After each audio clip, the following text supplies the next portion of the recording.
The War of Women. Nandoen de l'Artigues. 1. At a short distance from Libourne, the bright and bustling city mirrored in the swift waters of the Dordogne, between Fransac and Saint-Michel-la-Rivière, once stood a pretty little white-walled, red-roofed village, half hidden by sycamores, lindens, and beeches. The high road from Libourne to Saint-André-de-Cubzac passed through the midst of its symmetrically arranged houses, and formed the only landscape that they possessed. Behind one of the rows of houses, distant about 100 yards, wound the river, its width and swiftness at this point indicating the proximity of the sea. But the civil war passed that way. First of all it uprooted the trees, then depopulated the houses, which, being exposed to all its capricious fury, and being unable to fly like their occupants, simply crumbled and fell to pieces by the roadside, protesting in their way against the savagery of intestine warfare. But little by little the earth, which seems to have been created for the express purpose of serving as the grave of everything upon it, covered the dead bodies of these houses, which were once filled with joyous life.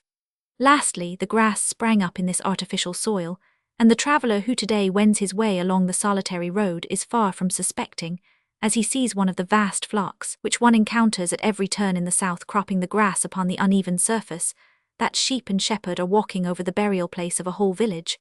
But at the time of which we are speaking, that is to say about the month of May, 1650, the village in question lay along both sides of the road, which, like a mammoth artery, nourished it with luxuriant vegetation and overflowing life. The stranger who happened to pass along the road at that epoch would have taken pleasure in watching the peasants harness and unharness the horses from their carts, the fishermen along the Henk pulling in their nets, wherein the white and red fish of the Dordogne were dancing about, and the smiths striking sturdy blows upon the anvil, and sending forth at every stroke of the hammer a shower of sparks which lighted up the forge. However, the thing which would most have delighted his soul, especially if his journeying had given him that appetite which has become a proverbial attribute of travellers, would have been a long, low building, about 500 yards outside the village, a building consisting of a ground floor and first floor only, exhaling a certain vapour through its chimney, and through its windows certain odours which indicated, even more surely than the figure of a golden calf painted upon a piece of red iron,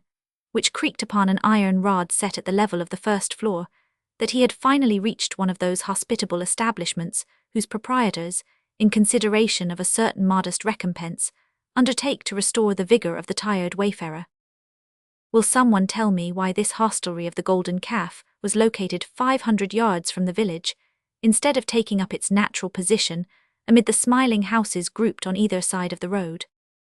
In the first place, because the landlord, notwithstanding the fact that his talents were hidden in this out-of-the-way corner of the world, was in culinary matters an artist of the first rank. Now, if he displayed his sign at any point between the beginning and the end of the two long lines of houses which formed the village, he ran the risk of being confounded with one of the wretched pot-house keepers whom he was forced to acknowledge as his confreres, but whom he could not bring himself to regard as his equals, while, on the contrary, by isolating himself, he more easily attracted the notice of connoisseurs, who, having once tasted the delicacies that came from his kitchen, would say to others, "When you are going from Libourne to Saint-André-de-Cubzac, or from Saint-André-de-Cubzac to Libourne, do not fail to stop, for breakfast, dinner, or supper at the Golden Calf, just outside the little village of Masterful." And the connoisseurs would follow this counsel, would leave the inn well content, and send other connoisseurs thither, so that the knowing Boniface gradually made his fortune, nor did that prevent him, strange to say, from continuing to maintain the high gastronomic reputation of his establishment, all of which goes to prove, as we have already said, that Master Biscaros was a true artist. On one of those lovely evenings in the month of May, when nature, already awakened from her winter's sleep in the south, is beginning to awake in the north, a denser vapour and more savoury odour than usual was escaping from the chimneys and windows of the Golden Calf, while Master Biscaros in person, dressed in white, according to the immemorial custom of sacrificers of all times and of all countries, was standing in the doorway, plucking with his august hands partridges and quail, destined to grace the festive hoard at one of those dainty repasts which he was so skilful in preparing, and which he was accustomed, as a result of his love for his art, to superintend personally to the smallest detail. The day was drawing to a close. The waters of the Dordogne, which, in one of the tortuous windings wherein its course abounds, turned aside from the road at this point, and washed the base of the little fort of Vayres, a fourth of a league away, were beginning to turn white beneath the dark foliage. A sense of tranquil melancholy overspread the landscape with the upspringing of the evening breeze. The labourers were toiling to their homes beside their horses, and the fishers with their dripping nets. The noises in the village died away, the hammer having struck its final stroke upon the anvil, bringing to its close another day. The nightingale began to raise his voice among the trees hard by. At the first notes which escaped from the throat of the feathered warbler, Master Biscaros too began to sing, to accompany him no doubt. The result of this rivalry and of the interest of Master Biscaros in the work he had in hand was that he did not perceive a small party of 6 horsemen, who appeared upon the outskirts of the village of Masterful and rode toward his inn. But an exclamation at one of the windows of the first floor, and the sudden noisy closing of that window, caused the worthy innkeeper to raise his head. Thereupon he saw that the horseman at the head of the party was riding directly toward him. Directly is not altogether the appropriate word, and we hasten to correct ourselves, for the man halted every few steps, darting keen glances to right and left, scrutinizing by paths, trees, and bushes, holding a carbine upon his knee with one hand, to be ready for attack or defence, and from time to time motioning to his companions, who followed his movements in every point, to come on. Then he would venture forward a few steps, and the same manoeuvres would be repeated. Biscaros followed the horseman with his eyes, so deeply engrossed in his extraordinary mode of progression that he entirely forgot to detach from the fowl's body the bunch of feathers which he held between his thumb and forefinger. "That gentleman is looking for my house," said Biscaros to himself. "He is short-sighted doubtless, for my golden calf is freshly painted, and the sign projects a good way. However, I'll place myself where he'll see me." And Master Biscaros planted himself in the middle of the road, where he continued to pluck his partridge with much freedom and majesty of gesture. This step produced the anticipated result. The cavalier no sooner spied the worthy innkeeper than he rode up to him, and said with a courteous salutation, "Your pardon, Master Biscaros, but have you not seen here about a party of soldiers who are friends of mine and should be looking for me? Soldiers is perhaps too strong a word. Gentlemen of the sword is better, or best of all, armed men. Yes, armed men, that expresses my meaning. Have you seen a small party of armed men?" Biscaros, flattered beyond measure to be called by his name, affably returned the salutation. He had not noticed that the stranger, with a single glance at the inn, had read the name and profession of the proprietor upon the sign, as he now read his identity upon his features. "As to armed men," he replied after a moment's reflection, "I have seen only one gentleman and his squire, who stopped at my house about an hour ago." "Oh ho!" exclaimed the stranger, caressing his chin, which was almost beardless, although his face was already instinct with virility. "Oh ho!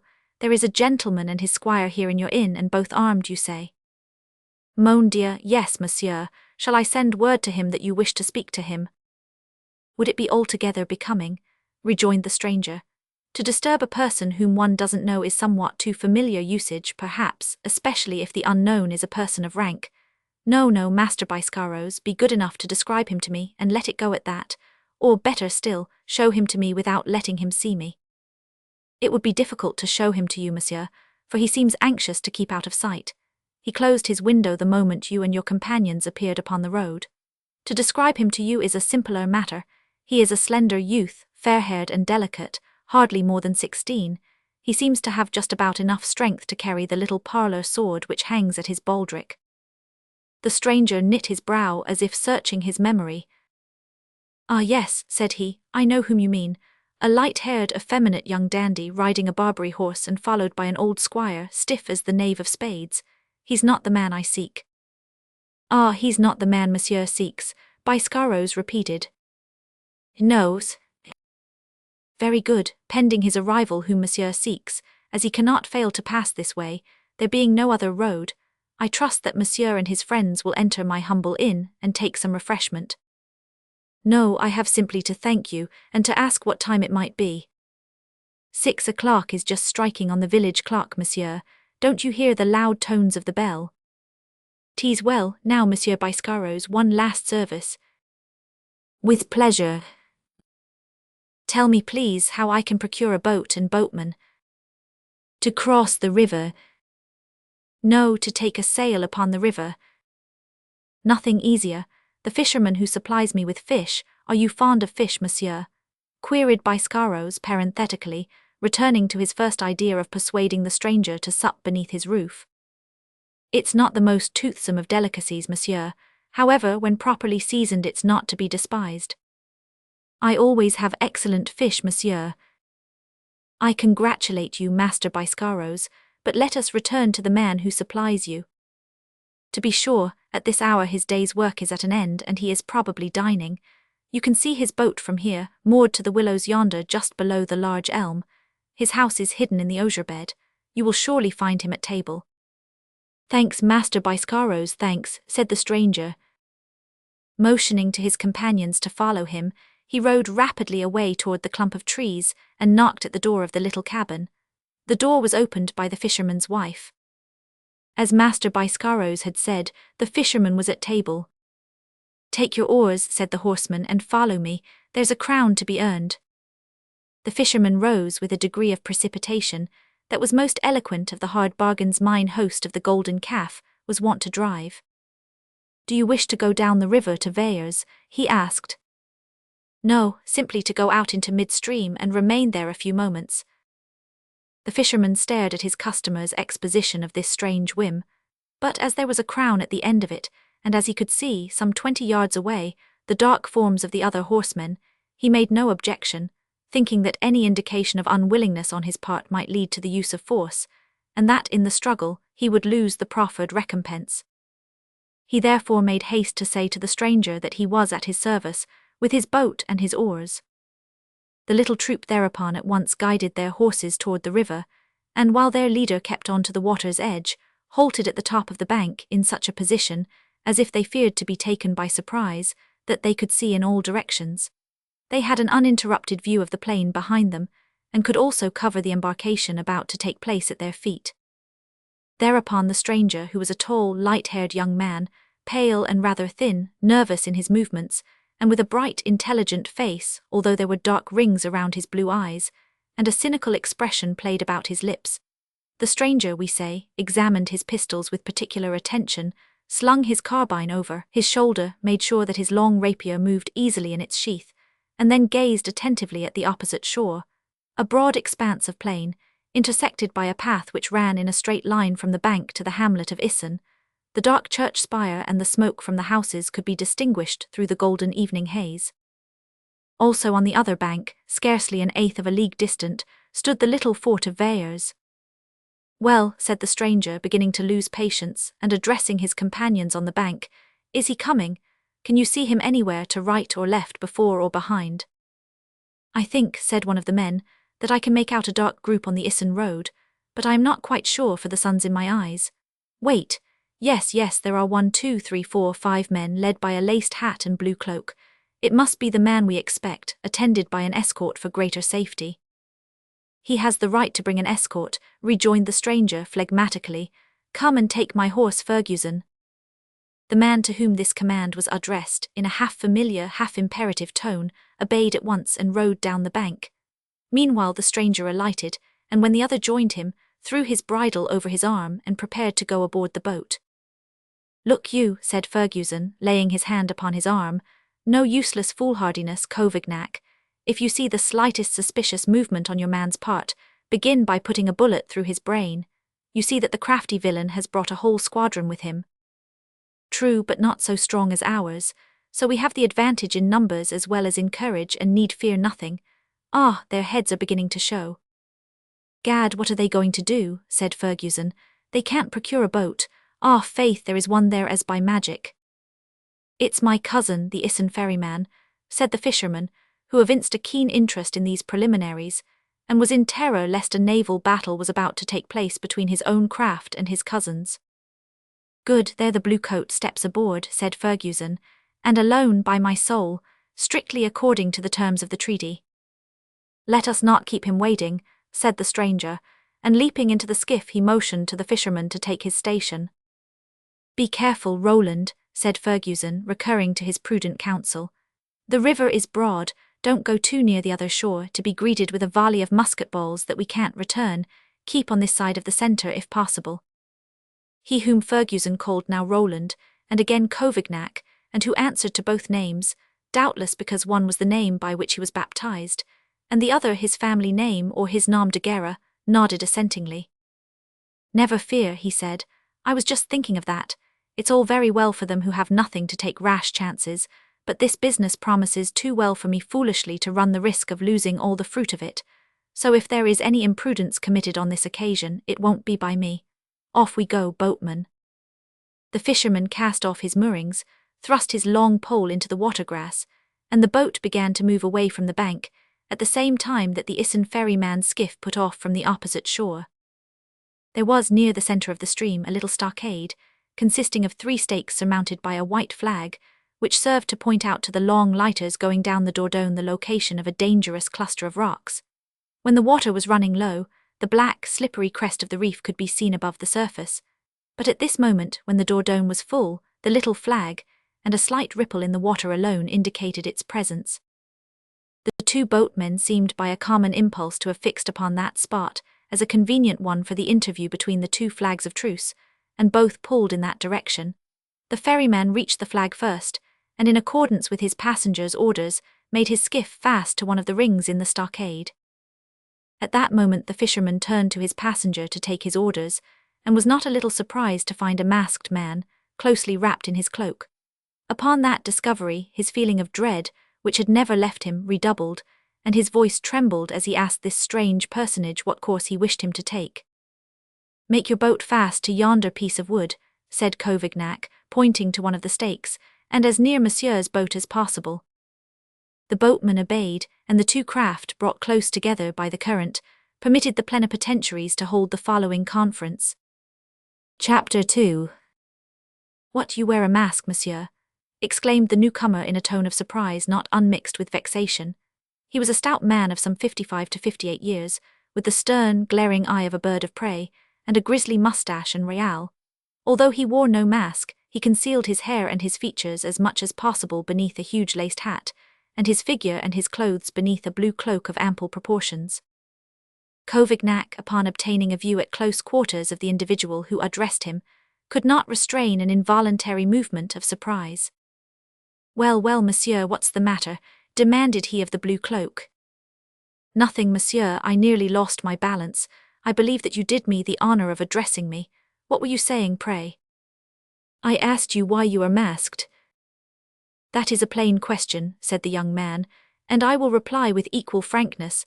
I am masked in order to conceal my face." "Then it is a face that I know." "I think not, but having seen it once you might know it again later, and that in my opinion would be utterly useless. I should say that you were quite as outspoken as myself." "Yes, when outspokenness can do me no harm." "Does your frankness go so far as to lead you to disclose the secrets of others?" "Why not, if such disclosure can be of advantage to me?" "It's a singular profession that you practice." "Dame, one does what one can do, monsieur. I have been in succession lawyer, doctor, soldier, and partisan. You see that I am not likely to go begging for a trade." "What are you now?" "Your humble servant," said the young man, bowing respectfully. "Have you the letter in question?" "Have you the blank signature?" "Here it is." "Shall we make the exchange?" "One moment, monsieur," said the stranger in the blue cloak. "Your conversation is delightful to me, and I should be sorry to lose my enjoyment of it so soon." "Good lack, monsieur, it is quite at your service as I myself am," rejoined Couvignac. "Let us talk by all means if it is agreeable to you. Shall I step into your boat, or do you prefer to come aboard mine, so that our boatmen may be out of earshot in the other boat?" "Useless, monsieur, you speak some foreign tongue, no doubt." "I can speak Spanish." "And I, let us talk in Spanish then, if you please." "By all means. What motive," continued the gentleman, adopting from that moment the idiom agreed upon, "led you to inform the Duc d'Epernon of the infidelity of the lady in question?" "I was desirous to be of service to that eminent nobleman, and to get into his good graces." "Have you any ill will to Mademoiselle de l'Artigues?" "Ill will, by no manner of means. On the contrary, I must admit that I am under some obligation to her, and I should be extremely sorry were any mishap to befall her." "Then Monsieur le Baron de Canals is your enemy?" "I never saw him.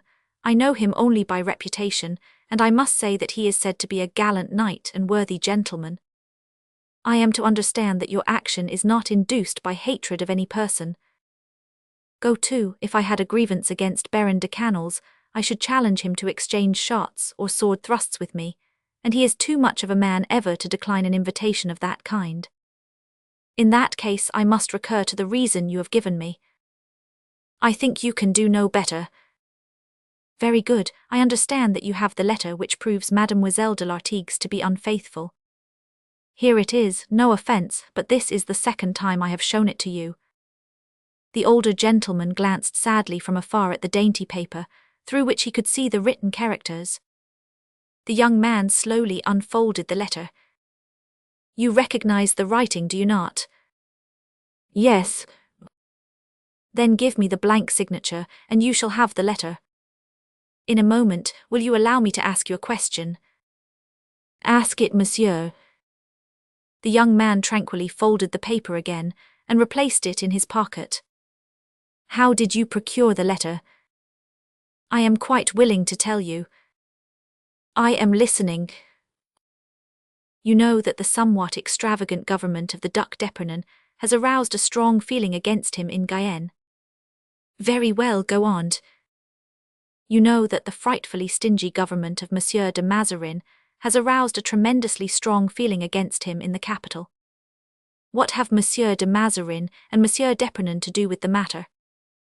One moment, these two strongly contrasted governments have produced a state of things much resembling a general war, in which everyone has a share. At this moment Monsieur de Mazarin is fighting for the Queen, you are fighting for the King, the coadjutor is fighting for Monsieur de Beaufort, Monsieur de Beaufort is fighting for Madame de Montbazon, Monsieur de la Rochefoucauld is fighting for Madame de Longueville, Monsieur le Duc d'Orléans is fighting for Mademoiselle Soyon, the Parliament is fighting for the people.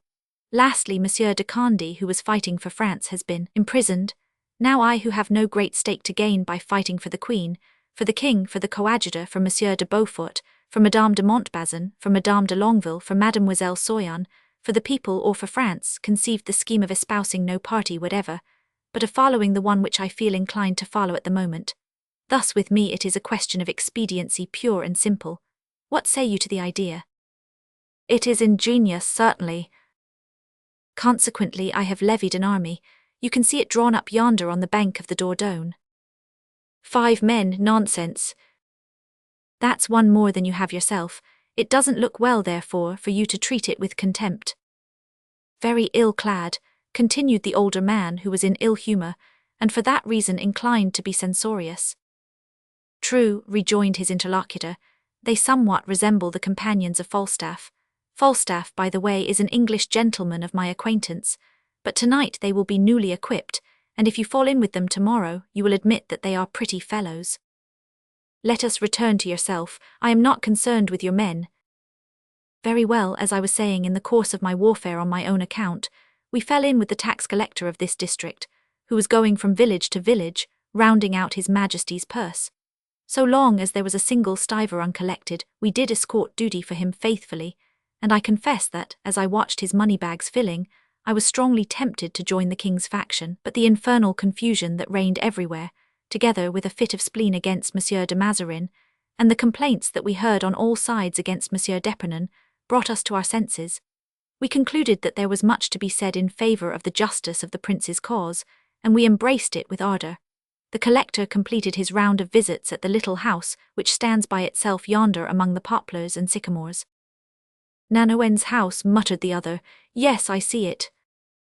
We watched until he came out. We followed him as we had been doing for 5 days. We crossed the Dordogne with him just below St. Michel, and when we were in midstream I told him of our conversion politically, and requested him, with all the courtesy of which I am capable, to turn over to us the cash in his possession. Would you believe, monsieur, that he refused?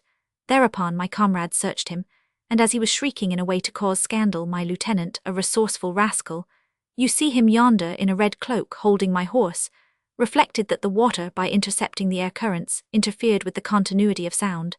That is an axiom in physics which I, as a physician, understood and applauded. The author of the suggestion thereupon bent the recalcitrant tax collector's head over toward the river, and held it a foot, no more, under water. As a matter of fact he ceased to shout, or to put it more accurately, we ceased to hear him. We were able, therefore, to seize in the name of the princes all the money in his possession, and the correspondence which had been entrusted to him. I gave the money to my soldiers, who, as you justly observed, need to be newly equipped, and I kept the papers, this one among others. It seems that the worthy collector acted as Mercury for Mademoiselle de l'Artigues. Indeed, muttered the old gentleman, he was a creature of Nanoen's, if I mistake not. What became of the wretch?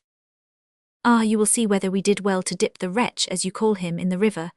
Why, except for that precaution, he would have aroused the whole country. Fancy, when we took him out of the water, although he had been there hardly quarter of an hour, he was dead with rage. You plunged him in again, no doubt. As you say.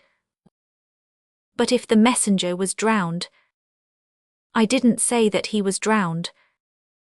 Let us not haggle over words. If the messenger is dead. Oh, as to that, he's dead enough. Monsieur de Canals will not have received the letter, of course, and consequently will not keep the appointment. Oh, one moment. I make war on powers, not on private individuals. Monsieur de Canals received a duplicate of the letter making the appointment, but as I considered that the autograph manuscript was of some value, I retained it. What will he think when he fails to recognize the writing? That the person who hungers for a sight of him has employed another hand, as a measure of precaution. The stranger eyed Couvignac in evident admiration of such unbounded impudence, combined with such perfect self-possession. He was determined, if possible, to find some means of frightening the reckless swashbuckler. What about the government, he said, and the investigations that may be set on foot? Do you never think of that? Investigations, rejoined the younger man with a laugh. Oh, Monsieur d'Epernon has many other things to do besides investigate. And then, did I not tell you that I did what I did for the purpose of obtaining his favor? He would be ungrateful indeed if he didn't bestow it on me. I don't altogether understand, said the other satirically, how it ever occurred to you, who have, by your own admission, taken up the cause of the princes, to do Monsieur d'Epernon a service. And yet it's the simplest thing in the world. An inspection of the papers found upon the collector convinced me of the purity of the king's intentions. His Majesty is entirely justified in my eyes, and Monsieur le Duc d'Epernon is in the right 1,000 times over as against his subordinates. That, therefore, is the just cause, and thereupon I embrace the just cause. Here's a scoundrel whom I will have hanged if he ever falls into my hands, growled the old gentleman, pulling savagely at the ends of his bristly moustache. I beg your pardon, said Couvignac, winking under his mask. I said nothing. Let me ask you a question. What do you propose to do with the signature in blank which you demand? Deuce take me if I've made up my mind. I asked for a signature in blank because it is the most convenient thing, the easiest to carry and the most elastic. It is probable that I shall keep it for some great emergency, but it is possible that I may throw it away on the first whim that comes to my mind. Perhaps I may present it to you in person before the end of the week. Perhaps it will not come back to you for 3 or 4 months, and then with a dozen or more endorsers like a piece of commercial paper. But never fear, I shall not use it for any purpose for which you and I need blush. Noble blood counts for something after all. You are of noble blood. Yes, monsieur, the very noblest. In that case I will have him broken on the wheel, muttered the unknown. That's the service his blank signature will do him. Have you decided to give me the signature in blank? Asked Couvignac. I must, was the reply. I don't force you to do it, let us understand each other. What I propose is an exchange. Keep your paper if you choose, and I will keep mine. The letter. The signature. And he held out the letter with one hand, while he cocked a pistol with the other. Don't disturb the repose of your pistol, said the stranger, throwing open his cloak, for I have pistols too, and they are all loaded. Fair play on both sides, here's your signature. The exchange of documents was effected without further parley, and each of the parties examined that which was handed to him, carefully and in silence. Now, monsieur, said Couvignac, in which direction do you go? I must cross to the right bank. And I to the left. How shall we arrange it? My men are where you propose to go, and yours where I propose to go. Why, nothing could be simpler. Send my men over to me in your boat, and I will send yours over in mine. You have an inventive mind, and one that works very quickly.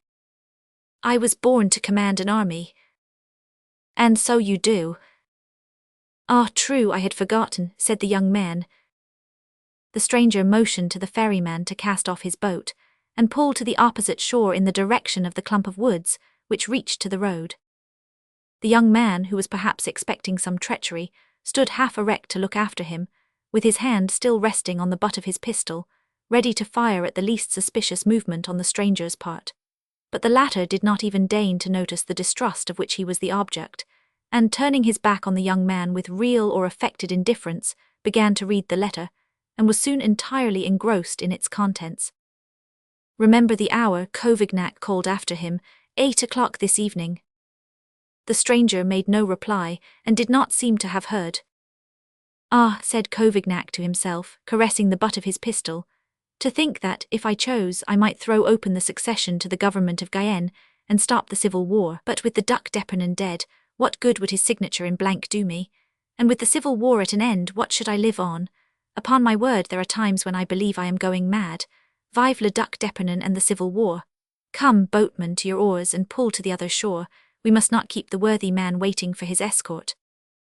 In a few moments Couvignac approached the left bank of the Dordogne, just as the old gentleman was sending Fergusson and his 5 bandits over to him in the ferryman's boat. As he did not choose to be less prompt than he ordered his boatman to take the stranger's 4 men in his boat, and put them ashore on the other bank. In midstream the 2 boats met, and the occupants saluted one another courteously, as they passed on toward the point where their respective leaders were awaiting them. The old gentleman thereupon, with his escort, disappeared among the trees which stretched from the riverbank to the high road, and Couvignac, at the head of his army, took the path leading to Issy. Chapter 3.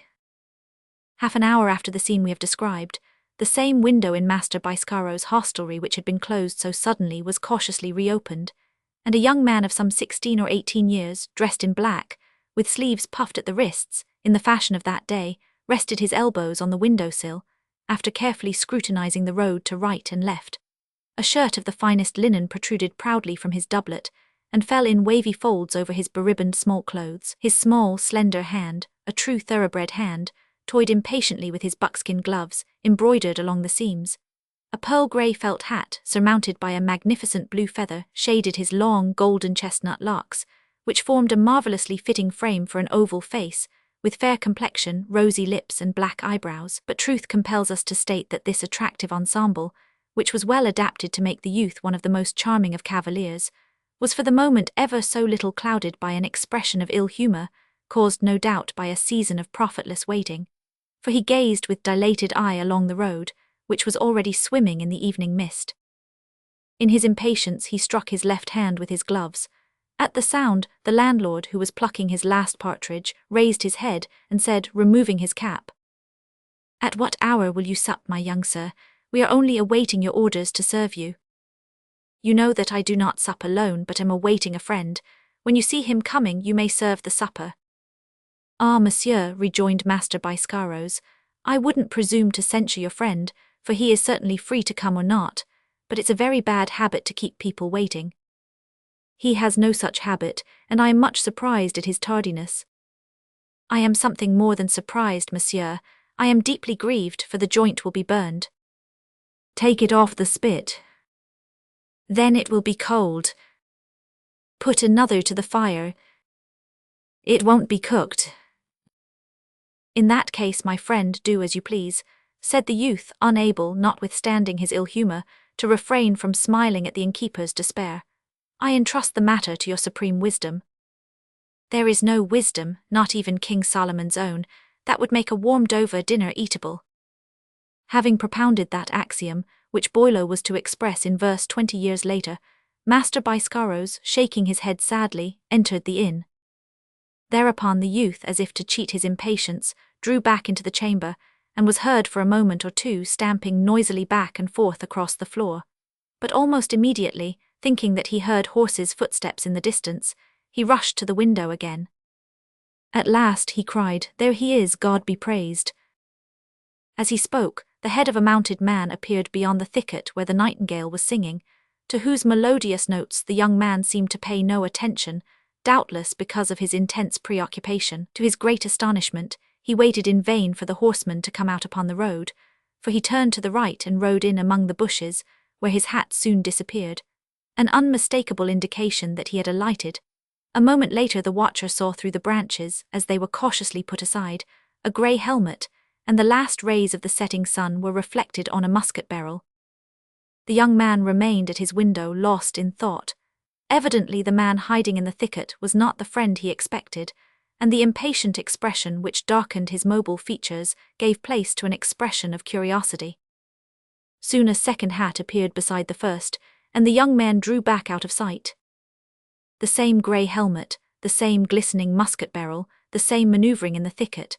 The new arrival addressed some words to the other, which the watcher could not hear because of the distance, and in consequence doubtless of the information he received, he plunged into the hedge which ran parallel to the thicket, crouched behind a rock and waited.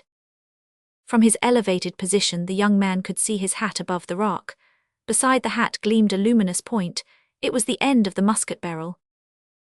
A feeling of terror took possession of the young gentleman's mind, and he drew back farther and farther as he watched. "Oh ho," he thought, "I wonder if they have designs on me and the 1,000 louis I have with me. But no, for even if Richon comes so that I can go on this evening, I am going to Libourne and not to Saint-André de Cubzac, and so shall not pass the spot where those villains are in ambush. If my old Pompey were here I would consult him. But what's this? If I'm not mistaken, yes, on my word, there are 2 more men. Gad, this has every appearance of an ambuscade in form." He stepped still farther back, for it was true that at that moment 2 other horsemen appeared at the same point, but only one of these 2 wore the grey helmet. The other, astride a powerful black horse, and wrapped in the folds of an ample cloak, wore a hat trimmed with gold lace and adorned with a white feather, and beneath the cloak, as the evening breeze blew it aside, could be seen an abundance of rich embroidery upon a reddish doublet. One would have said that the day was prolonging itself in order to light this scene, for the sun's last rays, as the luminary came forth from behind a bank of those dark clouds which sometimes stretch so picturesquely along the horizon at sundown, suddenly set ablaze 1,000 rubies in the windows of a pretty little house, situated 100 yards or less from the river, and which the young man would not otherwise have noticed, as it was in a great measure concealed by trees. This additional supply of light enabled him to see in the first place that the spies were watching the end of the village street, and the little house with the shining windows, looking from one to the other. Secondly, that the grey helmet seemed to have the greatest respect for the white feather. And lastly, that one of the windows in question was thrown open, and a woman appeared upon the balcony, looked about for a moment as if she too were expecting someone, then re-entered the house as if she wished to avoid being seen. As she disappeared, the sun sank behind the hill, and as it sank, the ground floor of the house was immersed in darkness, and the light, gradually abandoning the windows, ascended to the slate roof, to disappear at last, after playing for a moment with a weather vane consisting of a sheaf of golden arrows. In the facts we have detailed there was ample material for any intelligent mind to build up a structure of probabilities, if not of certainties. It was probable that the men were watching the isolated house, upon the balcony of which a woman had shown herself for an instant. It was probable that the woman and the men were expecting the arrival of one and the same person, but with very different intentions. It was probable that this person was to come from the village, and consequently to pass the inn, which was about halfway between the village and the thicket, as the thicket was about halfway between the inn and the house. It was probable that the horseman with the white feather was the leader of the horsemen with grey helmets, and from the eagerness with which he stood up in his stirrups, in order to see farther, it was probable that he was jealous, and was watching in his own interest. Just as the young man was concluding this chain of reasoning, the links of which fell naturally together in his mind, the door of his apartment opened, and Master Biscaros appeared. "My dear host," said the young man without giving him time to explain the purpose of his visit, a purpose which he guessed, however, "come hither, and tell me, if my question is not impertinent, whose is the small house which I see yonder, a white speck among the poplars and sycamores?" The landlord followed with his eyes the direction in which the speaker's index finger pointed, and scratched his head. "Faith," he replied with a smile which he tried to render cunning, "sometimes it belongs to one person, sometimes to another. It's yours if you have any reason for seeking solitude, whether you wish to conceal yourself, or simply to conceal someone else." The young man blushed. "But who lives there today?" he asked. "A young lady who passes herself off for a widow, and whom the ghost of her first and sometimes of her second husband comes to visit from time to time. But there's one remarkable thing about it, and that is that the two ghosts seem to have an understanding with each other and never return at the same time. Since when, asked the young man with a smile, has the fair widow occupied this house, which is so convenient for ghosts? About 2 months. She keeps very much to herself, and no one, I think, can boast of having seen her during that time, for she goes out very rarely and always heavily veiled. A little maid, a fascinating creature on my word, comes here every morning to order the meals for the day, and I send them to the house. She receives the dishes in the vestibule, pays handsomely for them, and shuts the door in the waiter's face. This evening, for example, there is a banquet on hand, and the partridge and quail you saw me plucking are for her. Whom does she entertain tonight? One of the two ghosts I told you of, no doubt. Have you ever seen these ghosts? Yes, but only passing along the road, after sunset or before daylight. Nevertheless, I am sure that you have noticed them, dear Monsieur Biscaros, for from the first word you spoke I could see that you are a close observer. Come, what have you noticed in their appearance? One is the ghost of a man of some 60 to 65 years, and that one I take to be the first husband, for it goes and comes like a ghost sure of the priority of its rights. The other is the ghost of a young man of 26 or 28, and this one is more timid, and has the appearance of a soul in torment, so I would swear that it's the ghost of the second husband. At what hour is the supper to be served tonight? 8 o'clock. It is 7:30, said the young man, drawing from his fob a dainty little watch which he had already consulted several times. You have no time to lose. Oh, it will be ready, never fear, but I came up to speak about your own, and to tell you that I have begun it all anew. So try now, as your friend has delayed so long, to keep him away for another hour.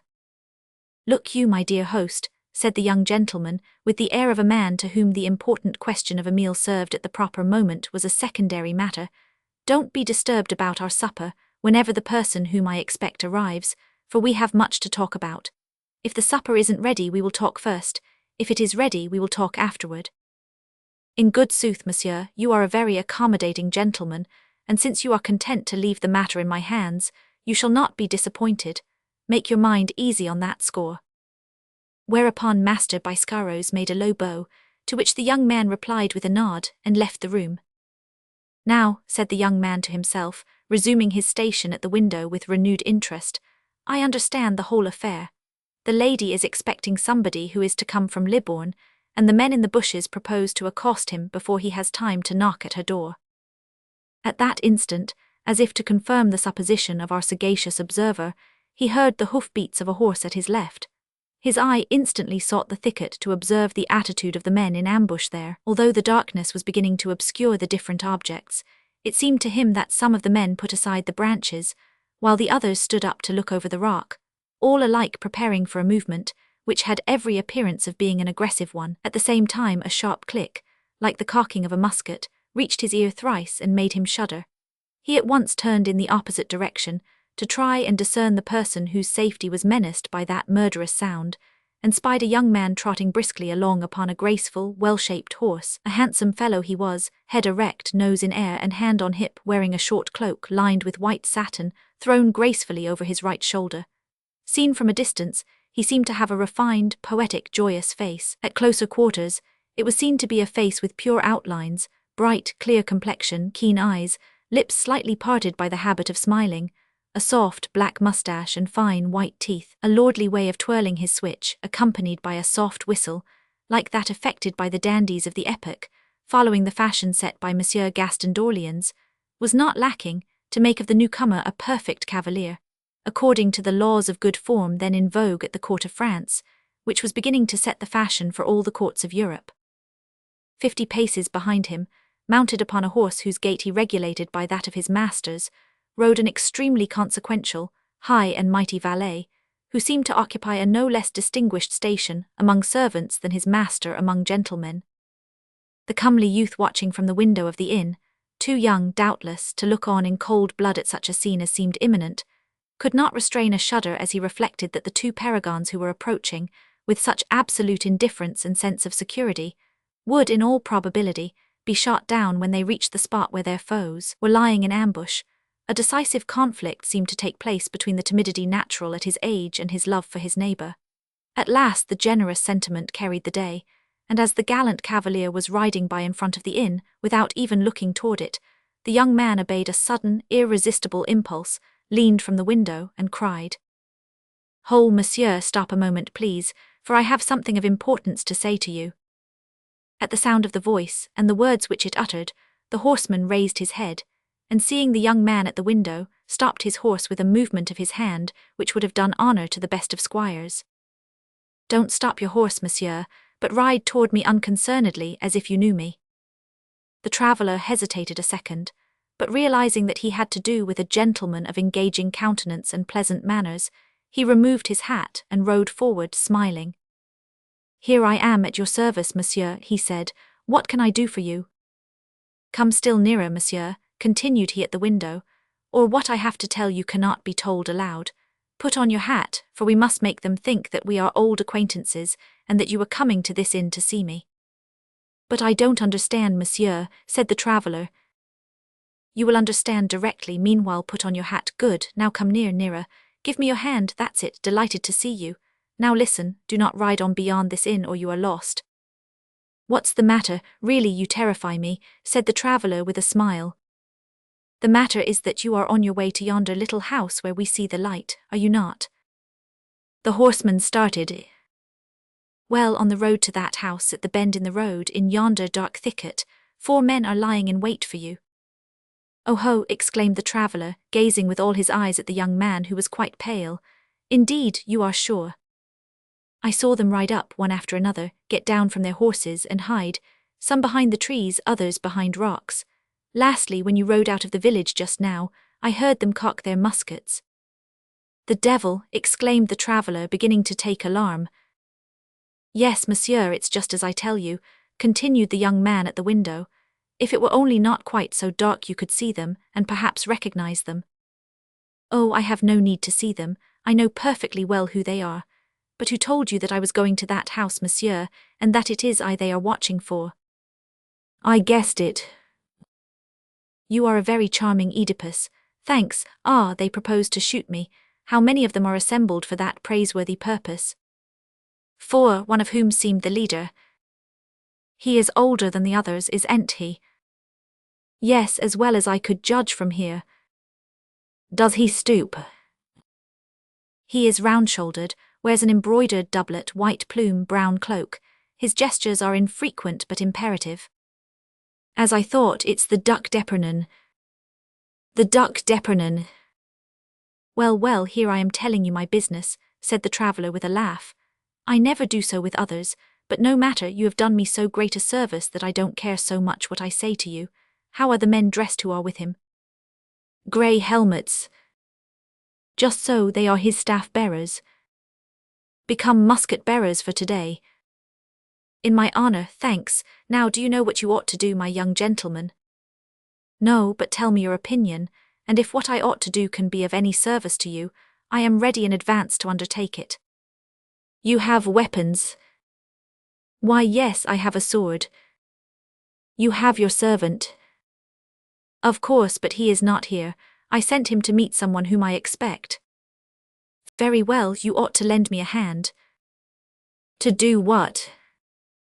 "To charge the villains, and make them and their leader beg for mercy."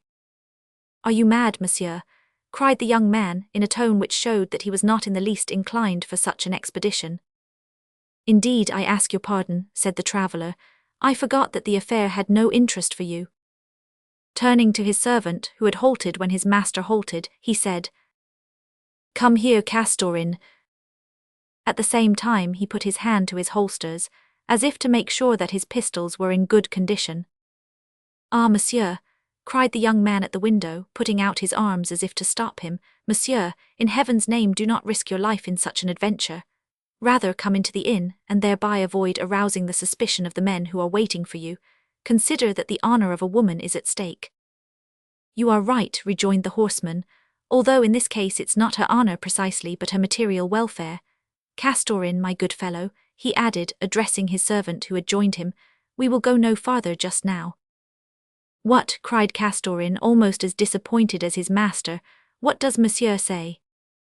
I say that Mademoiselle Francinet will have to do without the pleasure of seeing you this evening, as we shall pass the night at the Golden Calf.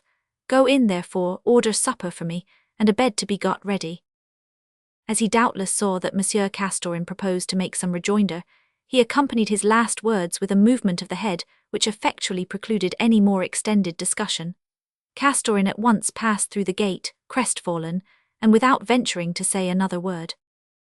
The traveller looked after him for an instant, then, after reflecting for another instant, seemed to have made up his mind what course to adopt. He alighted from his horse, passed through the gate on the heels of his lackey, over whose arm he threw his rein, entered the inn, and in 2 bounds was at the door of the room occupied by the young gentleman, who, when his door was suddenly thrown open, made an involuntary movement of surprise mingled with alarm, which the newcomer could not detect because of the darkness. And so, said the latter, approaching the young man with a jovial air, and cordially pressing a hand which was not offered him, "It's a settled fact that I owe you my life." "Oh, monsieur, you exaggerate the service I have done you," said the young man, stepping back. No modesty, it's as I say. I know the Duke, and he's an infernally brutal fellow. As for you, you are a model of perspicacity, a perfect phoenix of Christian charity. But tell me, my obliging and sympathetic friend, if you carried your thoughtfulness so far as to send word to the house. To what house? Pardieu, to the house where I was going, the house where I am expected. No, said the young man, I did not think of it, I confess, and had I thought of it I had no way to do it. I have been here barely 2 hours myself, and I know no one in the house. The devil, exclaimed the traveller with an anxious expression. Poor Nanoen, if only nothing happens to her. Nanoen de l'Artigues, exclaimed the young man in amazement. Upon my word, are you a sorcerer? Said the traveller. You see men lying in wait by the roadside, and you divine whom they are waiting for. I mention a Christian name, and you divine the family name. Explain yourself at once, or I denounce you, and have you condemned to death at the stake by the Parliament of Bordeaux. Oh, but you surely will agree that one need not be very cunning to have solved that problem. Once you had named the Duc d'Epernon as your rival, it was plain enough that if you named any Nanoen whatsoever, it must be the beautiful, wealthy, and clever Nanoen de l'Artigues by whom the Duke is bewitched, so they say, and who really governs in his province, the result being that throughout Guyenne she is almost as bitterly detested as he is himself. And you were on your way to visit that woman, the young man added reproachfully. Faith, yes, I confess it, and as I have called her name I won't deny her. Besides, Nanoen is misunderstood and slandered. She is a charming girl, faithful to her promises so long as she finds it agreeable to keep them, and devoted to the man she loves so long as she loves him. I was to sup with her this evening, but the Duke has upset the saucepan. Would you like me to present you to her tomorrow? Deuce take it.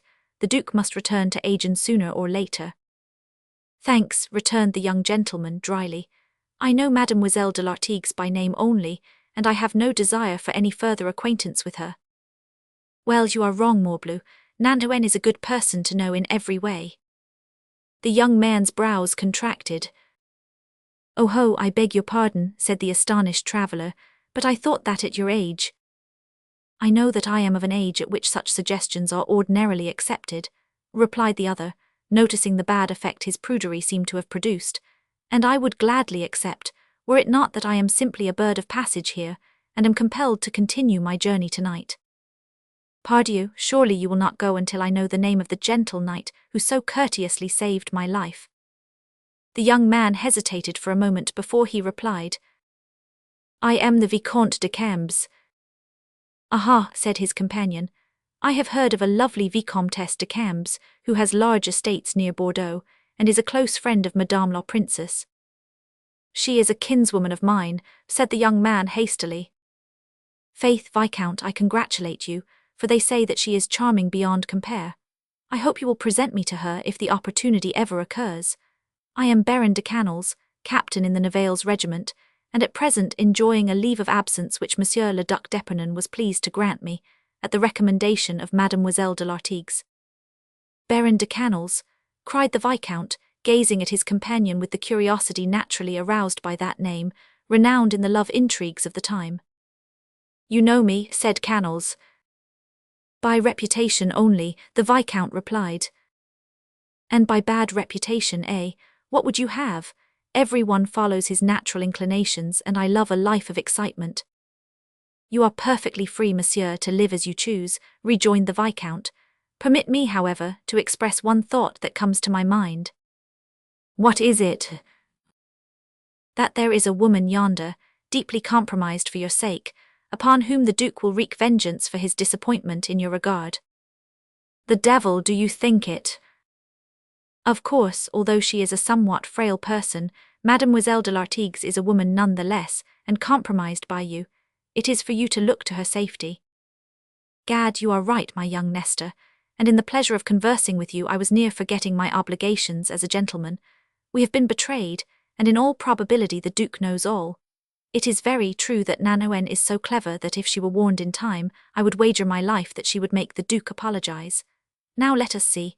Are you acquainted with the art of war, young man? Not yet, replied the Viscount with a laugh, but I fancy I am likely to learn it where I am going. Well, here's your first lesson. In war, you know, when force is out of the question, we must resort to stratagem. Help me to carry out a stratagem. I ask nothing better, but in what way, tell me? The inn has 2 doors. I know nothing about that. I know it, one that opens on the high road, and another that opens into the fields. I propose to go out by the one that leads into the fields, describe a semicircle, and knock at the back door of Nanoen's house. Yes, so that you may be caught in the house, cried the Viscount. You would make a fine tactician, upon my word. Caught in the house, repeated Canals. Why, to be sure, the Duke, tired of waiting and failing to see you leave the inn, will go to the house himself. Yes, but I will simply go in and out again. Once inside, you won't come out. There's no doubt about it, young man, said Canals. You are a magician. You will be surprised, perhaps killed before her eyes. That's all there is about it. Pshaw, said Canals, there are closets there. Oh, exclaimed the Viscount. This "oh" was uttered with such an eloquent intonation. It contained such a world of veiled reproach, of offended modesty, of charming delicacy, that Canals stopped short, and darted a piercing glance at the young man, who was leaning on the window-sill. Despite the darkness, he felt the full force of the glance, and continued in a playful tone. Of course you're quite right, Baron. Go by all means, but conceal yourself carefully, so that you may not be surprised. No, I was wrong, said Canals, and you are right, but how can I warn her? It seems to me that a letter. Who will carry it? I thought that I saw a servant following you. A servant, under such circumstances, runs the risk of nothing worse than a few blows, while a gentleman risks his life. Verily I am losing my wits, said Canals. Castorin will do the errand to perfection, especially as I suspect that the rascal has allies in the house. You see that the matter can all be arranged here, said the Viscount. Yes, have you writing materials? No, but they have them downstairs. Pardon me, I beg you, said Canals. Upon my word, I can't imagine what has happened to me this evening, for I say one idiotic thing after another. No matter. Thanks for your good advice, Viscount, and I shall act upon it immediately. Without taking his eyes from the young man, whom he had been examining for some moments with strange persistency, Canals backed to the door and descended the stairs, while the Viscount muttered anxiously, How he stares at me, can he have recognized me? Canals meanwhile had gone down to the ground floor, and having gazed for a moment with profound sorrow at the quail, partridge, and sweetmeats, which Master Biscaros was himself packing in the hamper upon the head of his assistant cook, and which another than he was to eat perhaps, although they were certainly intended for him, he asked to be shown to his room, called for writing materials, and wrote to Nanoen the following letter. Dear Madame, about 100 yards from your door, if nature had endowed your lovely eyes with the power to see in the dark, you could descry in a clump of trees Monsieur le Duc d'Epernon, who is awaiting my coming to have me shot, and compromise you woefully as a consequence. But I am by no means anxious to lose my life, or to cause you to lose your peace of mind. Have no fear, therefore, in that direction. For my own part, I propose to make use of the leave of absence which you procured for me the other day, that I might take advantage of my freedom to come and see you. Where I am going, I have no idea. Indeed, I am not sure that I shall go anywhere. However that may be, recall your fugitive adorer when the storm has passed. They will tell you at the Golden Calf in which direction I have gone. You will give me due credit, I trust, for my self-sacrifice. but your interests are dearer to me than my own enjoyment. I say my own enjoyment because I should have enjoyed pommelling Monsieur d'Epernon and his minions under their disguise. Believe me, dear lady, your most devoted and most faithful servant. Canals signed this effusion, overflowing with Gascon magniloquence, knowing the effect it would have upon the Gascon Nanoën. Then he summoned his servant. "Come hither, Master Castorin," said he, "and tell me frankly on what terms you are with Mademoiselle Francinet."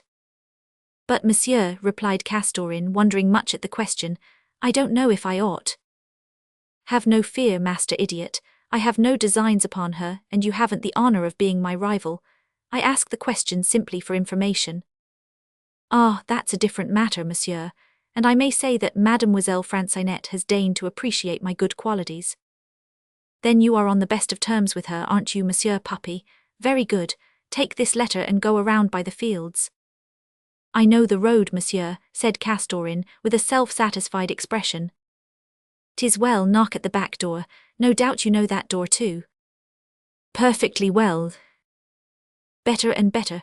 Take that road, knock at that door, and hand this letter to Mademoiselle Francinet." "Then, monsieur," said Castorin joyfully, "I may." "You may start instantly. You have 10 minutes to go and come. This letter must be delivered to Mademoiselle Nanoën de l'Artigues at the earliest possible moment." "But suppose they don't open the door, monsieur?" queried Castorin, suspecting that something had gone wrong. "Why, you must be a fool in that case, for you should have some particular way of knocking, which makes it certain that a brave fellow like you won't be left outside. If that's not the case, I am much to be pitied for having such a dolt in my service." "I have a private knock, monsieur," said Castorin with his most conquering air. "First I knock twice softly, then a third." "I don't ask you how you knock, nor do I care if the door is opened. Begone, and if you are taken by surprise, eat the paper, or I'll cut off your ears when you return if it's not already done." Castorin was off like a flash, but when he reached the foot of the staircase he stopped, and, in defiance of all rules, thrust the letter into the top of his boot. Then he left the inn by the barnyard door and made a long circuit, sneaking through the bushes like a fox, jumping ditches like a greyhound, until at last he reached the rear door of the little house, and knocked in the peculiar fashion he had tried to explain to his master. It proved to be so effective that the door opened instantly. 10 minutes later, Castorin returned to the inn without accident, and informed his master that the letter was in the fair hands of Mademoiselle Nanoën. Canals had employed these 10 minutes in opening his portmanteau, laying out his robe de chambre, and ordering his supper to be served. He listened with visible satisfaction to Monsieur Castorin's report, and made a trip to the kitchen, giving his orders for the night in a loud tone, and yawning immoderately, like a man who is impatient for bedtime to arrive. These manoeuvres were intended to convince the Duc d'Epernon, if he had put spies upon him, that the Baron had never intended to go farther than the inn, where he had stopped for supper and lodging, like the unpretentious, inoffensive traveller he was. And the scheme really produced the result that the Baron hoped. A man in the guise of a peasant, who was drinking in the darkest corner of the public room, called the waiter, paid his reckoning, rose, and went out unconcernedly, humming a tune. Canals followed him to the door and saw that he went toward the clump of trees. In a few moments he heard the receding steps of several horses. The ambuscade was raised. Thereupon the Baron, with his mind at rest concerning Nanoën, thought only of passing the evening as agreeably as possible. He therefore bade Castorin bring cards and dice, and having done so, to go and ask the Vicomte de Cambes if he would do him the honour to receive him. Castorin obeyed, and found at the Vicomte's door an old, white-haired squire, who held the door half open, and replied surlily to his complimentary message. "Impossible at present, Monsieur le Vicomte is very much engaged." "Very well," said Canals when the answer was reported to him, "I will wait." As he heard considerable noise in the direction of the kitchen, to pass the time away he went to see what was going on in that important part of the establishment. The uproar was caused by the return of the poor scullion, more dead than alive. At the bend in the road he was stopped by 4 men, who questioned him as to the objective point of his nocturnal expedition, and upon learning that he was carrying supper to the lady at the little house among the trees, stripped him of his cap, his white waistcoat and his apron. The youngest of the 4 then donned the distinctive garb of the victim's profession, balanced the hamper on his head, and kept on toward the little house in the place instead of the scullion. Not long after he returned, and talked in a low tone with the man who seemed the leader of the party. Then they restored his vest and cap and apron, replaced the hamper on his head, and gave him a kick in the stern to start him in the direction he was to follow. The poor devil asked for no more definite instructions. He started off at full speed and fell half dead with terror at the door of the inn, where he had just been picked up. This episode was quite unintelligible to everybody except Canals, and as he had no motive for explaining it, he left host, waiters, chambermaids, cook, and scullion to cudgel their brains over it. While they were outdoing one another in wild conjectures, he went up to the Vicomte's door, and assuming that the first message he had sent him by the mouth of Monsieur Castorin permitted him to dispense with a second formality of the same nature, he opened the door unceremoniously and went in. A table, lighted and set with 2 covers, stood in the middle of the room awaiting to be complete, only the dishes with which it was to be embellished.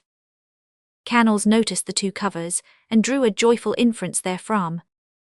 However, the Viscount, when he saw him standing in the doorway, jumped to his feet so suddenly that it was easy to see that he was greatly surprised by the visit, and that the second cover was not intended for the Baron, as he flattered himself for an instant that it was. His doubts were set at rest by the first words the Viscount uttered. "May I be permitted to know, Monsieur le Baron," he asked, walking to meet him ceremoniously, "to what new circumstance I am indebted for the honour of this visit?" "Why," rejoined Canals, somewhat taken aback by this ungracious reception, "to a very natural circumstance. I am hungry. I thought that you must be in the same plight. You are alone, I am alone, and I wish to have the honour of suggesting to you that we sup together."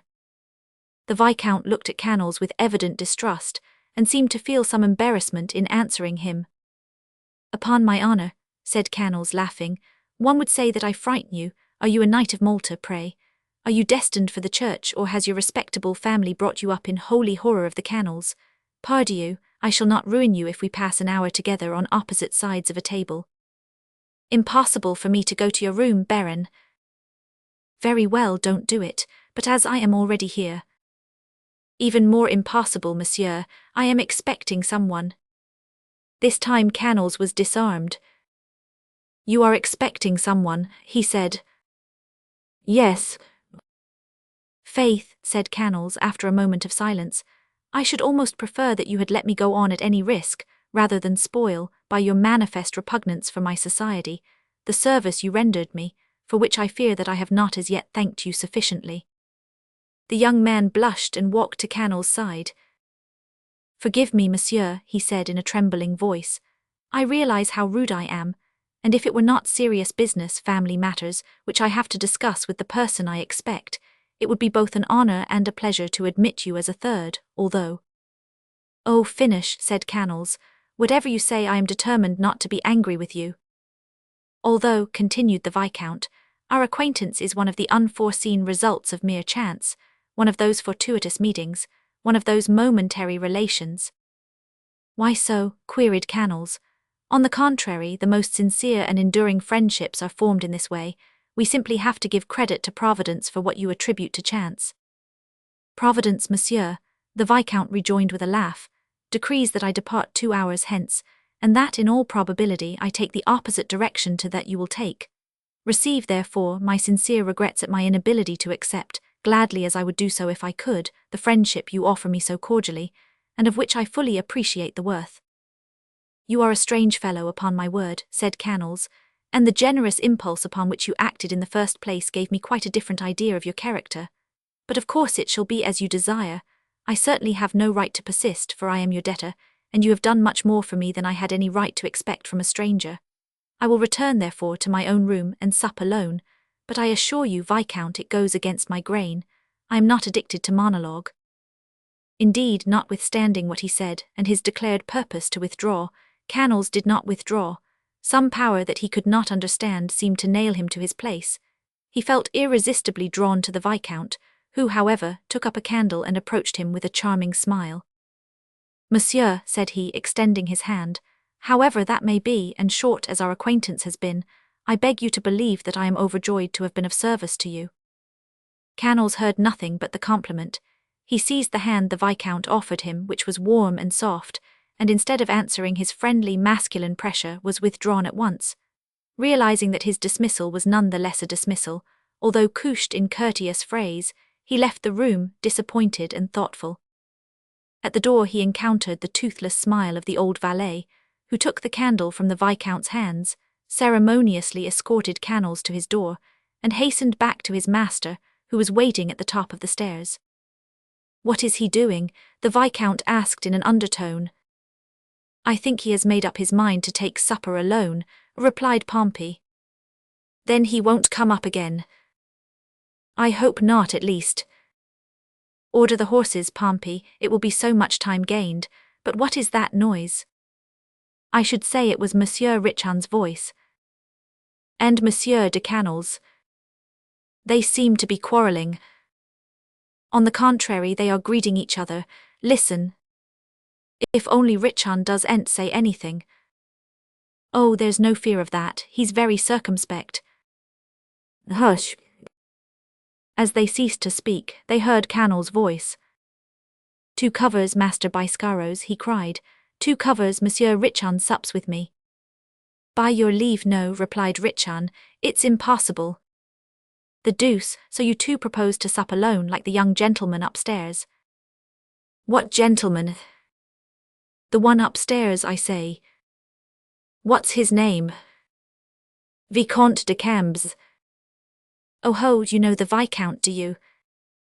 "Pardieu, he saved my life." "He?" "Yes, he." "How was that?" "Sup with me, and I'll tell you the whole story during supper." "I cannot, I am to sup with him." "Ah, yes, he is awaiting someone." "Myself, and as I am late, you will allow me to leave you, will you not, Baron?" "Sacrebleu, no, I will not allow it," cried Canals. "I have taken it into my head that I will sup in company, and you will sup with me or I with you, Master Biscaros, two covers." But while Canals turned his back to see if the order was executed, Richard darted rapidly up the staircase. When he reached the top stair, a little hand met his and drew him into the Viscount's room, the door of which immediately closed behind him, and was locked and bolted for greater security. "In very truth," muttered Canals, looking about in vain for Richard and seating himself at his solitary table, "in very truth, I don't know what the people of this cursed country have against me. Some of them run after me to kill me, and others avoid me as if I had the plague. Corbleu, my appetite is vanishing. I feel that I am growing melancholy, and I am capable of getting as drunk as a lansquenet tonight. Hole, Castorin, come here and be thrashed. Why, they are locking themselves in up there as if they were conspiring. Double calf that I am. Of course they are conspiring, that's just it, and it explains everything. The next question is, in whose interest are they conspiring? The coadjutors, the princes, the parliaments, the kings, the queens, Monsieur de Mazarin's. Faith, they may conspire against anyone they choose, it's all the same to me, and my appetite has returned. Castorin, order up my supper and give me some wine, I forgive you." Thereupon Canals philosophically attacked the first supper that was prepared for the Vicomte de Cambes, which Master Biscaros was compelled to serve up to him, warmed over, for lack of supplies. 4. Let us now see what was taking place under Nanoen's roof, while Baron de Canals was vainly seeking someone to sup with him, until, growing weary of the profitless quest, he decided at last to sup by himself.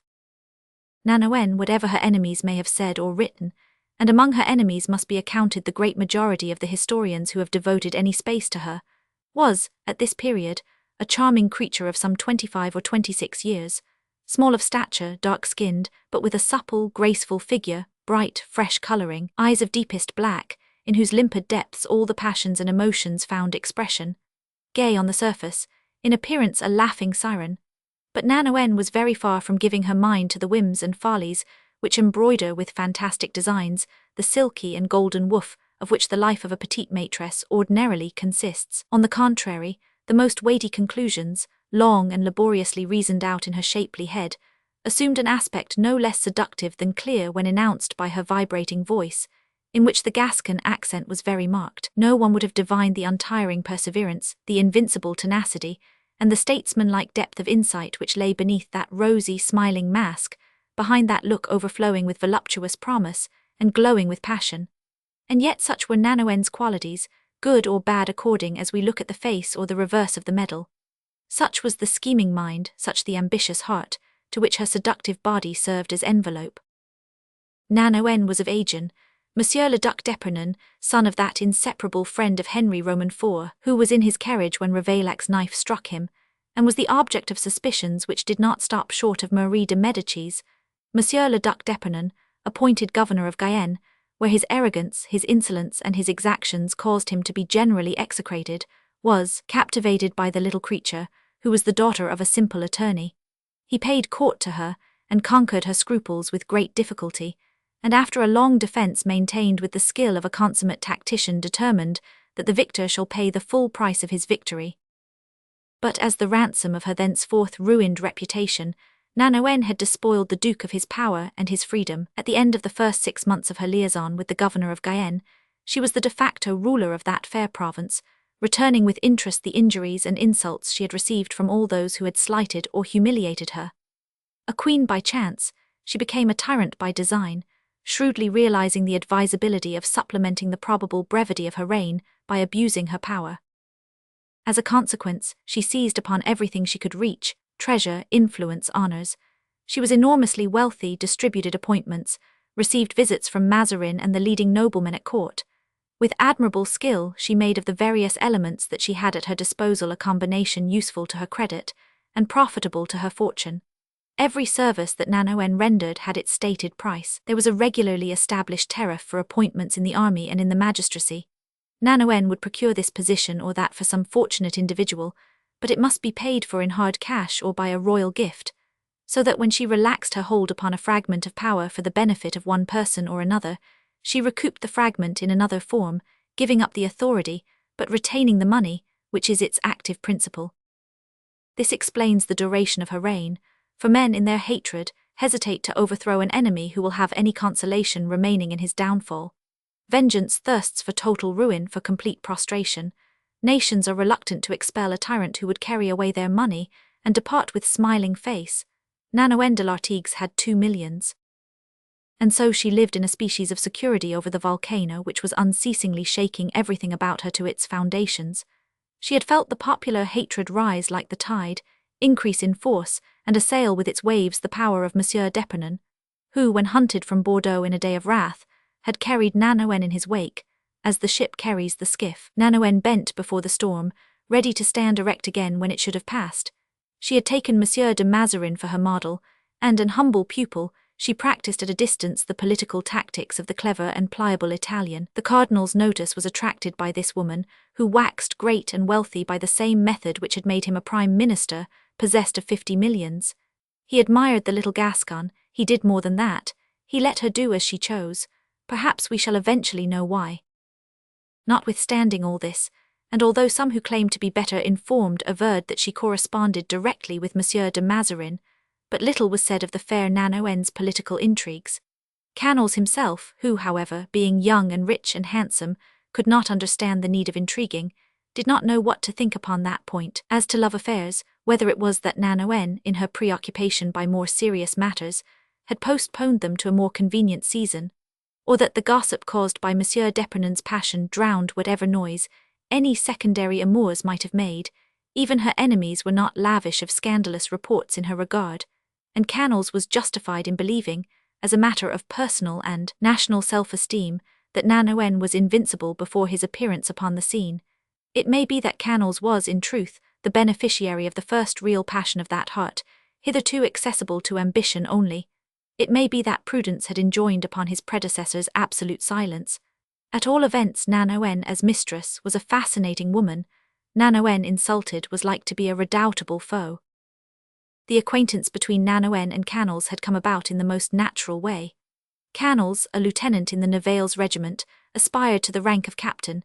In order to obtain the promotion, he was obliged to write to Monsieur d'Epernon, Colonel-General of Infantry. Nanoën read the letter and replied in the ordinary way, making a business appointment with Canals. He selected from among his family jewels a magnificent ring, worth some 500 pistoles. It was less expensive than to purchase a company, and betook himself to the place appointed for the meeting. But on this occasion Canals, preceded by the renown of his previous triumphs, upset all Mademoiselle de l'Artigues' calculations. It was the first time that he had seen Nanoën. It was the first time that Nanoën had seen him.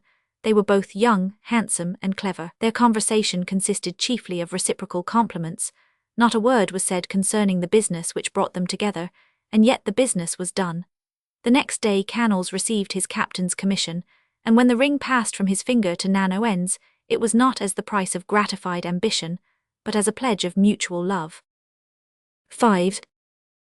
A few words will suffice to explain Nanoen's residence near the village of Matafu. As we have said, the Duc d'Epernon was intensely hated in Guyenne. Nanoen, who had been honored by being transformed into his evil genius, was execrated. The popular outcry drove them from Bordeaux to Agen, but at Agen it began anew. One day the gilded carriage in which Nanoen was driving to join the Duke was overturned upon a bridge. By some unexplained means, Nanoen found herself in the river, and Canals pulled her out. One night Nanoen's residence in the city took fire, and Canals it was who made his way to her bedroom and saved her from the flames. Nanoen concluded that the Agenois might probably succeed at the third trial. Although Canals left her side as little as possible, it would be a miracle if he should always happen to be on hand at a given point to rescue her. She availed herself of the Duke's absence on a tour through the province, and of an escort of 1,200 men, of whom the Nivelles regiment furnished its quota, to leave the city at the same time with Canals, hurling defiance from her carriage windows at the populace, who would have liked nothing so much as to wreck the carriage, but dared not.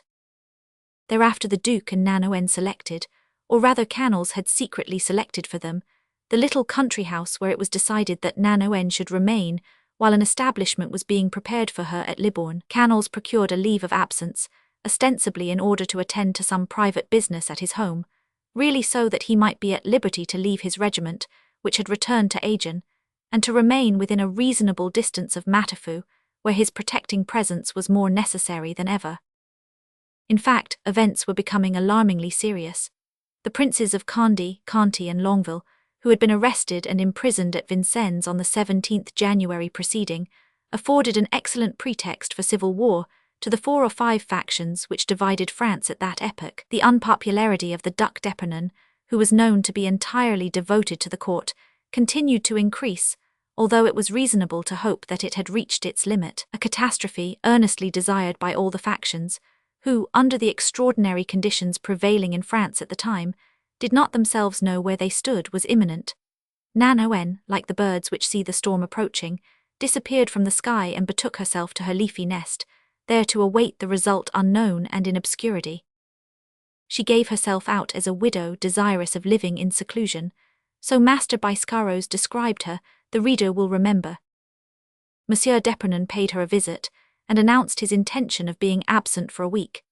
As soon as he took his leave of her, Nanoen sent by the tax collector, her protégé, a little note to Canals, who was making use of his leave of absence to remain in the neighbourhood. But as we have seen, the original note had disappeared in the messenger's hands, and had become a copy under Cauvignac's pen.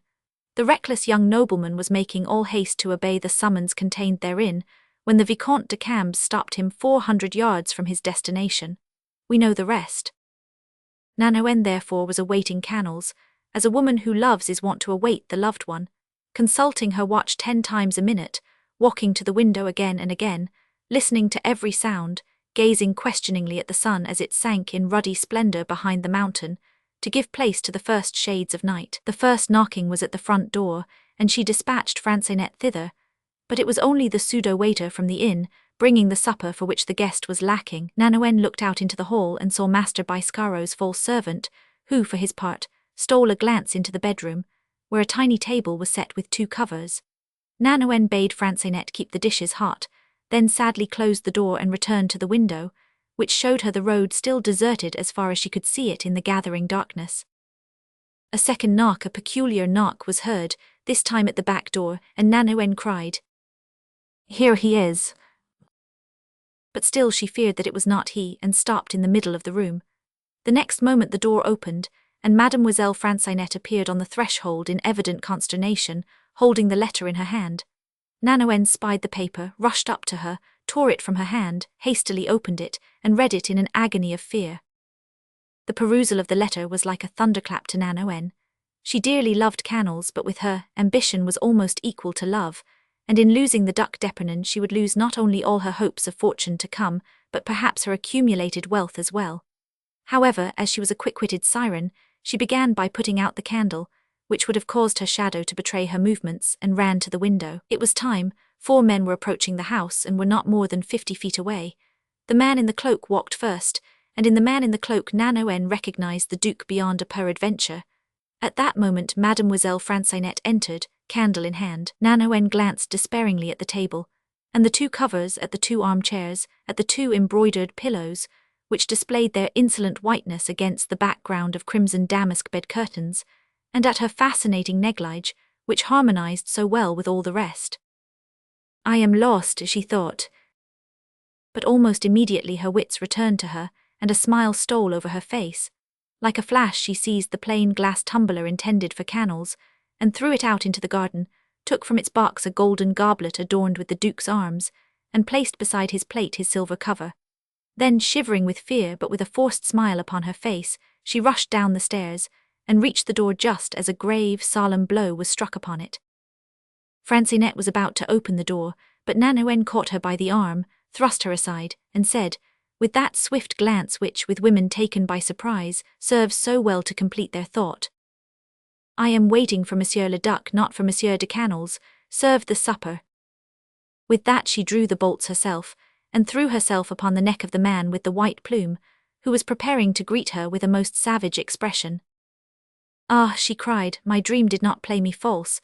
Come, my dear Duke, everything is ready, and we will go to supper at once. 500 Épernon was dumbfounded. However, as a caress from a pretty woman is always acceptable, he allowed himself to be kissed. But the next moment, he remembered what overwhelming proof he possessed. One moment, mademoiselle, he said. Let us have an understanding, if you please. With a wave of his hand to his followers, who drew back respectfully but did not go away altogether, the Duke entered the house alone, with slow and measured step. Pray, what's the matter, my dear Duke? Said Nanoen, with such well-feigned gaiety that anyone might have thought it natural. Did you forget something the last time you were here, that you look around so carefully on all sides? Yes, said the Duke. I forgot to tell you that I am not a consummate ass, a gérant, such as Monsieur Cyrano de Bergerac introduces in his comedies, and having forgotten to tell it you, I have returned in person to prove it to you. I do not understand you, Monseigneur, said Nanoen, with the most tranquil and sincere expression imaginable. Explain yourself, I beg. The Duke's eyes rested on the 2 armchairs, and passed thence to the 2 covers and the 2 pillows. There they paused for a longer time, while an angry flush overspread his face. Nanoen had foreseen all this, and she awaited the result of his scrutiny with a smile which disclosed her pearly teeth. But the smile strongly resembled a contraction of the nerves, and her teeth would have chattered if anguish had not kept them pressed tightly together. The Duke at last fixed his wrathful gaze upon her. I am still awaiting your lordship's pleasure, said Nanoen with a graceful courtesy. My lordship's pleasure is that you explain this supper. I have already told you that I dreamed that you would return today, although you left me only yesterday.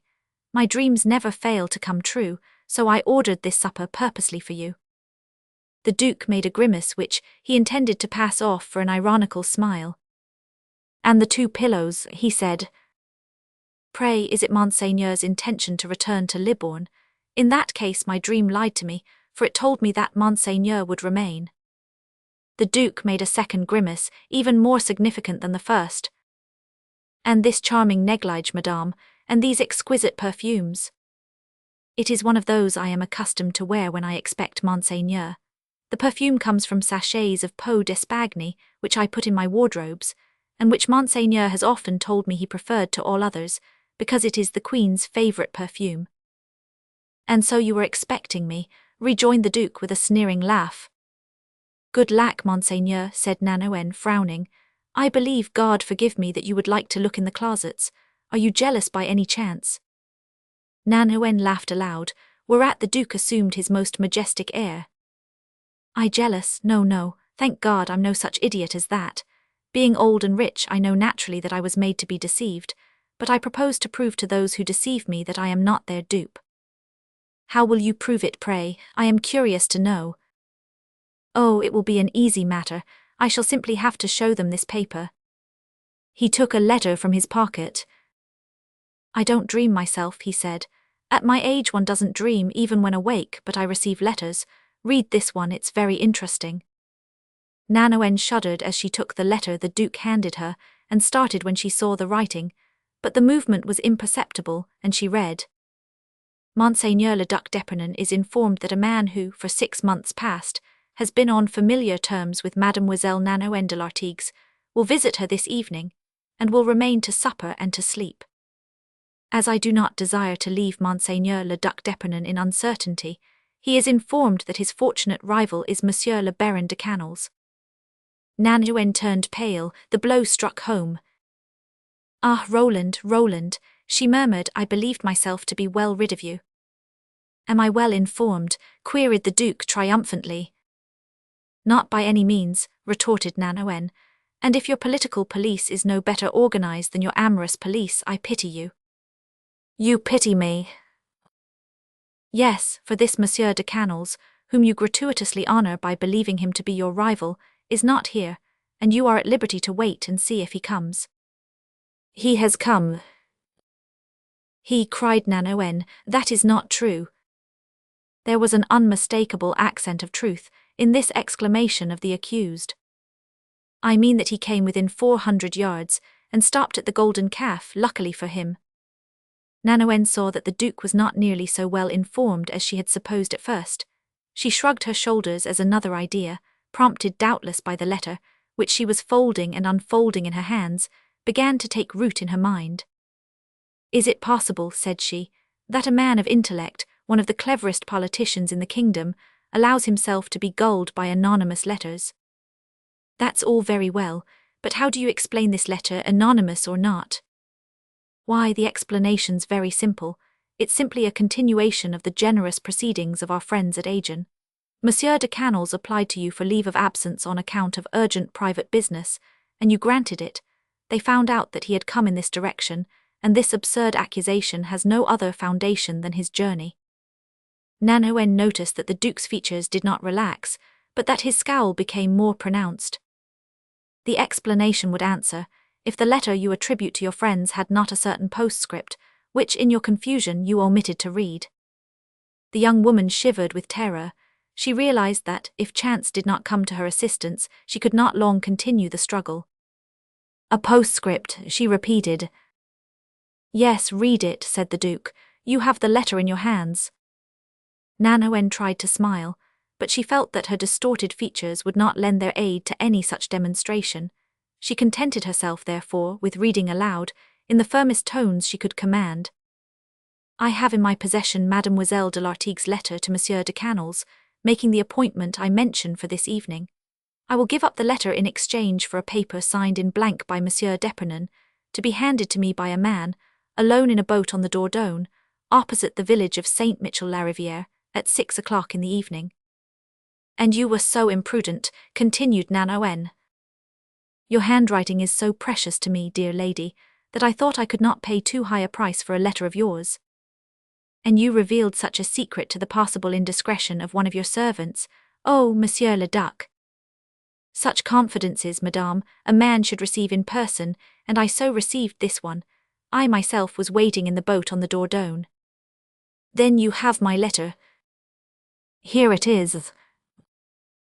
Nanoën made a superhuman effort to remember the exact contents of the letter, but it was impossible. Her brain was beginning to be confused. She had no alternative, therefore, but to take her own letter and read it. It contained barely 3 lines. Nanoën ran her eye over them in eager haste, and saw, with unspeakable delight, that the letter did not compromise her beyond all hope. Read it aloud, said the Duke. Like you, I have forgotten what the letter contains. Nanoën found the smile she had sought in vain a few seconds before, and complied with the Duke's suggestion. I shall take supper at 8 o'clock. Are you free? I am. If so, be punctual, my dear Canals, and have no fear for our secret. I should say that that is explicit enough, cried the Duke, pale with rage. That is my salvation, thought Nanoën. So you have a secret with Monsieur de Canals, have you? Continued the Duke. Chapter 6. Nanoën realized that to hesitate for a second would be her destruction. Moreover, she had had time enough to develop in her brain the scheme suggested by the anonymous letter. Yes, said she, gazing fixedly at the Duke, I have a secret with that gentleman. You confess it, cried Monsieur d'Epernon. I must, for one can conceal nothing from you. Oh, shouted the Duke. Yes, I was expecting Monsieur de Canals, continued Nanoen calmly. You were expecting him. I was expecting him. You dare admit it. Freely, tell me now, do you know who Monsieur de Canals is? He is a jackanapes, whom I will punish cruelly for his impudence. He is a noble and gallant gentleman, to whom you will continue your benefactions. Oh, I swear by the Almighty that I will not. No oaths, Monsieur le Duc, at all events not until I have said what I have to say, rejoined Nanoen, smiling sweetly. Say on then, but waste no time. Haven't you, who are so skillful in probing the human heart to its lowest depths, said Nanoen, haven't you remarked my partiality for Monsieur de Canals, my repeated solicitations in his interest, the captain's commission I procured for him, the grant of money for a trip to Bretagne with Monsieur de Mailerea, his recent leave of absence, in a word, my constant efforts to gratify him? Madame, said the Duke, you exceed all bounds. For God's sake, Monsieur le Duc, wait until you hear the end. Why should I wait any longer? What more is there for you to tell me? That I have a most affectionate interest in Monsieur de Canals. Pardieu, I know it well. That I am devoted to him, body and soul. Madame, you abuse. That I will do my utmost to oblige him while I live, and all because he's your lover, that's not difficult to guess. Because, continued Nanoen, seizing the wrathful Duke's arm with a dramatic gesture, because he is my brother. Monsieur d'Epernon's arm fell to his side. Your brother, he said. Nanoen nodded affirmatively with a triumphant smile. This calls for an explanation, the Duke cried after a moment's reflection. Which I will give you, said Nanoen. When did my father die? Why, about 8 months since, replied the Duke, after a short mental calculation. When did you sign the captain's commission for Canals? At about the same time. A fortnight later, said Nanoen. A fortnight later, it's very possible.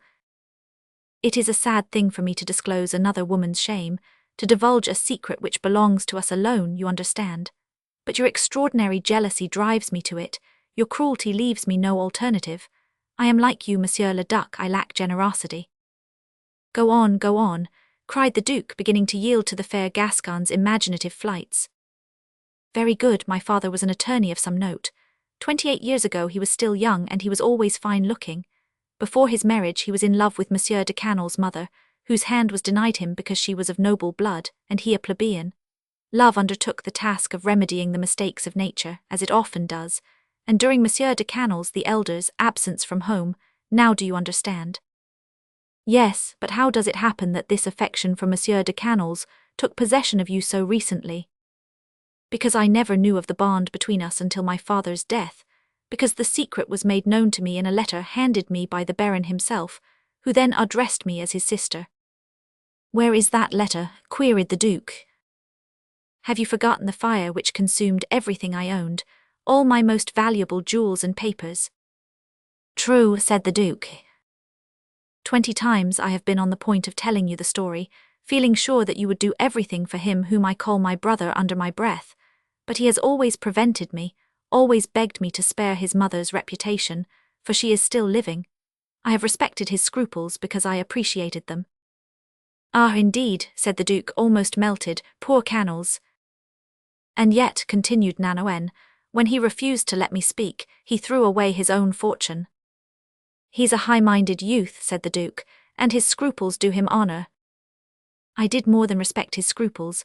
I swore that the mystery should never be revealed to anyone on earth, but your suspicions caused the cup to overflow. Woe is me, I have forgotten my oath. Woe is me, I have betrayed my brother's secret. And Nanoen burst into tears. The Duke fell upon his knees and kissed her pretty hands, which hung dejectedly at her side, while her eyes were raised toward heaven, as if imploring God's forgiveness for her perjury. You say, woe is me, cried the Duke. Say rather, good luck for all. I propose that poor Canals shall make up for lost time. I don't know him, but I desire to know him. You shall present him to me, and I will love him like a son. Say like a brother, rejoined Nanoen with a smile. Villainous informers, she suddenly cried, passing to another train of thought and crumpling the letter in her hand as if she proposed to throw it in the fire, but carefully placing it in her pocket, with a view of confronting its author with it later. Now that I think of it, said the Duke, why shouldn't the rascal come here? Why should I wait any longer before seeing him? I'll send at once to the Golden Calf to bid him come. Oh, of course, said Nanoen, so that he may know that I can conceal nothing from you, and that I have told you everything in utter disregard of my oath. I will be careful. Ah, Monsieur le Duc, do you wish me to quarrel with you? Retorted Nanoen, with one of those smiles which demons borrow from angels. How so, my dear love? Because you used to be more anxious for a tete-a-tete than now. Let us sup together, and tomorrow it will be time enough to send for cannels. Between now and tomorrow, said Nanoen to herself, I shall have time to warn him. So be it, said the Duke, let us sup.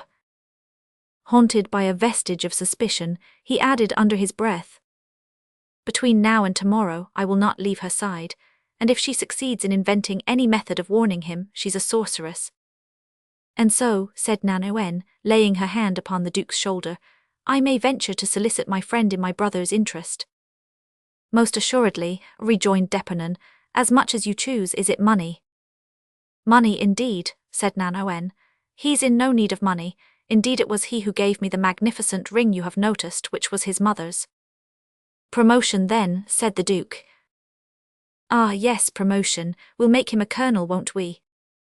Peste, how fast you go, my love. Colonel. To obtain that rank he must have rendered His Majesty's cause some service. He is ready to render that cause whatever service may be pointed out to him. Indeed, said the Duke, looking at Nanoen out of the corner of his eye, I shall have occasion to send someone on a confidential mission to the court. To the court, exclaimed Nanoen. Yes, replied the old courtier, but that would separate you. Nanoen saw that she must take some means to destroy this remnant of suspicion. Oh, don't be alarmed about that, my dear Duke. What matters the separation so long as there is profit in it?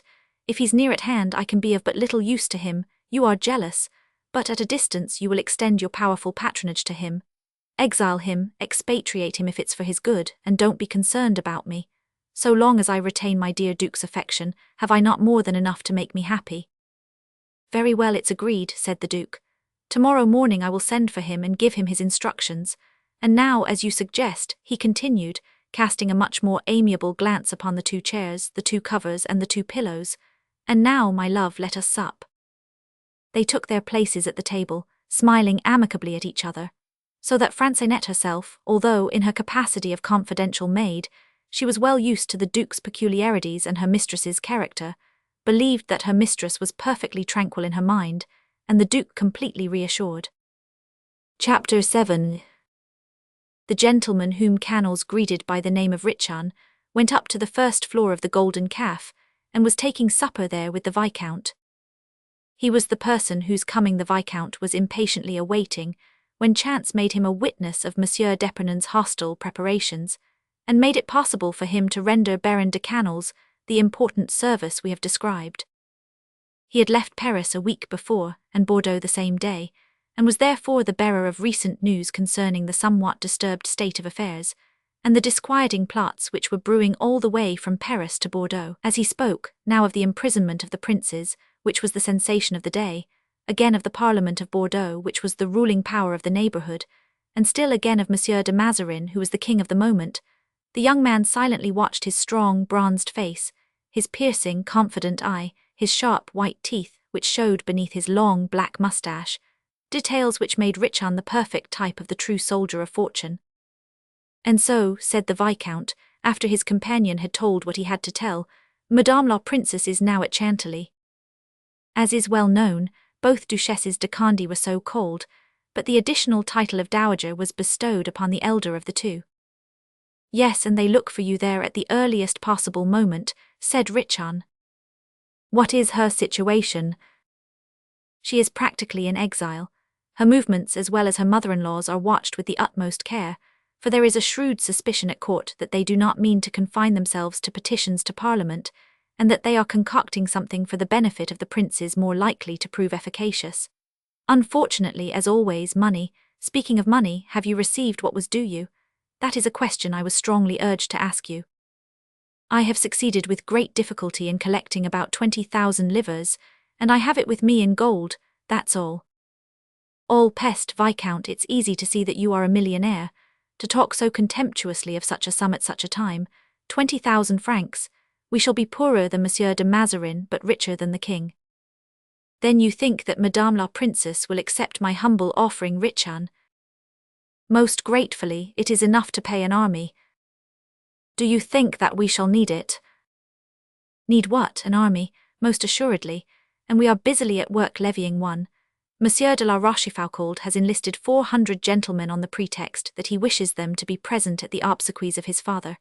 Monsieur le Duc de Bouillon is about starting for Guyenne with an equal number. Monsieur de Turenne promises to make a descent upon Paris in the hope of surprising Vincennes and carrying off the princes by a coup de main. He will have 30,000 men, his whole army of the north, whom he has seduced from the king's service. Oh, everything is going along well, Richan continued. Never fear, I don't know if we shall perform any great deeds, but at all events we shall make a great noise. Did you not fall in with the Duc d'Epernon? Interposed the young man, whose eyes sparkled with joy at this enumeration of forces, which augured well for the triumph of the party to which he was attached. The Duc d'Epernon, repeated Richan, opening his eyes. Where do you suppose I fell in with him, I pray to know? I come from Agen, not from Bordeaux. You might have fallen in with him within a few steps of this place, replied the Viscount, smiling. Ah, yes, of course, the lovely Nanoën de l'Artigues lives in the neighbourhood, does she not? Within 2 musket shots of the inn. The deuce, that explains the Baron de Canol's presence at the Golden Calf. Do you know him? Whom, the Baron? Yes. I might almost say that I am his friend, if Monsieur de Canol's were not of the oldest nobility, while I am only a poor roturier. Roturiers like yourself, Richan, are quite as valuable as princes in our present plight. Do you know, by the way, that I saved your friend, Baron de Canol's, from a thrashing, if not from something much worse? Yes, he said something of that to me, but I hardly listened to him. I was in such haste to join you. Are you sure that he didn't recognize you? He could hardly recognize a person he had never seen. I should have asked if he did not guess who you are. Indeed, replied the Viscount, he looked at me very hard. Richan smiled. I can well believe it, he said. One doesn't meet young gentlemen of your type every day. He seemed to me a jovial sort of fellow, said the Viscount after a brief pause. A jovial fellow and a good fellow, too. He has a charming wit and a great heart. The Gascon, you know, is never mediocre in anything. He is in the front rank or is good for nothing. This one is made of good stuff. In love as in war he is at once a dandy and a gallant officer. I am sorry that he is against us. Indeed, as chance brought you in contact with him, you should have seized the opportunity to win him over to our side. A fugitive blush passed like a flash over the Viscount's pale cheeks. Mon Dieu, continued Richan, with that melancholy philosophy which is sometimes found in men of the most vigorous temper, are we so sober-minded and reasonable, pray, that we manage the torch of civil war in our adventurous hands as if it were an altar light? Is Monsieur le Coadjuteur, who, with a word, tranquilizes or arouses Paris, a very serious-minded man? Is Monsieur de Beaufort, whose influence in the capital is so great that he is called Le Roi des Halles, King of the Markets, a very serious-minded man? Is Madame de Chevreuse, who makes and unmakes ministers at pleasure, a very serious-minded woman? Or Madame de Longueville, who nevertheless sat on the throne at the Hôtel de Ville for 3 months? Or Madame la Princesse de Conde, who no longer ago than yesterday was engrossed with dresses and jewels and diamonds? Lastly is Monsieur le Duc d'Enghien, who is still playing with his jumping jacks in charge of women, and who will don his first breeches, perhaps, to turn all France topsy-turvy. Is he a very serious-minded leader of a party? And myself, if you will allow me to mention my own name after so many illustrious ones, am I a very serious personage? I, the son of a miller of Angoulême, and once a retainer of Monsieur de la Rochefoucauld. I, to whom my master one day, instead of a cloak to brush, gave a sword, which I gallantly buckled on at my side, an embryo warrior, and yet the son of the miller of Angoulême, Monsieur de la Rochefoucauld's former valet de chamber, has risen to be a captain. He is levying a company, bringing together 400 or 500 men, with whose lives he is about to play, as if God himself had given him the right. He is marching along on the road to greatness, some day to be colonel or governor of a fortress. Who knows? It may perhaps be his lot to hold for 10 minutes, an hour, or a day, the destiny of a kingdom in his hands. This much resembles a dream, as you see, and yet I shall consider it a reality until the day when some great disaster awakens me. And on that day, the Viscount broke in, woe to those who awaken you, Richan, for you will be a hero. A hero or a traitor, according as we are the strongest or the weakest. Under the other cardinal I should have looked twice, for I should have risked my head. Go to, Richan. Do not try to make me believe that such considerations can influence a man like you, who are pointed to as one of the bravest soldiers in the whole army. Oh, of course, said Richan with an indescribable motion of his shoulders. I was brave when King Louis Roman XIII, with his pale face, his blue ribbon, and his eye gleaming like a carbuncle, cried in his strident voice, biting the ends of his moustache, "The king is looking at you. Forward, messieurs." But when I am obliged to look at the same blue ribbon on the son's breast, which I can still see on the father's, and no longer behind me but before my face, when I am obliged to shout to my soldiers, "Fire on the King of France." On that day, continued Richan, shaking his head, on that day, Viscount, I fear that I shall be afraid and aim badly. What snake have you trodden on today, that you persist in putting things in the worst light, my dear Richan? The young man asked. Civil war is a deplorable thing, I know, but sometimes necessary. Yes, like the plague, the yellow fever, the black fever, fever of all colors. Do you think, for instance, Monsieur le Vicomte, that it is absolutely necessary that I, who have been so glad to grasp my good friend Canol's hand this evening, should run my sword through his body tomorrow, because I serve Madame la Princesse de Conde, who laughs at me, and he Monsieur de Mazarin, at whom he laughs? Yet it may fall out so. The Viscount made a horrified gesture. Unless, pursued Richan, I am out in my reckoning, and he makes a hole in me in one way or another. Ah, you people have no appreciation of what war is. You see nothing but a sea of intrigue and plunge into it as if it were your natural element. As I said the other day to Her Highness, and she agreed with me, you live in a sphere wherein the artillery fire which mows you down seems to you simple fireworks. In sooth, Richan, you frighten me, said the Viscount, and if I were not sure of having you at hand to protect me, I should not dare to start. But under your escort, he continued, holding out his little hand to the partisan, I have no fear. My escort, said Richan. Oh yes, you remind me of something I had forgotten. You will have to do without my escort, Monsieur le Vicomte. That arrangement has fallen through. Why are you not to return to Chantilly with me? I was to do so, in the event that my presence was not necessary here. But, as I was saying, my importance has increased to such a point that I received a positive command from Madame la Princess not to leave the vicinity of the fort, upon which there are designs, it seems. The Viscount uttered an exclamation of dismay. What, I am to go without you? He cried. To go with no one but honest Pompey, who is 100 times more a coward than I am myself, to travel halfway across France alone, or nearly so. Oh no, I will not go, I swear it. I should die of fear before I arrived. Oh, Monsieur le Vicomte, rejoined Richan, laughing aloud, do you forget the sword hanging by your side, pray? Laugh if you please, but I will not budge. Madame la Princess promised me that you should go with me, and I agreed to make the journey only on that condition. That's as you please, Viscount, said Richan with assumed gravity. However, they count upon you at Chantilly, and have a care, for princes soon lose patience, especially when they expect money. To cap the climax, said the Viscount, I must start during the night. So much the better, laughed Richan. No one will see that you are afraid, and you will encounter greater cowards than yourself who will run away from you.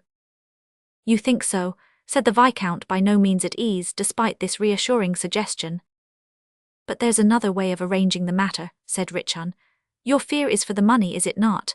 Very well, leave the money with me, and I will send it by 3 or 4 trustworthy men. But believe me, the best way to make sure that it arrives safely is to carry it yourself. You are right, and I will go, Richan. As my bravery must go all lengths, I will keep the money.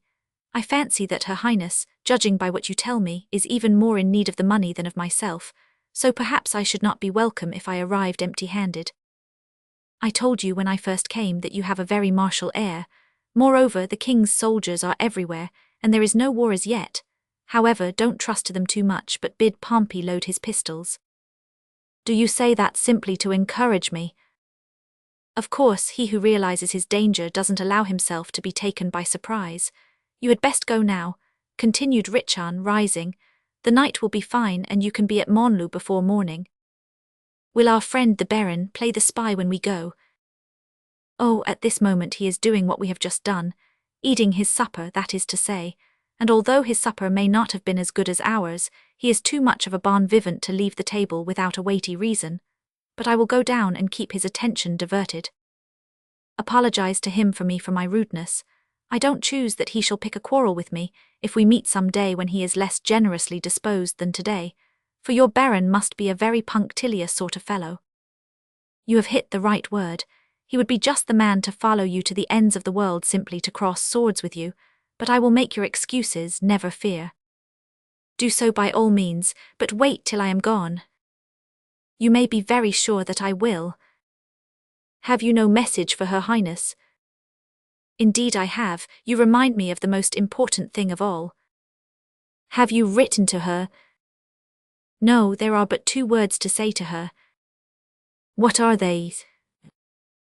Bordeaux, yes. She will know what they mean. Perfectly, and on the faith of those 2 words she may set out in full confidence. You may say to her that I will answer for everything. Come, Pompey, said the Viscount to the old squire, who just then partly opened the door and showed his head in the opening. Come, my friend, we must be off.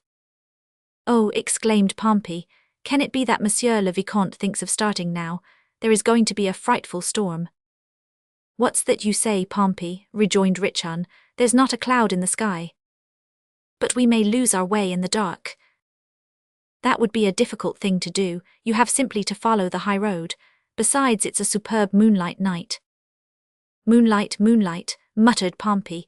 You understand, of course, that what I say is not on my own account, Monsieur Richan. Of course not, said Richan, an old soldier. When one has fought against the Spaniards and been wounded at the Battle of Corbie, pursued Pompey, swelling up. One doesn't know what fear is, eh? Oh well, that is most fortunate, for Monsieur le Vicomte is by no means at ease, I warn you. Oh, exclaimed Pompey, turning pale, are you afraid? Not with you, my good Pompey, said the Viscount. I know you, and I know that you would sacrifice your own life before anything should happen to me. To be sure, rejoined Pompey, but if you are too much afraid, we might wait until tomorrow. Impossible, my good Pompey, so take the gold and put it in your saddlebags, I will join you in a moment. It's a large sum to expose to the risks of a journey at night, said Pompey, lifting the bag. There's no risk, at all events, Richan says so. Are the pistols in the holsters, the sword in the scabbard, and the musket slung on its hook? You forget, replied the old squire, drawing himself up, that when a man has been a soldier all his life, he doesn't allow himself to be caught napping. Yes, Monsieur le Vicomte, everything is in its place. The idea, observed Richan, that anyone could be afraid with such a companion. A pleasant journey to you, Viscount. Thanks for the wish, but it's a long way, replied the Viscount, with a residuum of distress which Pompey's martial bearing could not dissipate. Nonsense, said Richan. Every road has a beginning and an end. My respectful homage to Madame la Princess. Tell her that I am at her service and Monsieur de la Rochefoucauld's while I live, and do not forget the 2 words, Bordeaux, yes. I will go and join Monsieur de Canals. Look you, Richan, said the Viscount, laying his hand upon his companion's arm as he put his foot on the first stair. If this Canals is such a gallant officer and honourable gentleman as you say, why should not you make some attempt to win him over to our side? He might overtake us at Chantilly, or even on the way thither. As I have some slight acquaintance with him, I would present him.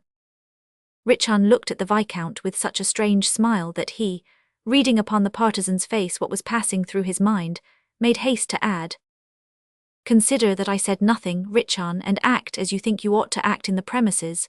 Adieu. He gave him his hand and hastily returned to his room, whether in dread that Richan would see the sudden blush that overspread his face, or that Canals, whose noisy laughter they could plainly hear, would hear their voices. He therefore left the partisan to descend the stairs, followed by Pompey, who carried the valise with an air of studied indifference, so that no one might suspect the nature of its contents. Having waited a few moments, he cast his eye around the room to make sure that he had forgotten nothing, extinguished the candles, stole cautiously down to the ground floor, venturing a timid glance through the half-open door of a brilliantly lighted room on that floor, and wrapping himself closely in a heavy cloak which Pompey handed him, placed his foot in the squire's hand, leaped lightly into the saddle, scolded the old soldier good-naturedly for his moderation, and disappeared in the darkness. As Richan entered the room occupied by Canals, whom he had undertaken to entertain while the little Viscount was making his preparations for departure, a joyful shout issuing from the Baron's mouth, as he sat uncertainly upon his chair, proved that he bore no ill will. Upon the table, between two transparent bodies which had once been full bottles, stood a thick-set wicker-covered vessel, proud of its rotundity, through the interstices of which the bright light of 4 candles caused a sparkling as of rubies and topazes. It was a flask of the old Colliery vintage, whose honeyed flavour is so delicious to the overheated palate. Appetizing dried figs, biscuit, almonds, and high-flavoured cheeses bore witness to the shrewdness of the innkeeper's reckoning, as the 2 empty bottles and a third but half-filled demonstrated its exactitude. Indeed, it was certain that whoever should partake of that tempting dessert would necessarily, however sober he might ordinarily be, consume a great quantity of liquid food. Now Canals did not plume himself upon being an anchorite. Perhaps indeed, being a Huguenot, Canals was of a Protestant family, and mildly professed the religion of his fathers. Perhaps, we say, being a Huguenot, Canals did not believe in canonizing the pious hermits who had won a dwelling in heaven by drinking water and eating dried roots. And so, melancholy as he was, or in love if you please, Canals was never insensible to the fumes of a good dinner, or to the sight of those bottles of peculiar shape, with red, yellow, or green seals, which confine, with the assistance of a trusty cork, the purest blood of Gascony, Champagne, or Burgundy. Under the present circumstances, therefore, Canals had, as usual, yielded to the fascinations of that sight. From the sight he had passed to the smell, from the smell to the taste, and 3 out of the 5 senses with which our kindly common mother, whom we call Dame Nature, has endowed her children, being fully satisfied, the 2 others awaited their turn patiently, and with beatific resignation. It was at this juncture that Richan entered and found Canals rocking on his chair. "Ah, my dear Richan, you come in good time," he cried. "I was in great need of somebody to whom to sing Master Biscaro's praises, and I was almost reduced to the point of doing it to this idiot of a Castorin, who only knows how to drink, and whom I have never been able to teach to eat. Just look at that sideboard, my friend, and cast your eye over this table, at which I invite you to take a seat. Is not mine host of the Golden Calf a veritable artist, a man whom I can safely recommend to my friend the Duc d'Epernon? Listen to the details of this menu, and judge for yourself, Richan, for you know how to appreciate such things. Potage de bisques, hors d'oeuvres, pickled oysters, anchovies, small fowl, capon ox olives with a bottle of Medoc of which you see the corpse here, a partridge stuffed with truffles, Piso caramel, wild cherry ice, irrigated by a bottle of Chambertin, here lying dead. Furthermore, this dessert and this bottle of Colliery, which is trying hard to defend itself but will soon go to join the others, especially if we join forces against it. Sarpejou, I am in the best of humour, and Biscaro's is a past master. Sit you down, Richan, you have supped, but what's the odds? I have supped too, but that makes no difference, we will begin again. Thanks, Baron, said Richan with a laugh, but I am not hungry. I grant you that. One may have ceased to be hungry and still be athirst. Taste this Colliery. Richan held out his glass. And so you have supped, continued Canals, supped with your little rascal of a Viscount. Oh, I beg your pardon, Richan, I am wrong.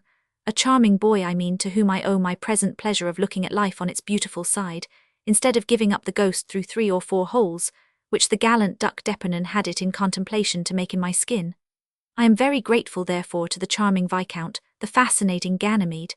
Ah, Richan, you have every appearance of being just what you are said to be, a devoted servant of Monsieur de Conde.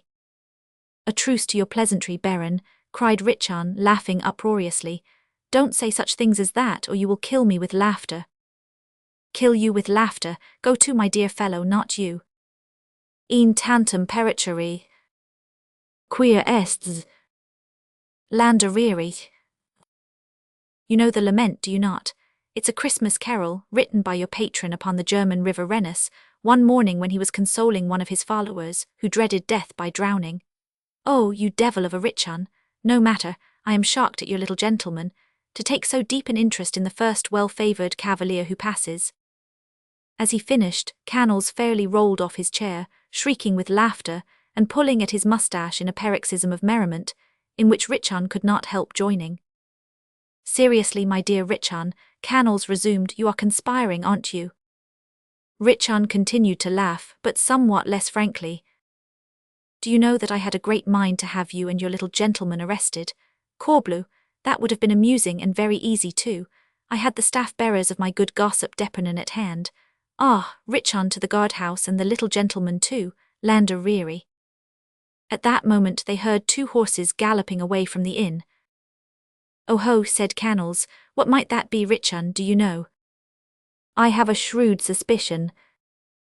Tell me then. It's the little gentleman going away.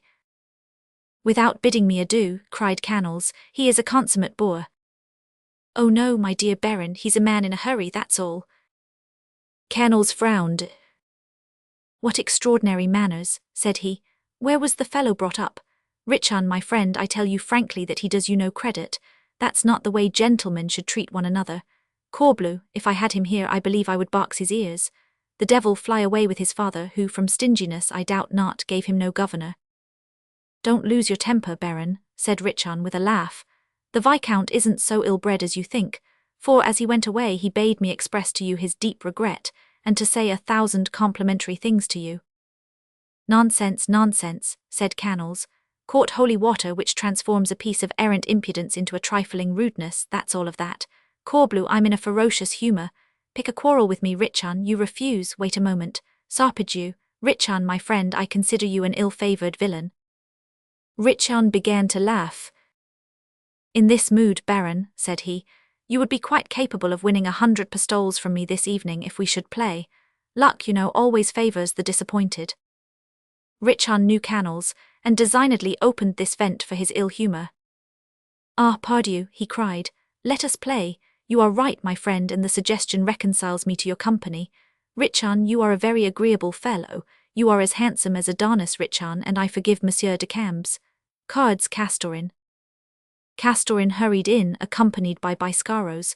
Together they prepared a table, and the 2 guests began to play. Castorin, who had been dreaming for 10 years of a martingale at Trentet Quarante, and Biscaros, whose eye gleamed covetously at the sight of money, stood on either side of the table looking on.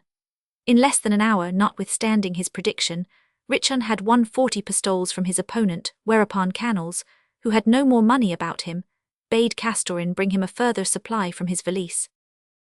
It's not worth while, said Richan, who overheard the order. I haven't time to give you your revenge. What's that, you haven't time? Exclaimed Canals. No, it is 11 o'clock, said Richan, and at midnight I must be at my post. Nonsense, you are joking, rejoined Canals. Monsieur le Baron, observed Richan gravely, you are a soldier, and consequently you know the rigorous rules of the service. Then why didn't you go before you won my money? Retorted Canals, half smiling, half angry. Do you mean to reproach me for calling upon you? God forbid, but consider, I haven't the slightest inclination to sleep, and I shall be frightfully bored here. Suppose I should propose to bear you company, Richan? I should decline the honour, Baron. Affairs of the nature of that upon which I am engaged are transacted without witnesses. Very good, you are going in what direction? I was about to beg you not to ask me that question. In what direction has the Viscount gone? I am obliged to tell you that I have no idea. Canals looked at Richan to make sure that there was no raillery in his disobliging answers, but the kindly eye and frank smile of the governor of Vayres disarmed his curiosity, if not his impatience. Well, well, you are a perfect treasure-house of mysteries, my dear Richan, but no compulsion. I should have been disgusted enough if anyone had followed me 3 hours ago, although, after all, the man who followed me would have been as disappointed as I was myself. So one last glass of Calura, and good luck to you. With that, Canals refilled the glasses, and Richan, having emptied his to the Baron's health, took his leave, nor did it once occur to the Baron to watch to see in which direction he went. Left to his own resources, amid the half-burned candles, empty bottles, and scattered cards, he fell a prey to one of those fits of depression which no one can understand without experiencing them, for his jovial humour throughout the evening had its origin in a disappointment which he had laboured to forget, with but partial success. He dragged his feet along toward his bedroom, casting a sidelong glance, half regretful, half angry, through the window in the hall toward the isolated house, where a single window, through which a reddish light shone, intercepted from time to time by more than one shadow, proved with sufficient certainty that Mademoiselle de Lartigues was passing a less lonely evening than himself. On the first stair, the toe of Cannel's boot came in contact with some object. He stooped and picked up one of the Viscount's diminutive pearl-grey gloves, which he had dropped in his haste to leave Master Biscaro's hostelry, and which he probably did not consider of sufficient value to waste his time in searching for it. Whatever may have been Cannel's reflections in a moment of misanthropy not to be wondered at in an offended lover, there was not at the isolated house a whit more real satisfaction than at the Golden Calf. Nanoën was restless and anxious throughout the night, revolving in her mind 1,000 schemes to warn Cannel's, and she resorted to every device that a well-developed female brain could suggest in the way of cunning and trickery to extricate herself from her precarious situation. Her only object was to steal 1 minute from the Duke to speak to Francinet, or 2 minutes to write a line to Cannel's upon a scrap of paper. But you would have said that the Duke, suspecting all that was passing through her mind, and reading her anxiety through the mask of cheerfulness which her face wore, had sworn to himself that he would not vouchsafe to her 1 moment of that liberty which was so essential to her peace of mind. Nanoën had a sick headache. Monsieur d'Épernay would not hear of her rising to get her bottle of salts, but went to look for it himself.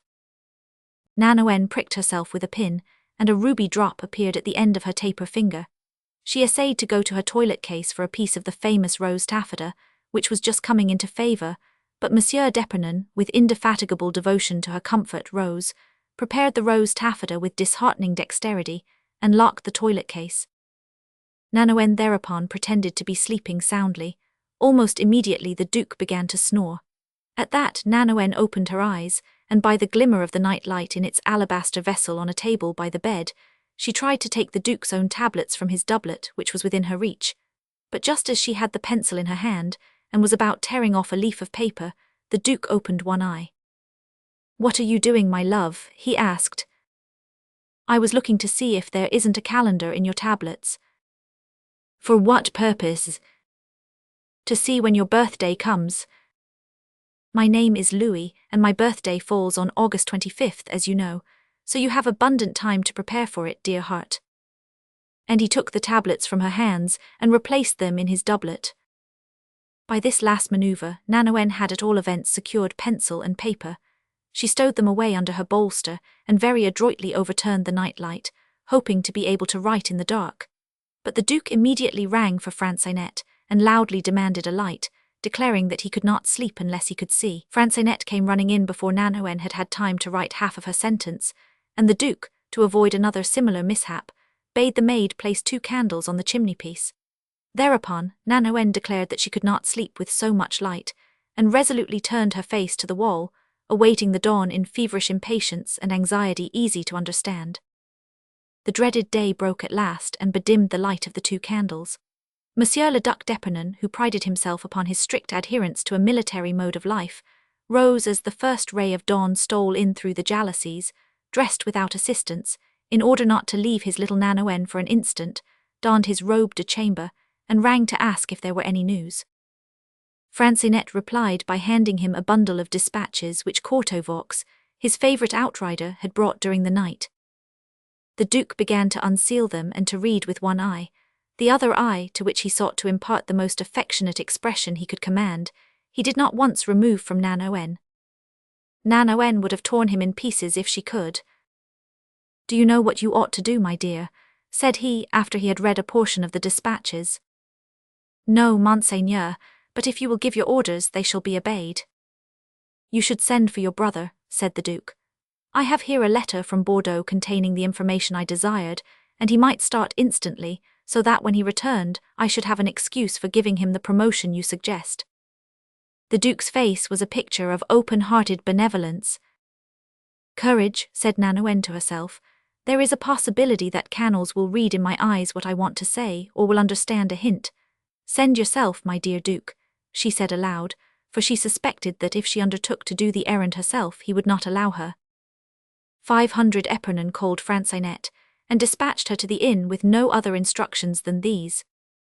"Say to Monsieur le Baron de Cannel's that Mademoiselle de Lartigues expects him to breakfast."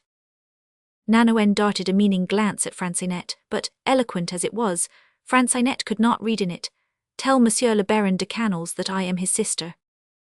Francinet departed on her errand, satisfied that there was a needle under the rock, and that the needle might prove to be a good, healthy serpent. Meanwhile Nanoen rose, and took up a position behind the Duke, so that she might be able, at the first glance she exchanged with Canals, to warn him to be on his guard, and she busied herself in constructing a sentence by means of which she might at the outset convey to the Baron all that he ought to know, in order that he might not sing false in the family trio about to be performed. Out of the corner of her eye, she could see the whole of the road as far as the turn where Monsieur d'Epernon and his men had lain in ambush the night before. "Ah," exclaimed the Duke, "Francinet is returning," and he fixed his eyes upon Nanoen's, who was compelled to look away from the road to meet his gaze. Nanoen's heart was beating as if it would burst through her breast. She had seen no one but Francinet, and it was Canals whom she hoped to see, and to read in his face some comforting assurance.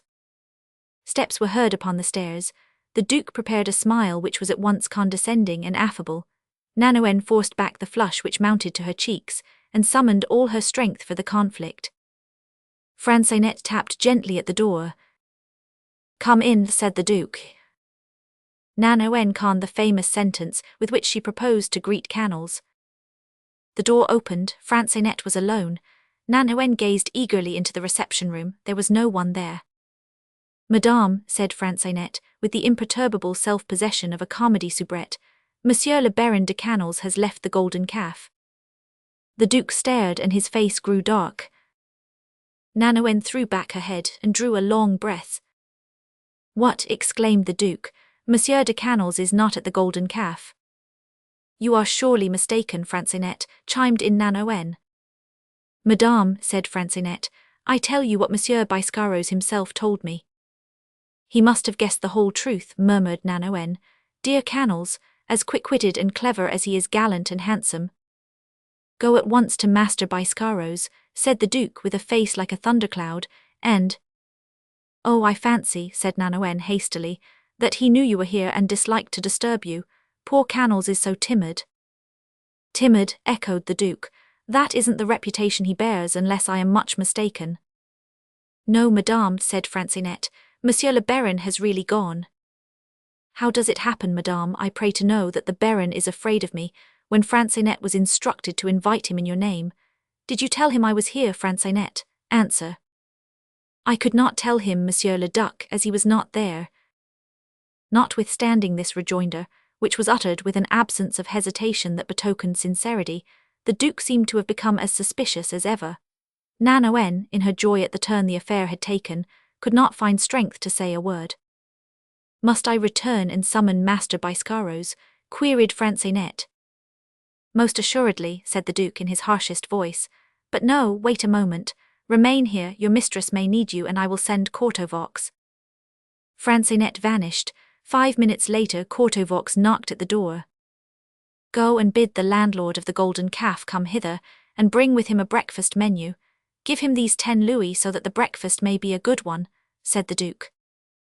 Courtevox received the money on the skirt of his coat, and took himself off at once to execute his master's orders. He was a servant of good family, and knowing enough at his trade to give lessons to all the Crispins and Mascarillos of the day. He found Biscaros and said to him, "I have induced Monsieur to order a good breakfast, and he gave me 8 louis. I keep 2, of course, for my commission, and here are 6 for you. Come at once." Biscaros, tremulous with joy, tied a white apron around his loins, pocketed the 6 louis, and pressing Courtevox's hand, followed close upon his heels as he trotted away toward the little house. Chapter 8. This time Nanoen was without apprehension. Francinet's intelligence had reassured her completely, and she was even very anxious to talk with Biscaros. He was ushered in, therefore, immediately upon his arrival. Biscaros entered the room with his apron politely tucked in his belt, and cap in hand. "You had at your house yesterday a young gentleman, Monsieur le Baron de Canals, did you not?" said Nanoen. "What has become of him?" added the Duke. Biscaros, somewhat ill at ease, for the outrider and the 6 louis made him more than suspect the great personage under the robe de chamber, replied evasively, "He has gone, monsieur." Gone, said the Duke, really gone. Really? Where has he gone? Nandoen asked. That I cannot tell you, for in very truth I do not know, madame.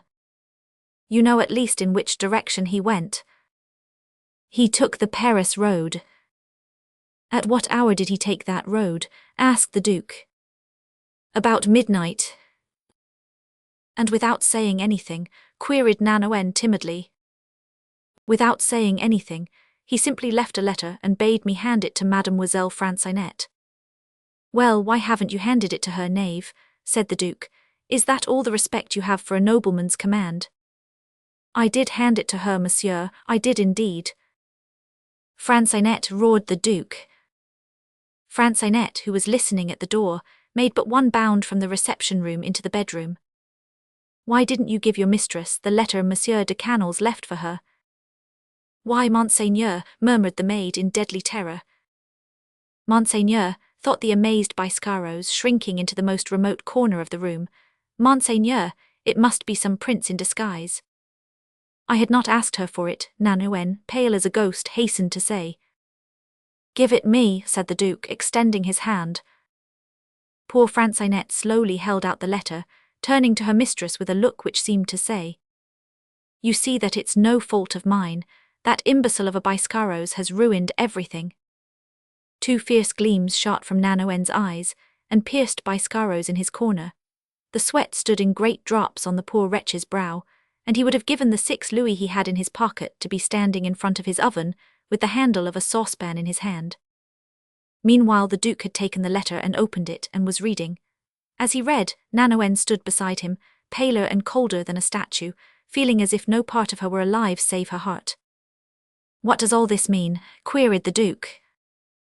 Nandoen knew by that question that the letter did not compromise her. Read it aloud and I can explain it perhaps, said she. Dear Nandoen, the Duke began.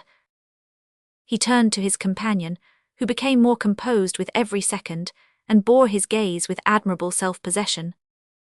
Dear Nandoen, the Duke resumed. I am availing myself of the leave of absence I owe to your good offices, and to divert my mind, I am going for a short gallop on the Paris road. Au revoir, I commend my fortune to your attention. Ah, car, why this Canals is mad. Mad, why so? Rejoined Nandoen. Does a sane man start off in this way at midnight, without a reason for so doing? I should say as much, said Nandoen to herself. Come, explain his departure to me. Mon dear Monseigneur, said Nandoen with a charming smile, nothing can be easier than that. She too calls him Monseigneur, muttered Biscaros. He is a prince beyond question. Well, tell me. What, can you not guess which way the wind blows? Not in the least. Canals is 27 years old. He is young, handsome, thoughtless. What particular form of madness do you suppose he prefers? Love. He must have seen some fair traveller pass Master Biscaros' door and have followed her. He's in love, you think? Cried the Duke, smiling at the very natural reflection that, if Canals was in love with any traveller whatsoever, he was not in love with Nandoen. Why, yes, of course he's in love. Isn't that it, Master Biscaros? Said Nandoen, enchanted to see that the Duke accepted her suggestion. Come, answer freely, have I not guessed aright? Biscaros thought that the moment had come to re-establish himself in the young woman's good graces, by assenting freely to whatever she might say, and with a smile about 4 inches wide blooming upon his lips, he said, In very truth, Madame may be right. Nandoen stepped toward him, shuddering in spite of herself. It is so, is it not? She said. I think so, Madame, replied Biscaros with a knowing air. You think so? Yes, wait a moment, indeed you open my eyes. Ah, tell us about it, Master Biscaros, rejoined Nandoen, beginning to feel the first pricks of jealousy. Come, tell us what fair travellers tarried at your hostelry last night. Yes, tell us, said Monsieur d'Epernon, stretching out his legs and making himself comfortable in an easy chair. There were no lady travellers, said Biscaros. Nandoen breathed again. But, continued the innkeeper, not suspecting that every word he uttered made Nandoen's heart leap, there was a little fair-haired gentleman, very plump and dainty, who didn't eat or drink, and who was afraid to resume his journey after dark. A young gentleman who was afraid, repeated Biscaros with an extremely cunning nod. You understand, do you not? Ha ha ha, laughed the Duke condescendingly, biting freely at the hook. Nanoen answered his laughter with something very like gnashing of the teeth. Go on, said she, it's a charming story. Of course the little gentleman was awaiting Monsieur de Canals. No, he was waiting for a tall mustachioed gentleman to sup with him, and was even somewhat uncivil to Monsieur de Canals when he proposed that they should sup together. But that worthy gentleman was not discouraged by so small a matter. He's an enterprising young man, apparently, and faith, after the departure of the tall man who turned to the right, he rode after the short one who turned to the left. With this Rabelaisian conclusion, Biscaros, observing the Duke's expansive features, thought that he might indulge in an ascending scale of roars of laughter, of so stentorian quality that the windows rattled. The Duke, whose mind was entirely relieved from a great weight, would have embraced Biscaros if the least drop of noble blood had flowed in his veins. As for Nanoen, with pallid cheeks and a convulsive smile frozen upon her lips, she listened to every word that fell from the innkeeper's lips, with that devouring faith which leads the jealous to drink freely to the dregs the poison which destroys their lives. What leads you to think, said she, that your little gentleman is a woman, and that Monsieur de Canals is in love with her, rather than that he is riding about the country because he is bored or to gratify a whim? What makes me think so? Replied Biscaros, determined to bring conviction home to the minds of his hearers. Wait, and I will tell you. Yes, tell us, my good friend, said the Duke. Egad, you are an amusing fellow. Monseigneur is too kind, said Biscaros. It was like this.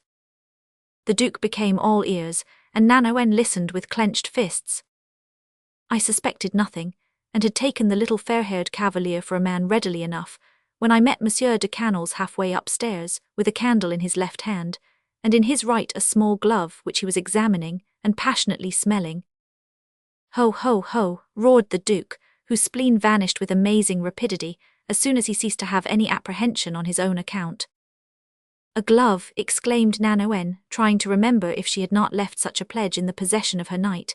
A glove like this. As she spoke, she handed the innkeeper one of her own gloves. No, said Biscaros, a man's glove. A man's glove, Monsieur de Canals staring at a man's glove and passionately smelling it. You are mad. No, for it belonged to the little gentleman, the pretty little blonde cavalier, who neither ate nor drank, and was afraid of the dark. A tiny glove in which Madame could hardly put her hand, although Madame certainly has a pretty hand. Nanoen gave a sharp little cry, as if she had been struck by an invisible arrow. I trust, said she with a mighty effort, that you have all the information you desire, Monseigneur, that you know all you wish to know. With trembling lips, clenched teeth, and gleaming eyes, she pointed with outstretched finger to the door, while Biscaros, noticing these indications of wrath upon the young woman's face, was altogether nonplussed, and stood with mouth and eyes wide open. If the young gentleman's absence is such a calamity, he thought, his return would be a blessed thing. I will flatter this worthy nobleman with a hopeful suggestion that he may have a hearty appetite. In pursuance of this determination, Biscaros assumed his most gracious expression, gracefully put his right leg forward, and remarked, After all, though the gentleman has gone, he may return at any moment. The Duke smiled at this beginning. True, he said, why should he not return? Perhaps indeed he has returned already. Go and ascertain, Monsieur Biscaros, and let me know. But the breakfast, said Nanoen hastily. I am dying of hunger. To be sure, said the Duke. Courtevox will go. Come here, Courtevox, go to Master Biscaros' inn and see if Monsieur le Baron de Canals has returned. If he is not there, ask questions, find out what you can, look for him in the neighbourhood. I am anxious to breakfast with him. Go. Courtevox left the room, and Biscaros, noticing the embarrassed silence of the others, prepared to put forth a new expedient. Don't you see that Madame is motioning you to retire? Said Francinet. One moment, cried the Duke. Deuce take me, but you're losing your head now, my dear Nanoen. What about the menu, pray? I am like you, I am half famished. Here, Master Biscaros, put these 6 louis with the others. They are to pay for the diverting tale you have been telling us.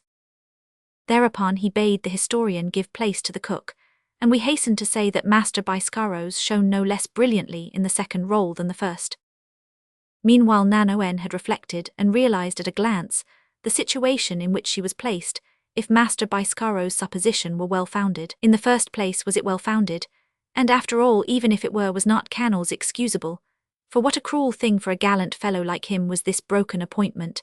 How insulting the espionage of the Duc d'Epernon, and the necessity imposed upon him, Canals, of looking on, so to speak, at his rival's triumph. Nanoen was so deeply in love herself that, attributing this prank to a paroxysm of jealousy, she not only forgave Canals but pitied him, and congratulated herself, perhaps, on being loved so well as to have incited him to take this petty revenge upon her. But the evil must be cut off at its root, and the progress of this incipient passion must be checked at all hazards.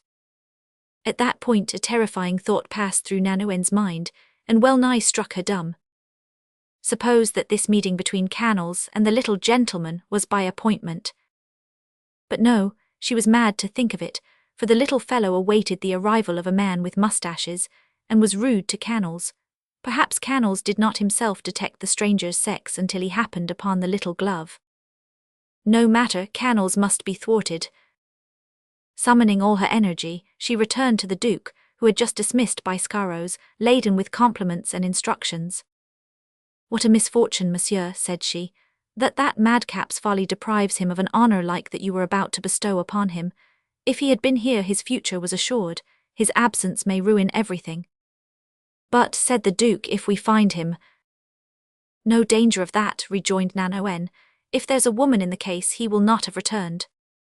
"What would you have me do, my love? Youth is the age of pleasure, he is young and is amusing himself." "But," said Nanoen, "I am more sensible than he, and it's my opinion that we should interfere a little with his unseasonable amusement." "Ah, scolding sister," cried the Duke. "He will take it ill of me at the moment, perhaps, but he will unquestionably thank me for it later." "Very well, have your plan. I ask nothing better than to adopt it if you have." "I have one." "Tell it me." "Do you not wish to send him to the Queen with urgent intelligence?" "To be sure, but if he has not returned—" "Send a messenger after him, and as he is on the road to Paris it will be so much time gained." "Pardieu, you are right. Leave it to me, and Canals shall have the order tonight or tomorrow morning. I will answer for it." "Whom will you send?" "Do you need Courtevox?" "Not in the least." "Give him to me then, and I will send him with my instructions." "Oh, what a head for a diplomatist! You have a future before you, Nanoen." "May I remain forever under so good a master. That is the height of my ambition," said Nanoen, throwing her arm around the old Duke's neck, whereat he trembled with delight. "What a delightful joke to play upon our Celadon," said she. "It will be a charming story to tell, my love. Upon my word, I should like to go in chase of him myself to see how he'll receive the messenger. Unhappily, or rather happily, that is out of the question, and you must needs remain with me." "True, but let us lose no time. Write your order, Duke, and place Courtevox at my disposal." The Duke took a pen and wrote upon a bit of paper these two words: "Bordeaux, no," and signed his name. He then enclosed this laconic dispatch in an envelope, on which he wrote the following address: "To Her Majesty, Queen Anne of Austria, Regent of France." Nanoen meanwhile wrote a few lines, which she placed with the other, after showing them to the Duke. "My dear Baron, the accompanying dispatch is for Her Majesty the Queen, as you see. On your life carry it to her instantly. The welfare of the kingdom is at stake. Your loving sister, Nanoen." Nanoen had hardly finished the letter, when they heard hurried footsteps at the foot of the stairs, and Courtevox ran up quickly and opened the door, with the expansive expression of a bearer of news which he knows to be awaited with impatience. "Here is Monsieur de Canals, whom I met within 100 yards of the house," he said. The Duke uttered an exclamation of good-humoured surprise. Nanoen turned pale and darted to the door, muttering, "It is written that I shall not escape the meeting." At that moment a new personage appeared in the doorway, arrayed in a magnificent costume, holding his hat in his hand, and with a most gracious smile upon his lips. Chapter 9. A thunderbolt falling at Nanoen's feet would certainly have caused her no greater surprise than this unexpected apparition, and would not, in all probability, have extorted from her a more sorrowful exclamation than that which escaped from her mouth involuntarily. She cried. To be sure, my dear little sister, replied a most affable voice, but I beg your pardon, added the owner of the voice as he espied the duc d'épernon, perhaps I intrude. He bowed to the ground to the governor of Guyenne, who replied with a gracious gesture. Couvignac, muttered Nanoen, but so low that the name was pronounced by her heart rather than by her lips. Welcome, Monsieur de Canals, said the Duke with a most benevolent expression. Your sister and I have done naught but talk of you since last evening, and since last evening we have been most desirous of seeing you. Ah, you wish to see me? Indeed, said Couvignac, turning to Nanoen with a look in which there was an indescribable expression of irony and suspicion. Yes, said Nanoen, Monsieur le Duc has been kind enough to express a wish that you should be presented to him. Not save the fear of intruding upon you, Monseigneur, said Couvignac, bowing to the Duke, has prevented me from seeking that honour before this. On my word, Baron, said the Duke, I admire your delicacy, but I feel bound to reproach you for it. Reproach me for my delicacy, Monseigneur, oh ho. Yes, for if your good sister had not looked out for your interests. Ah, exclaimed Couvignac with an eloquent reproachful glance at Nanoen. Ah, my good sister has looked out for the interests of Monsieur. Her brother, interposed Nanoen hastily, what could be more natural? And then today, to what do I owe the pleasure of seeing you? True, said Couvignac, to what do you owe the pleasure of seeing me, Monseigneur? Why, to mere chance, which led you to return. Aha, said Couvignac to himself, it seems that I had gone away. Yes, you went away, you bad brother, and without letting me know except by a word or two, which had no other effect than to increase my anxiety. What would you have, dear Nanoen? We must make allowances for a man in love, said the Duke with a smile. Oh ho, this is becoming complicated, said Couvignac. It seems now that I am in love. Come, said Nanoen, confess that you are. I won't deny it, rejoined Couvignac with a meaning smile, seeking to glean from some eye some hint of the truth, to guide him in constructing a lusty lie. Very good, said the Duke, but let us breakfast if you've no objection. You can tell us of your love affairs as we sit at the table, Baron. Francinet, a cover for Monsieur de Canals. You haven't breakfasted, Captain, I trust. No, Monseigneur, and I confess that the fresh morning air has sharpened my appetite prodigiously. Say the night air, you rascal, said the Duke, for you have been on the road all night. Faith, muttered Couvignac, the brother-in-law guessed aright there. Very good, I admit it, the night air. In that case, the Duke continued, giving his arm to Nanoen and leading the way to the dining room, followed by Couvignac, I trust that you will find here the wherewithal to defeat your appetite, however strongly constituted it may be. It was the fact that Master Biscaros had outdone himself. The dishes were not numerous, but delicious and exquisitely served. The yellow wine of Guyenne and the red Burgundy fell from the bottles like golden pearls and cascades of rubies. Couvignac ate very heartily. The boy handles his knife and fork very cleverly, said the Duke, but you do not eat, Nanoen. I am no longer hungry, Monseigneur. Dear sister, cried Couvignac, to think that the pleasure of seeing me has taken away her appetite. Indeed, I can but be grateful to her for loving me so dearly. This chicken wing, Nanoen, said the Duke.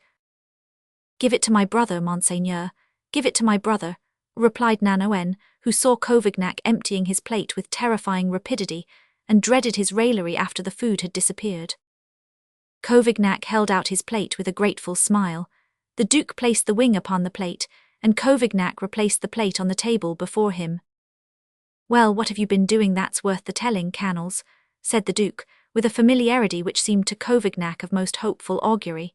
It is understood that I am not speaking of love affairs. Nay, do speak of them, Monseigneur.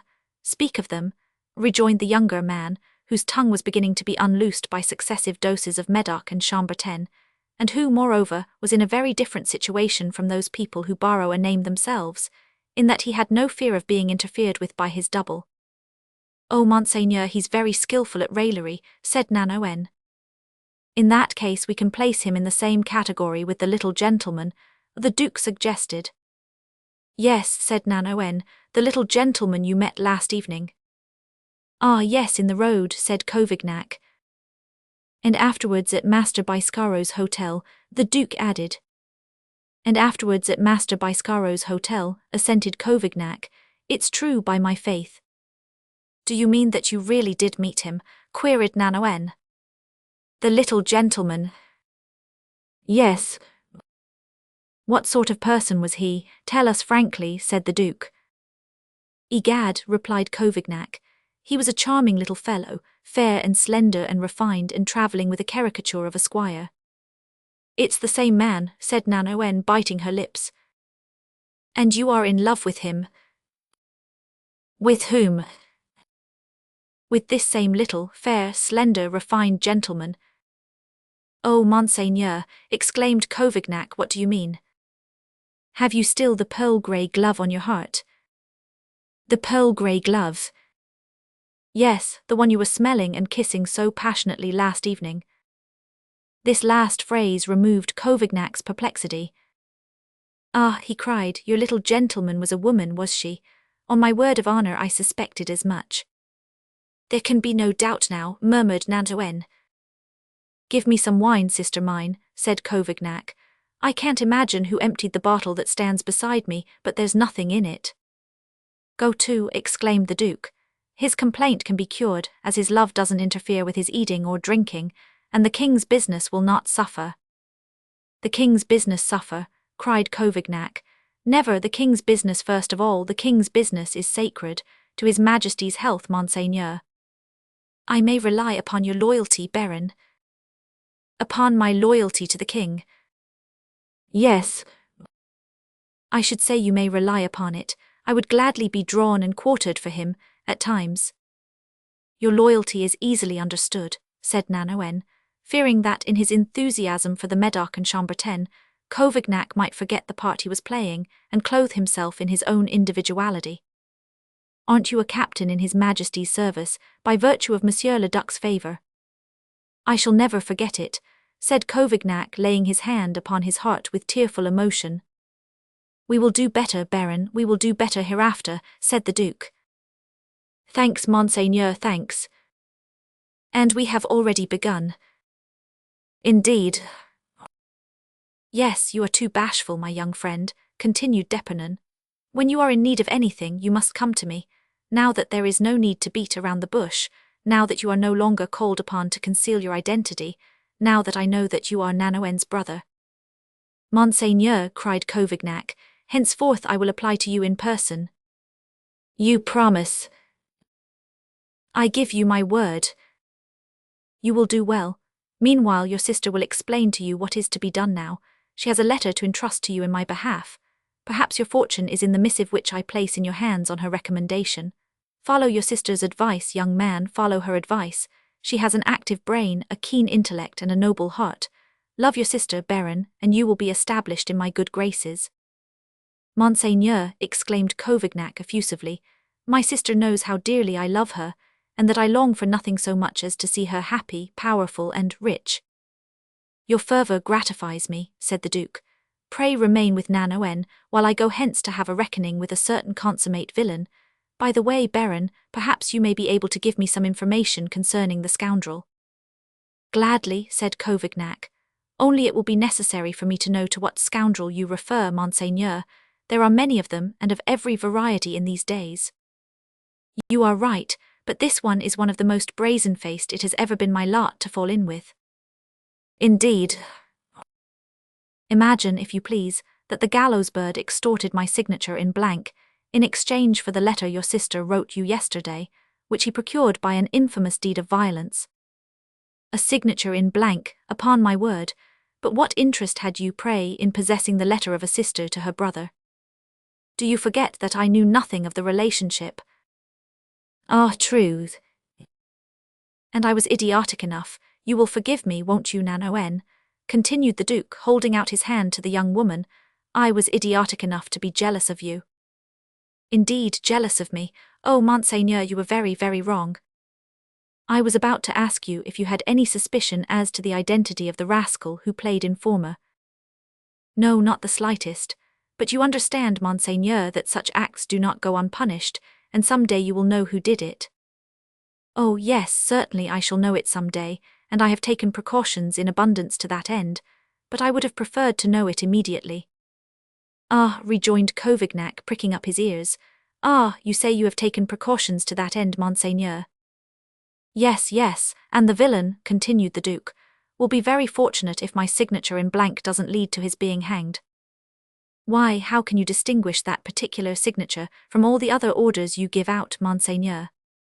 Because I made a private mark upon it. A mark? Yes, an invisible mark, which I can render visible with the aid of a chemical process.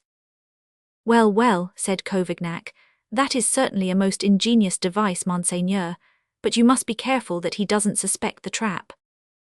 Oh, there's no danger of that. Who do you think is likely to tell him of it? True, true, replied Covignac, not Nanoen surely, nor I. Nor I, said the Duke. Nor you, so you are right, Monseigneur.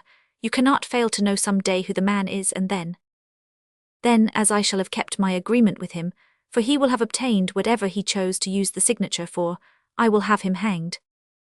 Amen, said Covignac. And now, continued the Duke, as you can give me no information concerning the miscreant. No, Monseigneur, in very truth I cannot. As I was saying, I will leave you with your sister. Nanoen, give the boy precise instructions, and above all things, see that he loses no time. Never fear, Monseigneur. Adieu to you both. He waved his hand gracefully to Nanoen, bestowed a friendly nod upon her brother, and descended the stairs, saying that he should probably return during the day. Nanoen went with the Duke to the head of the stairs. Pest, said Covignac to himself, my gallant friend did well to warn me. Ah, he's no such fool as he seems, but what shall I do with his signature? Dame, I'll do what I would do with a note, discount it. Now, monsieur, said Nanoen, returning and closing the door behind her, now let us understand each other. My dear little sister, Covignac replied, I came hither for the purpose of having a talk with you, but in order to talk at our ease we must be seated. Sit you down, therefore, I beg. As he spoke, he drew a chair near to his own, and motioned to Nanoen that it was intended for her. Nanoen seated herself with a frown, which augured ill for the harmony of the interview. First of all, said she, why are you not where you should be? Ah, my dear little sister, that is hardly courteous. If I were where I should be, I should not be here, and consequently you would not have the pleasure of seeing me. Did you not wish to take orders? No, not I. Say rather that certain persons who are interested in me, notably yourself, wish to force me to take orders, but personally, I have never had a particularly earnest vocation for the church. But you were educated for a religious life. Yes, sister, and I believe I have piously profited by that fact. No sacrilege, monsieur, do not joke on sacred subjects. I am not joking, dear sister, I am simply stating facts. Look you sent me to the Minim Brethren at Angoulême to prepare for the priesthood. Well, I studied diligently there. I know Greek like Homer, Latin like Cicero, and theology like John Huss. Having nothing more to learn among those worthy monks, I left their establishment, still following out your wishes, and went to the Carmelites at Rouen to make profession of faith. You forget to say that I had promised you a yearly allowance of 100 pistoles, and that I kept my promise. 100 pistoles for a Carmelite was more than enough, I should say. I don't deny it, my dear sister, but the convent always claimed my allowance on the pretext that I was not yet a Carmelite. Even so, did you not, when you consecrated your life to the church, take a vow of poverty? If I did make such a vow, dear sister, I give you my word that I have faithfully lived up to it. No one was ever poorer than I. But how did you leave the convent? Ah, there you are. In the same way that Adam left the earthly paradise, it was knowledge that undid me, sister. I knew too much. What's that, you knew too much? Yes, imagine, if you can, that among the Carmelites, who have not the reputation of being Erasmuses or Descartes, I was looked upon as a prodigy. of learning, be it understood. The result was that when Monsieur le Duc de Longueville came to Rouen to urge that city to declare in favour of the Parliament, I was sent to harangue Monsieur de Longueville, the which I did in such elegant and well-chosen language, that Monsieur de Longueville not only expressed himself as well pleased with my eloquence, but asked me if I would be his secretary. This happened just as I was about to take the vows. Yes, I remember, and on the pretext that you were saying farewell to the world, you asked me for 100 pistoles, which were given into your own hands. And they are the only ones I received, on the word of a gentleman. But you were to renounce the world. Yes, such was my intention, but such was not the intention of Providence, which probably had other plans for me. It made a different disposition of me through the medium of Monsieur de Longueville. It was not its will that I should remain a monk. I therefore conformed to the will of a merciful Providence, and I am free to say that I do not repent having done so. Then you are no longer in the church? No, not for the moment at least, my dear sister. I do not dare say that I may not return to it some day, for what man can say today what he will do tomorrow? Has not Monsieur de Rance recently founded the Trappist order? Perhaps I shall follow in his footsteps and found some new order. But for the moment I have dallied with war, you see, and that has made me profane and impure for some time to come. At the first opportunity I shall purify myself. You a fighting man, exclaimed Nanoen with a shrug. Why not, dame? I won't pretend to say that I am a Dunois, a Duguesclin, a Bayard, a knight without fear and without reproach. No, I am not so vainglorious as to claim that I have not some trifling peccadilloes to be ashamed of, nor will I ask, like the famous condottieri Sforza, what fear is. I am a man, and as Plautus says, Homo sum et nihil humani me alienum puto, which means, I am a man and nothing pertaining to mankind is strange to me. I do know what fear is, therefore, but that does not prevent my being courageous on occasion. I handle a sword or a pistol prettily enough when I am driven to it, but my real bent, my decided vocation, is diplomacy. Unless I am sadly mistaken, my dear Nanoen, I am on the way to become a great politician. A fine career is politics. Monsieur de Mazarin will rise very high if he's not hanged, and I am like Monsieur de Mazarin, so that one of my apprehensions, the greatest of them all in fact, is that I may be hanged. Fortunately I have you, dear Nanoen, and that gives me great confidence. So you are a warrior, and a courtier too, at need. Ah, my sojourn with Monsieur de Longueville was of the greatest benefit to me. What did you learn when you were with him? What one always learns in the service of princes, to fight, to intrigue, to betray. And those accomplishments raised me to the very highest position, which you have lost. Dame, hasn't Monsieur de Condé lost his? A man can't rule events. Dear sister, I, poor creature that I am, have governed Paris.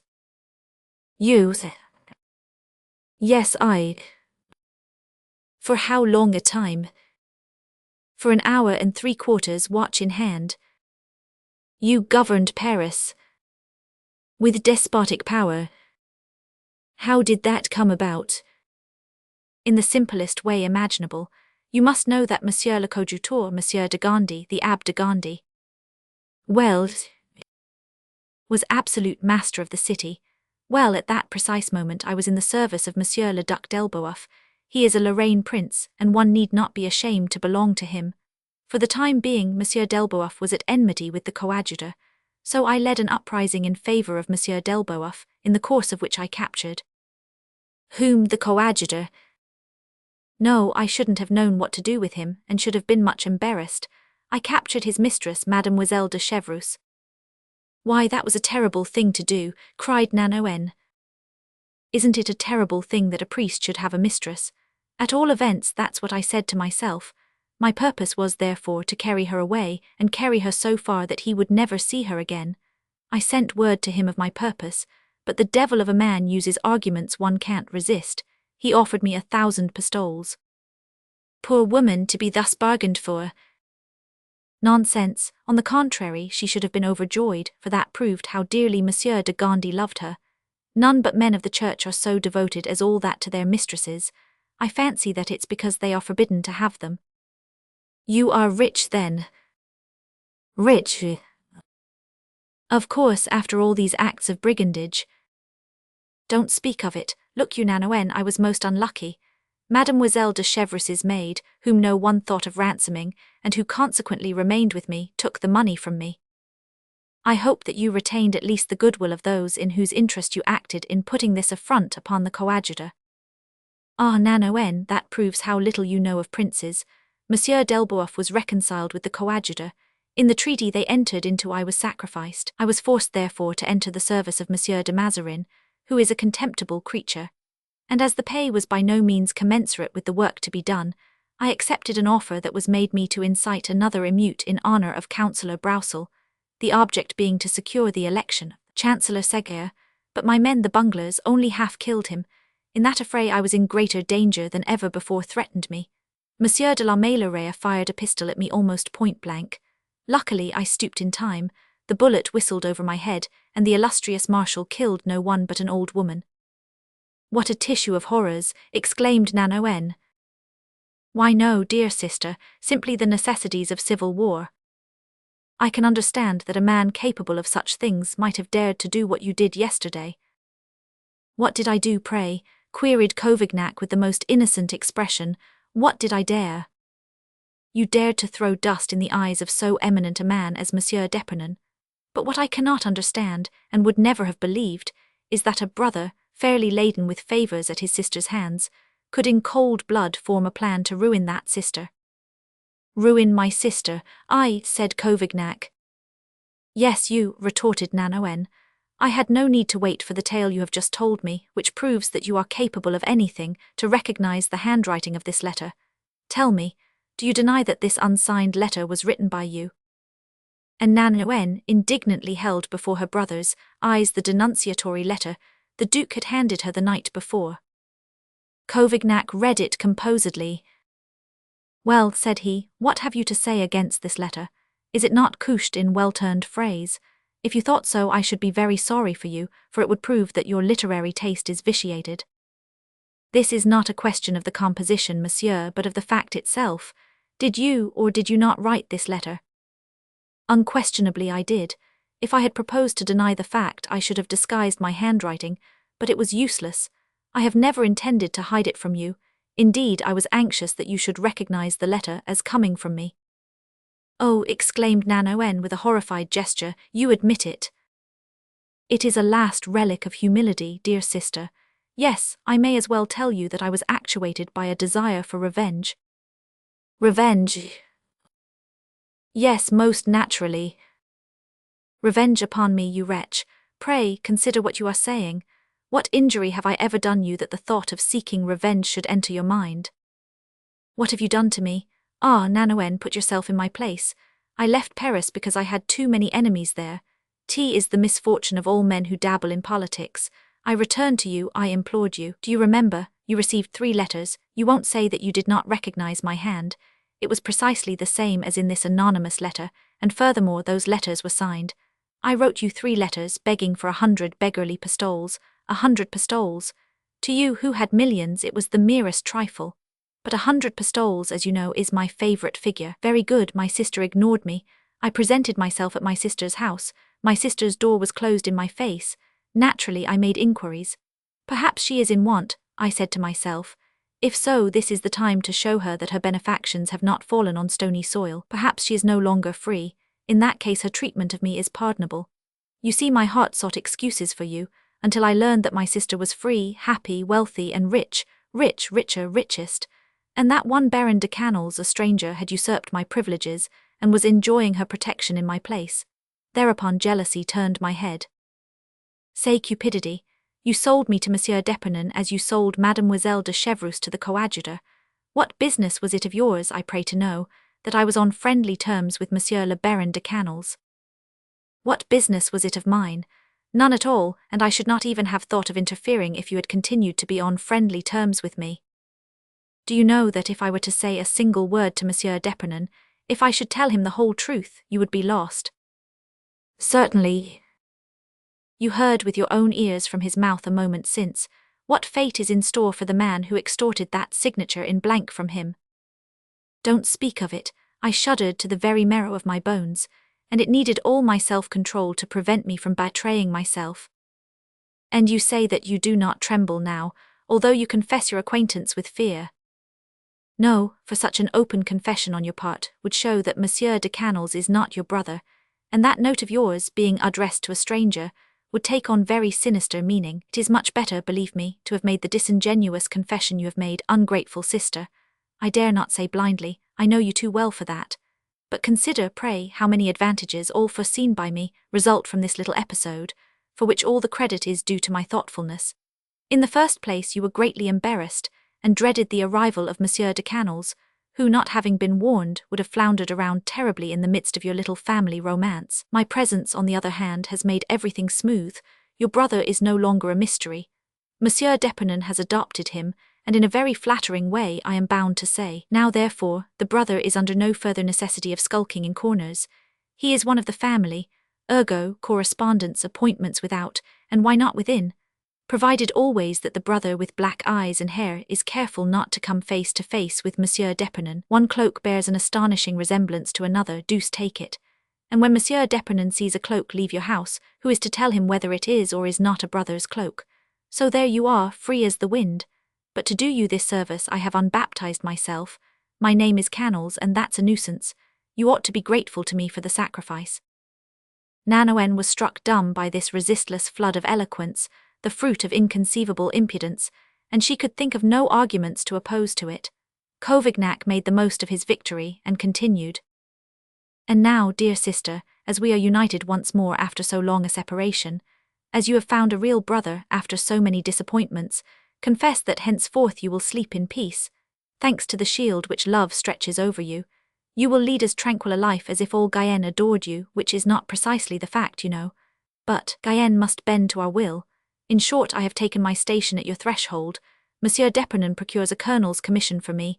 Instead of 6 men, I have 2,000. With those 2,000 men I will perform again the 12 tasks of Hercules. I shall be created duke and peer. Madame d'Épinay dies, Monsieur d'Épinay marries you. Before all this happens you must do 2 things, said Nanoen shortly.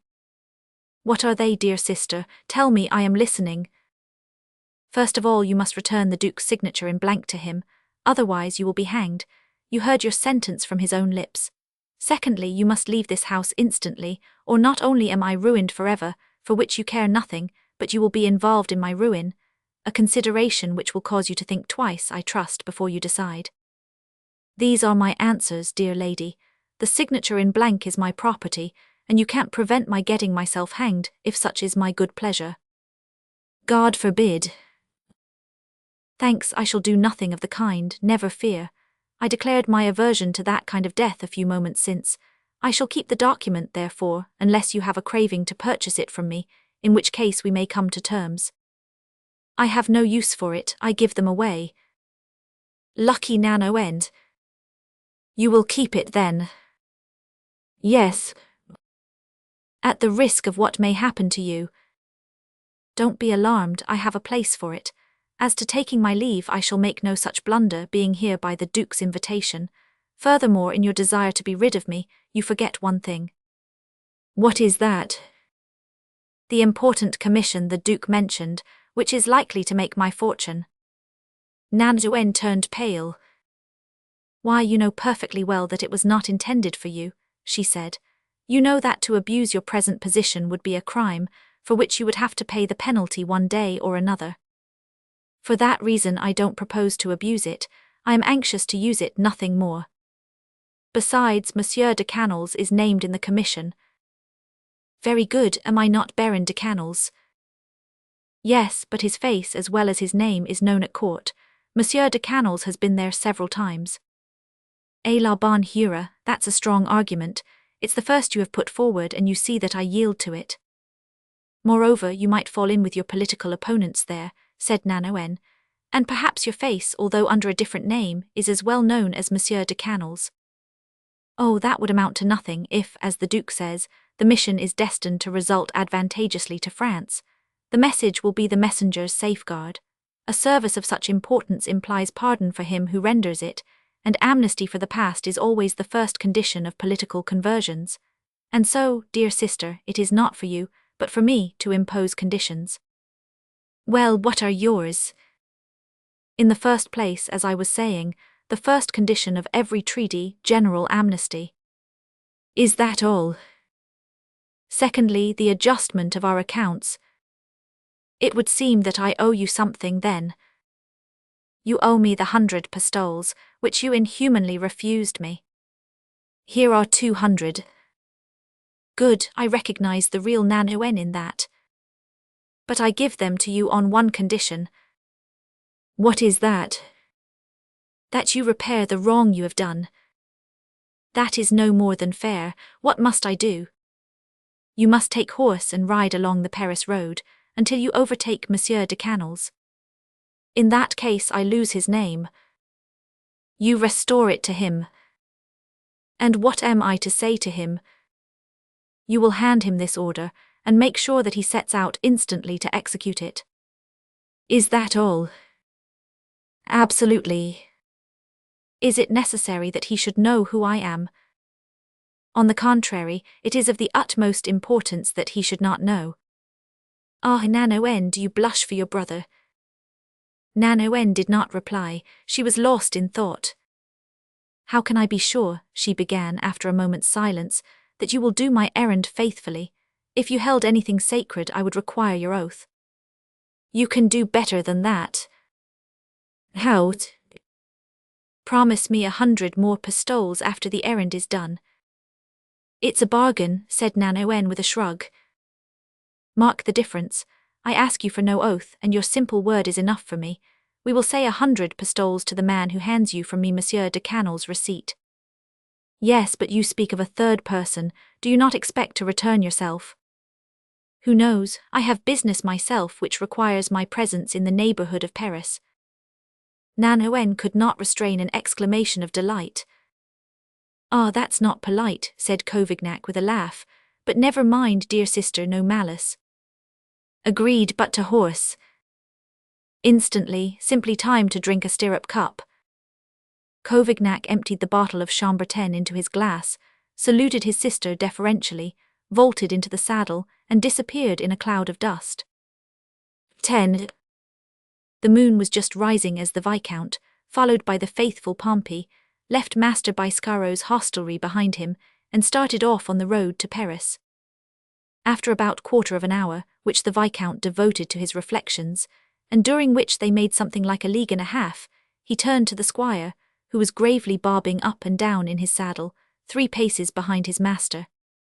Pompey, the young man asked, have you my right glove by any chance? Not that I am aware of, monsieur, said Pompey. What are you doing to your portmanteau, pray? I am looking to see if it is fastened on securely, and tightening the straps, for fear the gold may rattle. The rattle of gold is a fatal thing, monsieur, and leads to unpleasant meetings, especially at night. It's well done of you, Pompey, and I love to see that you are so prudent and careful. Those are very natural qualities in an old soldier, Monsieur le Vicomte, and are well adapted to go with courage. However, as rashness is not courage, I confess my regret that Monsieur Richon couldn't come with us, for 20,000 livres is a risky burden, especially in such stormy times as these. What you say is full of common sense, Pompey, and I agree with you in every point, the Viscount replied. I will even venture to say, continued Pompey, emboldened in his fear by the Viscount's approbation, that it is imprudent to take the chances we are taking. Let us halt a moment, if you please, while I inspect my musket. Well, Pompey, it seems to be in good condition, and the man who undertakes to stop us will have a bad quarter of an hour. Oh ho, what do I see yonder? Where's? 100 yards ahead of us to the right. Look over there. I see something white. Yes, yes, said Pompey, white. A crossbelt, perhaps. I am very anxious on my honor to get behind that hedge on the left. In military language that is called entrenching. Let us entrench ourselves, Monsieur le Vicomte. If those are crossbelts, Pompey, they are worn by the king's soldiers, and the king's soldiers don't rob peaceful travellers. Don't you believe it, Monsieur le Vicomte, don't you believe it? On the contrary, we hear of nothing but road agents, who use His Majesty's uniform as a cloak under which to commit innumerable villainies, each one more damnable than the last. And lately at Bordeaux, 2 of the light horse were broken on the wheel. I think I recognize the uniform of the light horse, monsieur. Their uniform is blue, Pompey, and what we see is white. True, but they often put on a blouse over their uniform. That's what the villains did who were recently broken on the wheel at Bordeaux. It seems to me that they are gesticulating a great deal. They are threatening. That's their tactics, you see, Monsieur le Vicomte. They lie in ambush like this by the road and, carbine in hand, compel the traveller to throw his purse to them from a distance.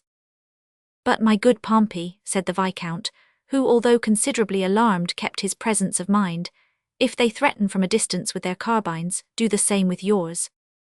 Yes, but they don't see me, said Pompey, so any demonstration on my part would be useless.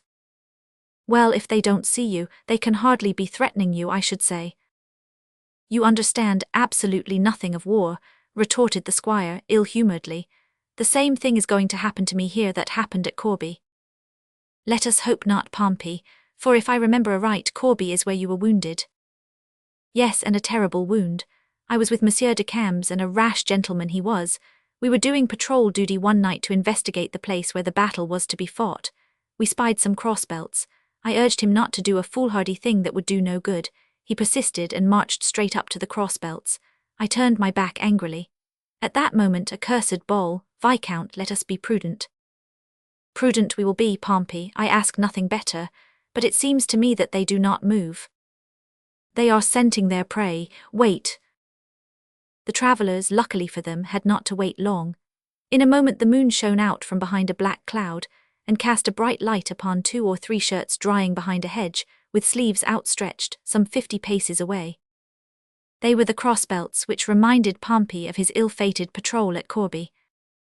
The Viscount laughed heartily and spurred his horse. Pompey followed him, crying, "How fortunate that I did not follow my first impulse. I was going to send a ball in that direction, and it would have made me a second Don Quixote. You see, Viscount, the value of prudence and experience in warfare.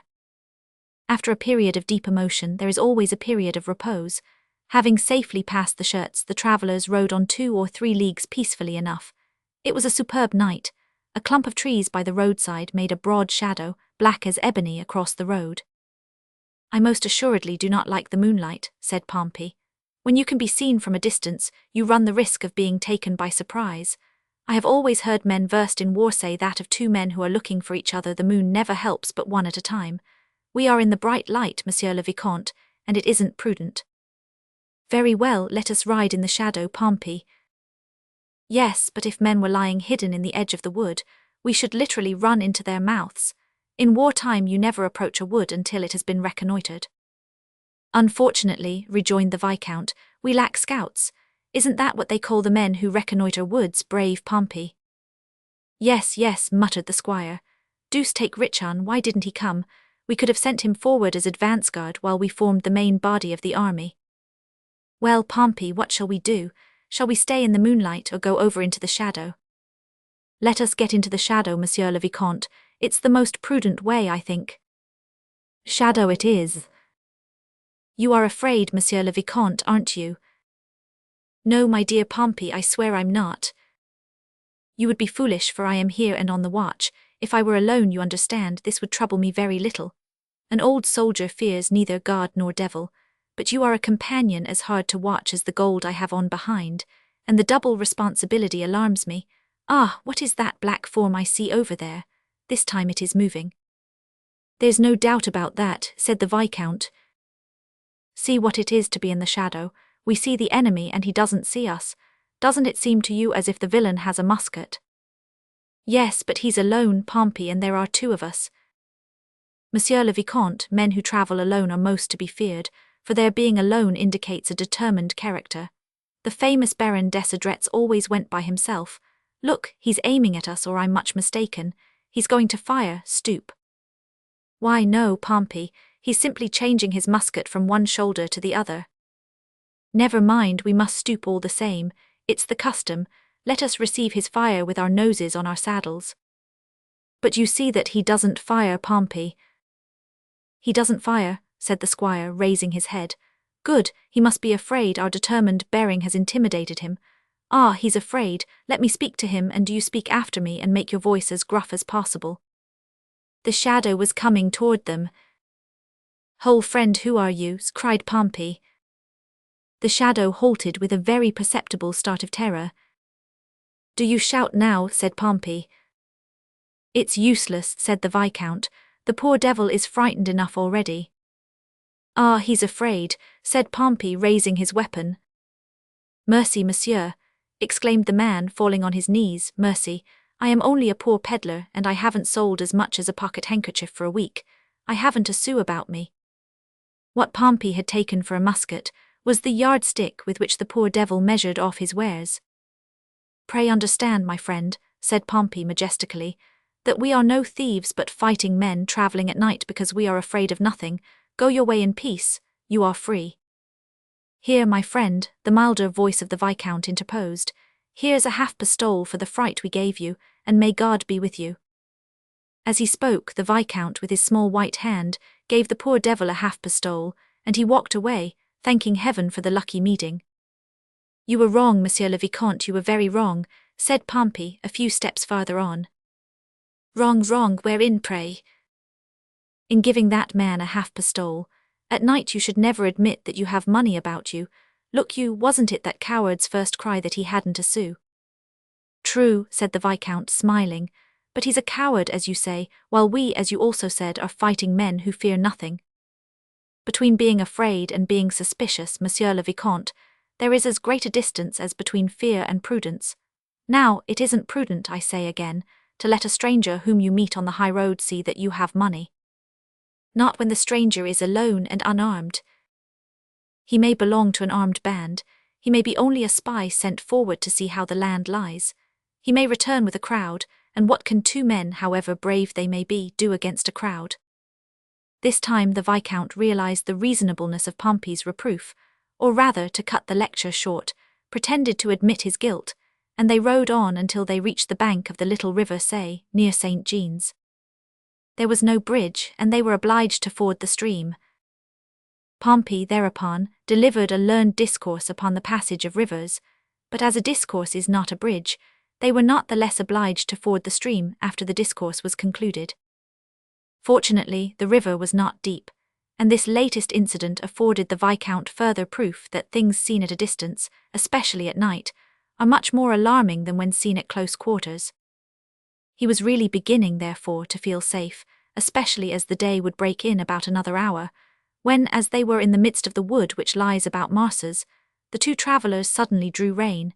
They could hear, far in their rear but distinctly, the hoof-beats of galloping horses. At the same moment their own horses raised their heads, and one of them neighed.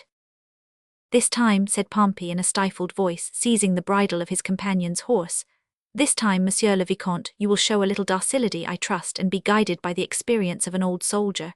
I hear a troop of mounted men, they are pursuing us. Of course it's your pretended peddler's band. I told you so, imprudent youth that you are. Come, no useless bravado, but let us save our lives and our money.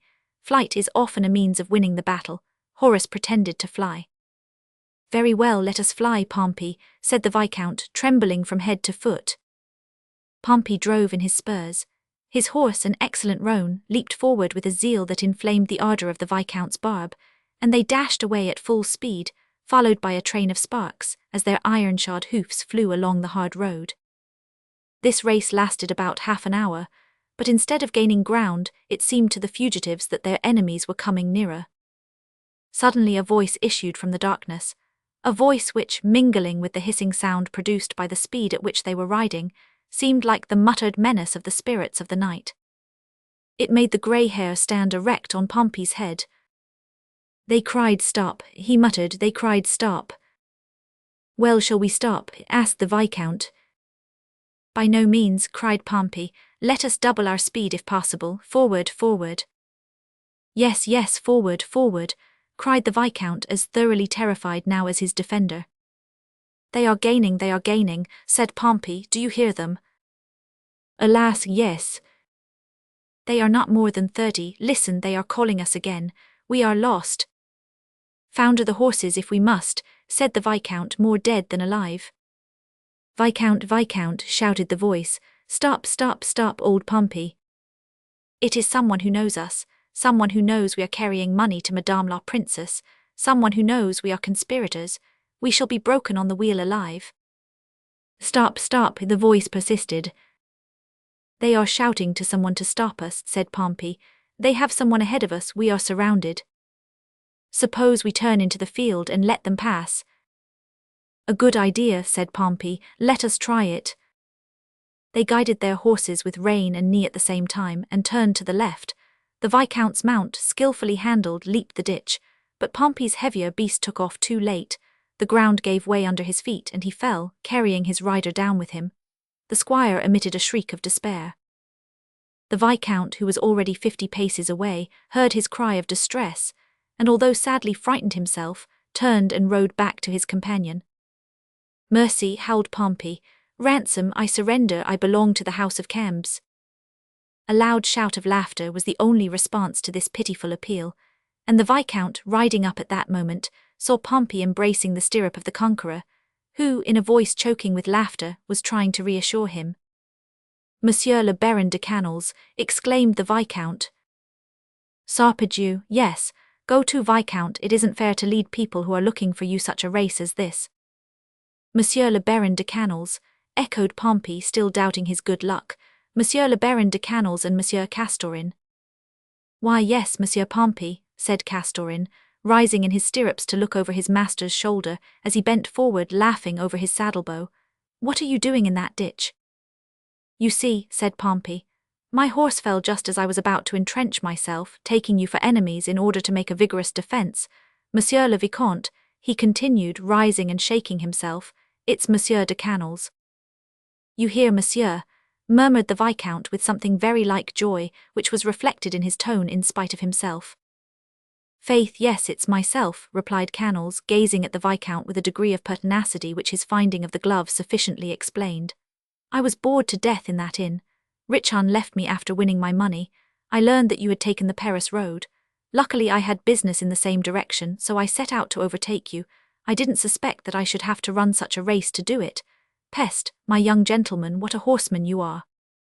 The Viscount smiled and stammered a few words. Castorin, continued Canals, assist Monsieur Pompey to mount. You see that he can't quite manage it, notwithstanding his skill. Castorin dismounted and lent a hand to Pompey, who finally regained his seat. Now, said the Viscount, we will ride on by your leave. One moment, said Pompey, much embarrassed.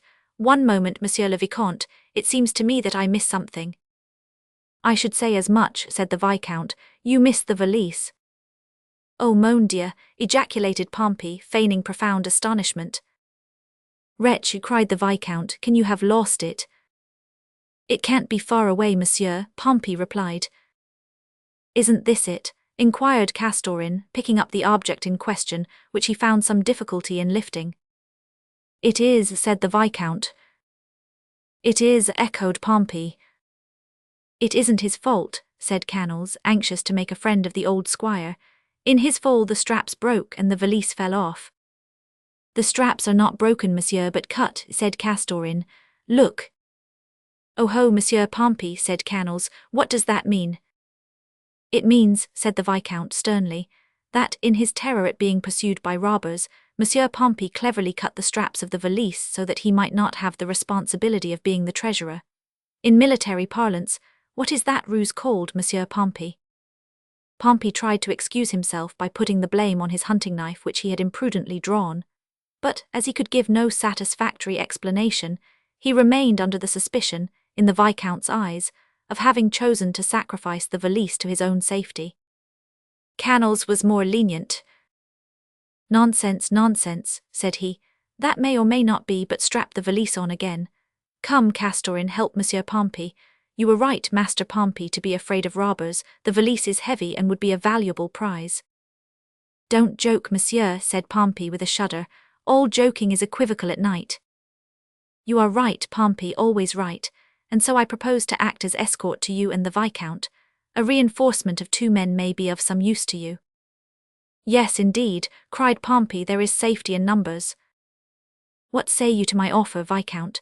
Said Canals, who observed that the Viscount welcomed his obliging suggestion with less enthusiasm than the squire. I, monsieur, was the reply, recognize therein your usual desire to oblige, and I thank you very sincerely. But our roads are not the same, and I should dislike to put you to inconvenience. What, said Canals, greatly disappointed to find that the struggle at the inn was to begin again in the high road. What, our roads are not the same? Aren't you going to Chantilly, said Pompey hastily, trembling at the thought of pursuing his journey with no other companion than the Viscount. That gentleman made an impatient gesture, and if it had been daylight, an angry flush might have been seen to mount to his cheeks. Why, cried Canals without seeming to notice the furious glance with which the Viscount blasted poor Pompey, why, Chantilly lies directly in my way. I am going to Paris, or rather, he added with a laugh, I have no business, my dear Viscount, and I don't know where I am going. Are you going to Paris? So am. Are you going to Lyon? I am going to Lyon. Are you going to Marseille? I have long had a passionate desire to see Provence, and I am going to Marseille. Are you going to Stenay, where His Majesty's troops are? Let us go to Stenay together. Though born in the south, I have always had a predilection for the north.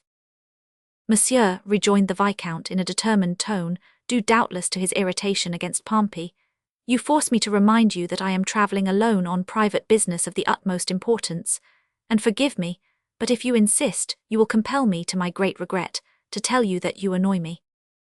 Nothing less than the thought of the little glove which lay hidden upon his breast between his shirt and doublet would have restrained the Baron, who was as quick-tempered and impulsive as any Gascon, from an outburst of wrath.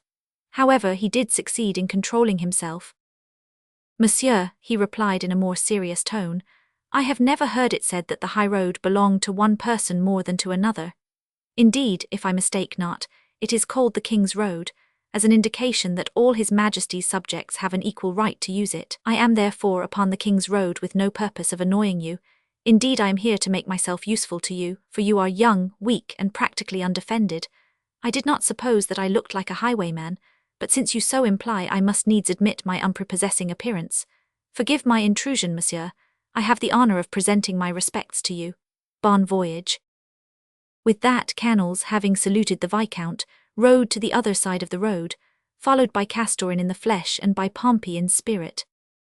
Canals acted throughout this scene with such perfect courtesy, his gestures were so graceful, the brow which his broad felt hat shaded was so unruffled, and surrounded by such silky black hair, that the Viscount was even less impressed by his words than by his lofty bearing. He had moved away, as we have said, followed by Castorin, sitting stiff and straight in his saddle. Pompey, who remained with the Viscount, sighed in a heartrending way, fit to break the hearts of the stones in the road. Thereupon the Viscount, having duly reflected, urged his horse forward, joined Canals, who pretended not to see or hear him, and whispered in an almost inaudible voice, Monsieur de Canals. Canals started and turned his head. A thrill of pleasure ran through his veins. It seemed to him as if all the music of the heavenly spheres were taking part in a divine concert for his benefit alone. Viscount, said he. Listen, monsieur, continued the Viscount in a soft, sweet voice. Really I am distressed at the thought of being guilty of any discourtesy to one so courteous and obliging as yourself. Forgive my timidity, I pray you. I was brought up by relatives whose affection for me made them reluctant to let me out of their sight. I ask you once more, therefore, to forgive me. I have not intended to offend you, and I trust you will permit me to ride beside you, as a proof of our sincere reconciliation. Marry, that I will, cried Canals, 100 and 1,000 times yes. I bear no malice, Viscount, and to prove it. He put out his hand, into which fell or slipped a little hand as soft and shrinking as a sparrow's claw. During the rest of the night the Baron talked incessantly. The Viscount listened and laughed now and then. The two servants rode behind, Pompey explaining to Castorin how the Battle of Corbie was lost, when it might perfectly well have been won, if they had not neglected to summon him to the council of war held in the morning. But how did you get out of your affair with Monsieur d'Epernon? Said the Viscount, as the first rays of daylight appeared. It was no difficult matter, Canals replied. According to what you told me, Viscount, it was he who had business with me, not I with him. Either he got tired of waiting for me and went his way, or he was obstinate about it and is waiting still. But what of Mademoiselle de Lartigues? Queried the Viscount with some hesitation. Mademoiselle de Lartigues cannot be at home with Monsieur d'Epernon, and at the Golden Calf with me, at one and the same time. We mustn't ask a woman to do the impossible. That is no answer, Baron. I ask you how it is that you could bear to leave Mademoiselle de Lartigues, being so fond of her as you are. Canals gazed at the Viscount with eyes which already saw too clearly, for it was quite light by this time, and there was no other shadow on the young man's face than that cast by his hat. The Baron felt a mad impulse to reply by speaking his thoughts, but the presence of Pompey and Castorin, and the Viscount's serious expression held him back. Moreover, he was not yet absolutely free from doubt. Suppose that I am mistaken, and that it should prove to be a man, despite the little glove and little hand. Upon my soul, I never should dare look him in the face again. He took patience, therefore, and answered the Viscount's question with one of those smiles which serve to answer any question. They stopped at Barbezieux for breakfast and to breathe their horses. Canals breakfasted with the Viscount, and as they sat at table, gazed admiringly at the hand, whose perfumed envelope had caused him such lively emotion. Furthermore, the Viscount was bound in common courtesy to remove his hat before taking his seat, and as he did so he disclosed such a wealth of lovely, soft hair that any other than a man in love, and consequently blind, would have been relieved of all uncertainty. But Canals dreaded the awakening too keenly not to prolong the dream as much as possible. There was something fascinating to him in the Viscount's disguise, which permitted him to indulge in a multitude of little familiarities which a more thorough acquaintance or a complete confession would have forbidden. He therefore said not a word to lead the Viscount to think that his incognito was detected.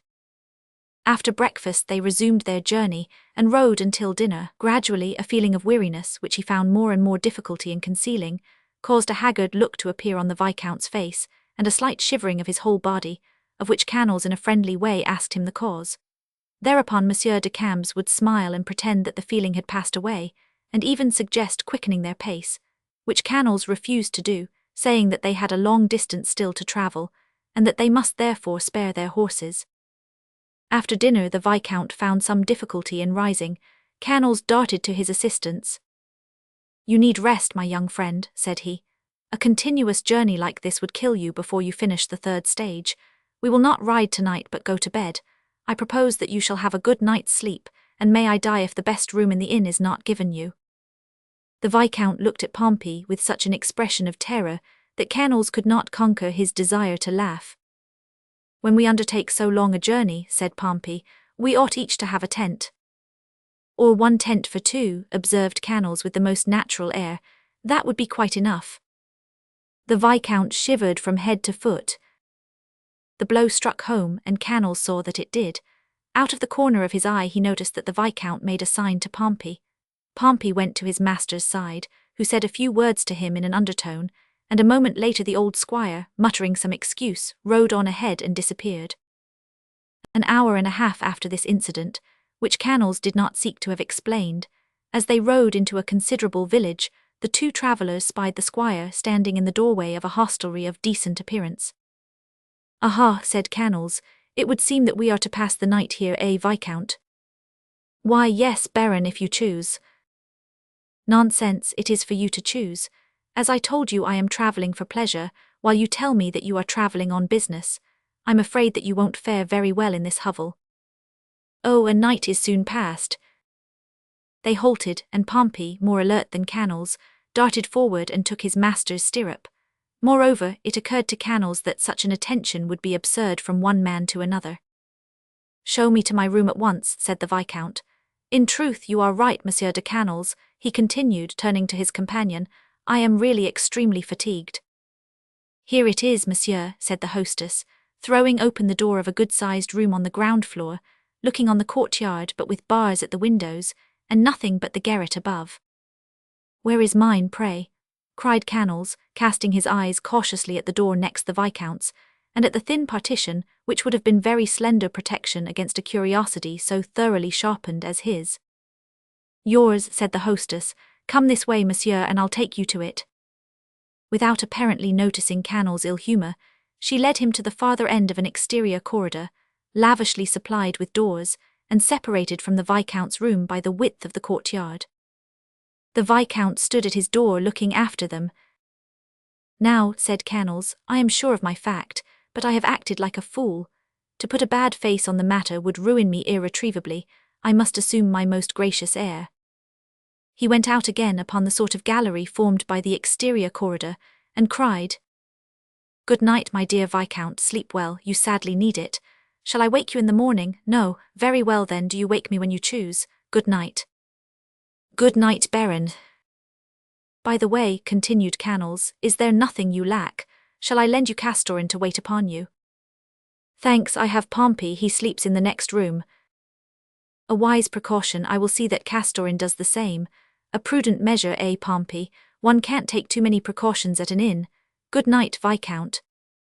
The Viscount replied by echoing the compliment, and closed his door.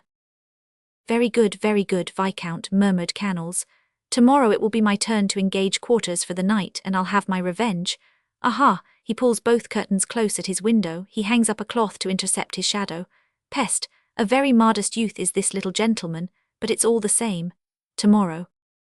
Canals entered his room grumbling, undressed in high dudgeon, went to sleep swearing, and dreamed that Nanoen found the Viscount's pearl-grey glove in his pocket. Chapter 11.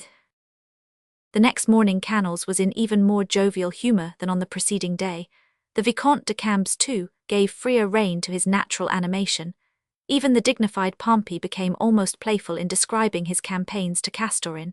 The whole morning passed in pleasant conversation. At breakfast Canals apologized for leaving the Viscount, but he had, he said, a long letter to write to one of his friends who lived in the neighbourhood, and he told him also that he intended to call upon another friend of his, whose house was situated 3 or 4 leagues beyond Poitiers, almost on the high road. Canals inquired about this last-named friend, whose name he mentioned to the innkeeper, and was told that he would find his house just before reaching the village of Jaulnay, and could easily identify it by its 2 towers. Thereupon, as Castorin was to leave the party to deliver the letter, and as Canals too was to make a detour, the Viscount was asked to decide where they should pass the night. He glanced at a little map which Pompey carried in a case, and suggested the village of Jaulnay. Canals made no objection, and even carried his perfidy so far as to say aloud, Pompey, if you are sent on before as quartermaster, as you were yesterday, secure a room for me, if possible, near your master's, so that we may talk together a little. The crafty squire exchanged a glance with the Viscount and smiled, fully determined to do nothing of the sort. Castorin, meanwhile, who had received his instructions beforehand, took the letter and was told to join the rest of the party at Jaulnay. There was no danger of mistaking the inn, as Jaulnay could boast but one, the Grand Charles Martel. The horses were saddled and they set out. About 500 yards beyond Poitiers, where they dined, Castorin took a crossroad to the right. They rode on for about 2 hours. At last they came to a house which Canals, from the description given him, recognized as his friend's. He pointed it out to the Viscount, repeated his request to Pompey as to the location of his room, and took a crossroad to the left. The Viscount was entirely reassured. His manoeuvre of the previous evening had been successful without a contest, and the whole day had passed without the slightest allusion to it. He no longer feared that Canals would place any obstacle in the way of his wishes, and as soon as he saw in the Baron nothing more than a kindly, jovial, witty travelling companion, he desired nothing better than to finish the journey in his company. And so, whether because the Viscount deemed it a useless precaution, or because he did not wish to part company with his squire, and remain alone in the high road, Pompey was not even sent on ahead. They reached the village at nightfall. The rain was falling in torrents. As good luck would have it, there was a vacant room with a good fire. The Viscount, who was in haste to change his clothes, took it, and sent Pompey to engage a room for Canals. It is already done, said Pompey the selfish, who was beyond measure anxious to go to bed himself. The hostess has agreed to look out for him. 'Tis well, my toilet case. Here it is. And my bottles. Here they are. Thanks. Where do you sleep, Pompey? At the end of the corridor.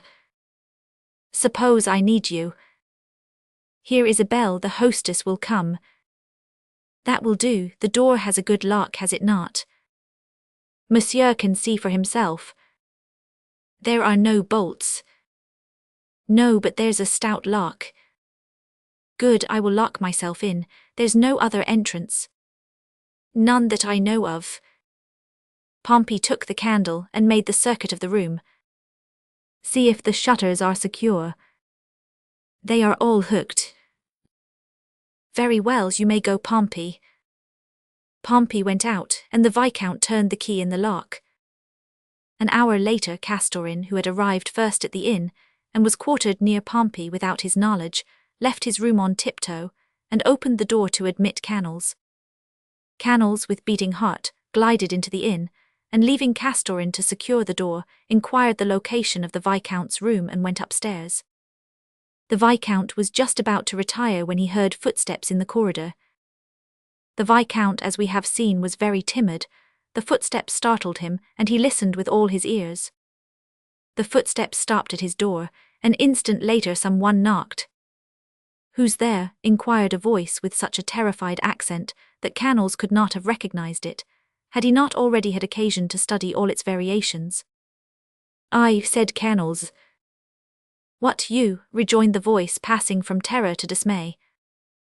"Yes, fancy, Viscount, that there's not a single unoccupied room in the inn. Your idiot of a Pompey didn't think of me. Not another inn in the whole village, and as your room has 2 beds. The Viscount glanced in dismay at the 2 twin beds, standing side by side in an alcove, and separated only by a table. "Well, do you understand?" continued Canals. "I claim one of them. Open the door quickly, I beg, for I am dead with cold." At that there was a great commotion inside the room, the rustling of clothes and hurried steps. "Yes, yes, Baron," said the Viscount's voice, more dismayed than ever. "Yes, I am coming, I am waiting, but in pity's name make haste, dear friend, if you don't wish to find me frozen stiff. Forgive me, but I was asleep, you see." "What, I thought I saw a light." "No, you were mistaken." And the light was at once extinguished. Canals made no complaint. "I am here, I can't find the door," the Viscount continued. "I should think not," said Canals. "I hear your voice at the other end of the room. This way, this way." "Oh, I am looking for the bell to call Pompey." "Pompey is at the other end of the corridor and will not hear you. I tried to wake him to find out something, but tea was impossible. He is sleeping like the deaf idiot he is." "Then I will call the hostess." "Nonsense, the hostess has given up her bed to one of her guests and has gone to the attic to sleep. So no one will come, my dear friend. After all, why call anybody? I need no assistance." "But Do you open the door and I will thank you. I will feel my way to the bed, turn in, and that's the whole of it. Open the door, I beg." "But there must be other rooms," said the Viscount in despair, "even if they are without beds. It's impossible that there are no other rooms. Let us call and inquire." "But it's after 10:30, my dear Viscount. You will rouse the whole establishment. They will think the house is on fire. The result would be to keep everybody awake all night, and I am dying for want of sleep." These last words seemed to reassure the Viscount to some extent. Light steps approached the door, and it was softly opened. Canals entered and locked the door behind him. The Viscount had fled precipitately. The Baron found himself in almost total darkness, for the last embers of the fire, which was dying out, gave out but a feeble flickering light. The atmosphere was warm and heavy with the perfumes which denote the most assiduous attention to the toilet. "Ah, thanks, Viscount," said Canals. "In truth, one is much more comfortable here than in the corridor." "You are anxious to go to sleep, Baron?" "Yes, most assuredly. Tell me which is my bed, or let me light the candle." "No, no, it's useless," said the Viscount hastily. "Your bed is here at the left." As the Viscount's left was the Baron's right, the Baron turned to the left, fell in with a window, near the window a small table, and upon the table the bell which the agitated Viscount had sought in vain. To make assurance doubly sure, he put the bell in his pocket. "What did you say?" he cried. "Are we playing at blind man's buff? You ought at least to cry Cascu. What the devil are you fumbling for there in the dark?" "I am looking for the bell to call Pompey." "But what the devil do you want of Pompey?" I want him to make up a bed beside mine." "For whom?" "For himself." "For himself? What are you talking about, Viscount? Servants in our room. Go to, you act like a frightened girl. Fie, fie, we are old enough to defend ourselves. No, just give me your hand and guide me to my bed, which I cannot find, or else let us light the candle." "No, no, no," cried the Viscount. "If you won't give me your hand, you ought at least to pass me the end of a thread, for I am in a veritable labyrinth." He walked with arms outstretched in the direction from which the voice came, but he saw something like a shadow flit by him, accompanied by a wave of sweetest perfume. He closed his arms, but, like Virgil's Orpheus, embraced nothing but air. "There, there," said the Viscount at the other end of the room. "You are close beside your bed, Baron." Which of the two is mine? It matters little, I shall not go to bed. What's that, you won't go to bed? Exclaimed Canals, turning about at this imprudent speech. What will you do, pray? I shall pass the night on a chair. Nonsense, said Canals. I certainly shall not allow any such child's play. Come, Viscount, come. As the fire on the hearth blazed up for an instant before dying altogether, Canals caught sight of the Viscount crouching in a corner between the window and the commode, wrapped in his cloak. The blaze was no more than a flash, but it was sufficient to guide the Baron and to make the Viscount understand that he was lost. Canals walked straight toward him with arms outstretched, and although the room was dark once more, the poor fellow realized that he could not again elude his pursuer. Baron, Baron, he faltered, come no nearer, I implore you, not a step nearer if you are a gentleman. Canals stopped. The Viscount was so near him that he could hear his heart beat, and could feel his warm breath coming in gasps. At the same time a delicious, intoxicating perfume, a blending of all the perfumes which emanate from youth and beauty, a perfume 10,000 times sweeter than that of the sweetest flowers, seemed to envelop him and make it impossible for him to obey the Viscount, even had he desired to do so. However, he stood for an instant where he was, his hands stretched out toward those other hands, which were ready to repulse him, and with the feeling that he had but to take one step more to touch that charming body, whose suppleness and grace he had so much admired during the last 2 days. Mercy, mercy, murmured the Viscount, mercy. His voice died away upon his lips, and Canals felt his body glide by the curtains of the window and fall at his feet. His breast dilated. There was a something in the imploring voice that told him that his adversary was half vanquished. He stepped forward, put out his hands and met the young man's clasped in supplication. He had not the strength to cry out, but heaved a pitiful sigh. Suddenly the galloping of a horse was heard beneath the window. There was a hurried knocking at the door, followed by a great outcry. Le Baron de Canals, a voice shouted. Ah, God, I thank thee, I am saved, murmured the Viscount. The devil take the beast, exclaimed Canals, couldn't he have waited until tomorrow morning? Le Baron de Canals, cried the voice, Le Baron de Canals, I must speak with him on the instant. Well, what's the matter? Said the Baron, stepping toward the window. Monsieur, monsieur, called Castorin at the door, they are asking for you, you are wanted. But who is it, varlet? A courier. From whom? Le Duc d'Epernon. What does he want with me? The king's service.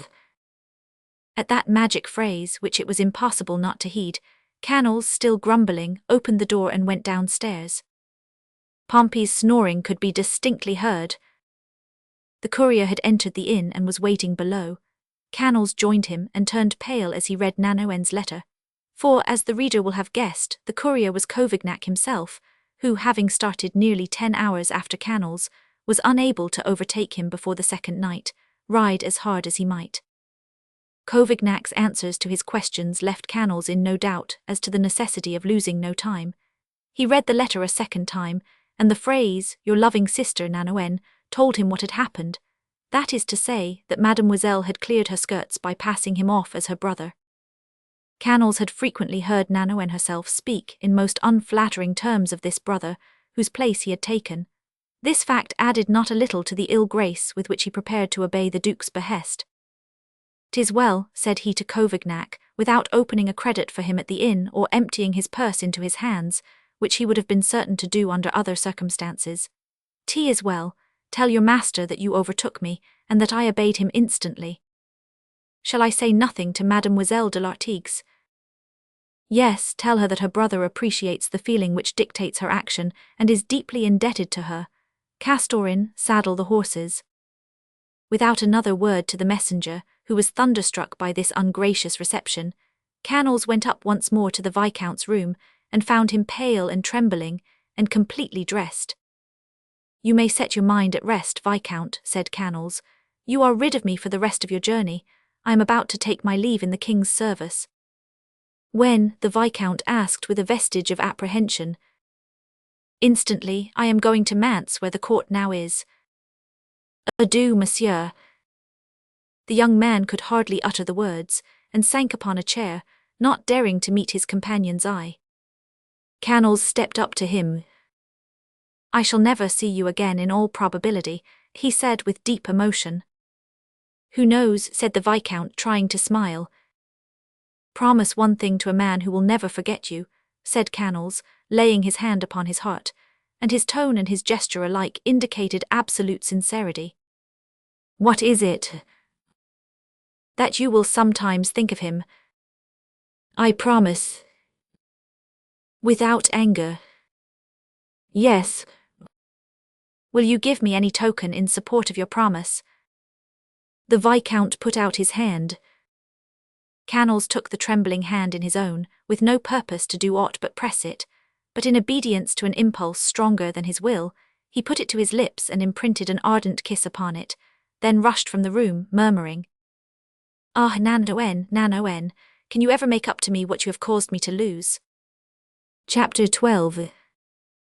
If we now turn aside for a moment, and cast a glance at the princesses of the House of Conde in their exile at Chantilly, of which Richon drew such a distressing picture to the Viscount, this is what we shall see. Beneath the spreading chestnuts, powdered with snowy blossoms, on the smooth, velvety lawns sloping down to the peaceful blue ponds, a swarm of laughing, chatting, singing promenaders wandered to and fro. Here and there amid the tall grass could be seen the figure of a solitary reader, lost in waves of verdure, where naught could be distinctly seen save the white page of the book in her hand, which belonged perhaps to M. de la Calprenède's Cleopatra, to M. d'Urf's or to Mademoiselle de Scudery's Grand Cyrus. Beneath the arbours of honeysuckle and clematis could be heard the sweet strains of lutes, and invisible voices singing. At intervals a horseman, bearing a dispatch, passed like a flash along the main avenue leading to the chateau. Meanwhile upon the terrace, 3 women, dressed in satin and followed at a distance by mute and respectful equerries, were walking gravely to and fro with ceremonious, majestic gestures. In the middle, a lady of noble and stately figure, despite her 57 years, was holding forth magisterially upon affairs of state. At her right, a young lady clad in garments of sombre hue, and holding herself stiffly erect, listened with contracted brows to her neighbours' learned views. At her left another older lady, the stiffest and primmest of the 3, because she was of less illustrious rank, was talking, listening, and meditating all at once. The lady in the middle was the Dowager Princess, mother of the Victor of Rocroi, Norlingen and Lens, who was just beginning, since he had become an object of persecution, and the persecution had landed him at Vincennes, to be called the Great Conde, a name which posterity has continued to bestow upon him. This lady, upon whose features could still be detected traces of that beauty which made her the object of the last and maddest of all the passions of Henry Roman IV, had been wounded in her mother-love, and in her pride as Princess of the Blood, by a facchino Italiano, who was called Mazzarini when he was Cardinal Bentivoglio's servant, but who was now called His Eminence Cardinal Mazarin, since he had become Anne of Austria's lover, and first minister of the Kingdom of France. He it was who dared to imprison Conde, and to send the noble prisoner's wife and mother into exile at Chantilly. The lady at her right was Claire Clemence de Maille, Princess de Conde, who, in accordance with an aristocratic custom of the time, was called Madame la Princess simply, to signify that the wife of the head of the Conde family was the first princess of the blood, the princess par excellence. She was always proud, but her pride had gained in intensity since her persecution, and she had become haughty and supercilious. It was the fact that her husband's imprisonment raised her to the rank of a heroine, after being compelled to play only a secondary part so long as he was free. Her state was more deplorable than widowhood, and her son, the Duc d'Enghien, just completing his 7th year, was more interesting than an orphan. The eyes of the nation were upon her, and without fear of being laughed at, she dressed in mourning. Since the forced exile of these 2 weeping women by direction of Anne of Austria, their piercing shrieks had changed to muttered threats. From being the victims of oppression they had become rebels. Madame la Princess, Themistocles in a mopcap, had her milkshades in petticoats, and the laurels of Madame de Longueville, for an instant Queen of Paris, disturbed her slumbers. The duenna at the left was the Marquise de Tourville, who did not venture to write novels, but exercised her pen upon political subjects. She did not make war in person like the valorous Pompey, nor did she, like him, receive a bullet at the Battle of Corbie. But her husband, who was a highly esteemed officer, was wounded at La Rochelle and killed at Fribourg, the result being that she inherited his fortune, and fancied that she inherited at the same time his genius for war. Since she joined the Princesses de Conde at Chantilly, she had sketched 3 plans of campaign. all of which had successively aroused the enthusiasm of the ladies of the suite, and had been, not abandoned, but postponed until the moment when the sword should be drawn and the scabbard thrown away. She did not dare put on her husband's uniform, although she sometimes longed to do so, but she had his sword hanging in her room over the head of her bed, and now and then, when she was alone, she would draw it from its sheath with an exceedingly martial air. Chantilly, notwithstanding its holiday aspect, was in reality nothing but a vast barrack, and a diligent search would have discovered powder in the cellars and bayonets in the hedgerows. The three ladies, in their lugubrious promenade, bent their steps toward the main door of the chateau, and seemed to be expecting the arrival of some messenger with important news. Several times the Princess Dowager had said, shaking her head and sighing, "We shall fail, my daughter, we shall be humiliated. We must expect to pay something as the price of the great glory we are to win," said Madame de Tourville, without relaxing the stiffness of her demeanour in any respect. "There is no victory without a combat." "If we fail, if we are vanquished," said the young princess, "we will avenge ourselves." "Madame," said the Princess Dowager, "if we fail, it will be that God has vanquished Monsieur le Prince. Pray, would you dream of seeking to be revenged on God?" The younger princess bowed her head before her mother-in-law's superb humility. Indeed, these three personages, saluting one another thus and offering incense at one another's shrine, were not unlike a bishop and two deacons, who make God the pretext of their mutual homage. "Neither Monsieur de Turenne, Monsieur de la Rochefoucauld, nor Monsieur de Bouillon," murmured the dowager. "They all fail us at once." "And no money," added Madame de Tourville. "On whom can we rely," said Madame la Princess, "if Claire herself has forgotten us?" "Who tells you, my daughter, that Madame de Camps has forgotten us?" "She does not return." "Perhaps she has been prevented. The roads are watched by Monsieur de Saint-Ainan's army, you know." "At all events she could write." "How can you wish that she should put upon paper a reply of such moment? The adhesion of a city like Bordeaux to the party of the princes? No, that is not the aspect of the affair which disturbs me most by any means." "Moreover," suggested Madame de Tourville, "one of the three plans which I had the honour to lay before your Highness proposed an uprising in Guyenne as a certain means of accomplishing an object." Yes, and we will recur to it if necessary," replied Madame la Princess, "but I agree with Madame my mother, and I begin to think that Claire must have fallen under suspicion, otherwise she would be here before this. Perhaps her farmers have failed to keep their word. A peasant will always seize an opportunity to avoid paying his debts, and who can say what the Guyenne people may or may not have done despite their promises? Gascons." "Braggarts," said Madame de Tourville. "Brave individually it may be, but bad soldiers en masse. They do very well to shout 'Vive Monsieur le Prince' when they're afraid of the Spaniard, that's all." "They have a thorough detestation for Monsieur d'Epernon, however," said the Princess Dowager. "They hanged him in effigy at Agen, and promised to hang him in person at Bordeaux if he ever returned there." "He will return there and hang the braggarts themselves," said Madame la Princess indignantly. "And all this," rejoined Madame de Tourville, "is the fault of Monsieur Lennet, Monsieur Pierre Lennet," she repeated affectedly, "the stubborn adviser whom you persist in keeping by you, and who is good for nothing but to thwart all our plans. If he had not frowned upon my second plan, the purport of which was, you remember, to take by surprise the Château de Vayres, Isle St. George's, and the fort of Blaye, we should be besieging Bordeaux ere now, and Bordeaux would be obliged to capitulate. I prefer, with deference to their Highnesses' opinion, that Bordeaux should open its gates of its own free will," said a voice behind Madame de Tourville, in a tone of respect, not unmixed with a tinge of irony. "A city that capitulates yields to force and incurs no obligation, whereas a city which opens its gates freely, thereby compromises itself, and must needs follow to the end the fortunes of those to whom it has offered itself." The three ladies turned and saw Pierre Lennet, who, as they were taking one of their turns toward the main door of the chateau upon which their eyes were constantly fixed, had emerged from a smaller door on a level with the terrace, and approached them from behind. What Madame de Tourville said was true in part.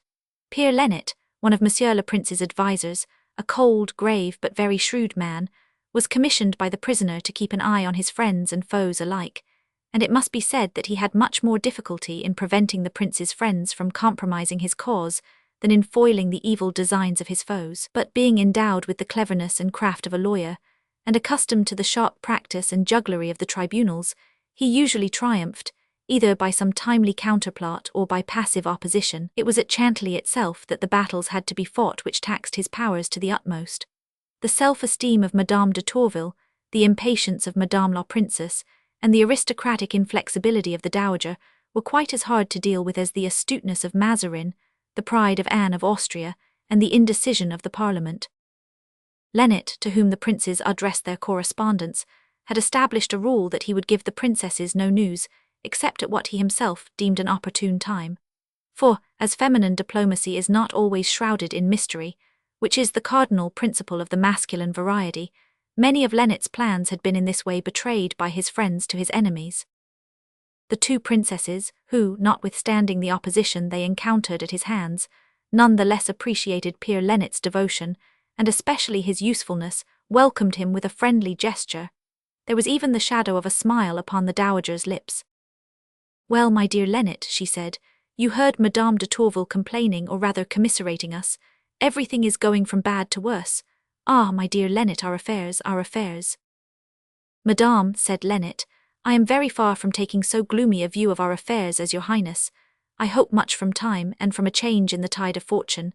You know the proverb, everything succeeds with him who knows how to wait." "Time and a change in the tide of fortune," exclaimed Madame la Princess. "That's philosophy and not politics, Monsieur Lennet." Lennet smiled. "Philosophy is useful in all things, Madame, especially in politics. It teaches us not to be overelated with success, and to be patient in adversity." "I care not," said Madame de Tourville. "I would give more to see a courier than for all your maxims. Don't you say the same, Madame la Princess?" "Yes, I confess it," replied Madame de Condé. "Your Highness will be satisfied in that case, for you will receive 3 today," rejoined Lennet, as coolly as before. "What 3? "Yes, Madame. The first has been seen on the Bordeaux road, the second is coming from Stenay, and the third from La Rochefoucauld." The two princesses uttered an exclamation of joyful surprise. Madame de Tourville bit her lips.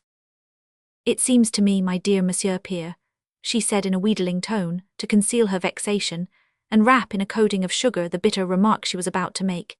"It seems to me that a skilful necromancer like yourself ought not to stop short after such a fine start, and that, having announced the arrival of the couriers, you should tell us the contents of their dispatches."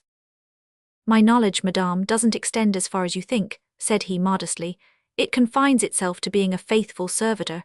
I announce, but I do not guess." At the same moment, as if Lennet were in reality served by a familiar spirit, they spied 2 horsemen, who came riding through the great gate of the chateau, and galloped up the avenue. Immediately a swarm of idlers, deserting the lawns and flower gardens, swooped down to the avenue railings to have their share of the news.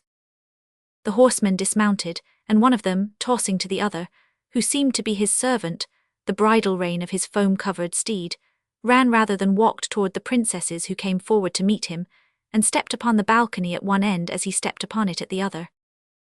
"Claire," cried Madame la Princess. "Yes, your Highness, accept my most humble respects, Madame." Kneeling upon one knee, the young man tried to take the princess's hand to imprint a respectful kiss upon it. "Come to my arms, dear Viscountess, to my arms," cried Madame de Condé, raising her. Having submitted to Madame la Princess's embrace with all possible respect, the cavalier turned to the Princess Dowager, to whom he made a low bow. "Speak quickly, dear Claire," said she. "Yes, speak," added Madame de Condé. "Have you seen Richon?" "Yes, Madame, and he entrusted me with a message for you." "Good news or bad?" "I do not know myself. The message consists of 2 words." "What are they? Quick, I am dying with impatience." The keenest anxiety was depicted on the features of both princesses. "Bordeaux, yes," said Claire, herself anxious as to the effect the 2 words would produce. But she was soon reassured, for the princesses received them with a triumphant exclamation, which brought Lennet from the other end of the balcony. "Lennet, Lennet, come, come," cried Madame la Princess, "you do not know the news our good Claire brings us." "Yes, Madame," said Lennet, smiling, "I do know it, that is why I did not hurry to meet her." "What, you know it?" "Bordeaux, yes, isn't that it?" "In truth, my dear Peer, you must be a sorcerer," said the dowager. If you knew it, Lennet, said Madame la Princess reproachfully, why, seeing our anxiety, did you not relieve it with those 2 words? Because I wished to allow Madame de Cambes to receive the reward of her fatiguing journey, replied Lennet, with a motion of his head toward Claire, who was deeply moved, and also because I feared an explosion of joy on the part of your highnesses, out on the terrace in everybody's sight. You are right, Peer, always right, my good Peer, said Madame la Princess, let us say nothing. And we owe this to the gallant Richon, said the Princess Dowager. Hasn't he done well, compere Lennet, and aren't you content with him? Compere was the Princess Dowager's pet word. It was a reminiscence of Henry Roman IV, who used it frequently. Richon is a man of brain and energy, Madame, and I pray your Highness to believe that if I had not been as sure of him as of myself, I would not have recommended him. What shall we do for him? Said Madame la Princess. We must give him some important post, said the Dowager. Some important post? Your Highness cannot think of doing so, interposed Madame de Tourville sourly. You forget that Monsieur Richon is not of gentle birth. Nor am I, Madame, retorted Lennet, which fact does not prevent Monsieur le Prince from having some confidence in me, I believe. Most assuredly do I admire and respect the nobility of France, but there are circumstances in which a noble heart, I venture to say, is worth more than an ancient coat of arms. Why did not good Richon come himself to tell us this joyful tidings? Asked Madame la Princess. He remained in Guyenne to raise troops. He told me that he could already count upon nearly 300 men, but he says that, from want of time, they will be but ill equipped to take the field, and he would much prefer that we should obtain for him the command of a place like Vears or Isle St. George. There, he says, he would be sure of making himself useful to your highnesses. But how can we obtain it? Asked the princess. We are in too bad odour at court at this moment to recommend anyone, and if we should undertake it, whoever we might recommend would become on the instant an object of suspicion. Perhaps, Madame, said the Viscountess, a method which Monsieur Richon himself suggested to me may be practicable. What is that? Monsieur d'Epernon is, it appears, continued the Viscountess, blushing, very much in love with a certain young woman. Ah, yes, the fair Nanoën, said Madame la Princess disdainfully. We know about that. Well, it seems that the Duc d'Epernon can refuse nothing to this young woman, and that she disposes of whatever anyone chooses to purchase from her. Could not you purchase a commission for Monsieur Richon? It would be money well placed, said Lennet. True, but the chest is empty, as you well know, Monsieur le Conseiller, said Madame de Tourville. Lennet turned with a smile to Madame de Cambes. This is the moment, Madame, said he, to prove to their highnesses that you have forgotten nothing. What do you mean, Lennet? He means, Madame, that I am fortunate enough to be able to offer you a paltry sum, which I have collected with much difficulty from my farmers. The offering is a very modest one, but I could do no more, 20,000 livres. She continued, hesitating and lowering her eyes, ashamed to offer so small a sum to the 2 first ladies in the realm next to the Queen. 20,000 livres, they cried with one accord. Why, it's a fortune in times like these, continued the Dowager. Dear Claire, exclaimed Madame la Princess, how can we ever repay our obligation to her? Your Highness will think of that later. Where is this money? Inquired Madame de Tourville. In her Highness's apartment, whither I bade Pompey my squire to carry it.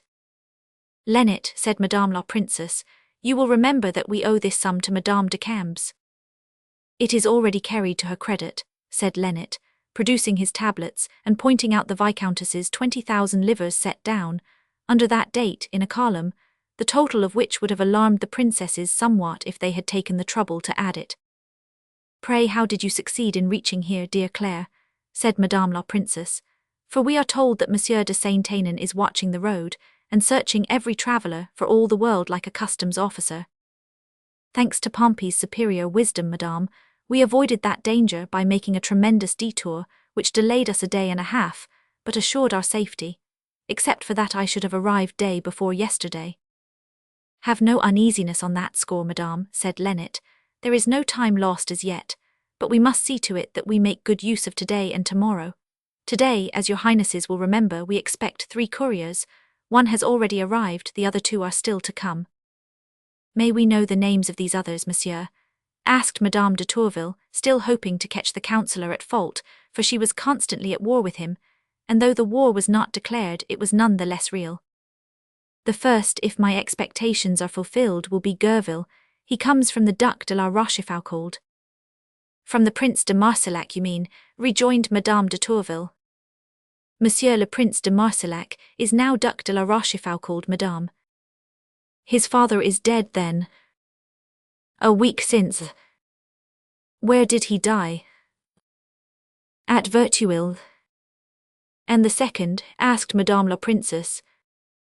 The second is Blanchefort, captain of Monsieur le Prince's guards. He comes from Stenay, from Monsieur de Turenne.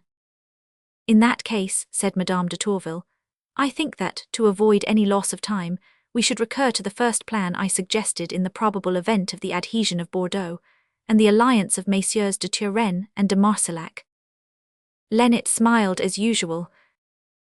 Pardon me, madame, said he, in his most courteous tone, but the plans formed by Monsieur le Prince himself are at this moment in process of execution, and bid fair to be entirely successful. The plans formed by Monsieur le Prince, retorted Madame de Tourville sharply, by Monsieur le Prince, who is in the donjon of Vincennes and has no communication with anybody. Here are His Highness's orders, written by his own hand, dated yesterday, said Lennet, taking from his pocket a letter from the Prince de Conde, and received by me this morning. We are in correspondence. The paper was almost snatched from his hands by the two princesses, who devoured with tears of joy all that it contained. Ah, do Lennet's pockets contain the whole kingdom of France? Said the Princess Dowager laughingly. Not yet, madame, not yet, but with God's help I will so act as to make them large enough for that. Now, continued Lennet with a significant glance at the Viscountess, Madame la Vicomtesse must stand in need of rest, for her long journey. The Viscountess understood that Lennet wished to be left alone with the princesses, and at a smile from the Dowager which confirmed that impression, she courtesied respectfully and took her leave. Madame de Tourville remained and promised herself an ample harvest of mysterious information, but upon an almost imperceptible sign from the Dowager to her daughter-in-law, the two princesses spontaneously, by a stately reverence, executed in accordance with all the rules of etiquette, signified to Madame de Tourville that the political conclave in which she was summoned to take part had reached its term. The Lady of Theories understood the hint perfectly, returned their salute by a reverence even more solemn and ceremonious than theirs, and withdrew, calling upon God to bear witness to the ingratitude of princes. The ladies passed into their study, and Pere Lennet followed them. Now, said he, after making sure that the door was securely locked, if your highnesses care to receive Gerville, he has arrived and changed his clothes, not daring to present himself in his travelling costume. What news does he bring? That Monsieur de la Rochefoucauld will be here this evening or tomorrow with 500 gentlemen. 500 gentlemen, cried the princess, why, 'tis a veritable army. Which will add to the difficulties of our journey. I should have preferred 5 or 6 faithful servitors only to all this display. We could more easily conceal our movements from Monsieur de Saint-Aignan. Now it will be almost impossible to reach the south without being molested. If we are molested, so much the better, cried the princess, for if we are molested we will fight and we shall win. Monsieur de Conde's spirit will march with us. Lennet glanced at the Dowager as if to ask her opinion also, but Charlotte de Montmorency, who grew to womanhood during the civil wars of Louis Roman XIII, and had seen so many noble heads bend to enter a prison, or roll upon the scaffold for having sought to hold themselves erect, sadly passed her hand across her brow, laden with painful memories. Yes, said she, we are reduced to that alternative, to hide or to fight, a frightful state of things. We were living in peace with such glory as God had bestowed upon our house. We had no other desire, at least I hope that no one of us had any other, than to remain in the station to which we were born. And lo, the exigencies of the time force us to contend against our master. Madame, interposed the younger princess impetuously, I look with less anguish than your highness upon the necessity to which we are reduced. My husband and my brother are undergoing confinement unworthy of their rank. That husband and that brother are your sons. Furthermore, your daughter is proscribed. These facts assuredly justify whatever enterprises we may undertake. True, said the Dowager with melancholy resignation. True, I endure it all with more patience than yourself, madame, but it is because it seems as if it were our destiny to be proscribed or imprisoned. I had no sooner become the wife of your husband's father than I was compelled to leave France, pursued by the love of King Henry Roman IV. We had no sooner returned than we were consigned to Vincennes, pursued by the hatred of Cardinal de Richelieu. My son, who is in prison today, was born in prison, and after 32 years has renewed his acquaintance with the room in which he was born. Alas, your father-in-law, Monsieur le Prince, was right in his gloomy prophecies, when the result of the Battle of Rocroi was made known to him. When he was taken into the great hall hung with flags captured from the Spaniards, he said, turning to me, "God knows the joy that my son's exploit affords me. But remember, madame, that the more glory our family acquires, the greater will be the misfortunes that overtake it.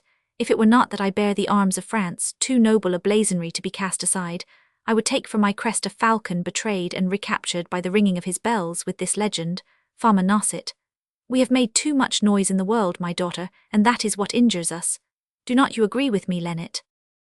"Madame," Lennet replied, deeply afflicted by the memories awakened by the princess, "your highness is right, but we have gone too far to retreat now. More than that, in circumstances like our present ones, it is most essential to make up our minds promptly. We must not deceive ourselves as to our situation. We are free only in appearance. The Queen has her eye upon us, and Monsieur de Saint-Aignan is blockading us. The question we have to solve is, how we are to leave Chantilly despite the Queen's vigilance and Monsieur de Saint-Aignan's blockade." "Leave Chantilly? Why, we will leave it with heads erect," cried Madame la Princess.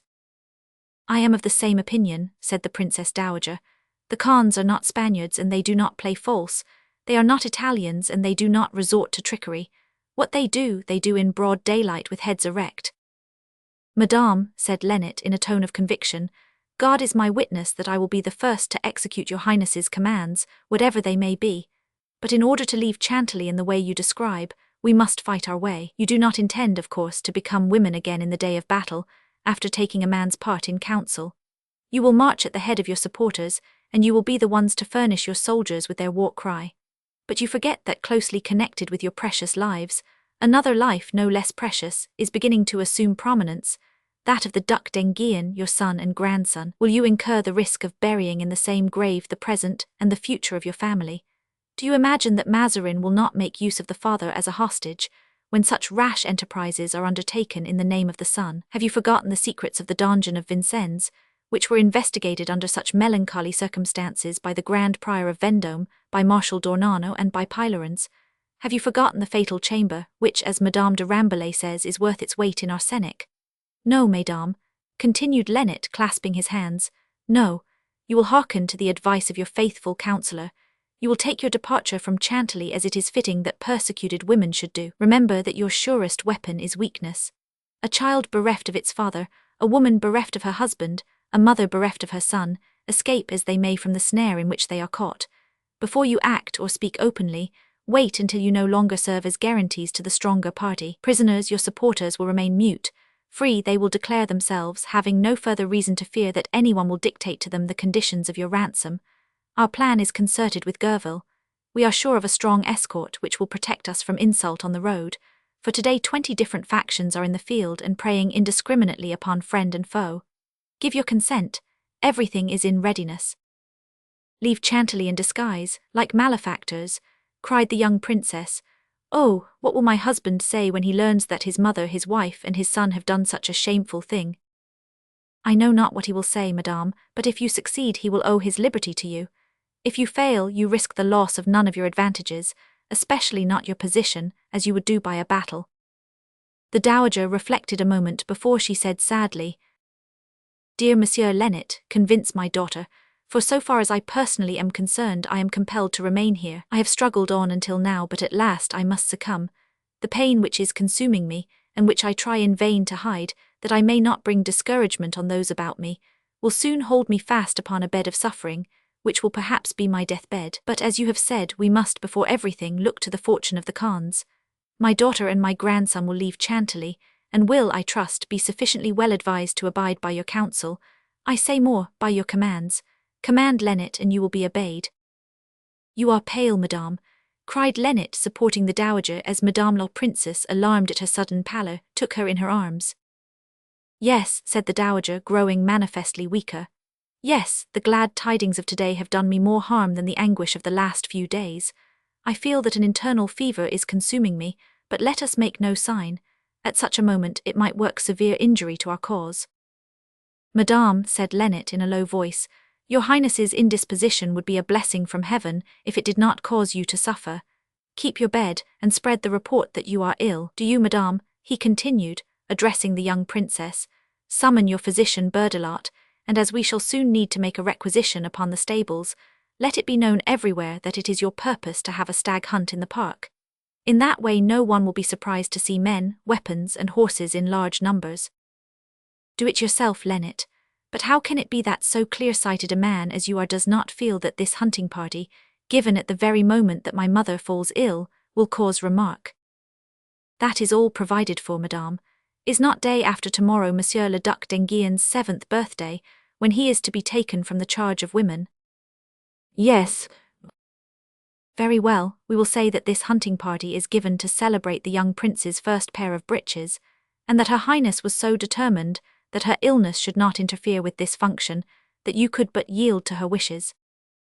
An excellent idea, cried the dowager with a joyful smile, proud and delighted at the thought of this manner of proclaiming the virility of her grandson. Yes, it's an excellent suggestion, and you are indeed a worthy counsellor, Lennet. But should Monsieur le Duc d'Enghien follow the hunt in a carriage? Asked the princess. No, madame, on horseback. Oh, let not your mother's heart take alarm. I have devised the expedient of a small saddle, which Violas his equerry will place immediately in front of his own. In that way Monsieur le Duc d'Enghien will be seen, and in the evening we can take our departure in all security, for Monsieur d'Enghien will be able to go anywhere on foot or in the saddle, whereas, in a carriage he would be arrested at the first obstacle. You think, then, that we should go day after tomorrow in the evening, if your Highness has no reason for postponing your departure? Oh no, on the contrary, let us escape from our prison at the earliest possible moment, Lennet. Once away from Chantilly, what is your plan?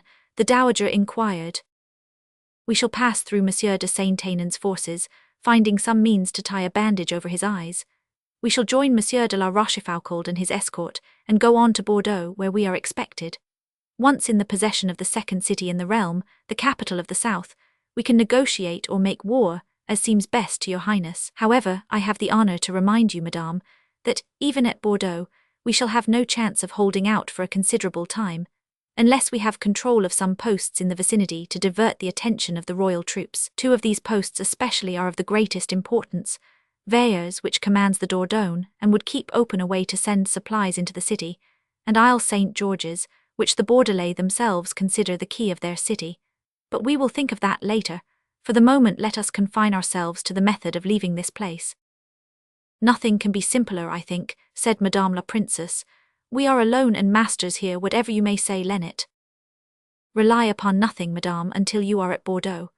Nothing is simple in a contest with the diabolical mind of Monsieur de Mazarin, and if I waited until we were alone to describe my plan to your Highness, it was to satisfy my conscience, I assure you, for I tremble at this moment for the secrecy of my plan, which my single brain conceived, and which no ears but yours have heard. Monsieur de Mazarin doesn't learn things, he divines them. Oh, I defy him to divine this, said the princess. But let us assist my mother to her apartment. I will immediately give out the fact of a hunting party for day after tomorrow. Do you look to the matter of invitations, Lennet? Rely upon me, mesdames. The dowager went to her apartment, and at once took to her bed. Boudelot, family physician to the Cons and preceptor to Monsieur le Duc d'Enghien, was summoned. The report of her sudden indisposition was quickly circulated, and within half an hour arbours, balconies, gardens were deserted, all the guests hastening to the Princess Dowager's antechamber. Lennet passed the whole day in writing, and that same evening above 50 invitations were sent out in all directions in the hands of the numerous retainers of that royal establishment. Chapter 13. The next day but one following, which was the day appointed for putting Peer Lennet's plans in execution, was one of the gloomiest of spring days, a season which is traditionally called the most beautiful of the year, but which is always, especially in France, the most disagreeable. A fine, soaking rain was falling in the parterres of Chantilly, streaking the clumps of trees in the garden and the hedgerows in the park with a greyish mist. In the great courtyards 50 horses, already saddled, were standing about the hitching posts, sad-eyed with ears drooping, impatiently pawing the ground. Packs of hounds in couples were waiting in groups of 12, breathing noisily, gaping between whiles, and striving by their united efforts to run away with the groom, who was wiping the rain-soaked ears of his favourites. The whippers in chamois livery, with their hands behind their backs and their horns slung over their shoulders, wandered hither and thither. Some few officers, inured to storms by their experience at Rocroi or Lens, defied the rain, and whiled away the weary time of waiting by talking together in groups upon the terraces and outer staircases. Every one was notified that it was a ceremonious occasion, and had assumed his most solemn expression to see Monsieur le Duc d'Enghien wearing his first pair of breeches, hunt his first stag. Every officer in the prince's service, every adherent of the illustrious family, invited by Lennett's circular letter, had fulfilled what he considered his bounden duty by hastening to Chantilly. The anxiety aroused in the first instance by the condition of the Princess Dowager was dissipated by a favourable bulletin from Berdelot. She had been bled, and had that morning taken an emetic, the universal panacea at that period. At 10 o'clock all Madame de Conde's personal guests had arrived. Each one was admitted upon presenting his letter of invitation, and those who, by any chance, had neglected to bring it, upon being recognized by Lennet, were admitted by the Swiss at a nod from him. These guests, with the household staff, constituted a body of 80 or 90 men, most of whom were gathered about the superb white horse, upon whose back, just in front of the great French saddle, was a little velvet seat with a back, intended for Monsieur le Duc d'Enghien, where he was to take his place when Violas, his equerry, should have taken his seat upon the principal saddle. However, there was as yet no suggestion of beginning the hunt, but they seemed to await the arrival of additional guests. About 10:30, 3 gentlemen, followed by 6 valets all armed to the teeth, and carrying valises so swollen that one would have said they were starting out to make the tour of Europe, rode in at the gate and, noticing the posts in the courtyard, apparently put there for that purpose, attempted to hitch their horses to them. Immediately a man dressed in blue, with a silver baldric, halberd in hand, accosted the newcomers, who, by their drenched clothing and their mud-stained boots, were easily recognized as travellers from a distance. "Whence come you, messieurs?" said this functionary. "From the north," one of them replied. "Whither go you?" "To the burial." "The proof?" "You see our crape." It was a fact that the 3 masters had each a piece of crape on their swords. "Excuse me, messieurs," said the halberdier. "The chateau is yours. There is a table spread, an apartment warmed, servants awaiting your orders. Your people will be entertained in the servants' quarters." The gentlemen, who were honest rustics, half-starved and inquisitive, bowed, dismounted, threw their reins to their servants, and having been shown the way to the dining-hall, betook themselves thither. A chamberlain awaited them at the door and acted as their guide. Meanwhile the horses were taken off the hands of the strange servants by the servants of the house, taken to the stables, rubbed down, brushed, watered, and confronted with a trough well supplied with oats, and a rack filled with hay. The 3 gentlemen had hardly taken their places at the table, when 6 other horsemen, followed by 6 lackeys armed and equipped like those we have described, rode in as they did, and like them, seeing the posts, essayed to hitch their horses to the rings. But the man with the halberd, who had received strict orders, approached them and repeated his questions. "Whence come you?" said he. "From Picardy, we are officers in Turenne." "Whither go you?" "To the burial." "The proof?" "You see our crape." And like their predecessors, they pointed to the crape attached to the hilt of their rapiers. The same attention was shown to them, and they followed the others to the dining-hall. The same care was bestowed upon their horses, who followed the other horses to the stables. Behind them came 4 others, and the same scene was renewed.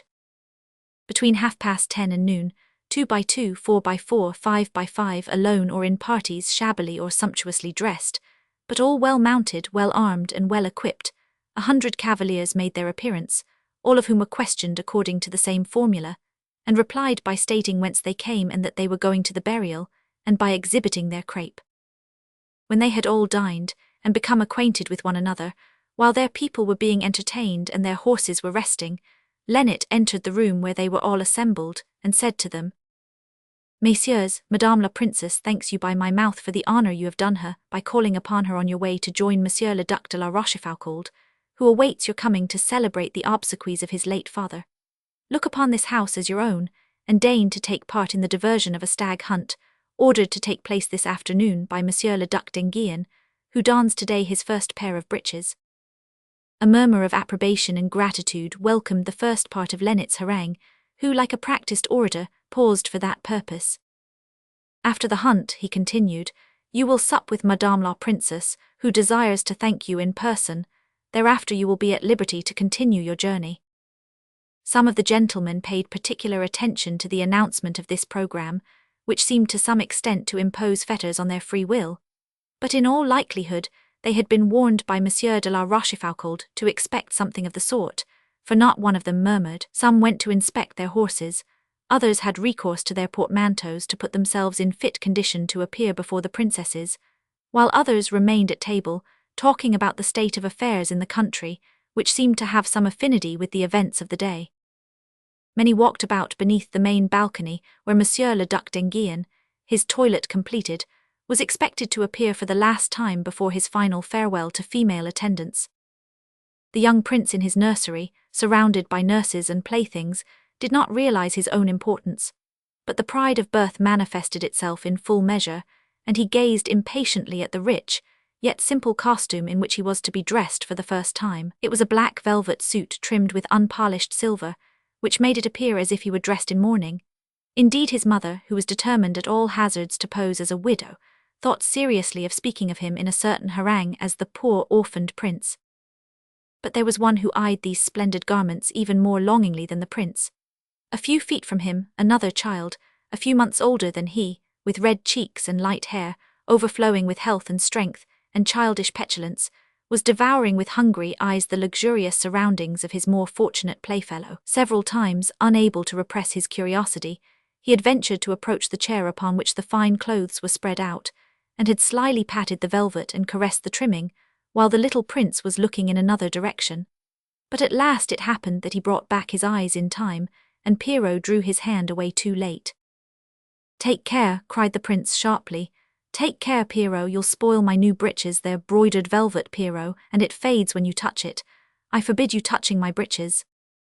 Pierrot hid the guilty hand behind his back, twisting his shoulders this way and that, as children of all ranks do when they are crossed. "Don't be angry, Louis," said Madame la Princess to her son, whose features were disfigured by an ugly grimace.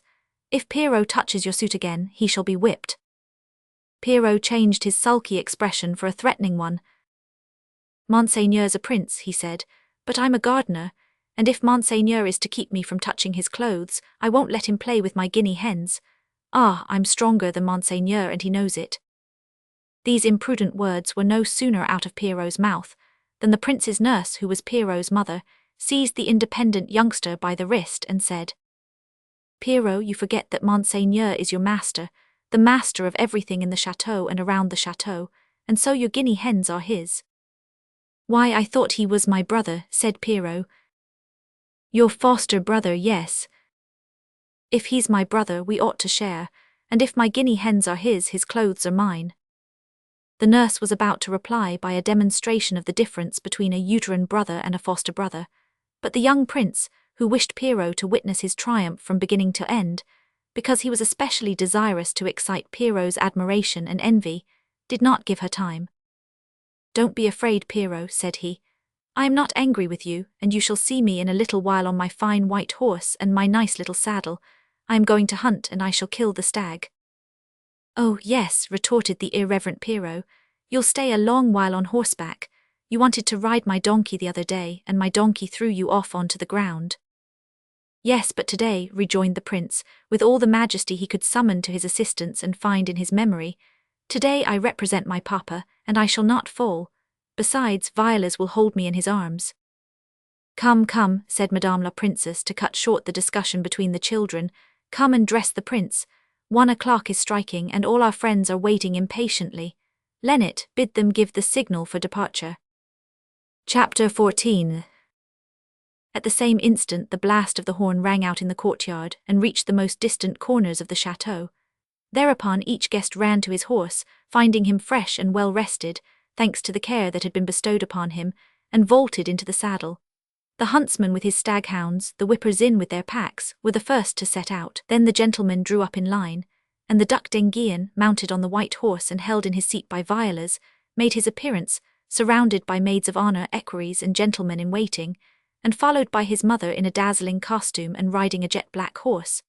By her side, upon a horse which she rode with charming grace, was the Vicomtesse de Cambes, adorable in her female garb, which she had at last resumed to her great joy. All search for Madame de Tourville had been made in vain since the night before. She had disappeared. Like Achilles, she was sulking in her tent.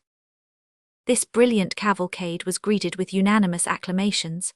The guests stood up in their stirrups, pointing out Madame la Princess and Monsieur le Duc d'Enghien, who were strangers to most of the gentlemen, they having never been to court, and being unfamiliar with all this royal pomp. The child bowed with a fascinating smile, Madame la Princess with majestic affability. They were the wife and son of the man whom his bitterest enemies called the first general in Europe. The first general in Europe was persecuted, pursued, imprisoned by the self-same persons whom he had saved from a foreign foe at Lens, and defended against the rebels at Saint-Germain. This was more than was necessary to arouse enthusiasm, and the enthusiasm knew no bounds. Madame la Princess drank in with avidity all these proofs of her popularity.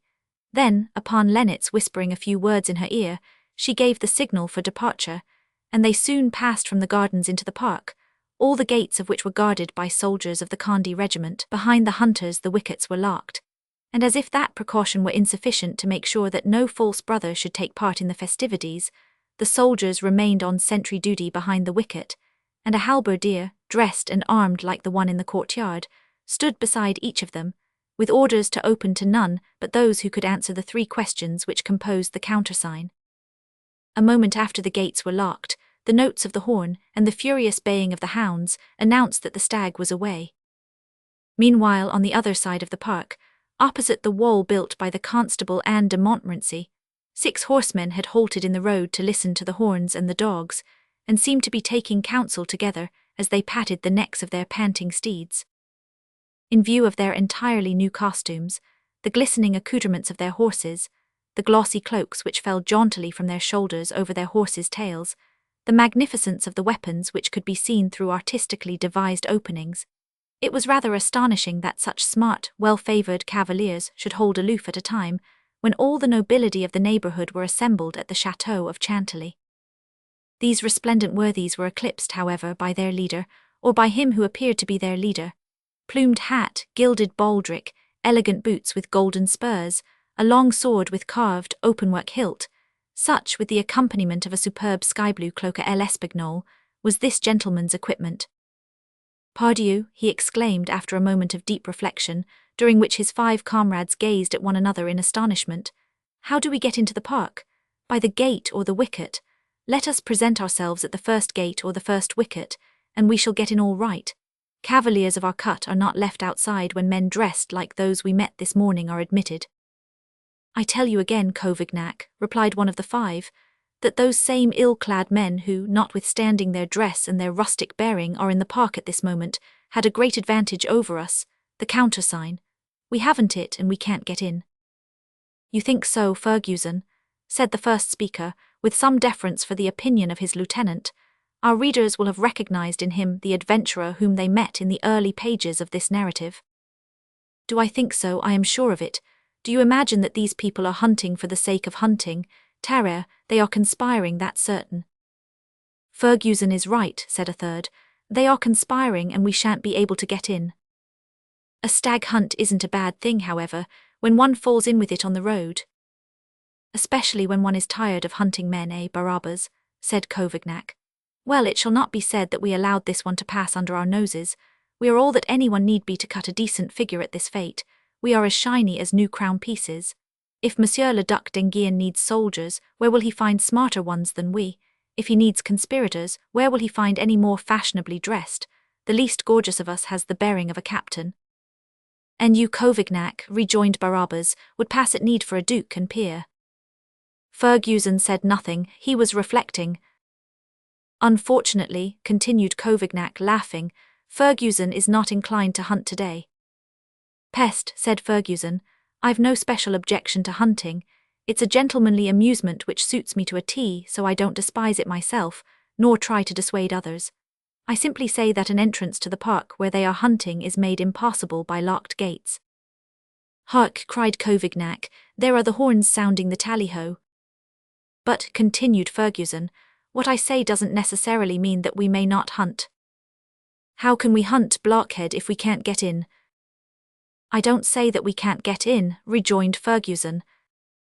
How the devil can we get in, if the gates, which are open to others, are locked in our faces?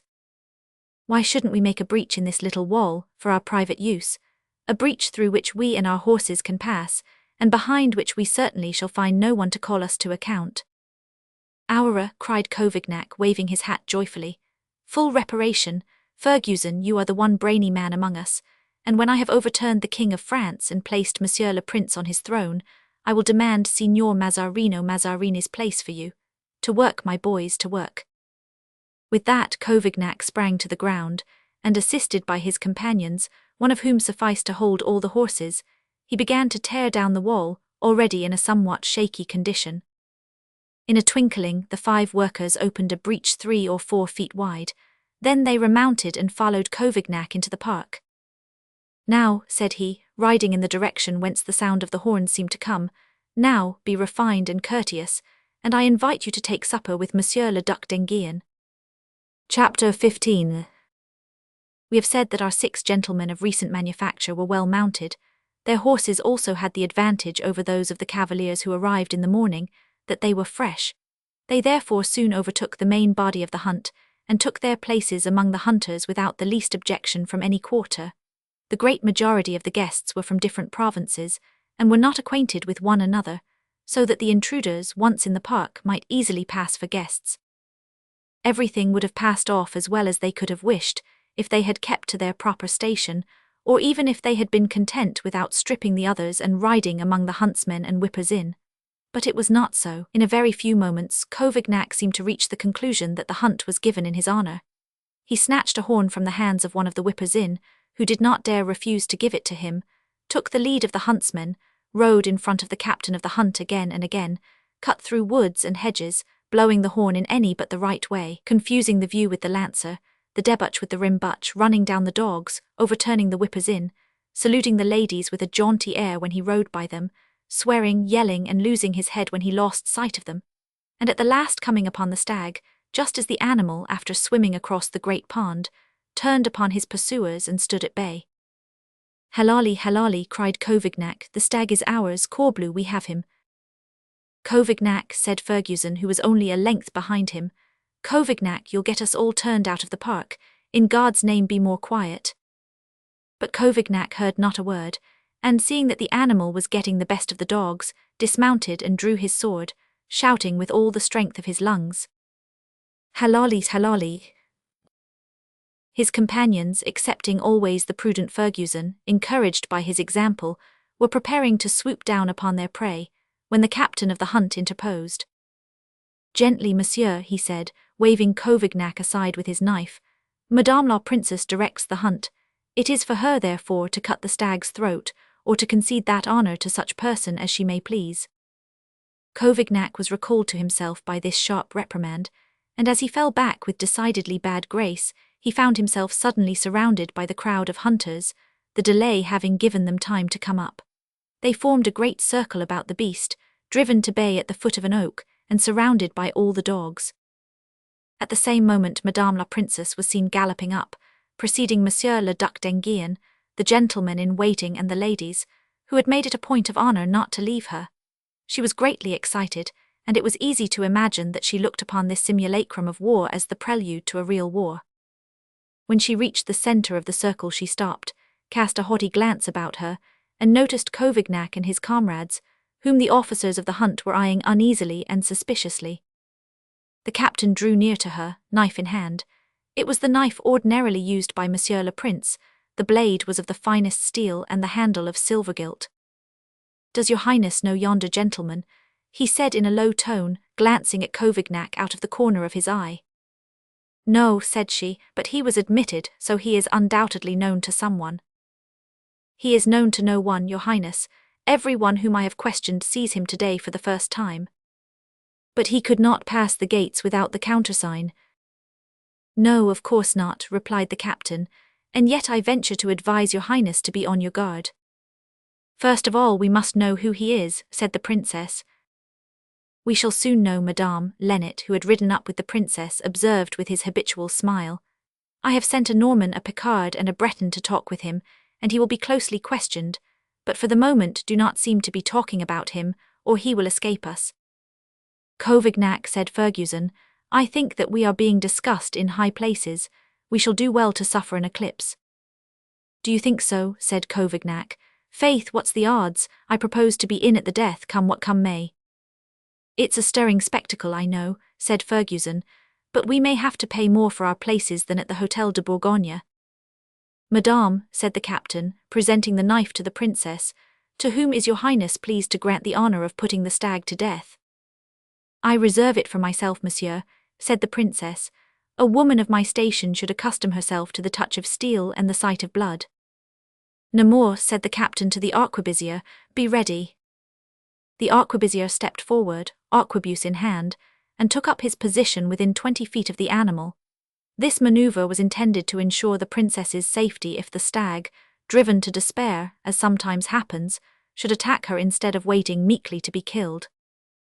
Madame la Princess dismounted, and with sparkling eyes, glowing cheeks and lips slightly parted, walked toward the animal, who was almost entirely buried under the dogs, and seemed to be covered with a carpet of 1,000 colours. Doubtless the animal did not believe that death was to come to him from the hand of the lovely princess, from which he had eaten many and many a time. He had fallen upon his knees, and he tried to rise, letting fall from his eyes the great teardrop, which accompanies the death agony of the stag and the deer. But he had not time. The blade of the knife, glistening in the sun's rays, disappeared to the hilt in his throat. The blood spurted out into the princess's face. The stag raised his head, and casting a last reproachful glance at his beautiful mistress, fell forward and died. At the same instant all the horns blew the death blast, and a mighty shout arose. Vive Madame la Princess, while the young prince stood up in his saddle and clapped his little hands in high glee. Madame la Princess withdrew the knife from the animal's throat, glanced around with the look of an Amazon in her eyes, handed the dripping knife to the captain of the hunt, and remounted. Lennet thereupon drew nigh. Does Madame la Princess wish me to tell her, said he with a smile, of whom she was thinking when she cut the poor beast's throat a moment since? Yes, Lennet, I should be glad to have you tell me. She was thinking of Monsieur de Mazarin, and would have been glad to have him in the stag's place. Yes, cried the princess, that is quite true, and I would have cut his throat without pity, I swear to you, but really, Lennet, you are a sorcerer. She turned to the rest of the company. Now that the hunt is at an end, messieurs, said she, please follow me. It is too late now to start another stag, and besides, supper awaits us. Covignac acknowledged this invitation by a most graceful bow. Pray, what are you doing, Captain? Queried Fergusson. Pardieu, I am accepting. Didn't you hear Madame la Princess invite us to supper, as I promised you that she would? Covignac, you may take my advice or not, but if I were in your place I would make for the breach in the wall. Fergusson, my friend, your natural perspicacity plays you false. Didn't you notice the orders given by yonder gentleman in black, who has the expression of a fox when he laughs, and of a badger when he doesn't laugh? Fergusson, the breach is guarded, and to make for the breach is to indicate a purpose to go out as we came in. But if that's the case, what is to become of us? Never fear, I will answer for everything. With that assurance the 6 adventurers took their places in the midst of the gentlemen, and rode with them toward the chateau.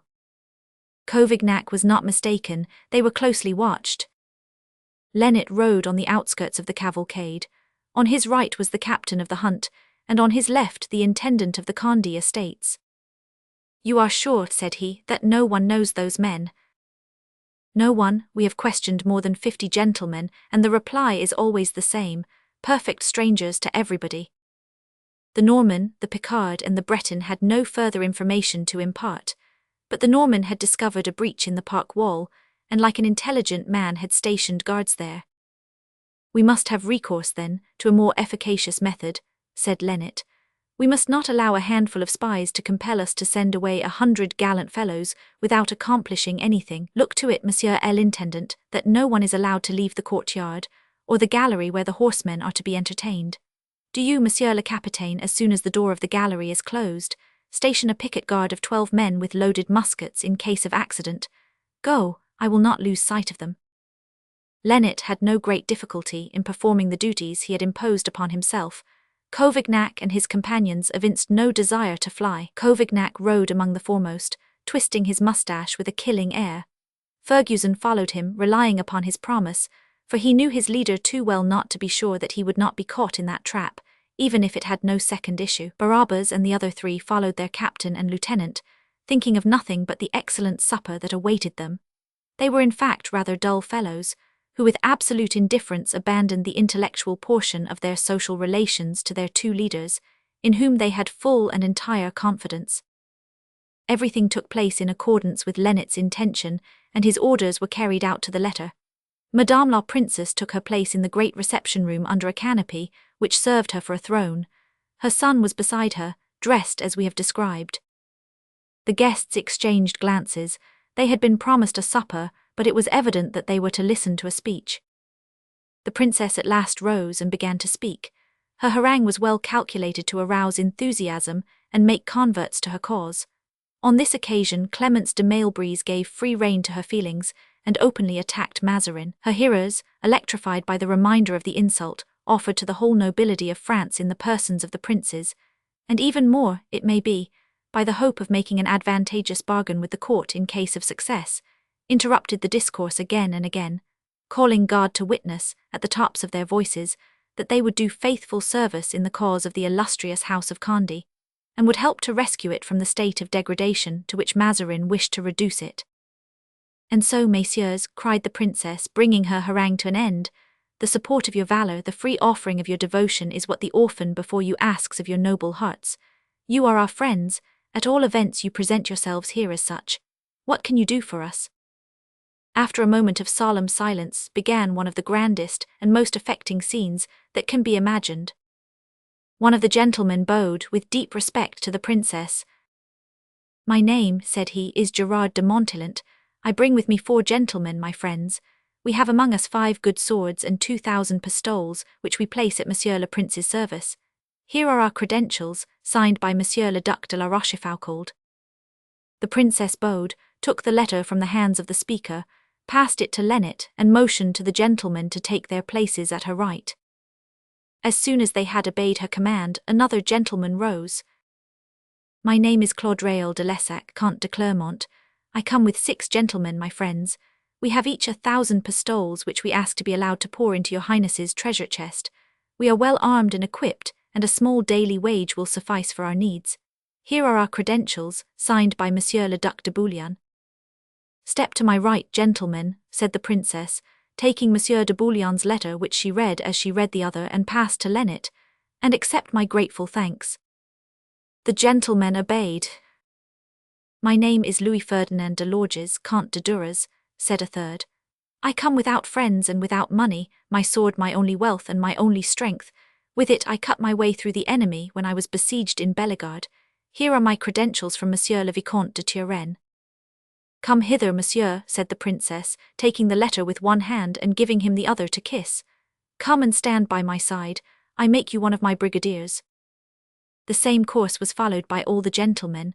All were provided with credentials, from Monsieur de la Rochefoucauld, Monsieur de Bouillon, or Monsieur de Turenne.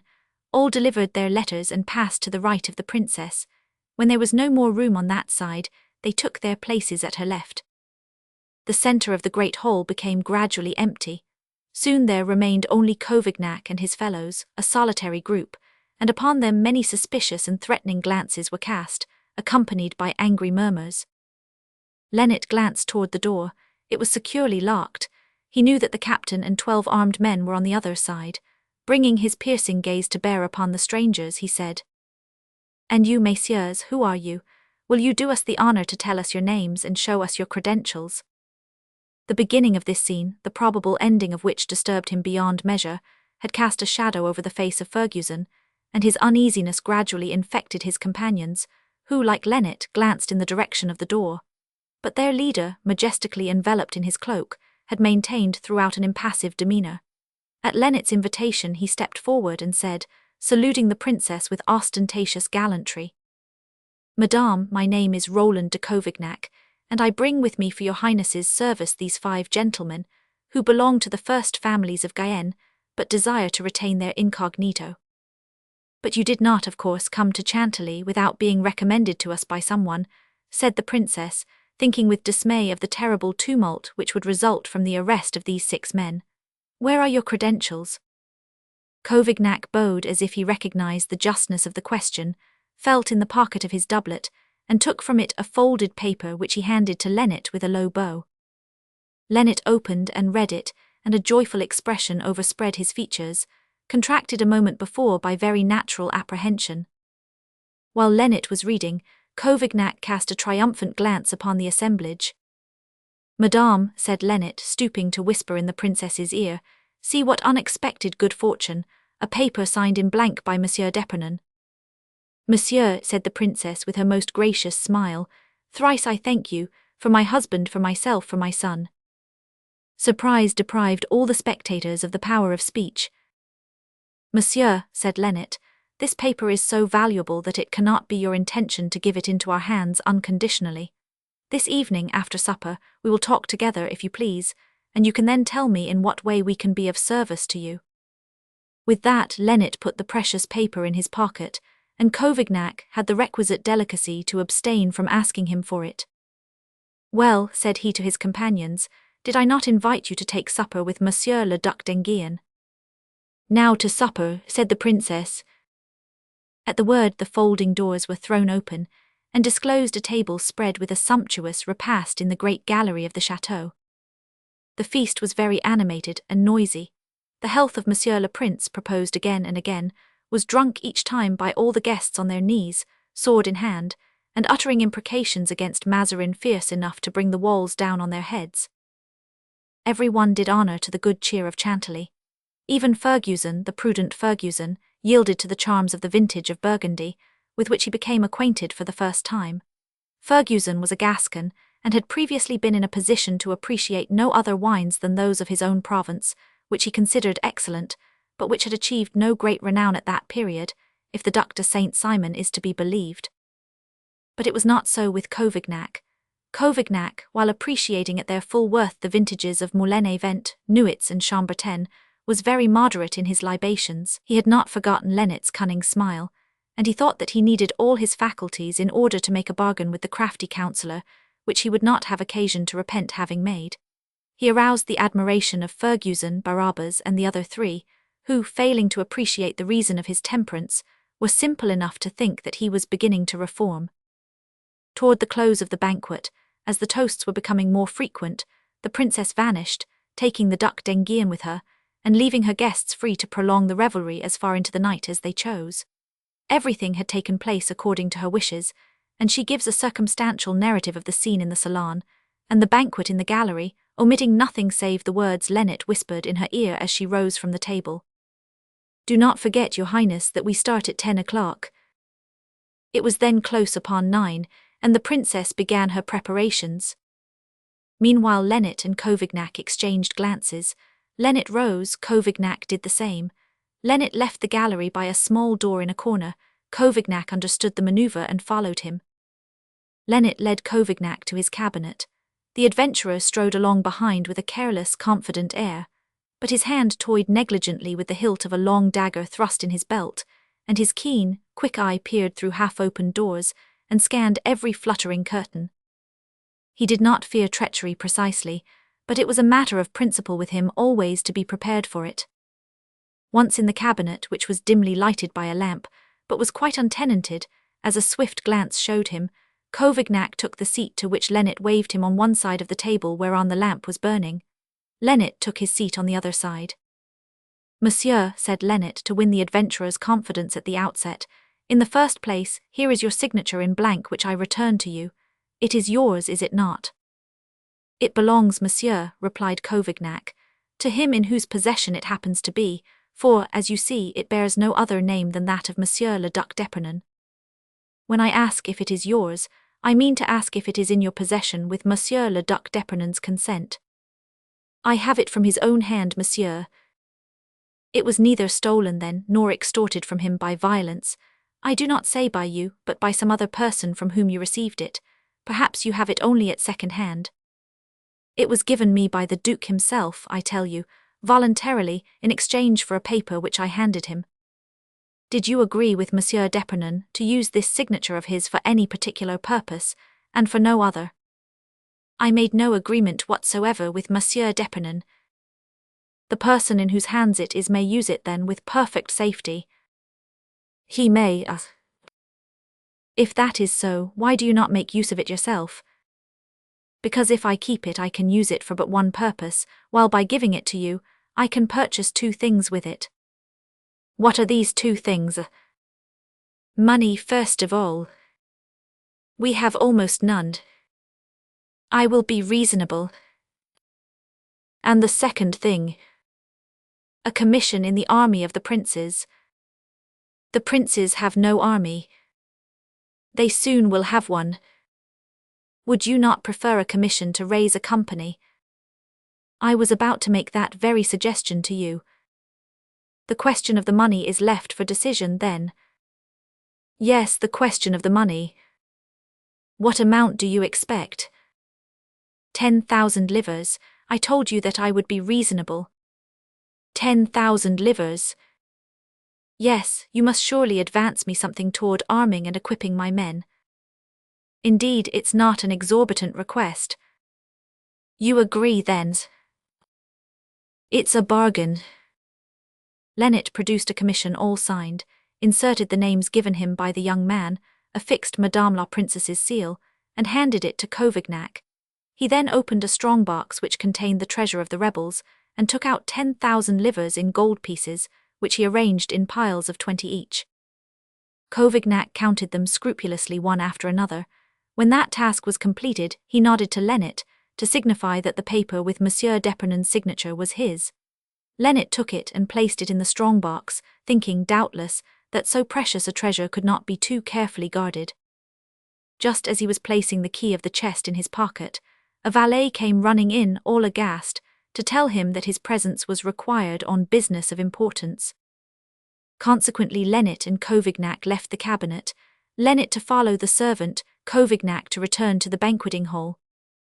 Meanwhile, Madame la Princess was making her preparations for departure, which consisted in changing her party dress for an Amazonian costume, equally suitable for the carriage or the saddle, in assorting her papers so that she might burn those that were worthless and set aside the valuable ones to be taken with her.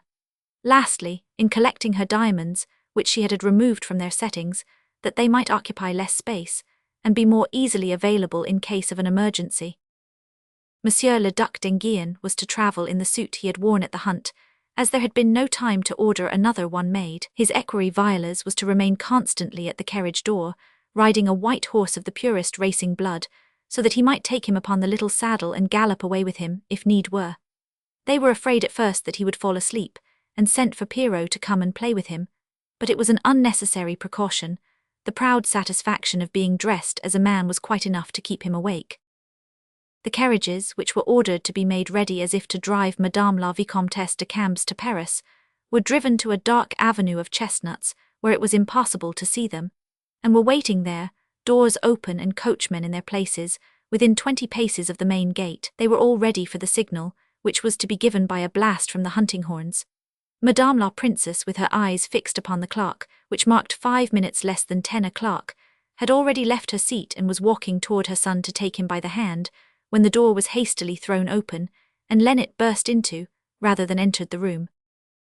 Madame la Princess, seeing his pale face and his anxious expression, lost colour herself. "Oh, mon Dieu," said she, running to meet him, "what has happened? What is the matter?" "The matter is," Lennet replied in a voice choked with excitement, "that a gentleman has arrived, and requests speech of you on behalf of the king." "Great God," ejaculated the princess, "we are lost. Dear Lennet, what are we to do?" "There is but one thing to be done." "What is it?" "Undress Monsieur le Duc d'Enghien immediately, and dress Pierrot in his clothes." "But I won't have you take off my clothes and give them to Pierrot. cried the young prince, ready to burst into tears at the mere thought, while Pierrot, in an ecstasy of joy, feared that he could not have heard aright.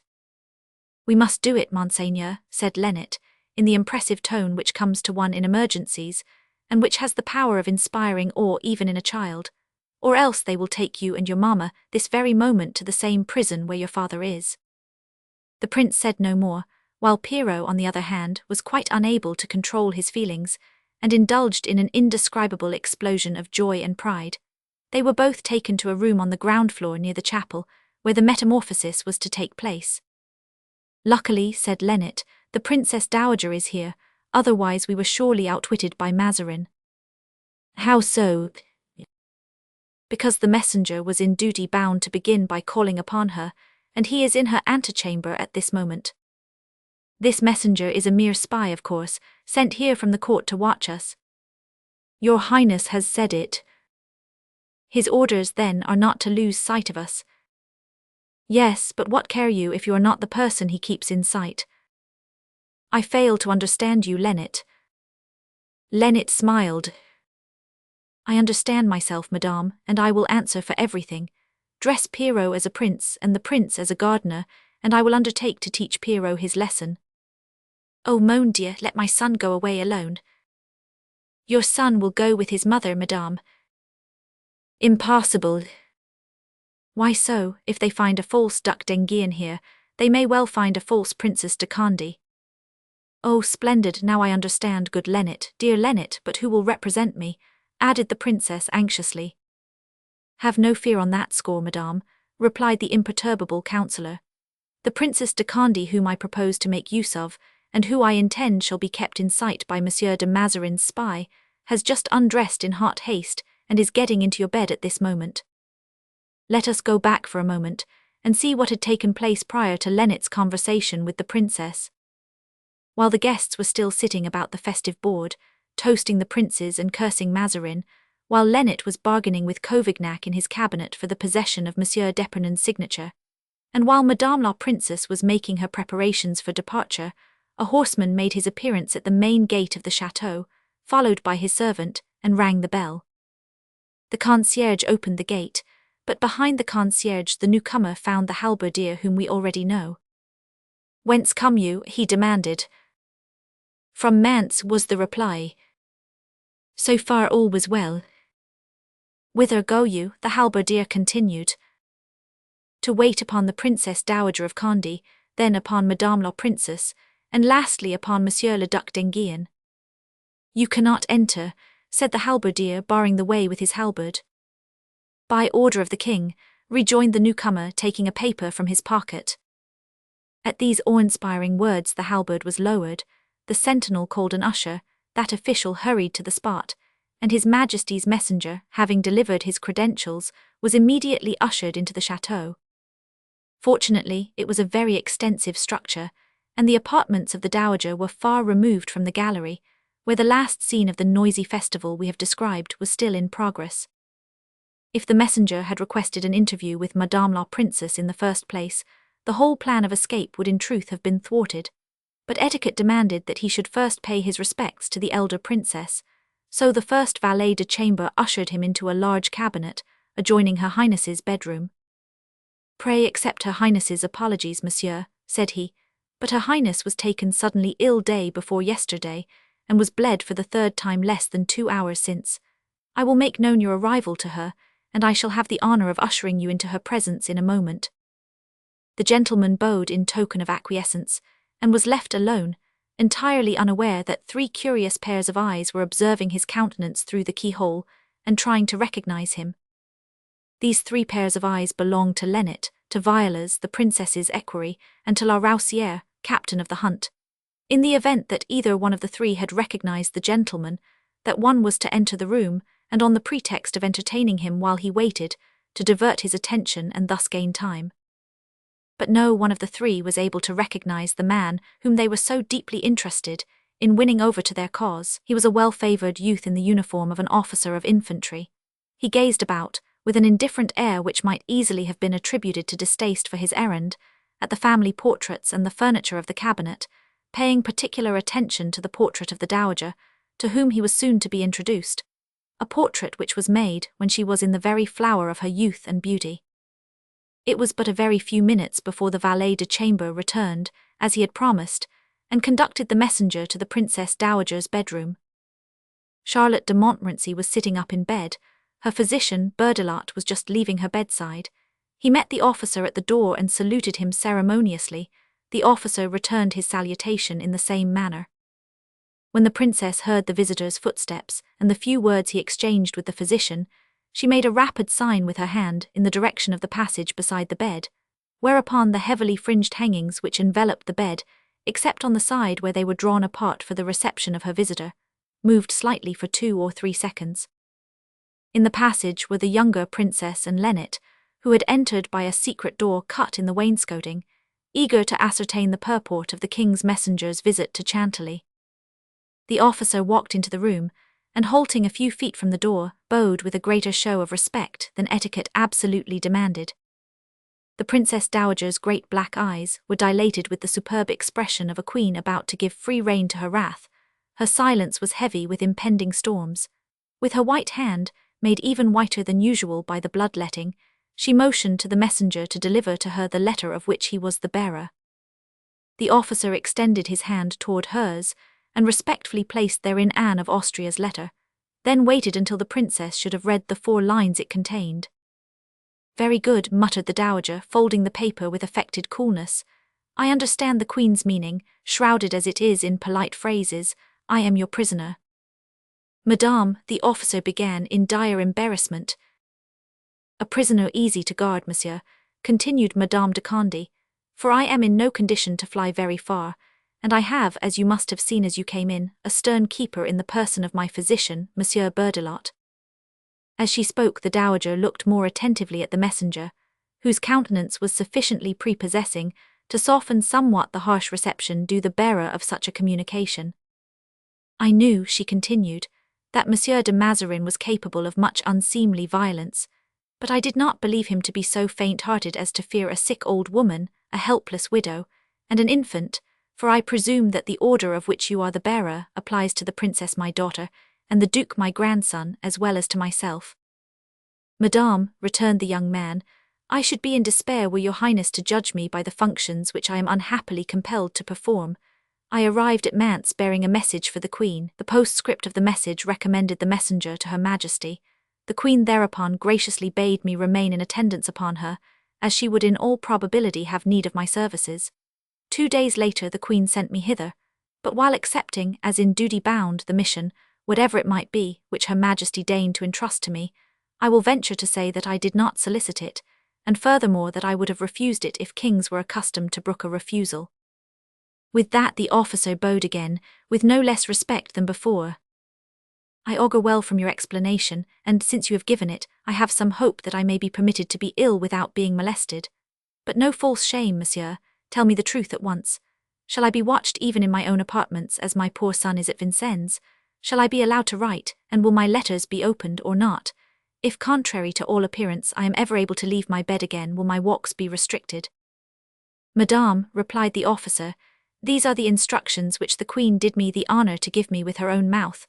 Go," said her majesty, "and assure my cousin of Condé that I will do whatever the welfare of the realm will permit me to do for the princes. In this letter I beg her to receive one of my officers, who will serve as intermediary between her and myself for such communications as she may wish to make to me. You will be that officer." "Such, madame," added the young man with renewed demonstrations of respect, were her majesty's own words. The princess listened to this recital with the careful attention of one seeking to detect in a diplomatic note the hidden meaning, often depending upon the use of a certain word, or upon the placing of a comma in a particular spot. After a moment's reflection, having discovered, doubtless, in the message the meaning that she had feared from the first to find therein, that is to say, espionage pure and simple, she said, pressing her lips together, "You will take up your abode at Chantilly, monsieur, as the queen desires. Furthermore, if you will say what apartment will be most agreeable to you, and most convenient for executing your commission, that apartment shall be yours." "Madame," rejoined the officer with a slight frown, "I have had the honour of explaining to your highness many things not included in my instructions. Between your highness's wrath and the queen's command I am in a dangerous position, being naught but a poor officer, and above all a wretched courtier. However, it seems to me that your highness would be more generous to abstain from humiliating a man who is merely a passive instrument. It is distasteful to me, madame, to have to do what I am doing, but the queen has so ordered, and it is for me to obey the queen's commands to the letter. I did not seek the position. I should have been glad had it been given to another. It seems to me that that is much to say. And the officer raised his head with a blush, which caused a similar blush to overspread the princess's haughty countenance. Monsieur, she replied, whatever our social station, we owe obedience to Her Majesty, as you have said. I will therefore follow the example set by you, and will obey as you obey. You must understand, however, how hard it is to be unable to receive a worthy gentleman like yourself without being at liberty to do the honours of one's house as one would like. From this moment you are master here. Order, and you shall be obeyed. The officer bowed low as he replied, God forbid, madame, that I should forget the distance which separates me from your highness, and the respect I owe to your illustrious family. Your highness will continue to be mistress in your own house, and I will be the first of your servants. Thereupon the young gentleman withdrew, without embarrassment, without servility or arrogance, leaving the dowager a prey to anger, which was the more intense in that she found it impossible to vent it upon one so discreet and respectful as the messenger. The result was that Mazarin was the theme that evening of a conversation which would have struck the minister down if curses had the power to kill from a distance, like projectiles. The gentleman found in the antechamber the servant who announced him. Now, monsieur, said the latter, Madame la Princesse de Condé, with whom you have requested an audience on the Queen's behalf, consents to receive you. Be pleased to follow me. The officer understood that this form of speech served to spare the pride of the princess, and seemed as grateful for the honour bestowed upon him as if it were not made compulsory by the terms of his commission. He followed the valet through divers apartments until they reached the door of the princess's bedroom. There the valet turned about. Madame la Princess, he said, retired upon returning from the hunt, and as she is greatly fatigued she will receive you in bed. Whom shall I announce to Her Highness? Announce Monsieur le Baron de Canals on behalf of Her Majesty the Queen Regent, was the reply. At this name, which the pseudo-princess heard from her bed, she uttered a smothered exclamation, which, had it been overheard, would sadly have compromised her identity, and hastily pulled her hair over her eyes with the right hand, while with the left she pulled the rich coverlid of her bed well over her face. Admit the gentleman, she said in a disguised voice. The officer stepped inside the door. Madame de Condé. 1. The room into which Canals was ushered was a vast apartment, with hangings of sombre hue, and lighted by a single night lamp upon a bracket between two windows. The feeble light which it cast was, however, sufficient to enable one to make out a large picture immediately above the lamp, representing a woman holding a child by the hand. At the four corners of the frame shone the 3 golden fleurs de lis, from which it was necessary only to take away the heart-shaped bend to make of them the 3 fleurs de lis of France. In the depths of a large alcove, which the light hardly reached at all, could be seen, beneath the heavy coverlid of a magnificent bed, the woman upon whom the name of the Baron de Canals had produced so striking an effect. The gentleman began once more to go through with the customary formalities. That is to say, he took the requisite 3 steps toward the bed, bowed, and took 3 steps more. Thereupon 2 maids, who had doubtless been assisting to disrobe Madame de Condé, having withdrawn, the valet closed the door and Canals was left alone with the princess. It was not for Canals to begin the conversation, and he waited until he should be spoken to. But as the princess seemed determined to maintain silence, the young officer concluded that it would be better for him to disregard the proprieties than to remain in such an embarrassing position. He was fully alive, however, to the fact that the storm portended by this disdainful silence would probably burst forth at the first words which should break it, and that he was about to be submerged by a second flood of princely wrath, even more to be feared than the first, in that this princess was younger and more interesting. But the extreme nature of the insult put upon him of itself emboldened the young gentleman, and bowing a 3rd time in accordance with his feelings, that is to say, with stiff formality, indicative of the ill humour which was brewing in his Gascon brain, he began. Madame, I have had the honour to request, on behalf of Her Majesty the Queen Regent, an audience of your Highness. Your Highness has deigned to grant my request. Now, may I not beg that your highness will crown your gracious reception by letting me know by a word, by a sign, that you are aware of my presence and are ready to listen to me?" A movement behind the curtains and beneath the bedclothes warned Canals that he might expect a reply, and a moment later he heard a voice so choked with emotion as to be almost inaudible. "Speak, monsieur," said the voice, "I am listening." Canals assumed an oratorical tone and began. "Her Majesty the Queen sends me to you, madame, to assure your highness of her desire to continue upon friendly terms with you." There was a very perceptible stir in the passage beside the bed, and the princess, interrupting the orator, said in a broken voice, "Monsieur, say no more of Her Majesty the Queen's friendly feeling for the family of Conde. There is direct proof of the contrary, feeling in the vaults of the donjon of Vincennes." Well, well, thought Canals, it seems that they have talked the matter over, for they all say the same thing. Meanwhile there was more stir in the passage, which the messenger did not notice, on account of the embarrassment caused by his peculiar situation. "After all, monsieur," the princess continued, "what do you desire?" "I desire nothing, madame," said Canals, drawing himself up.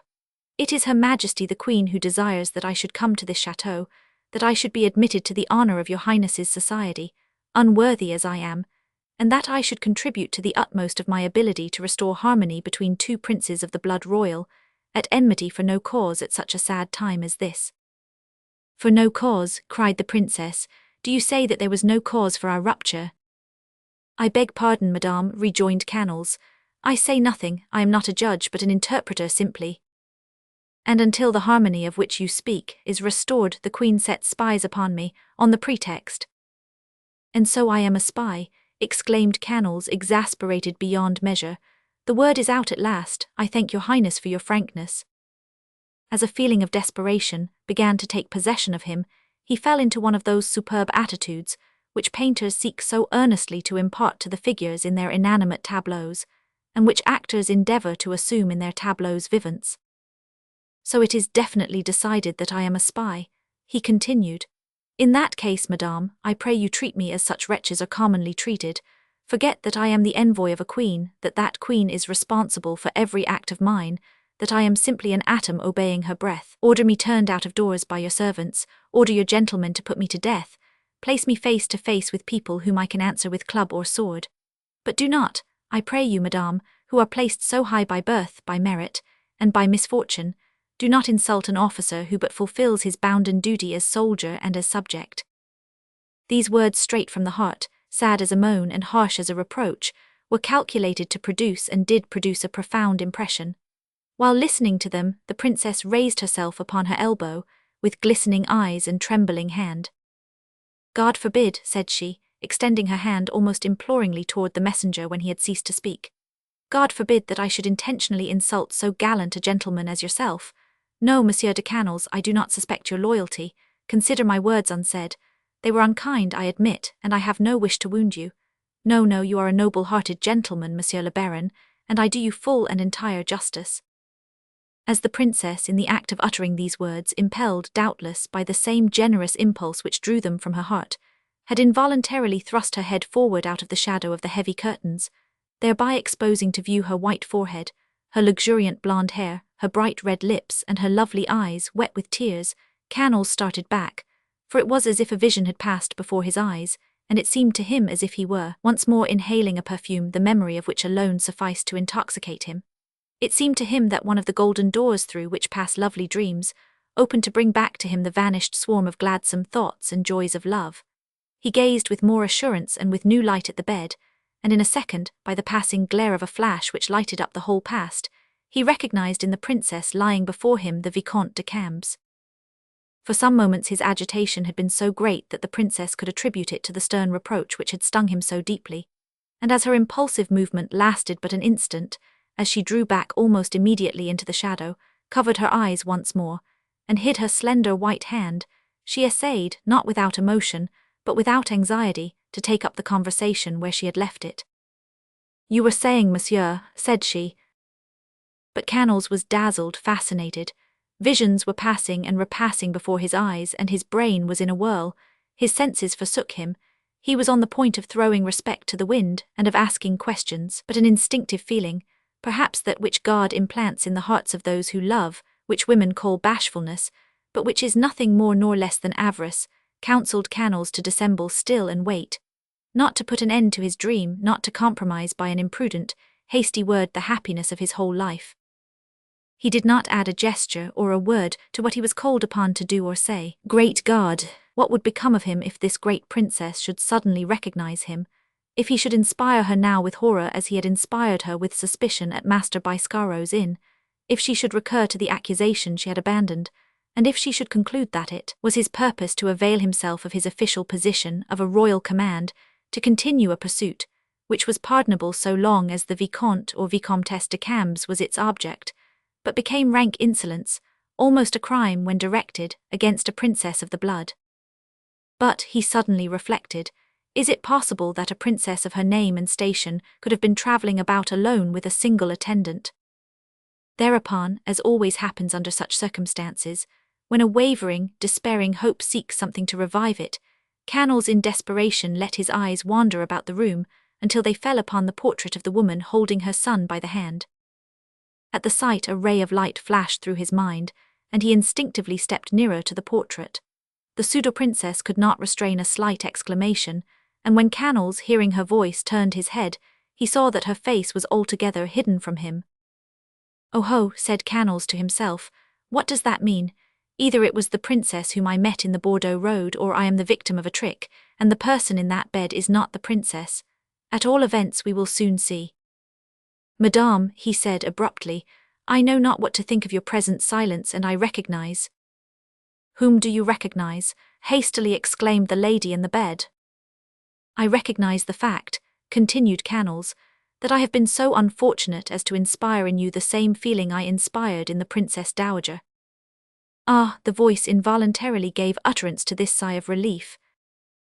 Canals' remark was not strictly logical perhaps, and had little relevancy to their conversation, but his purpose was accomplished. He noticed the sensation of terror which prompted the interruption, and the joyful sensation with which his last words were received.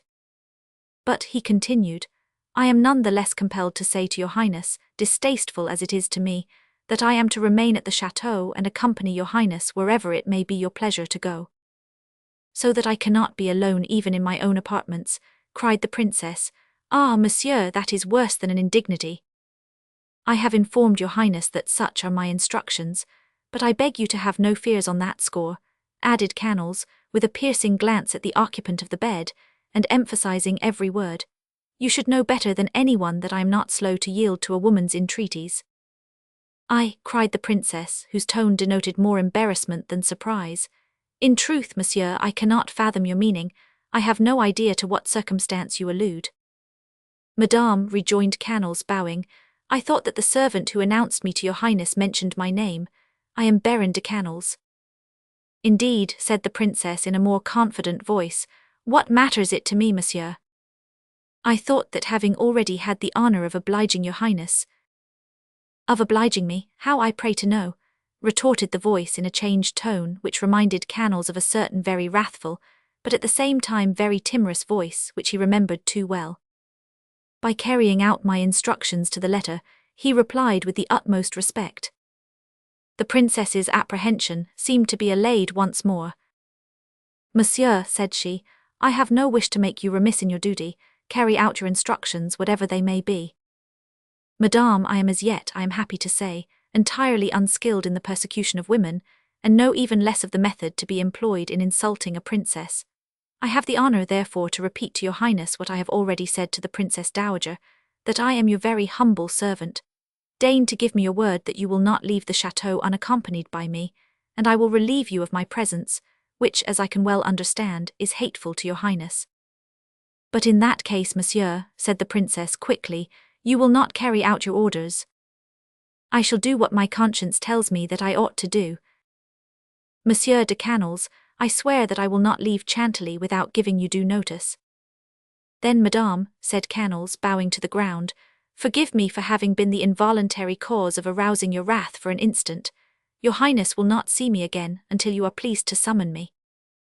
I thank you, Baron, said the voice with a joyful inflection, which seemed to find an echo in the passage. Go, go, I thank you. Tomorrow I shall have the pleasure of seeing you again. This time the Baron recognized, beyond possibility of mistake, the voice, the eyes, and the unspeakably delicious smile of the fascinating being who slipped between his fingers. So to speak, the night that the courier brought him the order from the Duc d'Epernon, a last glance at the portrait, dimly lighted as it was, showed the Baron, whose eyes were beginning to be accustomed to the half-darkness, the aquiline nose of the male family, the black hair and deep-set eyes of the princess, while the woman before him, who had just played, through the first act of the difficult part she had undertaken, had the eye level with the face, the straight nose with dilated nostrils, the mouth dimpled at the corners by frequent smiling, and the plump cheeks which denote anything rather than the habit of serious meditation. Canals knew all that he wished to know. He bowed once more as respectfully as if he still believed that he was in the princess's presence, and withdrew to the apartment set apart for him. Chapter 2. Canals had formed no definite plan of action. Once in his own quarters he began to stride rapidly back and forth, as undecided folk are wont to do, without noticing that Castorin, who was awaiting his return, rose when he saw him, and was following him, holding in his hands a robe de chambre, behind which he was hardly visible. Castorin stumbled over a chair, and Canals turned about. Well, said he, what are you doing with that robe de chambre? I am waiting for Monsieur to take off his coat. I don't know when I shall take off my coat.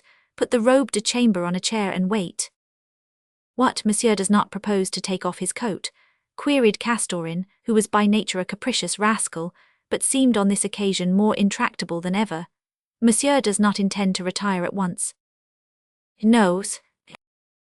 When does Monsieur intend to retire, pray? What's that to you? It's a great deal to me, as I am very tired. Ah, indeed, exclaimed Canals, pausing in his walk and looking Castorin in the face. You are very tired, are you? It was easy to read upon the lackey's face the impertinent expression common to all servants who are dying with the longing to be turned out of doors. Canals shrugged his shoulders. Go and wait in the antechamber, said he. When I have need of you I will ring. I forewarn Monsieur that if he delays long, he will not find me in the antechamber. Where shall you be, I pray to know? In my bed. It seems to me that after travelling 200 leagues it is high time to go to bed. Monsieur Castorin, said Canals, you are a clown. If Monsieur considers a clown unworthy to be his servant, Monsieur has but to say the word, and I will relieve him of my services, rejoined Castorin with his most majestic air. Canals was not in a patient mood, and if Castorin had possessed the power to catch a glimpse even of the shadow of the storm that was brewing in his master's mind, it is certain that, however anxious he might have been to be free, he would have chosen another time to hazard the suggestion. Canals walked up to him and took one of the buttons of his doublet between his thumb and forefinger, the familiar trick, long afterwards, of a much greater man than poor Canals ever was. Say that again, said he. I say, rejoined Castorin with unabated impudence, that if Monsieur is not content with me, I will relieve Monsieur of my services. Canals let go the button and went gravely to get his cane. Castorin was not slow to grasp the meaning of that manoeuvre. Monsieur, he cried, beware what you do. I am no longer a common valet. I am in the service of Madame la Princess. Oh ho, said Canals, lowering the cane which was already in the air. Oh ho, you are in the service of Madame la Princess. Yes, Monsieur, since half an hour ago. Who engaged you to take service with her? Monsieur Pompey, her intendant. Monsieur Pompey. Yes. Well, why didn't you tell me so at once? Cried Canals. Yes, yes, my dear Castorin, you are quite right to leave my service, and here are 2 pistoles to indemnify you for the blows I was on the point of giving you. Oh, ejaculated Castorin, not daring to take the money. What does that mean? Is Monsieur making sport of me? Not so. On the contrary, I bid you by all means be Madame la Princess's servant. When is your service to begin, by the way? From the moment that Monsieur gives me my liberty. Very well, I give you your liberty from tomorrow morning. And until then? Until tomorrow morning you are my servant and must obey me. Willingly. What are Monsieur's orders? said Castorin, deciding to take the 2 pistoles. I order you, as you are so desirous to sleep, to undress and get into my bed. What is Monsieur's meaning? I do not understand. You don't need to understand, but simply to obey. Undress at once, I will assist you. Monsieur will assist me. To be sure, as you are to play the part of the Baron de Canals, I must needs play the part of Castorin. Thereupon, without awaiting his servant's leave, the Baron removed his doublet and hat and put them on himself, and locking the door upon him before he had recovered from his surprise, ran rapidly downstairs. He was at last beginning to see through the mystery, although certain parts of it were still enveloped in mist. For 2 hours past it had seemed to him as if nothing of all that he had seen or heard was perfectly natural. The attitude of everyone at Chantilly was constrained and stiff. Everybody that he met seemed to be playing a part, and yet the various details all seemed to harmonize in a way which indicated to the Queen's envoy that he must redouble his watchfulness if he did not choose to be himself the victim of some grand mystification. The presence of Pompey in conjunction with that of the Vicomte de Cambes cleared away many doubts, and the few which still remained in Canal's mind were completely dissipated when, as he left the courtyard, he saw, notwithstanding the profound darkness of the night, 4 men coming toward him, and about to enter the door through which he had just passed. They were led by the same valet who ushered him into the presence of the princess. Another man wrapped in a great cloak followed behind. The little party halted in the doorway, awaiting the orders of the man in the cloak. You know where he lodges, said the latter in an imperious tone, addressing the valet, and you know him, for you introduced him. Do you watch him, therefore, and see that he doesn't leave his apartment. Station your men on the stairway, in the corridor, anywhere, so that, without suspecting it, he may be watched himself instead of watching their highnesses. Canals made himself more invisible than a ghost in the darkest corner he could find. From there, unseen himself, he saw his 5 keepers pass through the door, while the man in the cloak, having made sure that they were carrying out his orders, returned the same way that he came. This gives me no very definite information, said Canals to himself as he looked after him, for it may be simply their indignation that leads them to return like for like. If that devil of a Castorin won't cry out or do some idiotic thing, I did wrong not to gag him. Unluckily it's too late now. Well, I must commence my round. With that, Canals cast a keen glance around, then crossed the courtyard to that wing of the building behind which the stables were located. All the life of the chateau seemed to have taken refuge in that locality. He could hear horses pawing the ground and hurried footsteps. In the harness room there was a great clashing of bits and spurs. Carriages were being rolled out of the sheds, and voices, stifled by apprehension, but which could be distinguished by listening attentively, were calling and answering one another. Canals stood still for a moment listening. There was no room for doubt that preparations for departure were in progress. He swiftly traversed the distance between the wings, passed through an arched gateway, and reached the front of the chateau. There he stopped. The windows of the ground-floor apartments were too brilliantly illuminated for him not to divine that a large number of torches were lighted inside, and as they went and came, causing great patches of light to sweep across the level turf, Canals understood that that was the centre of activity and the true seat of the enterprise. He hesitated at first to pry into the secret which they were trying to hide from him, but he reflected that his position as an agent of the Queen, and the responsibility thereby imposed upon him, would excuse many things to the satisfaction of the most scrupulous conscience, so he crept cautiously along the wall, the base of which was made all the darker by the brilliantly lighted windows, which were some 6 or 7 feet from the ground. He stepped upon a stepping stone, thence to a projection in the wall, clung with one hand to a ring, with the other to the window-sill, and darted through a corner of the window the keenest and most searching glance that ever made its way into the sanctuary of a conspiracy. This is what he saw. A woman standing before a toilet table and putting in place the last pin necessary to hold her travelling hat upon her head, and nearby, several maids dressing a child in hunting costume. The child's back was turned to Canals, and he could see nothing but his long, blonde curls, but the light of 2 6-branched candelabra, held upon either side of the toilet table by footmen in the attitude of caryatides, shone full upon the lady's face, in which Canals at once recognized the original of the portrait he had recently examined in the half-light of the princess's apartment. There were the long face, the stern mouth, the imperiously curved nose of the woman whose living image stood before Canals. Everything about her betokened the habit of domination, her imperious gesture, her sparkling eye, the abrupt movement of her head. In like manner, everything in the bearing of those about her betokened the habit of unquestioning obedience. Their frequent bowing, the haste with which they ran to bring whatever she might ask for, their promptness in responding to the voice of their sovereign, or anticipating her commands. Several officials of the household, among whom Canals recognized the valet de chambre, were pouring into portmanteaus, trunks and chests, some jewels, others money, and others the various portions of that woman's arsenal known as the toilet.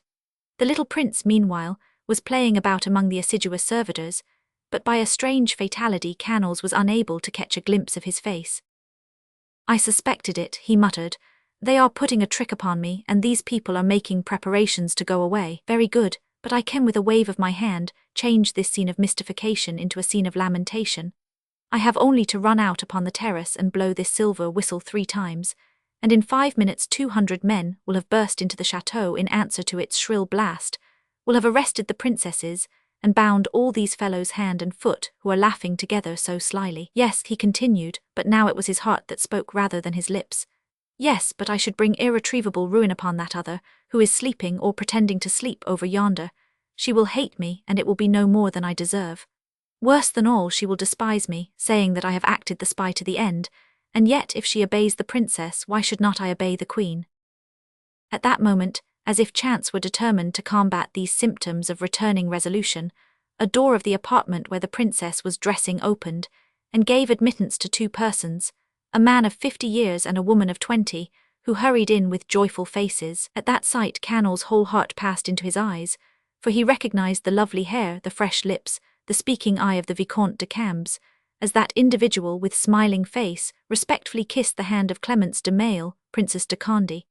But on this occasion the Viscount wore the garments of her own sex, and made the loveliest Viscountess on the face of the earth. Canals would have given 10 years of his life to hear their conversation, but to no purpose did he glue his ear to the glass. An unintelligible buzzing was all that he could hear. He saw the princess bid the younger woman adieu, and kiss her on the brow, saying as she did so something which made all the others laugh. He then saw the Viscountess return to the state apartments with some inferior officials, clothed in the uniforms of their superiors. He even saw the worthy Pompey, swollen with pride, in orange coat trimmed with silver lace, strutting about with noble mien, and like Don Japhet of Armenia, leaning upon the hilt of an enormous rapier, in attendance upon his mistress, as she gracefully raised the train of her long satin robe. Then through another door at the left, the princess's escort began to file out noiselessly, led by Madame de Conde herself, whose bearing was that of a queen, not of a fugitive. Next to her came Violas, carrying in his arms the little Duc d'Enghien, wrapped in a cloak. Then Lennet, carrying a carved casket and divers bundles of papers, and last of all the intendant of the chateau, closing the procession, which was preceded by 2 officers with drawn swords. They all left the room by a secret passageway. Canals immediately leaped down from his post of observation and ran to the gateway, where the lights had meanwhile been extinguished, and he saw the whole cortege pass silently through on the way to the stables. The hour of departure was at hand. At that moment Canals thought only of the duties imposed upon him by the mission with which the Queen had entrusted him. In the person of this woman who was about to leave the chateau, he was allowing armed civil war to go abroad and gnaw once more at the entrails of France. Certes, it was a shameful thing for him, a man, to become a spy upon a woman and her keeper, but the Duchesse de Longueville, who set fire to the 4 corners of France, she was a woman too. Canals rushed toward the terrace which overlooked the park, and put the silver whistle to his lips. It would have been all up with the preparations for departure. Madame de Conde would not have left Chantilly, or if she had done so, would not have taken 100 steps before she and her escort were surrounded by a force thrice her own, and thus Canals would have fulfilled his mission without the least danger to himself. Thus, at a single blow, he would have destroyed the fortune and the future of the House of Conde, and would by the same blow have built up his own fortune upon the ruins of theirs, and have laid the foundations of future grandeur, as the Vitries and Lines did in the old days, and more recently the Guitots and Miassons, under circumstances which were perhaps of less moment to the welfare of the realm. But Canals raised his eyes to the apartment where the soft, sad light of the night lamp shone behind curtains of red velvet, and he fancied that he could see the shadow of his beloved outlined upon the great white window blinds. Thereupon all his resolutions, All his selfish arguments faded away before the gentle beams of that light, as the dreams and phantoms of the night fade away before the first beams of the rising sun. Monsieur de Mazarin, he said to himself in a passionate outburst, is so rich that he can afford to lose all these princes and princesses who seek to escape him. But I am not rich enough to lose the treasure which belongs henceforth to me, and which I will guard as jealously as a dragon. At this moment she is alone in my power, dependent upon me. At any hour of the day or night I can enter her apartment. She will not fly without telling me, for I have her sacred word. What care I though the queen be deceived and Monsieur de Mazarin lose his temper? I was told to watch Madame la Princess, and I am watching her. They should have given me her description or have set a more practised spy than myself upon her. With that, Canals put the whistle in his pocket, listened to the grinding of the bolts, heard the distant rumbling of the carriages over the bridge in the park, and the clattering of many horses' hoofs, growing gradually fainter until it died away altogether, when everything had disappeared, when there was nothing more to see or hear, heedless of the fact that he was staking his life against a woman's love. That is to say, against a mere shadow of happiness. He glided into the second deserted courtyard, and cautiously ascended the staircase leading to his apartment, the darkness being unrelieved by the faintest gleam of light. But cautious as his movements were, when he reached the corridor he unavoidably stumbled against a person who was apparently listening at his door, and who uttered a muffled cry of alarm. "Who are you? Who are you?" demanded the person in question in a frightened voice. "Pardieu," said Canals, "who are you yourself who prowl about this staircase like a spy?" "I am Pompey, Madame la Princess's intendant." Yes, Madame la Princess's intendant." "Ah, that's a lucky chance. I am Castorin." "Castorin, Monsieur de Canals' valet." "Himself." "Ah, my dear Castorin," said Pompey, "I'll wager that I gave you a good fright." "Fright?" "Yes, dame, when one has never been a soldier. Can I do anything for you, my dear friend?" continued Pompey, resuming his air of importance. "Yes." "Tell me what it is." "You can inform Madame la Princess immediately that my master desires to speak with her." "At this hour?" "Even so." "Impossible." "You think so?" "I am sure of it." "Then she will not receive my master." "No." "By order of the king, Monsieur Pompey, go and tell her that." "By order of the king," cried Pompey, "I will go." He ran precipitately downstairs, impelled at once by respect and fear, two greyhounds which are quite capable of making a tortoise run at their pace. Canals kept on and entered his room, where he found Castorin snoring lustily, stretched out magisterially in a large easy chair. He resumed his uniform and awaited the result of his latest step. "Faith," he said to himself, "if I don't do Monsieur de Mazarin's business very successfully, it seems to me that I don't do badly with my own." He waited in vain, however, for Pompey's return, and after 10 minutes finding that he did not come nor any other in his stead, he resolved to present himself unannounced. He therefore aroused Monsieur Castorin, whose bile was soothed by an hour's sleep, bade him in a tone which admitted no reply to be ready for anything that might happen, and bent his steps toward the princess's apartments. At the door he found a footman in very ill humour, because the bell rang just as his service was at an end, and he was looking forward, like Monsieur Castorin, to a refreshing slumber after the fatiguing day. "What do you wish, monsieur?" he asked when he saw Canals. "I request the honour of paying my respects to Madame la Princess." "At this hour, monsieur?" "What's that, at this hour?" "Yes, it seems to me very late." "How dare you say that, villain?" "But, monsieur," stammered the footman. "I no longer request, I demand," said Canals in a supremely haughty tone. "You demand, only Madame la Princess gives orders here." "The king gives orders everywhere, by the king's order." The lackey shuddered and hung his head. "Pardon, monsieur," he said, trembling from head to foot, "but I am only a poor servant, and cannot take it upon myself to open Madame la Princess's door. Permit me to go and awaken a chamberlain." "Are the chamberlains accustomed to retire at 11 o'clock at the chateau of Chantilly?" "They hunted all day," faltered the footman. "In truth," muttered Canals, I must give them time to dress someone as a chamberlain. Very well, he added aloud. Go, I will wait. The footman started off on the run to carry the alarm through the chateau, where Pompey, terrified beyond measure by his unfortunate encounter, had already sown unspeakable dismay. Canals, left to his own devices, pricked up his ears and opened his eyes. He heard much running to and fro in the salons and corridors. He saw by the light of expiring torches men armed with muskets taking their places at the angles of the stairways. On all sides, he felt that the silence of stupefaction which reigned throughout the chateau a moment before was succeeded by a threatening murmur. Canals put his hand to his whistle and drew near a window, whence he could see the dark mass of the trees, at the foot of which he had stationed the 200 men he brought with him. No, said he, that would simply lead to a pitched battle, and that is not what I want. It's much better to wait. The worst that can happen to me by waiting is to be murdered, while if I act hastily I may ruin her. Canals had no sooner come to the end of this reflection than the door opened, and a new personage appeared upon the scene. Madame la Princess is not visible, said this personage, so hurriedly that he had not time to salute the gentleman. She is in bed, and has given positive orders that no one be admitted. Who are you, said Canals, eyeing the newcomer from head to foot, and who taught you to speak to a gentleman with your hat on your head? As he asked the question, Canals coolly removed the man's hat with the end of his cane. Monsieur, cried the latter, stepping back with dignity, I asked you who you are. I am, as you can see by my uniform, Captain of Her Highness's Guards. Canals smiled.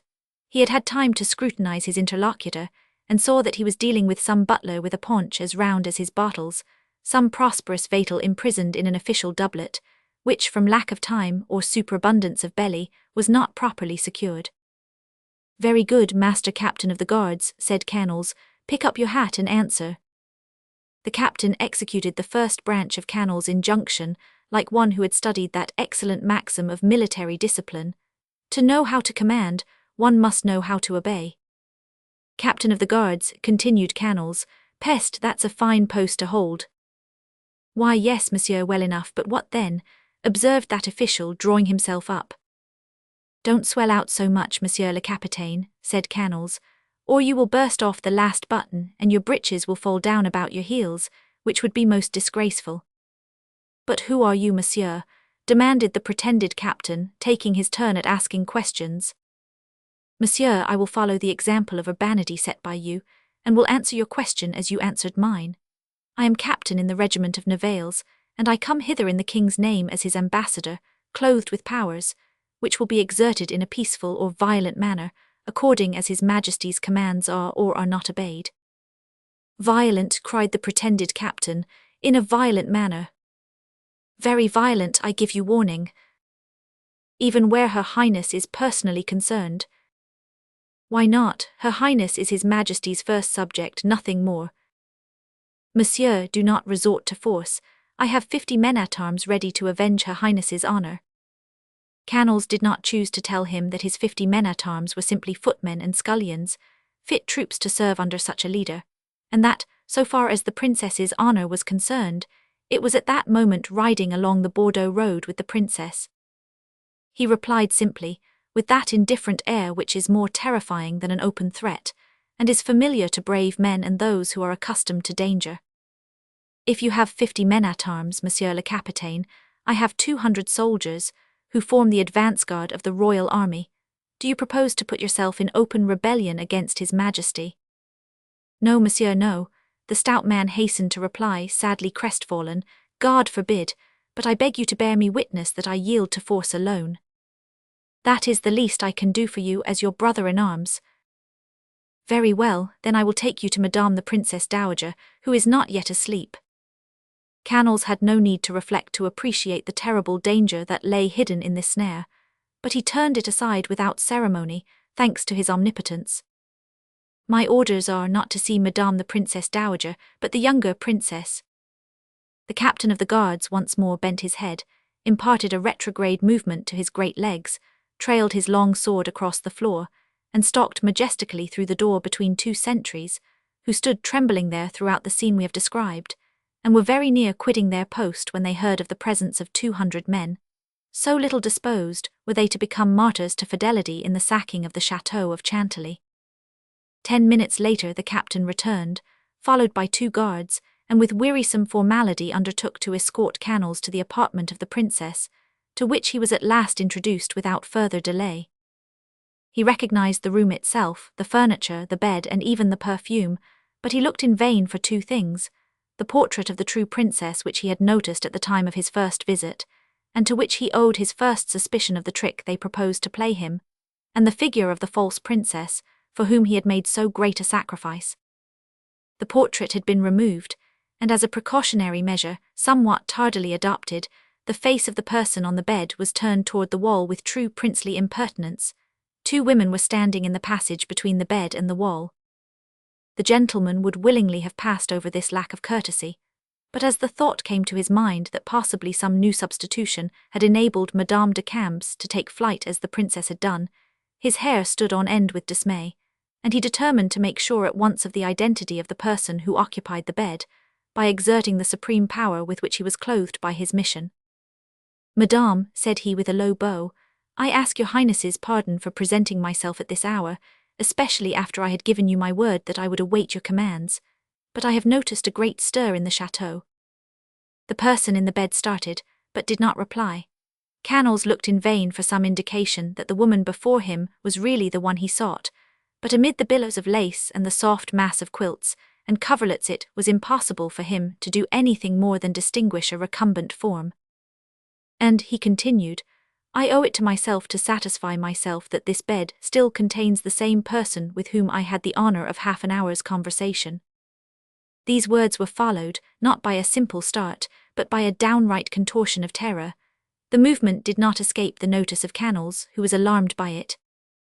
"If she has deceived me," he thought, "if, despite her solemn promise, she has fled, I will leave the chateau. I will take horse, I will place myself at the head of my 200 men, and I will capture my runaways, though I have to set fire to 30 villages to light my road." He waited a moment longer, but the person in the bed did not speak or turn toward him. It was evident that she wished to gain time. "Madame," said Canals, at last giving vent to a feeling of impatience, which he had not the courage to conceal, "I beg your Highness to remember that I am sent hither by the king, and in the king's name I demand the honor of seeing your face." "Oh, this inquisition is unendurable," exclaimed a trembling voice, which sent a thrill of joy through the young officer's veins, for he recognized therein a quality which no other voice could counterfeit. "If it is, as you say, the king who compels you to act thus, the king is still a mere child, and does not yet know the duties of a gentleman. To force a woman to show her face is no less insulting than to snatch away her mask. There is a phrase, madame, before which women bend the knee when it is uttered by a king, and kings when it is uttered by destiny. That phrase is, 'It must be.' Very well, since it must be, since I am alone and helpless against the king's order and his messenger's persistence, I obey, monsieur. Look at me." Thereupon the rampart of pillows, bedclothes, and laces which protected the fair besieged was suddenly put aside, and through the improvised breach appeared the blonde head and lovely face which the voice led him to expect to see, the cheeks flushed with shame, rather than with indignation, with the swift glance of a man accustomed to equivalent, if not strictly similar situations. Canals satisfied himself that it was not anger which kept those eyes, veiled by velvety eyelashes, bent upon the ground, or made that white hand tremble as it confined the rebellious waves of hair upon an alabaster neck. The pseudo-princess remained for an instant in that attitude, which she would have liked to make threatening, but which expressed nothing more than vexation, while Canals gazed at her, breathing ecstatically, and repressing with both hands the tumultuous, joyful beating of his heart. "Well, monsieur," said the ill-used fair one after a few seconds of silence, "has my humiliation gone far enough? Have you scrutinized me at your leisure? Your triumph is complete, is it not? Show yourself a generous victor then and retire." "I would be glad to do so, madame, but I must carry out my instructions to the end. Thus far I have performed only that part of my mission which concerns your Highness, but it is not enough to have seen you. I must now see Monsieur le Duc d'Enghien." A terrible silence followed these words, uttered in the tone of a man who knows that he has the right to command and who proposes to be obeyed. The false princess raised herself in bed, leaning upon her hand, and fixed upon Canals one of those strange glances which seemed to belong to none but her. They expressed so many things at once. It seemed to say, "Have you recognized me? Do you know who I really am? If you know, forgive me and spare me. You are the stronger, so take pity on me." Canals understood all that her glance said to him, but he hardened himself against its seductive eloquence and answered it in spoken words. "Impossible, madame, my orders are explicit." "Let everything be done as you choose then, monsieur, as you have no consideration for rank or position. Go, these ladies will take you to my son's bedside." "Might not these ladies, instead of taking me to your son, bring your son to you, madame? It seems to me that that would be infinitely preferable." "Why so, monsieur?" inquired the false princess, evidently more disturbed by this latest request than by any previous one. "Because, in the meantime, I could communicate to your highness a part of my mission, which must be communicated to you alone." "To me alone?" "To you alone," Canals replied, with a lower reverence than any he had achieved as yet. The princess's expression, which had changed from dignity to supplication, and from supplication to anxiety, now changed once more to abject terror, as she fixed her eyes upon Canal's face. "What is there to alarm you so in the idea of a tete-a-tete with me, madame?" said he. "Are you not a princess, and am not I a gentleman?" "Yes, you are right, monsieur, and I am wrong to be alarmed. Yes, although I now have the pleasure of seeing you for the first time, your reputation as a courteous, loyal gentleman has come to my ears. Go, mesdames, and bring Monsieur le Duc d'Enghien to me." The two women came forth from the passage beside the bed, and walked toward the door. They turned once to be sure that the order was intended to be obeyed, and at a gesture confirming the words of their mistress, or of her locum tenens, left the room. Canals looked after them until they had closed the door. Then his eyes, sparkling with joy, returned to the princess. "Tell me, Monsieur de Canals," said she, sitting up and folding her hands, "tell me why you persecute me thus."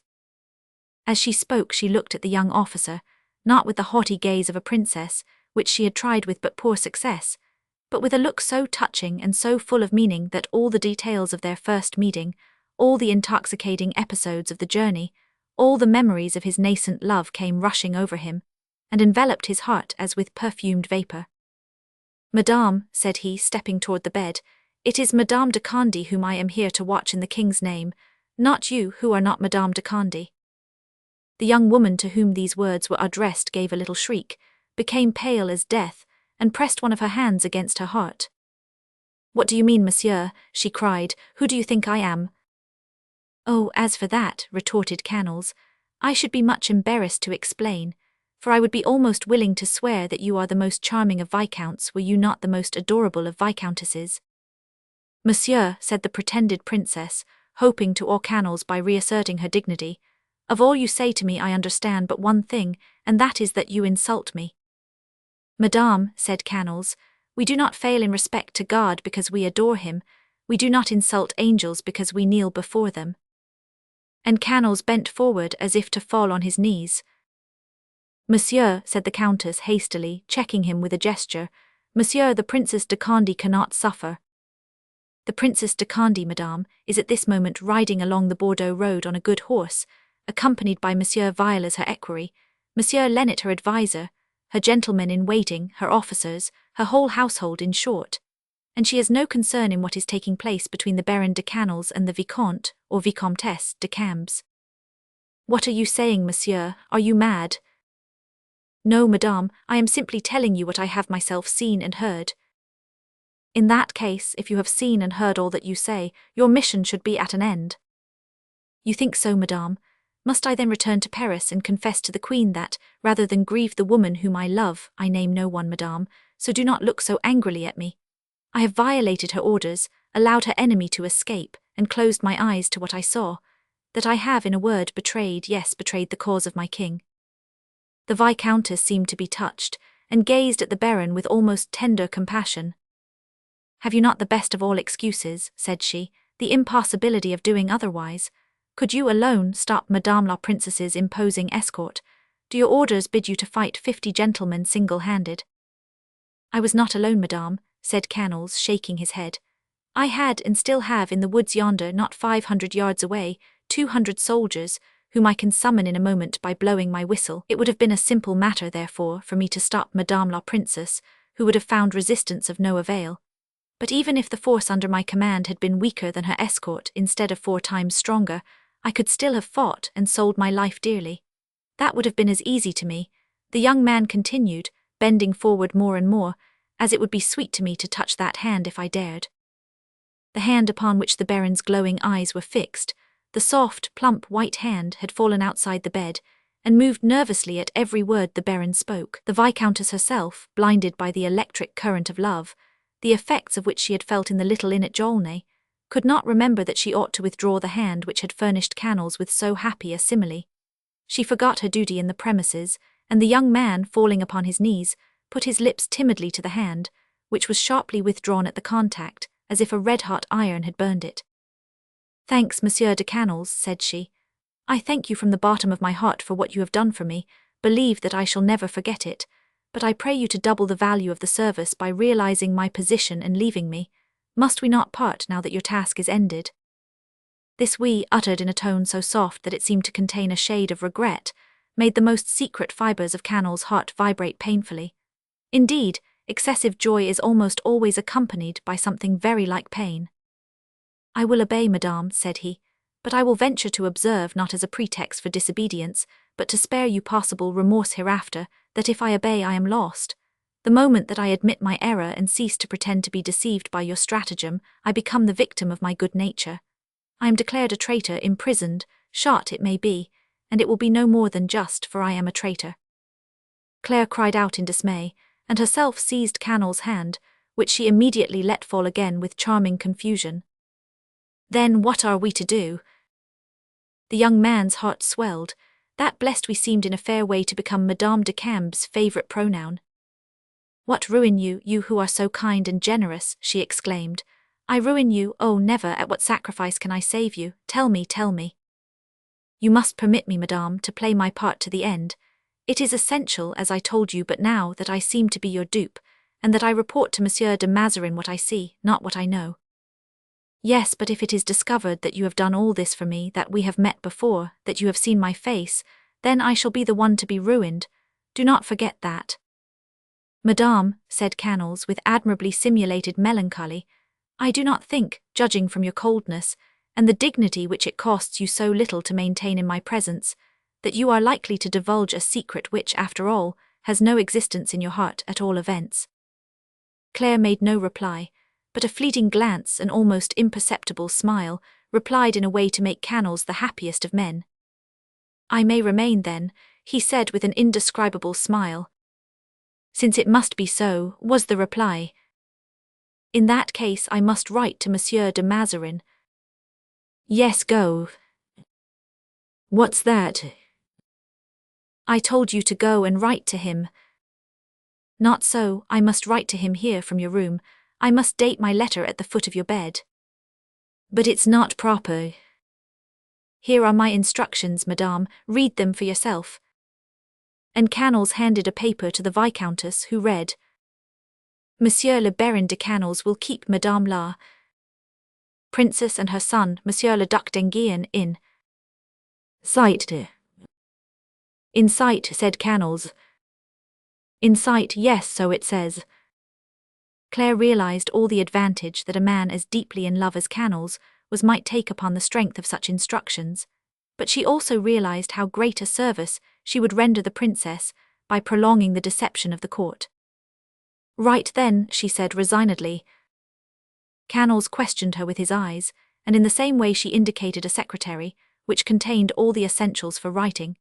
Canals opened it, took therefrom pen, ink, and paper, placed them upon a table, moved the table as near as possible to the bed, asked permission to be seated, as if Claire were still in his eyes Madame la Princess, and wrote the following dispatch to Monsieur de Mazarin. "Monseigneur, I arrived at the Chateau of Chantilly at 9 o'clock in the evening. You will see that I travelled with all diligence, as I had the honour to take leave of your eminence at 6:30. I found the 2 princesses in bed, the Princess Dowager quite seriously ill, Madame la Princess tired out after hunting all day. According to your eminence's instructions, I waited upon their highnesses, who immediately dismissed all their guests, and I am at this moment keeping watch upon Madame la Princess and her son. And her son, Canals repeated, turning to the Viscountess. The devil, that sounds like a lie, and yet I would prefer not to lie. Have no fear, rejoined Claire, laughing. If you haven't seen my son yet, you shall see him very soon. And her son, resumed Canals, echoing her laugh. I have the honour of writing this letter to your eminence. In Madame la Princess's bedroom, sitting by her bedside. He signed his name, and, having respectfully asked Claire's permission, pulled a bell cord. A valet de chamber answered the bell. Call my servant, said Canals, and when he is in the antechamber inform me. Within 5 minutes the Baron was informed that Monsieur Castorin was waiting. Take this letter, said Canals, and carry it to the officer in command of my 200 men, bid him send an express to Paris with it. But Monsieur le Baron, rejoined Castorin, who looked upon such an errand in the middle of the night as one of the most disagreeable things imaginable, I thought that I told you that Monsieur Pompey had engaged me to take service with Madame la Princess. Very good, I transmit this order to you on behalf of Madame la Princess. Will not your Highness deign to confirm what I say? He added, turning toward the bed. You are aware how important it is that this letter be delivered at once. Go, said the spurious princess, with a majestic accent and gesture. Castorin bowed to the ground and left the room. Now, said Claire, holding out both her little hands imploringly to Canals, you will leave me, will you not? Pardon me, but your son, madame. True, replied Claire with a smile, you shall see him. The words were hardly out of her mouth when someone scratched at the door, as the custom was at that time. It was Cardinal de Richelieu, influenced doubtless by his love for cats, who introduced this style of knocking. During his long reign people scratched at Monsieur de Richelieu's door, afterwards at Monsieur de Chavigny's, who was entitled to succeed him in this regard, were it only as his natural heir, and lastly at Monsieur de Mazarin's. Therefore they might well scratch at Madame la Princess's door. They are coming, said Madame de Cambes. 'Tis well, I resume my official character. He moved the table away and the chair, put on his hat and stood in a respectful attitude, 4 steps from the princess's bed. Come in, said Claire. Thereupon the stateliest procession imaginable filed into the room. There were ladies in waiting, chamberlains, functionaries of all grades, the whole ordinary retinue of the princess. Madame, said the first valet de chamber, Monseigneur le Duc d'Enghien has been awakened. He can now receive his Majesty's messenger. Canal's eyes, as he looked at Madame de Cambes, said as plainly as his voice could have done. Is this in accordance with our agreement? This look, eloquent with the entreaty of a heart in distress, was perfectly understood, and in gratitude, doubtless, for all that Canals had done, perhaps in some measure to gratify the love for mischief which is invariably hidden in the depths of the best woman's heart. Bring Monsieur le Duc d'Enghien hither, said Claire. Monsieur will see my son in my presence. They hastened to obey, and a moment later the young prince was led into the room. We have seen that, while he was watching every detail of the last preparations for Madame la Princess's departure, Canals saw the young prince playing and running about, but did not see his face. He did, however, notice his costume, which was a simple hunting suit. He thought, therefore, that it could not be in his honour that he was arrayed in the magnificent costume in which he now saw him. His former idea, that the prince had gone with his mother, became almost a certainty, but he gazed at the heir of the illustrious Prince de Conde for some time in silence, and an imperceptible smile played about his lips, although his demeanour was no less respectful than before. I am too happy, he said with a low bow, to be vouchsafed the honour of presenting my respects to Monseigneur le Duc d'Enghien. Madame de Cambes, upon whose face the child's great wondering eyes were fixed, motioned to him to bow, and as it seemed to her that the air with which Canals was following the scene was too scornful by half, she said, with a malicious deliberation which made the Baron shudder, My son, this gentleman is Monsieur de Canals, sent hither by his Majesty. Give Monsieur de Canals your hand to kiss. At that command Pierrot, who had been taken in charge and drilled by Lennet as he had agreed, put out a hand which he had had neither the time nor the means to transform into a gentleman's hand, and Canals had no choice but to bestow, amid the stifled laughter of the spectators, a kiss upon that hand, which one less skilled in such matters than he would have had no difficulty in identifying as anything but an aristocratic member. "Ah, Madame de Camps," muttered Canals, "you shall pay me for that kiss," and he bowed respectfully to Pierrot in acknowledgement of the honour done him. Realizing that after this trial, which was the last upon the programme, it was impossible for him to remain longer in a woman's bedroom, he turned toward the bed and said, "My duties for this evening are fulfilled, and it remains for me to ask your permission to retire." "Go, monsieur," said Claire. "You see that we are very quiet here, so that nothing need disturb the tranquillity of your slumbers." "Before I retire I venture to solicit a very great boon, madame." "What might it be?" asked Madame de Camps uneasily, for the Baron's tone indicated that he was planning to take revenge upon her. "To grant me the same favour that I have received from the prince your son." The Viscountess was fairly caught. It was impossible to refuse an officer in the king's service the formal favour he thus solicited in public, and Madame de Camps extended her trembling hand to Canals.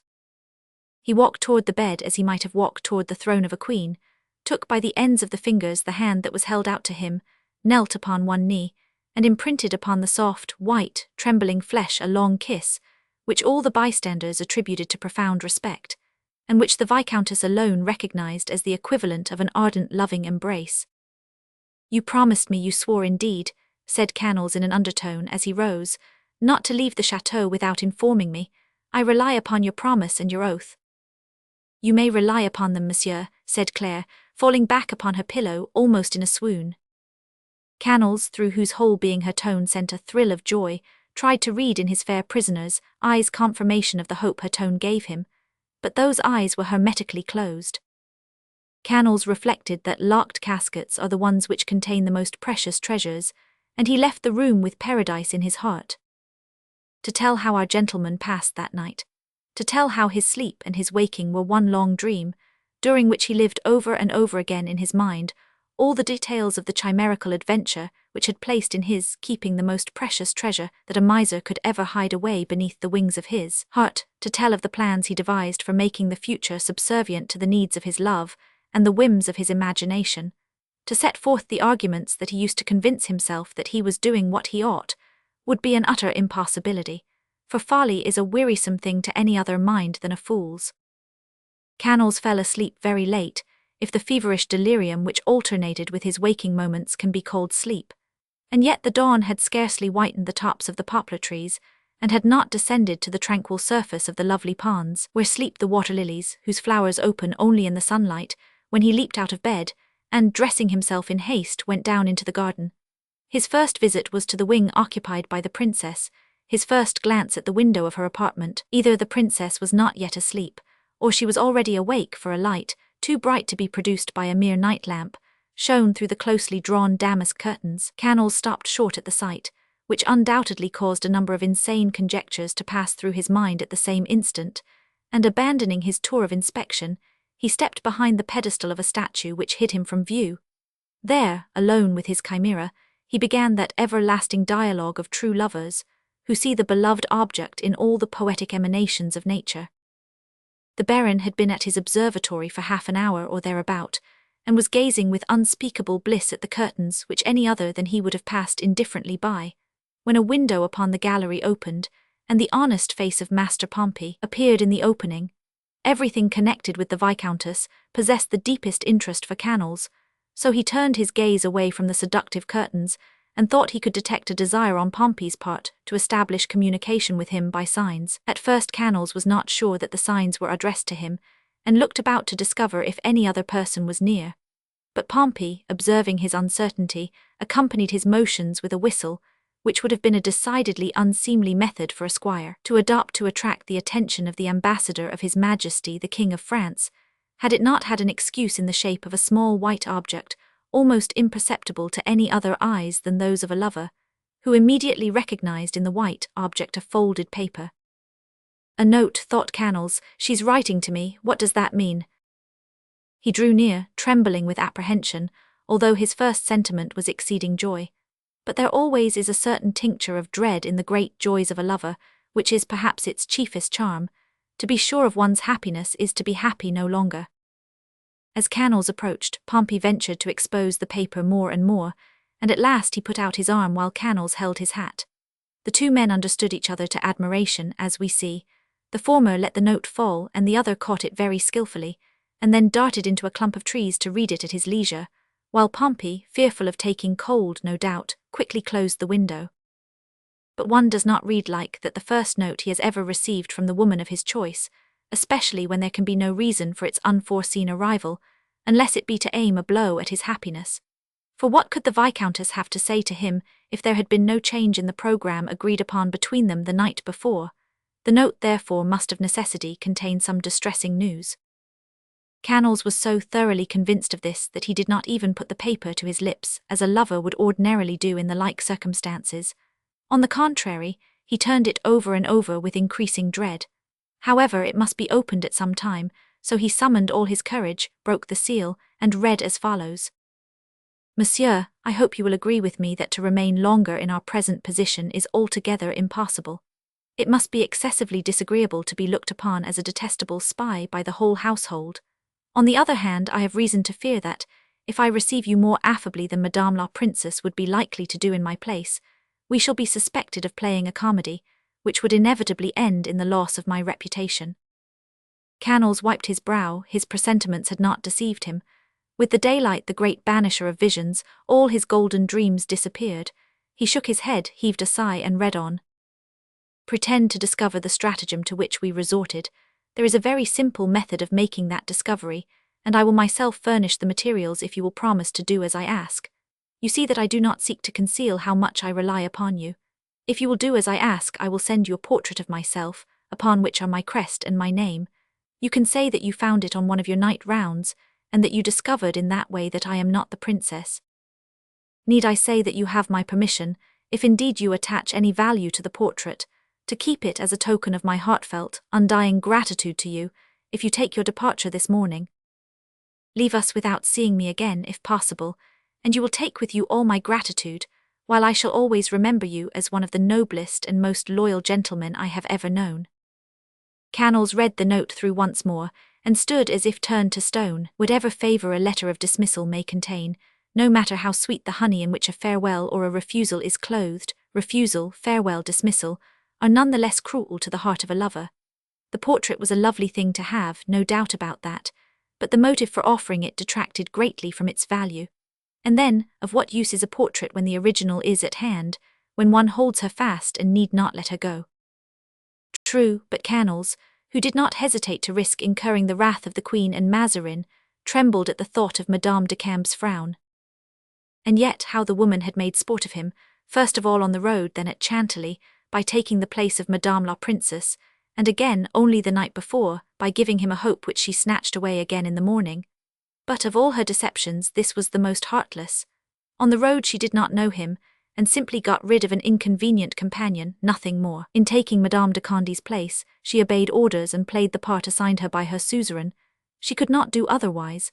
But this time she did know him, and after she had expressed her appreciation of his self-sacrifice, and had twice uttered that we which had touched the deepest chords of his heart, to retrace her steps, disavow her kindly feeling, deny her gratitude, in a word, write such a letter as that, was in Canals' sight worse than cruelty. It was almost mockery. So he lost his temper and raged inwardly, heedless of the fact that behind those curtains, the lights having been all extinguished as the daylight rendered them useless, a fair spectator, well hidden by the heavy hangings, looked on at the pantomime of his despair and shared it perchance. Yes, yes, he thought, and accompanied the thought with expressive gestures. Yes, tea is a dismissal in due form, a commonplace ending to a great event, a poetic hope changed to brutal disappointment. But I will not submit to the ridicule she proposes to heap upon me. I prefer her hatred to this pretended gratitude she prates of. Ah, yes, I imagine myself relying upon her promise now, as well rely upon the constancy of the wind and the tranquillity of the ocean. Ah, madame, he continued, turning toward the window, you have escaped me twice, but I give you my word that if I ever have another such opportunity you shall not escape me the third time. With that, Canals returned to his apartment, intending to dress and gain access to the Viscountess, though he were obliged to resort to force.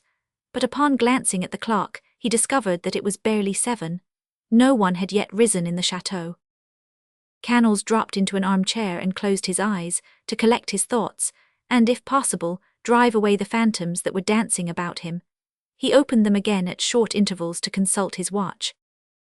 8 o'clock struck, and the chateau began to show signs of life. Canals waited another half-hour with infinite impatience. At last he could contain himself no longer, but went downstairs and accosted Pompey, who was proudly taking the air in the main courtyard, surrounded by lackeys to whom he was describing his campaigns in Picardy under the late king. "You are Her Highness's intendant," said Canals, as if he then saw poor Pompey for the first time. "Yes, monsieur," replied the wondering squire. "Be good enough to inform Her Highness that I crave the honour of paying my respects to her." "But monsieur, Her Highness has arisen." "But go. But I thought that monsieur's departure—" "My departure will depend upon the interview I propose to have with Her Highness. I say that because I have no orders from my mistress." "And I say this," retorted Canals, "because I have an order from the king." As he spoke, he majestically clapped his hand upon the pocket of his doublet, a gesture which he adopted as the most satisfactory in its results of all those he had employed since his arrival. But even as he executed this coup d'etat, our ambassador felt that his courage was deserting him. In fact, since the preceding night, his importance had greatly diminished. 12 hours, or very nearly that, had elapsed since Madame la Princess left Chantilly. Doubtless she had travelled all night. She must therefore be 20 or 25 leagues away. Let Canals and his men make what speed they might, they could not hope to overtake her. And if they should overtake her, what assurance was there that the escort of 100 gentlemen with which she set out was not ere this increased to 300 or 400 devoted adherents? To be sure, Canals might still, as he said the night before, die in the performance of his duty. But had he the right to lead to certain death the men who accompanied him, and thus force them to pay the bloody penalty of his amorous caprice? Madame de Camps, if he had been in error as to her feeling for him, if her distress was mere comedy, Madame de Camps might then openly make sport of him. He would have to endure the jeering of the lackeys and of the soldiers hidden in the forest, the wrath of Mazarin and the queen, and worse than all, his newborn passion would be nipped in the bud, for never did woman love a man whom she designed, though but for an instant, to make ridiculous. As he was turning these thoughts over and over in his mind, Pompey returned with lowered crest to say that his mistress was awaiting him. On this occasion all ceremony was done away with. The Viscountess received him in a small salon adjoining her apartment, fully dressed and standing. Traces of a sleepless night, which she had tried in vain to efface, were plainly visible upon her charming features. A slight dark circle about her eyes was an especially eloquent indication that those eyes had hardly been closed during the night. "You see, monsieur," she began, without giving him time to speak, "that I comply with your wish, but in the hope, I confess, that this interview will be the last, and that you will reciprocate by complying with mine." "Forgive me, madame," said Canals, "but after what took place between us last evening, I made bold to hope that your demands would be less severe, and I was confident that, after what I had done for you alone, for I do not know Madame de Condé, you would deign to endure my further presence at Chantilly." "Yes, monsieur, I confess that on the impulse of the moment, in the perplexity necessarily consequent upon my present position, the thought of the great sacrifice you were making for me, and the interests of Madame la Princess, which demanded that I should gain time for her, drew from my lips certain words which accorded but ill with my thought. But during this long night I have reflected. It is out of the question that both of us should remain longer at the chateau." "Out of the question, madame," said Canals. "Do you forget that everything is possible for him who speaks in the king's name?" "Monsieur de Canals, I hope that before all else you are a gentleman, and that you will not take unfair advantage of the position in which my devotion to Her Highness has placed me." "Madame," rejoined Canals, "before all else I am a madman. Mon Dieu, you must have seen it, for no one but a madman could do what I have done. So take pity on my madness, madame. Do not send me away, I implore you." "Then I will leave the place, monsieur. Yes, I will bring you back to your duty in spite of yourself. We will see if you will resort to force to stop me, if you will expose us both to public scandal." "No, no, monsieur," the Viscountess continued, in a tone which Canals had not heard before.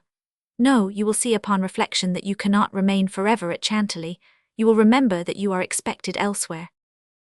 This last phrase cast a bright light upon Canals' perplexity.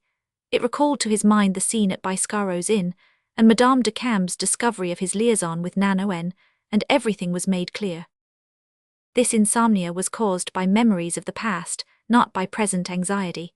This determination of the morning, which led her to avoid Canals, was not the result of reflection, but was a manifestation of jealousy. For a moment there was silence between them as they stood there face to face, but during that silence both were listening to the thoughts which whispered with the beating of their hearts. Jealous, Canals was saying. Jealous, now I understand it all. Yes, she would make sure that I love her enough to sacrifice all other love. This is a test. Meanwhile Madame de Camps communed thus with herself. I am simply a passing fancy for Monsieur de Canals. He met me on the road just when he was obliged to leave Guyenne, and followed me as the traveller follows a jack-o'-lantern. But his heart is in that little house among the trees, whither he was going the evening that I met him. It is impossible for me to keep by my side a man who loves another, and whom I might perchance be weak enough to love myself, if I were to be longer in his company. Oh, not only should I betray my honour, but the interests of Madame la Princess, were I to sink so low as to love the agent of her persecutors. As if replying to her own thoughts, she cried abruptly, No, you must go, monsieur, go or I go. You forget, madame, that I have your promise not to leave the chateau without informing me of your purpose. Very well, monsieur, I now inform you that I propose to leave Chantilly instantly. And do you imagine that I will allow it? What, cried the Viscountess, you will detain me by force? Madame, I know not what I may do, but I do know that it is impossible for me to part from you. Then I am your prisoner. You are a woman whom I have already lost twice, and whom I do not propose to lose a third time. Aha, violence! Yes, madame, violence, replied Canals, if there is no other way to keep you. Oh, what extreme felicity, cried Madame de Camps, to detain by force a woman who shrieks, who demands her freedom, who does not love you, who detests you. Canals started back, and made a rapid mental effort to distinguish between the words and the thought that prompted them. He realized that the moment had come to stake his all upon a single cast. Madame, said he, the words that you have just uttered with such evident sincerity that there is no mistaking their meaning, have removed all uncertainty from my mind. You shrieking, you a slave. I detain a woman who does not love me, who detests me. Nay, madame, have no fear, that shall never be. I did think, judging from my own happiness in being with you, that you would perhaps endure my presence. I hoped that, after I had thrown away my reputation, my peace of mind, my future, mayhap my honour, you would reward me for this sacrifice by the gift of a few brief hours, which I am fated never to enjoy. All this might have been had you loved me. Yes, even had I been indifferent to you, for you are kind of heart, and would have done for compassion's sake what another would have done for love. But I find that I have not mere indifference to reckon with, but hatred. That puts a different face upon the matter, as you say. I crave your pardon, madame, for failing to realize that one who loves so madly could be hated in return.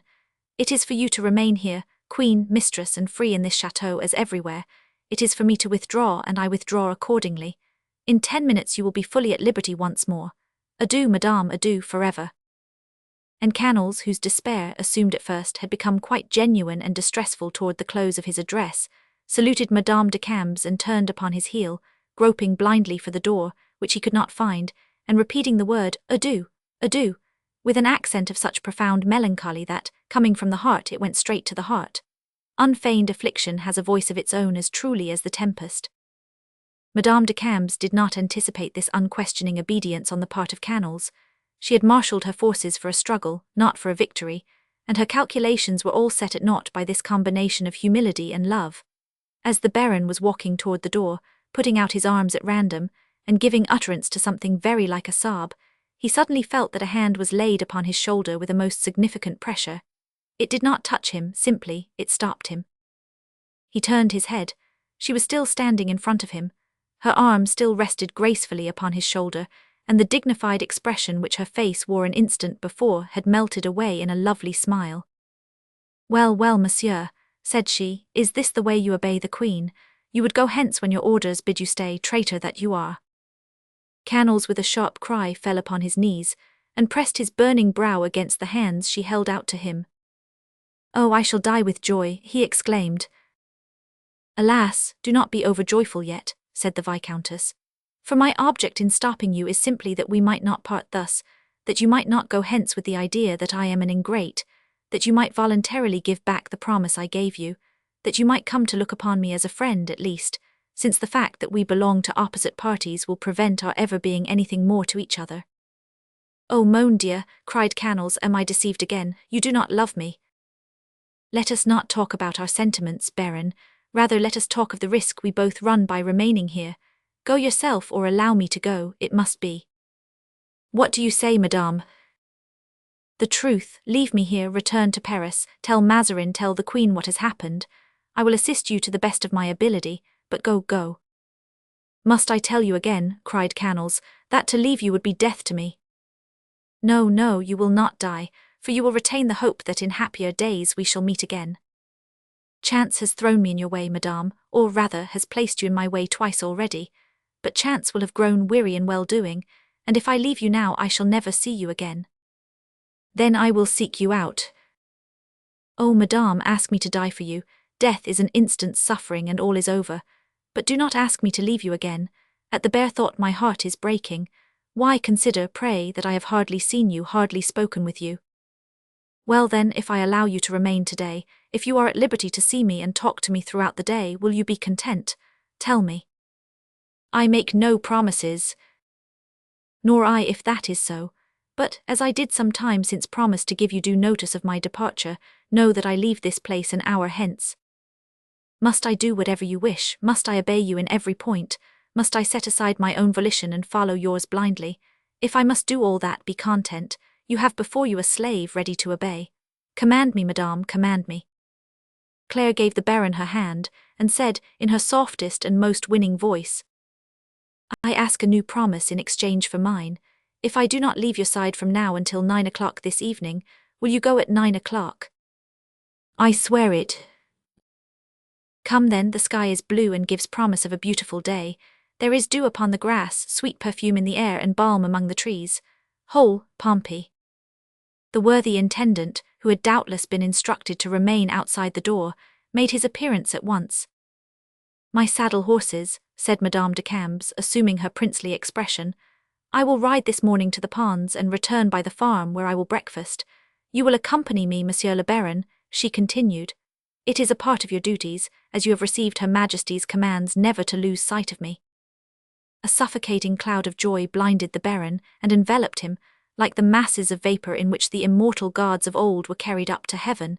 He went where he was led, unresistingly, almost without volition. He was intoxicated, he was mad. Soon, amid a charming wood through shadowy avenues, where hanging branches softly swept across his brow, he opened once again his eyes to things of earth. He was on foot, his heart oppressed by pleasure so intense that it was well-nigh pain, his hand in hers, and she as pale, as silent, and as happy, too, as he. Behind them Pompey stalked along, so near that he could see, so far away that he could not hear. Chapter 3. This blissful day came to an end at last, as every dream must do. The hours had passed like seconds to the thrice-happy gentleman, and yet it seemed to him as if enough memorable incidents were crowded into that one day to fill 3 ordinary lives. Every avenue in the park was enriched with the memory of a word or a smile from the Viscountess. A look, a gesture, a finger laid upon the lip, everything had its meaning. As they stepped aboard the boat she pressed his hand. When they stepped ashore again she leaned upon his arm. As they walked along by the park wall she was tired and sat down. And again, as a thrill of pleasure swept like a lightning flash before the young man's eyes, the landscape, lighted up by a fantastic gleam, was indelibly imprinted on his mind in its least details. Canals was not to leave the Viscountess during the day. At breakfast she invited him to dinner, at dinner she invited him to supper. Amid all the pomp which the pretended princess displayed in her reception of the king's messenger, Canals could discern the winning attentions of the woman who loves. He forgot the valise etiquette, the world. He even forgot the promise he had given to take his departure, and fancied himself installed for a blissful eternity in this terrestrial paradise, of which he would be the Adam and Madame de Cambes the Eve. But when night fell, when the supper came to an end after passing off, like all the other incidents of that day, in ineffable bliss, when a maid of honour had duly introduced Monsieur Pirot, still disguised as the duc d'Enghien, who seized the opportunity to eat as much as 4 princes of the blood together would have done, when the clock began to strike, and Madame de Cambes, glancing up at it, made sure that it was about to strike 10 times, she said with a sigh, "Now it is time." "Time for what?" rejoined Canals, trying to smile and to ward off a great disaster by a jest. Time to keep the promise you gave me. Ah, madame, said Canals sadly, you forget nothing, do you? Perhaps I might have forgotten, like yourself, but here is something that refreshes my memory, and she took from her pocket a letter that was handed her just as they took their seats at the table. From whom is that letter? Queried Canals. From Madame la Princess, who bids me join her. I understand that this is a mere pretext. I am grateful to you for showing me such consideration. Make no mistake, Monsieur de Canals, rejoined the Viscountess, taking no pains to conceal her sadness. Had I not received this letter, I should have reminded you of your promise at the proper time, just as I have done now. Do you think that the people about us can much longer avoid detecting the understanding between us? Our relations, you will agree, are not those of a persecuted princess with her persecutor. But if this separation is so painful to you as you pretend, let me tell you, Monsieur le Baron, that it rests with you to make it unnecessary that we should separate. Say what you mean, oh say, cried Canals. Do you not guess? Yes, madame, I do indeed. I cannot be mistaken. You mean to suggest that I should espouse the cause of Madame la Princess. She speaks of it herself in this letter, said Madame de Cambes eagerly. I am glad that the idea did not originate with you, and I thank you for the embarrassment with which you broached the subject. Not that my conscience revolts at the thought of following this or that party. No, I have no convictions. Indeed, who, save those personally interested, have convictions in this war? When the sword has once left the scabbard, what care I whether the blow comes from one side or another? I do not know the court, nor do I know the princes. With an independent fortune and without ambition, I have no expectations from either party. I am an officer, and that's the end of it. In that case you will consent to go with me? No. But why not, pray, if things are as you say? Because you would esteem me less. Is that the only obstacle? My word for it. Then you need have no fear. You don't yourself believe what you are saying now, rejoined Canals, shaking his finger at her with a smile. A turncoat is the same thing as a traitor. The first word is a little softer, but they are synonymous. Ah well, perhaps you are right, said Madame de Cambes, and I will urge you no further. If you had been in any ordinary position, I would have tried to win you over to the cause of the princes, but as an envoy of the king, entrusted with a confidential mission by Her Majesty the Queen Regent and the First Minister of the Crown, honoured with the goodwill of Monsieur le Duc d'Epernon, who, notwithstanding the suspicions I entertained at first, is your very zealous patron, so I am told. Canals blushed. I will say no more on that subject, but listen to me, Baron. We do not part forever, be sure. I have a presentiment that we shall meet again. Where? Asked Canals. I have no idea, but meet again we certainly shall. Canals sadly shook his head. I dare not count upon it, madame, said he. There is war between us, and that is too great an obstacle when, at the same time, there is no love. Pray, do you count this day as nothing? Asked the Viscountess in a soul-thrilling tone. It is the only day that I am sure that I have lived since I came into the world. Then you see that you are ungrateful. Grant me a second day like this one. I cannot, I must leave Chantilly tonight. I don't ask it for tomorrow, nor for the day after tomorrow. I simply ask you for some day in the future. Select whatever time you choose, whatever place you choose, but give me a certainty to live upon. I should suffer too much if I had naught but a hope. Where shall you go upon leaving me? To Paris, to report upon the success of my mission. And then to the Bastille, perhaps. But assuming that you do not go there, I shall return to Libourne, where my regiment should be. And I to Bordeaux, where I expect to find Madame la Princess. Do you know any out-of-the-way village on the road from Bordeaux to Libourne? I know one, the memory of which is almost as dear to me as that of Chantilly. Jaulnay? Queried the Viscountess with a smile. Jaulnay, echoed Canals. Very well, I shall need 4 days to go to Jaulnay. It is now Tuesday. I will stop there all day on Sunday. Oh, thanks, cried Canals, pressing against his lips a hand which Madame de Cambes had not the courage to withdraw. Now, said she, after a moment's pause, we must play out our little comedy to the end. Ah yes, madame, the comedy which is to cover me with ridicule in the eyes of all prance.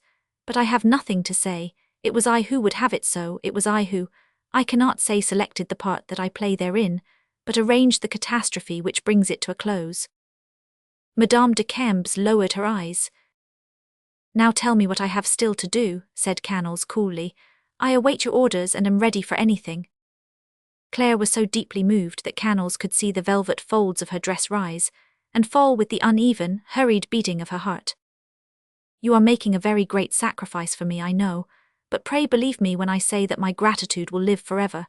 Yes, you are about to incur disgrace at court for my sake, and to be severely censured.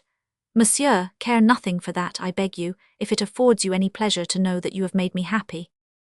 I will try, madame. Believe me, Baron, continued Madame de Camps, the bitter grief which I read upon your face causes me no less bitter remorse. It may be that others would recompense you more fully than I, but monsieur, a recompense accorded so readily would not worthily pay for your self-sacrifice. As she spoke, Claire hung her head with a sigh. Is that all you have to say to me? Stay, said the Viscountess, taking from her breast a portrait which she handed to Canals. Take this portrait, and at every pang that this unhappy affair causes you, look at it, and say to yourself that you suffer for her whose image is before you, and that every such pang is paid for in regret. Is that all? In esteem? Is that all? In sympathy? Ah, madame, one word more, cried Canals. Why should it cost you so dear to make me altogether happy? Claire stepped quickly toward him, put out her hand and opened her mouth to add, in love. But simultaneously with her mouth, the door was thrown open and the pseudo-captain of the guards appeared upon the threshold, accompanied by Pompey. I will finish at Jaulnay, said the Viscountess. Your sentence or your thought? Both, one always expresses the other. Madame, said the captain of the guards, your highness's carriage is waiting. Feign astonishment, said Claire in an undertone. Where does your highness propose to go? He asked with a smile of pity for his own plight. I am going away. But does your highness forget that I am instructed by her majesty not to leave you for an instant? Monsieur, your mission is at an end. What does this mean? That I am not her highness Madame la Princesse de Condé, but Madame la Vicomtesse de Camps, her first maid of honor. Madame la Princess left Chantilly last evening, and I go to join her. Canals did not stir. It was plainly most distasteful to him to continue to play this comedy before an audience of lackeys. Madame de Camps, to encourage him, bestowed one of her sweetest glances upon him. That glance restored his courage in some measure. So the king has been deceived, he said, and where is Monsieur le Duc d'Enghien? I have given orders that Pierrot return to his flower-beds, said a grave voice at the door. It was the voice of the Princess Dowager, who was standing near the door, supported by two of her tire-women. Return to Paris, to Mantes, to the court, in a word, wherever it may be. Your mission here is at an end. You will say to the king that the persecuted have resorted to stratagem, which renders fruitless the use of force.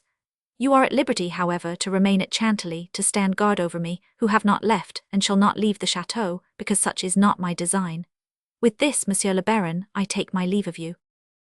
Canals, red with shame, could hardly summon strength to bend his head, as he glanced at the Viscountess and murmured reproachfully, Oh, mesdames, mesdames. She understood the glance and heard the words. I crave your highness's permission, she said, to play the part of Madame la Princess one moment more. I desire to thank Monsieur le Baron de Canals, in the name of his illustrious hosts who have left this chateau, for the respect he has shown, and the great delicacy he has exhibited in the performance of so difficult a mission. I venture to believe, madame, that your highness has the same opinion, and to hope, therefore, that you will add your acknowledgments to mine. The dowager was touched by these earnest words, and it may be that her profound sagacity suggested to her some part of this new secret grafted upon the old. So it was that her voice was not entirely free from emotion as she uttered the following words. For all that you have done against us, Monsieur, oblivion. For all that you have done for my family, gratitude. Canals knelt upon one knee at the feet of the princess, who gave him that hand to kiss whereon Henry Roman IV had imprinted so many kisses. It was the last act of the play, it was an irrevocable dismissal. There was nothing left for Canals to do but to take his leave, and so he withdrew to his apartment and lost no time in writing to Mazarin the most despairing report imaginable. He preferred not to be present to suffer the consequences of the first outburst of anger. That done, he passed out through the servants of the chateau, with some apprehension that he might be insulted by them, to the courtyard, where his horse awaited him. As he was about to put his foot in the stirrup, these words were uttered by an imperious voice. "Do honour to the envoy of his Majesty, the King our master." Thereupon every head was bent before Canals, who, with a low bow toward the window at which the princess was standing, drove his spurs into his horse and disappeared with head erect. Castorin, awakened from the seductive dream which he owed to Pompey, the false intendant, followed his master with lowered crest. 4. It is full time to return to one of the most important personages of this narrative, whom we shall find riding an excellent horse along the road from Paris to Bordeaux, with 5 companions, whose eyes sparkled at every sound that came from a bag filled with gold crowns, hanging at Ferguson's saddlebow. The melody rejoiced and refreshed the little troop, as the music of the drum and fife imparts renewed life to the soldier on the march. Never mind, one of the men was saying, 10,000 livres is a pretty little sum." "You might say," rejoined Ferguson, "that it is a magnificent sum if it owed nothing to anybody, but it owes a company to Madame la Princess. Nimium satis est, as the ancients used to say, which may be translated thus, nothing less than too much is enough. Now, my dear Barabbas, we haven't that desirable enough which is equivalent to too much." "How much it costs to appear to be an honest man," said Couvignac.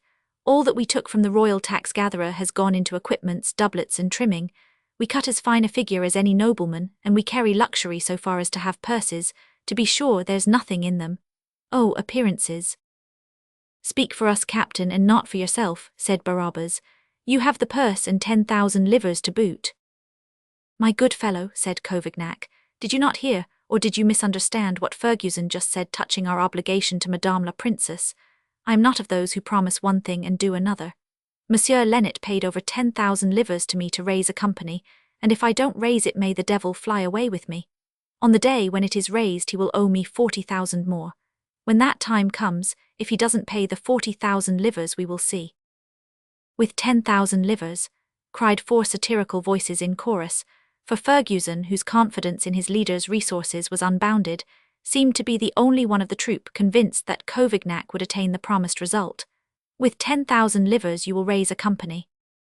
"Yes," said Couvignac, "when someone thinks fit to add something to it." "Who is there, pray, to add anything to it?" asked a voice. "Not I," said Ferguson. "Who then?" Barabbas asked. "Pardieu, the first comer. Stay, I see a man yonder on the road, you will see." "I understand," said Ferguson. "Is that all?" queried Couvignac. "And admires." "Yes," said one of the horsemen, drawing nigh Couvignac. "Yes, I understand that you can always be depended on to keep your promises, captain, but we may lose by being too honest. Today we are necessary, but if the company is raised tomorrow, officers in the confidence of the princes will be assigned to it, and we, who have had all the trouble of raising it, shall be dismissed." "You are an idiot in 5 letters, my dear Carroll, and this isn't the first time I have told you so," said Couvignac. "The pitiful logic you have just perpetrated deprives you of the rank I propose to give you in the company, for it is evident that we shall be the 6 officers of this nucleus of an army. I should have appointed you sub-lieutenant at the outset, Carroll. Now you will be only a sergeant. Thanks to the nonsense you just heard, Barabbas, you who have held your tongue, will hold that position until, Ferguson having been hanged, you are promoted to the lieutenancy by right of seniority. But let us not lose sight of my first recruit, whom I see yonder." "Have you any idea who the man is, captain?" Ferguson asked. "Not the slightest." "He should be a tradesman. He wears a black cloak." "Are you sure?" "Look when the wind raises it, do you see? If he wears a black cloak, he's a wealthy citizen, so much the better. We are recruiting for the service of the princes, and it is important that the company should be made up of good men. If it were for that wretch of a Mazarin, anything would be good enough, but for the princes, deuce take me. Ferguson, I have an idea that my company will do me honour, as Falstaff says." The whole troop spurred forward to overtake the citizen, who was riding peaceably along in the middle of the road. When the worthy man, who was mounted upon a sleek mule, observed the magnificently arrayed horsemen galloping up behind him, he rode off to the side of the road with due respect, and saluted Covignac.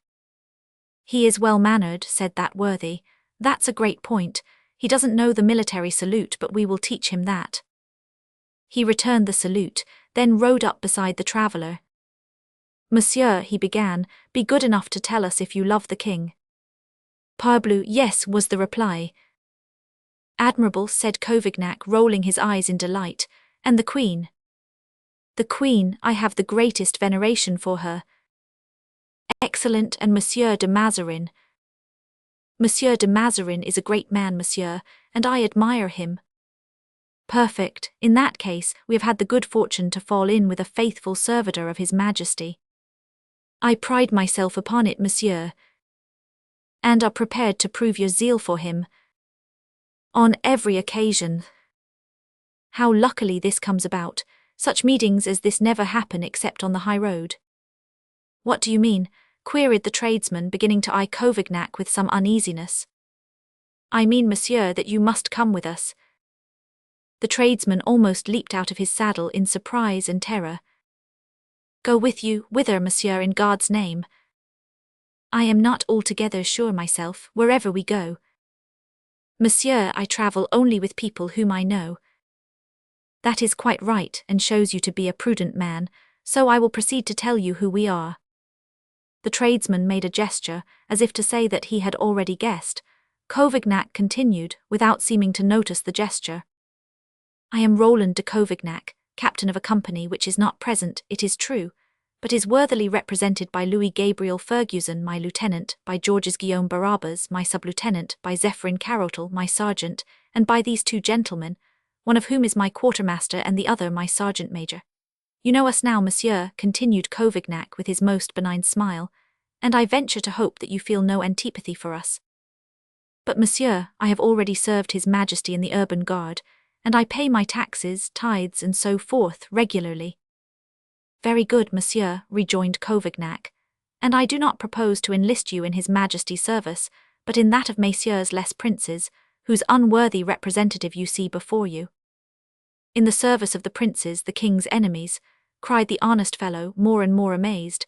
"Then why did you ask me if I loved His Majesty?" "Because, monsieur, if you did not love the king, if you had accused the queen or blasphemed against Monsieur de Mazarin, I should not have dreamed of disturbing you. In that case you would have been sacred to me as a brother."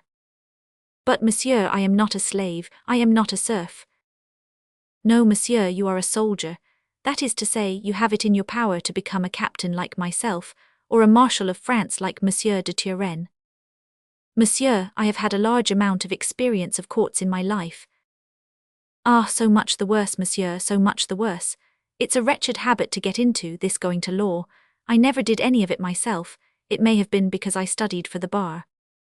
But by having so many lawsuits, I have learned the laws of the kingdom. There are great numbers of them. You know, monsieur, that from the Pandects of Justinian down to the decree of Parliament, which provided, apropos of the death of Marechal Danker, that no foreigner should ever be First Minister of France, there have been 18,772 laws, to say nothing of ordinances. But there are privileged brains which have an astounding memory. Pico della Mirandole spoke 12 languages at 18. What good has your knowledge of these laws ever done you, monsieur?" "The good of knowing that people are not to be kidnapped on the high road without warrant." "I have such warrant, monsieur, and here it is." "From Madame la Princess." "From Her Highness in person." And Covignac respectfully raised his hat. "Then there are 2 kings in France," cried the tradesman. "Even so, monsieur. That is why I do myself the honor of asking you to accord your preference to mine, and why I deem it my duty to enlist you in my service." "Monsieur, I will appeal to the Parliament." "There's a 3rd king, and you will probably have occasion to serve it as well. Our politics are built upon broad lines. Forward, monsieur." "But it's impossible, monsieur. I have an appointment upon important business." "Where?" "At Orleans." "With whom?" "My attorney." What is the business? It concerns certain financial transactions. The service of the state should be every man's first business, monsieur. Can't the state do without me? We relied upon you, and we should miss you in good sooth. However, if, as you say, money matters occasion your visit to Orleans. Yes, monsieur, money matters. How much money is concerned? 4,000 livres. Which you are going to receive? No, which I am going to pay. To your attorney. Even so, monsieur. On account of a lawsuit. On account of a lawsuit lost. 'Pon my word, this deserves consideration. 4,000 livres. 4,000 livres. That is just the sum you would pay out in case, messieurs, less princes would consent that your place should be filled by a mercenary. Nonsense, I could procure a substitute for 100 crowns. A substitute of your commanding appearance, a substitute who rides muleback with his toes turned out like you, a substitute who knows 18,772 laws. Go to, monsieur, for an ordinary man 100 crowns would certainly be enough, but if we are to be content with ordinary men, it's not worthwhile to enter into competition with the king. We need men of your merit, of your rank, of your stature. What the devil? Don't cry yourself down. It seems to me that you are worth fully 4,000 livres. I see what you are coming at, cried the tradesman. This is downright robbery with force and arms. Monsieur, you insult us, said Covignac, and we would flay you alive by way of reparation for the insult, if we were less anxious to maintain the reputation of the adherents of the princes. No, monsieur, give me your 4,000 livres, but do not look upon it as extortion, I beg. It is a necessity. Who will pay my attorney? We will. You. We. But will you bring me a receipt? In due form. Signed by him. Signed by him. That puts a different face on the matter. As you see, so you accept. I must, as I can't do otherwise. Give us your attorney's address, then, and such other information as we can't do without. I told you that it was a judgment resulting from the loss of a lawsuit. Against whom? Against a certain Biscaros claimant, as heir of his wife, who was a native of Orleans. Attention, said Ferguson. Covignac winked at him as if to say, never fear, I am on the watch. Biscaros, he repeated, isn't he an innkeeper in the outskirts of Libourne? Just so, between Libourne and Saint Martin de Cubzac. At the sign of the Golden Calf.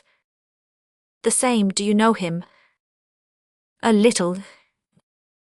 The villain, to get judgment against me for a sum. Which you didn't owe him. Oh yes, I owed it, but I hoped never to pay it. I understand it's very hard. For that reason, I give you my word that I would much rather see the money in your hands than in his. If that is so, I think you will be content. But my receipt. Come with us and you shall have it in due form. How will you go to work to get it? That's my affair. They pursued their journey toward Orleans, where they arrived 2 hours later. The tradesman conducted his captors to the inn nearest his attorney's office. It was a frightful den, with the appropriate name of the Dove of the Ark. Now, said he, what are we to do? I would be very glad not to part from my 4,000 livres except as against a receipt. Don't let that disturb you. Do you know your attorney's handwriting? Perfectly. When we bring you his receipt, you will make no objection to handing the money over to us. None, but my attorney will never give his receipt without the money. I know him too well. I will advance the sum, said Covignac. As he spoke, he took from his wallet 4,000 livres, half in louis and the rest in half pistoles, and arranged them in piles before the wondering eyes of the tradesman. Now, said he, tell us your attorney's name. Master Rabadin. Very good, take a pen and write. The tradesman obeyed. Master Rabadin, I send you the 4,000 livres, damages and costs due upon the judgment in favour of Master Biscaros, whom I strongly suspect of a purpose to make an improper use of it. Be kind enough to hand the bearer your receipt." "What next?" queried the tradesman. "Date and sign it." The tradesman did as he was bid. "Now," said Covignac to Fergusson, "take this letter and money, disguise yourself as a miller, and call upon the attorney." "What shall I do there?" "Give him the money and take his receipt." "Is that all?" "That's all." "I don't understand." "So much the better, the errand will be done all the better for that." Fergusson's confidence in his captain was unbounded, so he walked toward the door without another word. "Order up some wine and of the best," said Covignac. "Monsieur must be thirsty." Fergusson bowed and went out. Within the half-hour he returned, and found Covignac at table with the tradesman, both doing honour to that famous Orleans wine, which rejoiced the Gascon palate of Henry Roman IV. "Well," said Covignac inquiringly, "here is the receipt. Is that what you desire?" And Covignac passed the piece of stamped paper to the tradesman. "Precisely." "Is the receipt in proper form?" "It is." "Then you have no objection to giving me your money in exchange for it?" "None at all." "Give it me then." The tradesman counted out the 4,000 livres. Covignac placed them in his bag, where they replaced the 4,000 recently taken therefrom. "And now my release is paid for, is it?" "Mon Dieu, yes, unless you absolutely insist upon serving." "No, not personally, but—" "But what? Let us hear," said Covignac. "I have a presentiment that we shan't part until we have done some more business together."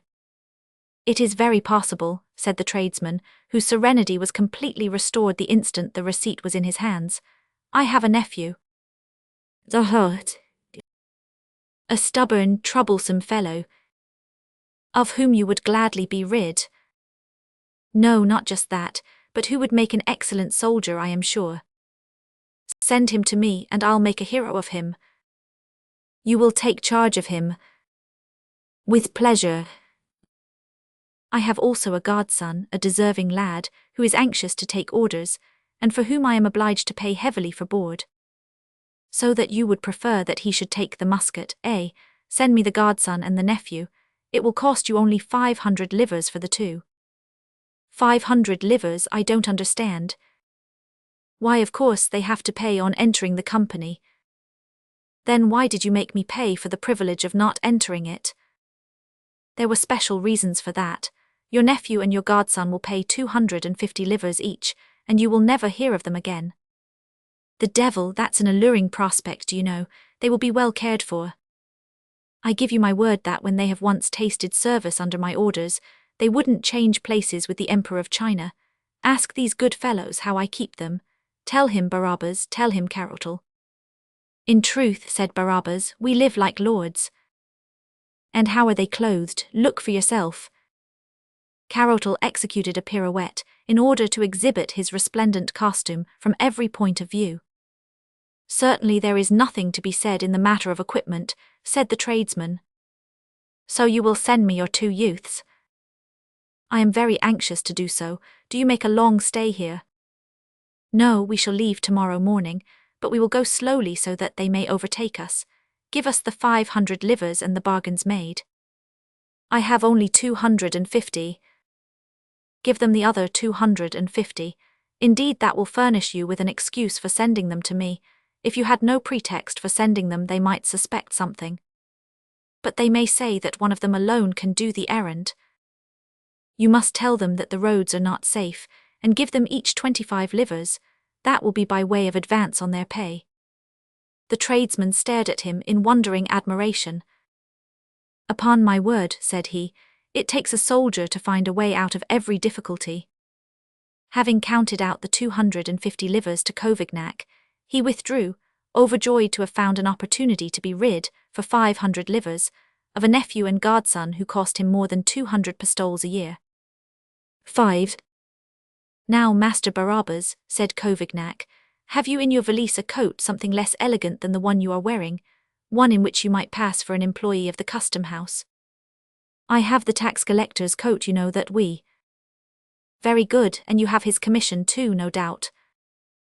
Lieutenant Ferguson bade me not lose it, and I have taken great care of it. Lieutenant Ferguson is the most farseeing man of my acquaintance. Array yourself as a tax collector and take the commission with you. Barabbas went out and returned 10 minutes later, completely transformed. He found Covignac dressed wholly in black, and looking enough like a court officer to deceive anybody. They went together to the attorney's quarters. Master Rabadin lived in a third-floor apartment, consisting of a reception room, an office, and a closet. There were other rooms, no doubt, but as they were not open to clients, we will say nothing about them. Covignac passed through the reception room, left Barabbas in the study, cast a sympathetic glance in passing at the two clerks who were pretending to write busily while playing at Morel, and entered the sanctum sanctorum. Master Rabadin was sitting in front of a desk so laden with papers that the respectable attorney seemed to be literally buried up in writs and records and judgments. He was a tall, gaunt, sallow man, clad in a black coat which fitted as closely to his body as an eel's skin. When he heard Covignac's footsteps, he straightened up his long, bent backbone and raised his head, which then appeared above the breastwork by which he was surrounded. For an instant Covignac thought that he had discovered the basilisk, an animal regarded as fabulous by modern scientists, so brightly did the attorney's little eyes shine with the ominous glitter of avarice and cupidity. "Monsieur," said Covignac, "I ask your pardon for calling upon you without previous appointment, but," he added with his most charming smile, "it is a privilege of my office." "A privilege of your office," exclaimed Master Rabadin. "What is your office, pray?" "I am an exempt in His Majesty's service, monsieur." "An exempt in His Majesty's service. I have that honor." "I do not understand, monsieur." "You will understand in a moment. You know Monsieur Biscaros, do you not?" "Certainly I know him, he is my client." "What do you think of him?" "What do I think of him?" "Yes." "Why, I think that he's a very worthy man." "Well, monsieur, you are mistaken." "What's that, mistaken?" "Your worthy man is a rebel." "A rebel?" "Yes, monsieur, a rebel, who takes advantage of the isolated situation of his inn to make it a hotbed of conspiracy." "God bless my soul." "Who has bound himself to poison the king, the queen, and Monsieur de Mazarin if they happen to put up at his inn." "You don't mean it."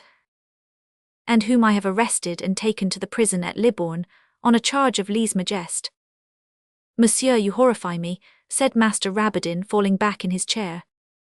"That is not all, monsieur," continued the false exempt. "You also are involved in the affair." "I, monsieur," cried the attorney, turning from orange yellow to apple green, "I involved in it? How in God's name?" "You have in your possession a sum of money which the villain Biscaros destined for the payment of an army of rebels." "It is true, monsieur, that I have received for him 4,000 livres. He was subjected to the torture of the Brodequins, and at the 8th wedge he admitted that you had that sum." "I have it, monsieur, but I have had it only an instant." "So much the worse, monsieur, so much the worse." "Why so much the worse?" "Because I shall be obliged to make sure of your person." "Of my person?" "Certainly, the complaint names you as accomplice." The attorney turned from apple green to bottle green. "Ah, if you hadn't received that sum," continued Covignac, "it would be a different matter, but you admit having received it, and that is against you, you see."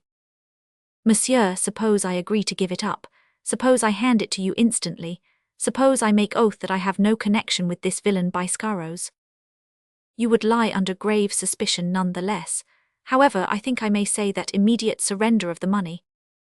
"Monsieur, I will give it to you this very moment," cried Master Rabadin. "It is still there in the bag in which it was handed to me. I have verified the amount and that's all." "Is it exact?" "Count it yourself, monsieur, count it yourself." "Nay, monsieur, by your leave, nay, for I am not empowered to touch His Majesty's money, but I have with me the tax collector of Libourne, who was assigned to accompany me in order to take charge of the different sums which Biscaros scattered broadcast to be collected again at need." It is a fact that he was very urgent that I should send the 4,000 livres to him the moment that I received them. You see, doubtless he is already informed that Madame la Princess has left Chantilly and is on her way to Bordeaux, and is getting together all his resources in order to make himself prominent among her adherents. The wretch! And you suspected nothing? Nothing, monsieur, nothing. Had nobody warned you? Nobody. What's that you say? Said Couvignac, pointing to the tradesman's letter which lay open on Master Rabadin's desk, with a number of other papers. How dare you say that when you yourself furnish me with proof to the contrary? Proof? Damnation, read. Rabadin read in a trembling voice. I, Master Rabadin, I send you the 4,000 livres damages and costs due upon the judgment in favour of Master Biscaros, whom I strongly suspect of a purpose to make an improper use of it. An improper use, Couvignac repeated. You see that your client's unsavoury reputation has reached as far as this. Monsieur, I am overwhelmed, said the attorney. I cannot conceal from you, monsieur, said Couvignac, that my orders are strict. Monsieur, I swear that I am innocent. Pardieu, Biscaros said the same until he was put to the question, but at the fifth wedge he changed his tone. I tell you, monsieur, that I am ready to hand you the money. Here it is, take it, for it burns my hands. Let us do things regularly, said Couvignac. I have already told you that it's no part of my business to handle the king's money. He walked to the door leading to the office. Come in, monsieur le receveur, said he, each to his own duty. Barabbas came forward. Monsieur admits everything, said Couvignac. What's that? I admit everything, cried the attorney. Yes, you admit that you were in correspondence with Biscaros. Monsieur, I have never received more than 2 letters from him, and I have written him only 1. Monsieur admits that he was in possession of funds belonging to the accused. Here they are, monsieur. I have never received any money for him except these 4,000 livres, and I am ready to hand them to you. Monsieur le receveur, said Couvignac, as your commission authorizes you to do, take this money and give a receipt in His Majesty's name. Barabbas handed his commission to the attorney, who pushed it away with his hand, not choosing to insult him by reading it. Now, said Couvignac, while Barabbas, for fear of an error, was counting the money, now you must come with me. I must go with you. Certainly, didn't I tell you that you are under suspicion? But, monsieur, I swear to you that His Majesty has no more faithful servitor than myself.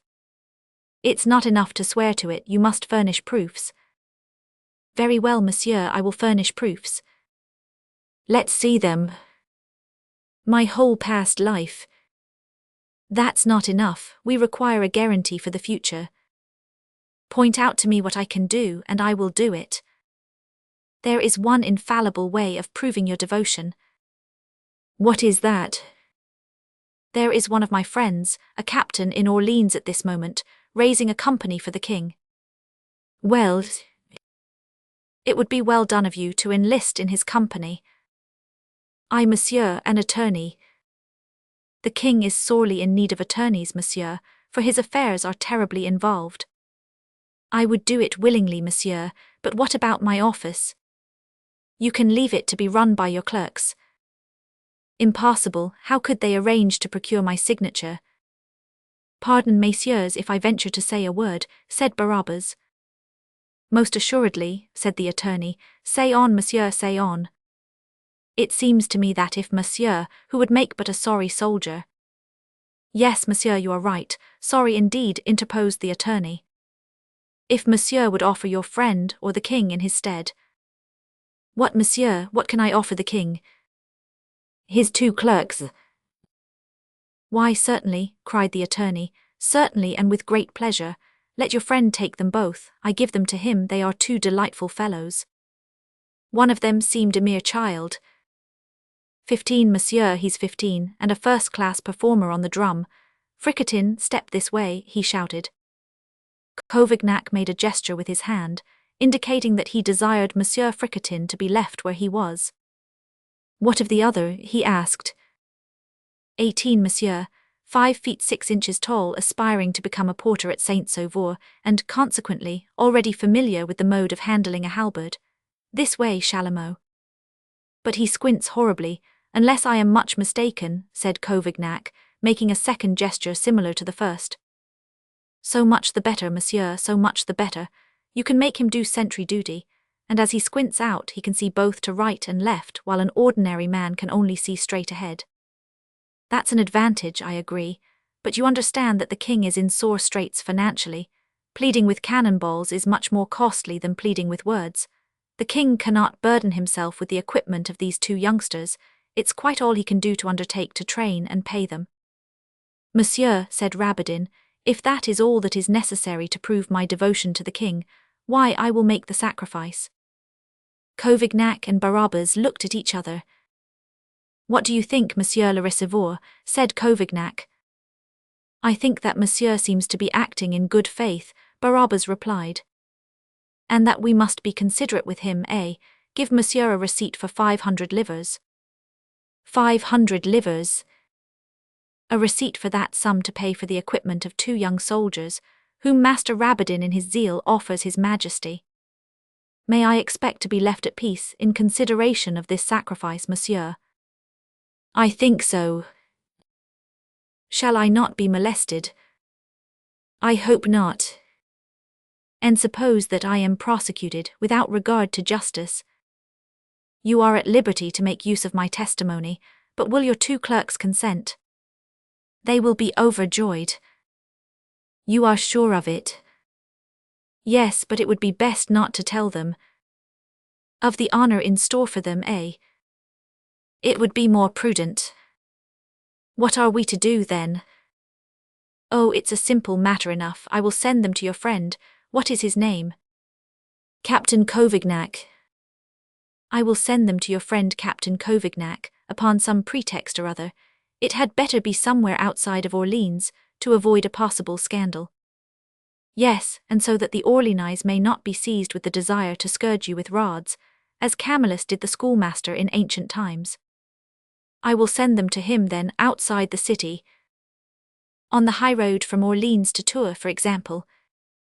At the first public house. Yes, they will find Captain Couvignac at table. He will offer them a glass of wine and they will accept. He will propose the king's health, which they will drink with enthusiasm, and there they are, soldiers. Now you may call them. The attorney called the young men. Fricatin was a little fellow, hardly 4 feet tall, thick-set, quick and active. Chalamot was a great booby of 5 feet 6, thin as an asparagus stalk and red as a carrot. Messieurs, said Couvignac, Master Rabadin here proposes to show his confidence in you by sending you upon an errand of importance. Tomorrow morning you will go to the first inn outside the city on the Tours road, to fetch a package of papers relating to the suit of Captain Couvignac against Monsieur de la Rochefoucauld. Master Rabadin will give you 25 livres each for the service. Fricatin, who was a credulous youth, leaped 3 feet into the air. But Chalamot, who was by nature suspicious, looked at Couvignac and the attorney at the same moment, with an expression of doubt which made him squint 3 times as badly as usual. Stay, stay, exclaimed Master Rabadin. 1 moment, I didn't agree to pay the 50 livres. Which sum, continued the false exempt, Master Rabadin will recoup in his fees in the suit between Captain Couvignac and Monsieur le Duc de la Rochefoucauld. Master Rabadin hung his head. He was fairly caught. He must go through the door that was pointed out to him, or else through the door of a prison. Very good, said he, I consent, but I hope you will give me a receipt for all this. Look at this, said Barabbas, and see if I haven't anticipated your desire, and he handed him a paper on which these words were written. Received from Master Rabadin, His Majesty's faithful subject. The sum of 500 livres, as a voluntary offering, to assist him in his war against the princes. If you insist, said Barabbas, I will put the 2 clerks in the receipt. No, no, said the attorney hastily, it's quite right as it is. By the way, said Couvignac, tell Fricatin to bring his drum and Chalamot his halberd, it will be so much less to buy. But on what pretext shall I tell them to do that? Pardieu, as a means of amusing themselves on the road. With that the pretended exempt and pretended collector took their departure, leaving Master Rabadin bewildered at the thought of the danger he had escaped, and only too happy to have come so well out of it. Chapter 6. The next morning everything passed off as Covignac had planned. The nephew and godson were the first to arrive, both mounted on the same horse. Then came Fricotin and Chalamot, one with his drum, the other with his halberd. There was some little opposition to be overcome when it was explained to them that they had the honour of being enrolled in the service of the princes, but all opposition vanished before the threats of Covignac, the promises of Fergusson, and the logic of Barabbas. The horse of the nephew and godson was assigned to the duty of carrying the baggage, and as Covignac's commission authorized him to raise a company of infantry, the two raw recruits could say nothing. They set out at once. Covignac's march resembled a triumph. The ingenious freebooter had found a way to bring into the war the most persistent advocates of peace. Some he induced to embrace the cause of the king, others the cause of the princes. Some believed they were enlisting in the service of the Parliament, others in that of the King of England, who was talking of a descent upon Scotland to attempt the conquest of his dominions. There was naturally at first some little lack of uniformity in the colours, some discord in the sentiments of the troops, whom Lieutenant Fergusson, despite his persuasive powers, found it difficult to reduce to the level of passive obedience. However, by resorting constantly to secrecy and mystery, which were necessary, so Covignac said, to the success of the operation, they were induced to go forward, soldiers and officers alike, without knowing where they were going or what they were to do. 4 days after leaving Chantilly, Covignac had collected 25 men, a very pretty little nucleus of an army. Many rivers which make a great noise when they flow into the sea have a less imposing origin. Covignac was in search of a convenient centre of operations. He reached a little village between Châtellerault and Poitiers, which seemed to suit his purposes. It was the village of Jaulnay. Covignac recognized it as the place where he had delivered an order to Canals on a certain evening, and he established his headquarters there at the inn, where he remembered that he had supped very comfortably on the evening in question. As to that, he had no choice, for, as we have said before, it was the only inn in the place. Thus established on the principal highway from Paris to Bordeaux, Covignac had behind him the troops of Monsieur de la Rochefoucauld, who was besieging Somme, and before him those of the king, who were concentrated in Guyenne, holding out a hand to either, and abstaining from hoisting any colours whatsoever until the proper time. He set about collecting 100 men, with whom at his back he might make the most of his opportunities. Recruiting went merrily forward, and in a very short time his task was well nigh half done. One day, having passed the whole morning in hunting men, he was standing as usual on the watch at the door of the inn, talking with his lieutenant and sub-lieutenant, when he spied a young lady on horseback at the end of the village street, followed by a squire also on horseback, and 2 mules laden with trunks. The ease with which the fair Amazon handled her steed, and the stiff, haughty bearing of the squire awakened a slumbering memory in Covignac's mind. He laid his hand upon Fergusson's arm. His lieutenant was indisposed that day, and his manner was somewhat dejected, and said, pointing to the traveller, "There's the 50th soldier of the Covignac regiment, or I'm damned." "Who's that young lady?" "Precisely." "Nonsense, we already have a nephew who was to be an advocate, a godson who was to be a priest, 2 attorneys' clerks, 2 druggists, a doctor, 3 bakers, 2 country bumpkins. That's enough of that kind of soldiers, God knows, without adding a woman to them, for some day or other we shall have to fight." "Very true, but our cash only amounts to 25,000 livres. It appears that the cash as well as the troop had taken pattern by the snowball, and if we could reach a good round figure, 30,000 livres, say, it seems to me that it wouldn't be a bad scheme." "Ah, if you look at it from that point of view, I am with you, and haven't a word to say." "Hush, you will see." Covignac approached the young woman, who, having drawn rein in front of one of the windows of the inn, was questioning the hostess, who assured her that she could be accommodated with a room. "Your servant, young gentleman," he said, with a cunning expression, putting his hand to his hat in a free and easy way. "Young gentleman, did you say?" said the lady with a smile. "Yes, Viscount." The lady blushed. "I am at a loss to know what you mean, monsieur," she said. "Oh yes, you do, and the half-inch of blush on your cheeks proves it." "You certainly are mistaken, monsieur." "Nay, nay, on the contrary, I am perfectly sure of what I say." "A truce to your jesting, monsieur." I am not jesting, monsieur, and if you wish for proofs, you shall have them. I had the honor to meet you, it will soon be 3 weeks ago, dressed according to your sex, on the banks of the Dordogne, on which occasion you were attended by your faithful squire, Monsieur Pompey. Is Monsieur Pompey still in your service? Why, yes, there he is now, dear Monsieur Pompey. Will you tell me that I don't know him either? The squire and the young woman looked at each other in speechless amazement. Oh, yes, that astonishes you, my gallant Viscount, Covignac continued. But dare to say that it was not you whom I met on the road to Saint Martin de Cubzac, a fourth of a league from the hostelry of Master Biscaros. I do not deny the meeting, monsieur. What did I say? But that was the time when I was disguised. Nay, nay, you are disguised now. I quite understand that, as the description of the Vicomte de Cambs has been given out all through Guyenne, you deemed it more prudent, in order to avoid suspicion, to adopt, for the moment, this costume, which, to do you justice, my fair sir, is extremely becoming to you. Monsieur, said the Viscountess, with an anxiety which she tried in vain to conceal, except that your conversation contains a word or two of sense now and then, I should think you mad. I will not pay you the same compliment, for it seems to me a most judicious thing to disguise oneself when one is conspiring. The young woman gazed at Covignac with increasing uneasiness. Indeed, monsieur, she said, it seems to me that I have seen you somewhere, but I cannot remember where. The first time, as I have told you, was on the banks of the Dordogne. And the second? The second was at Chantilly. On the day of the hunt. Even so. In that case, monsieur, I have nothing to fear, for you are one of us. Why so? Because you were at Chantilly. Permit me to observe that that is no reason. It seems to me to be.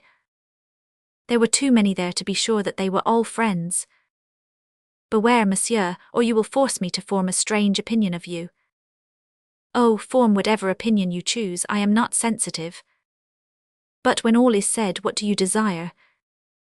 To do the honors of the inn, if you have no objection. I am deeply grateful to you, monsieur, but I do not require your services. I am expecting a friend. Very good, dismount, and while you are waiting we will talk. What am I to do, madame? Interposed Pompey. Dismount, engage a room, and order supper, said Covignac. Monsieur, rejoined the Viscountess, if I mistake not, it is for me to give orders to my servant. That depends upon circumstances, Viscount. I command at Jaulnay and have 50 men at my beck and call. Pompey, do as I bid you. Pompey lowered his crest and entered the inn. Do you presume to arrest me, monsieur? Demanded the young woman. Perhaps. What do you mean by perhaps? It will depend upon the conversation we are about to have. Pray take the trouble to dismount, Viscount. So, that's right. Now accept my arm, the inn people will take your horse to the stable. I obey, monsieur, for as you say, you are the stronger. I have no means of resisting, but I tell you now that the person I am expecting will soon be here, and that he is an officer of the king. Very well, Viscount. You will do me the honor to present me to him, and I shall be charmed to make his acquaintance. The Viscountess realized that resistance was useless at present, and she led the way into the inn, making a sign to her strange interlocutor that he was at liberty to follow her if he chose. Covignac escorted her to the door of the room bespoken by Pompey, and was about to follow her in, when Ferguson ran quickly up the stairs and whispered to him. Captain, a carriage with 3 horses, a young man, masked inside, and 2 servants at the doors. Good, said Covignac, it is probably the gentleman expected. Ah, do we expect a gentleman? Yes, and I will go down to meet him. Do you remain in this corridor, don't lose sight of the door, let everybody in but see that nobody goes out. Very well, Captain. A travelling carriage had stopped at the door of the inn, escorted by 4 men of Covignac's company, who joined it a quarter of a league outside the town, and had not since parted company with it. A young gentleman, dressed in blue velvet, and wrapped in a great furred cloak, was lying rather than sitting inside the carriage. From the time that the 4 men surrounded his vehicle he had plied them with questions, but finding that he could obtain no answer, despite his persistence, he seemed to have resigned himself to wait, and simply raised his head from time to see if somebody had not come up from whom he could demand an explanation of the strange conduct of these people in his regard. It was impossible, however, to make a just estimate of the impression produced upon the young traveller by this episode, as one of the black satin masks, called loupes, which were very much in vogue at that time, hid half of his face. Those portions which could be seen, however, that is to say the upper part of his forehead and his mouth and chin, denoted youth, beauty, and intelligence. His teeth were small and white, and a pair of bright eyes shone through the holes in the mask. Two tall footmen, pale and trembling, although each held a blunderbuss across his knee, sat as if glued to their saddles at either door of the carriage. The whole scene would have made an excellent picture of brigands stopping travellers on the highway, except for the bright daylight, the inn, the smiling features of Covignac, and the imperturbability of the pretended thieves. At sight of Covignac, who, as we have said, when notified by Fergusson, made his appearance at the door, the young man uttered a little shriek of surprise, and hastily put his hand to his face, as if to make sure that his mask was in place. Finding that it was, he recovered his tranquillity. Swift as the movement was, it did not escape Covignac. He gazed at the traveller with the eye of a man skilful in tracing resemblances even upon the most disguised features, and the next moment started, in spite of himself, apparently as much surprised as the young gentleman in blue. He recovered himself, however, and said, removing his hat with a grace that was peculiar to him, "Welcomes, fair lady." The traveller's eyes shone with surprise through the holes in his mask. "Where are you going in this guise, pray?" continued Covignac. "Where am I going?" replied the traveller, taking no notice of Covignac's salutation. "Where am I going? You ought to know better than I, as it seems that I am not at liberty to continue my journey. I am going where you take me." "Permit me to remark," continued Covignac, with a greater show of politeness than ever, that does not answer my question, fair lady. Your arrest is only momentary. When we have talked together a few moments upon certain matters in which we are mutually interested, with our hearts and our faces laid bare, you may resume your journey unmolested." "Pardon me," rejoined the traveller, "but before going any farther, let us rectify an error. You pretend to take me for a woman, although you can see from my dress that I am a man. You know the Latin proverb, ne nimium crede colori, the wise man doesn't judge by appearances. Now I make some pretensions to wisdom, and the consequence is that, under this deceitful costume, I have recognized." "What?" demanded the traveller impatiently. "Why, I have already told you, a woman." "Well, if I am a woman, why do you stop me?" "Pest, because in times like these, women are more dangerous than men. Indeed, the war in which we are engaged might, properly speaking, be called the war of women. The Queen and Madame de Condé are the two belligerent powers. They have taken for lieutenant generals Mademoiselle de Chevreuse, Madame de Montbazon, Madame de Longueville, and yourself. Mademoiselle de Chevreuse is Monsieur le Coadjuteur's general, Madame de Montbazon is Monsieur de Beaufort's, Madame de Longueville Monsieur de la Rochefoucauld's, and you have every appearance of being Monsieur le Duc d'Epernon's." "You are mad, monsieur," said the young traveller, shrugging his shoulders. "I should not be inclined to believe you, fair lady, were it not for the fact that a handsome youth paid me the same compliment a moment since." "Perhaps he was a woman whom you persisted in calling a man." "Even so.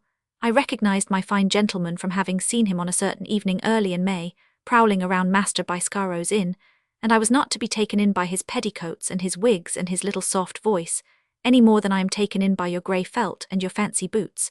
And I said to him, 'My young friend, take what name you choose, wear what costume you choose, assume what voice you choose, you will be the Vicomte de Cambes none the less.'" "The Vicomte de Cambes," cried the traveller. "Ah, the name seems to make an impression upon you. Do you happen to know him?" "A very young man, almost a child. 17 or 18 years old at most. Very fair.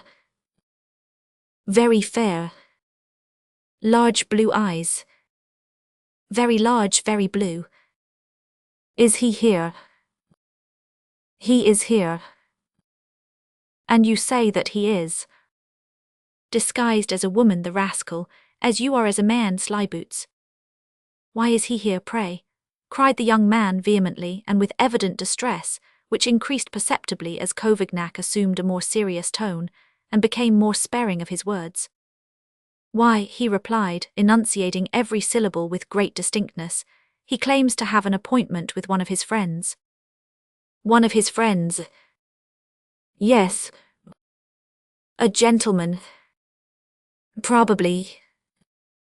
A baron. Perhaps. And his name is... Kovignac's brow contracted beneath a weighty thought, which then first presented itself to his mind, and caused a perceptible commotion in his brain. "Oh ho," he muttered, "that would be a pretty kettle of fish." "And his name," the traveller repeated. "Wait a moment," said Covignac. "Wait a moment, his name ends in als." "Monsieur de Canals," cried the traveller, whose lips became deathly pale, making a ghastly contrast with the black silk mask. "That's the name, Monsieur de Canals," said Covignac, following upon the visible portions of the young man's face and in the convulsive movement of his whole body, the revolution which was taking place in his mind. "Do you know Monsieur de Canals too? In God's name, do you know everybody?" "A truce to jesting," faltered the young man, who was trembling all over and seemed on the point of fainting. "Where is this lady?" "In that room yonder. Look, the third window from this, where the yellow curtains are." "I want to see her," cried the traveller. "Oh ho, have I made a mistake? And can it be that you are this Monsieur de Canals whom she expects? Or rather, isn't this Monsieur de Canals, this gallant cavalier just trotting up, followed by a lackey who looks to me like a consummate idiot?" The young traveller jumped forward so precipitately to look through the glass in the front of the carriage that he broke it with his head. "'Tis he, 'tis he," he cried, utterly regardless of the fact that the blood was flowing from a slight wound. "Oh, the villain, he is here to meet her. I am undone." "Ah, didn't I say that you were a woman?" "They meet here by appointment," the young man continued, wringing his hands. "Oh, I will have my revenge."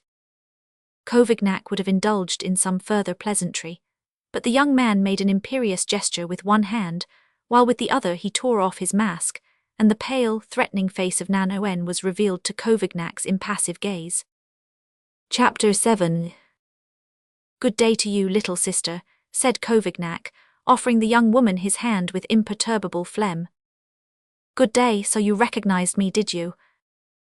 The instant I laid my eyes on you, it wasn't enough to hide your face. You should have covered up that charming dimple and your pearly teeth. When you wish to disguise yourself, coquette, cover your whole face, but you were not careful, et fugit ad salix." "Enough," said Nanoen imperiously. "Let us talk seriously." "I ask nothing better. Only by talking seriously can business be properly transacted." "You say that the Vicomtesse de Cambes is here?" "In person." "And that Monsieur de Canals is entering the inn at this moment?" "Not yet." He dismounts and throws his rein to his servant. "Ah, he has been seen yonder also. See, the window with the yellow curtains opens and the Viscountess puts out her head. Ah," she gives a little shriek of delight. "Monsieur de Canals darts into the house. Get out of sight, little sister, or all will be lost." Nanoen threw herself back, convulsively pressing Covignac's hand, as he gazed at her with an air of paternal compassion. "And I was going to Paris to join him," cried Nanoen. "I risked everything for the sake of seeing him again." "Ah, such a sacrifice, little sister, and for an ingrate into the bargain. Upon my word, you might bestow your favours to better purpose. What will they say to each other now they are together? What will they do?" "Faith, dear Nanoen, you embarrass me sorely by putting such a question to me. They will, pardieu, they will love each other dearly, I suppose." "Oh, that shall not be," cried Nanoen, frantically gnawing at her nails, which shone like polished ivory. "On the contrary, I fancy that it will be," rejoined Covignac. "Ferguson has orders to let no one come out but not to keep anybody out. At this moment, in all probability, the Viscountess and Baron de Canals are exchanging all sorts of endearing terms, each more charming than the last. Peste, dear Nanoen, you are too late." "Do you think so?" retorted the young woman with an indefinable expression of irony and malignant cunning. "Do you think so? Very good, just come in and sit beside me, you wretched diplomatist." Covignac obeyed. "Bertrand," said Nanoen to one of her retainers, "tell the coachman to turn quietly about and draw up under the clump of trees we left at the right as we entered the village. Won't that be a safe place to talk?" she asked Covignac. "There could be no better, but permit me to take a few precautions on my own account." "Go on."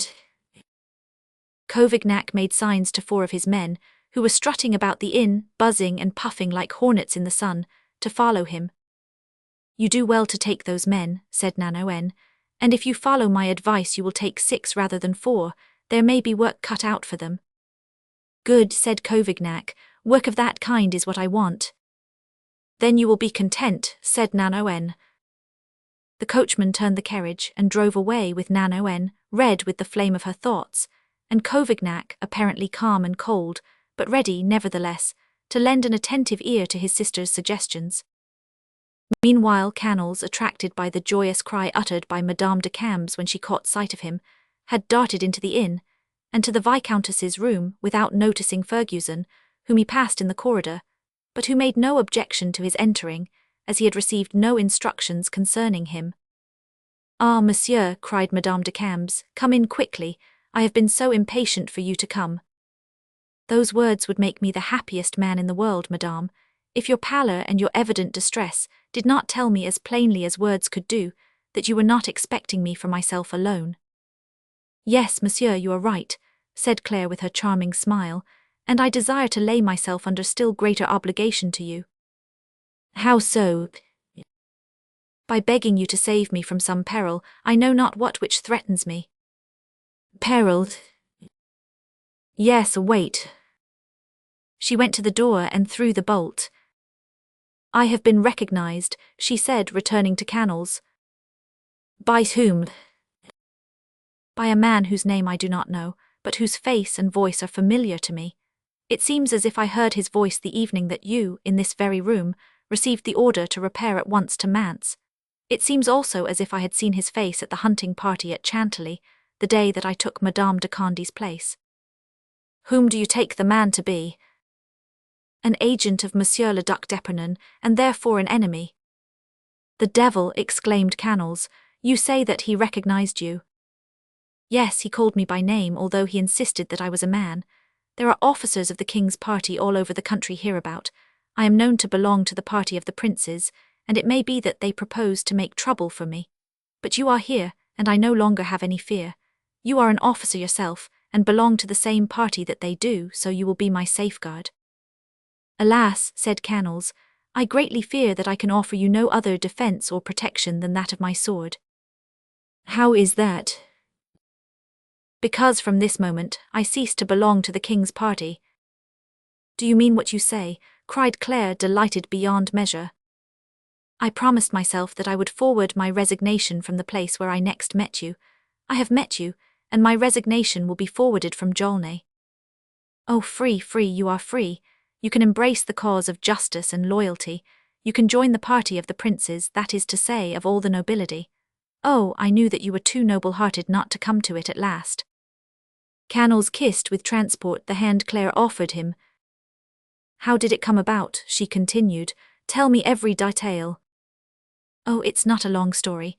I wrote Monsieur de Mazarin to inform him of what had taken place. When I arrived at Manse, I was ordered to wait upon him. He called me a poor fool, I called him a poor fool. He laughed, I lost my temper.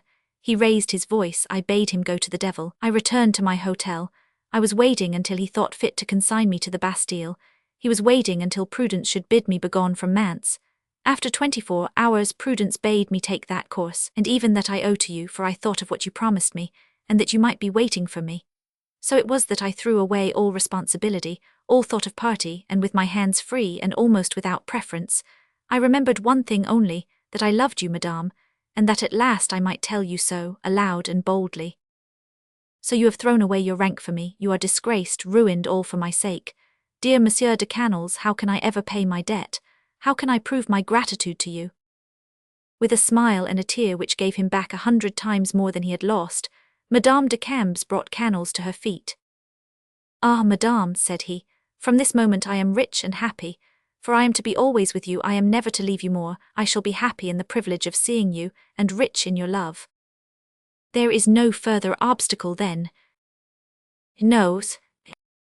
You belong to me absolutely, and, while keeping your heart, I may offer your arm to Madame la Princess. You may, You have sent your resignation, do you say? Not yet, I wish to see you first. But as I told you, now that I have seen you again, I propose to write it here, instantly. I preferred to wait until I could do it in obedience to your orders. Write then before anything else. If you do not write, you will be looked upon as a turncoat. Indeed, you must wait before taking any decisive step until your resignation is accepted. Dear little diplomatist, have no fear that they will not accept it, and very gladly. My bungling at Chantilly will spare them any great regret. Did they not tell me, laughed Canals, that I was a poor fool? Yes, but we will make up to you for any opinion they may entertain, never fear. Your affair at Chantilly will be more thoroughly appreciated at Bordeaux than at Paris, I assure you. But write, Baron, write, so that we may leave this place, for I confess that I am not at ease by any means in this inn. Are you speaking of the past? Is it the memory of another time that terrifies you so? Said Canals, gazing fondly about the room. No, I am speaking of the present, and you do not enter into my fears today. Whom do you fear, pray? What have you to fear? Mon Dieu, who knows? At that moment, as if to justify the Viscountess's apprehension, 3 blows were struck upon the door with appalling solemnity. Claire and Canals ceased their conversation, and exchanged an anxious, questioning glance. In the king's name, said a voice outside, open. The next moment the fragile door was shattered. Canals attempted to seize his sword, but a man had already stepped between his sword and him. What does this mean? He demanded. You are Monsieur le Baron de Canals, are you not? I am. Captain in the Nivelles regiment. Yes. Sent upon a confidential mission by the Duc d'Epernon. Canals nodded his head. In that case, in the names of the King, and Her Majesty the Queen Regent, I arrest you. Your warrant. Here it is. But monsieur, said Canals, handing back the paper after he had glanced over it rapidly, it seems to me that I know you. Know me, parbleu. Wasn't it in the same village where I arrest you today that I brought you an order from Monsieur le Duc d'Epernon to betake yourself to the court? Your fortune was in that commission, my young gentleman. You have missed it, so much the worse for you. Claire turned pale and fell weeping upon a chair. She had recognized the impertinent questioner. Monsieur de Mazarin is taking his revenge, muttered Canals. Come, monsieur, we must be off, said Covignac. Claire did not stir. Canals, undecided as to the course he should pursue, seemed near going mad. The catastrophe was so overpowering and unexpected that he bent beneath its weight. He bowed his head and resigned himself. Moreover, at that period the words in the king's name had not lost their magic effect, and no one dared resist them. Where are you taking me, monsieur? He said. Are you forbidden to afford me the poor consolation of knowing where I am going? No, monsieur, I will tell you. We are to escort you to Isle St. George's. Adieu, madame, said Canals, bowing respectfully to Madame de Cambes. Adieu. Well, well, said Covignac to himself. Things aren't so far advanced as I thought. I will tell Nanoën, it will please her immensely. 4 men to escort the captain, he cried, stepping to the door. Forward, 4 men. And where am I to be taken? Cried Madame de Cambes, holding out her arms toward the prisoner. If the Baron is guilty, I am still more guilty than he. You, madame, replied Covignac, are free and may go where you choose, and he left the room with the Baron. Madame de Cambes rose with a gleam of hope, and prepared to leave the inn at once, before contrary orders should be issued. Free, said she, in that case I can watch over him, I will go at once. Darting to the window, she was in time to see Canals in the midst of his escort, and to exchange a farewell wave of the hand with him. Then she called Pompey, who, hoping for a halt of 2 or 3 days, had established himself in the best room he could find, and bade him make ready for immediate departure. Chapter 8. It was an even more melancholy journey for Canals than he had anticipated.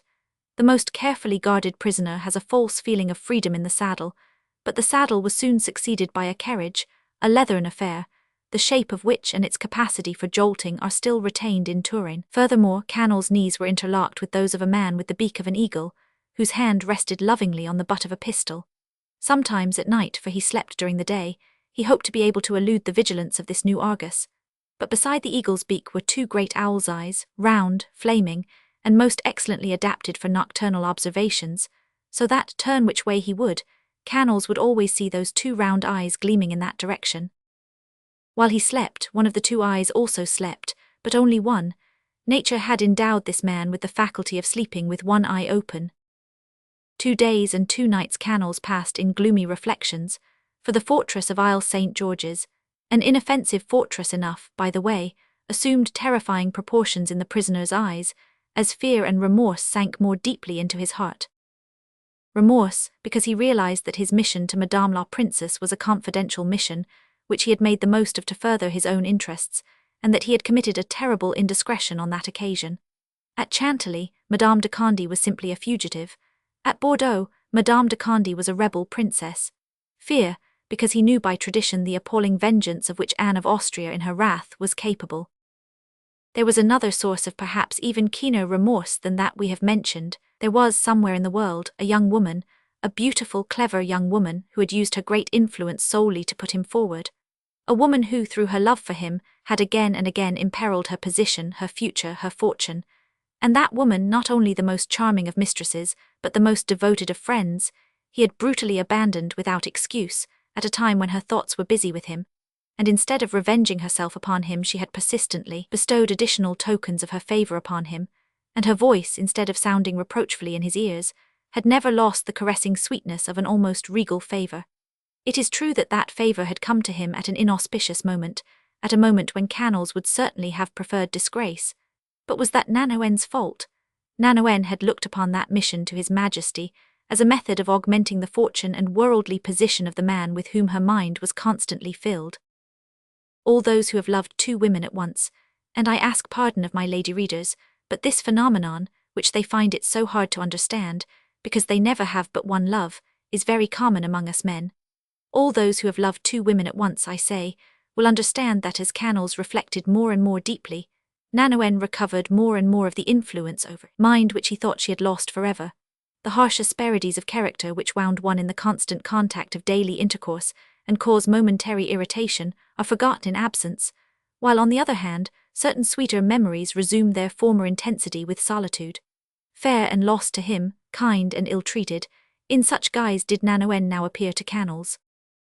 The fact was that Canals searched his own heart ingenuously, and not with the bad grace of those accused persons who are forced to a general confession. What had Nanoen done to him that he should abandon her? What had Madame de Cambes done that he should follow her? What was there so fascinating and lovable in the little cavalier of the golden calf? Was Madame de Cambes so vastly superior to Nanoen? Are golden locks so much to be preferred to black that one should be a perjured ingrate to his mistress, and a traitor to his king, all for the sake of exchanging black locks for golden? And yet, oh, pitiable human nature, Canals brought all these eminently sensible arguments to bear upon himself, but Canals was not convinced. The heart is full of such mysteries, which bring happiness to lovers and despair to philosophers. All this did not prevent Canals from hating himself and berating his own folly soundly.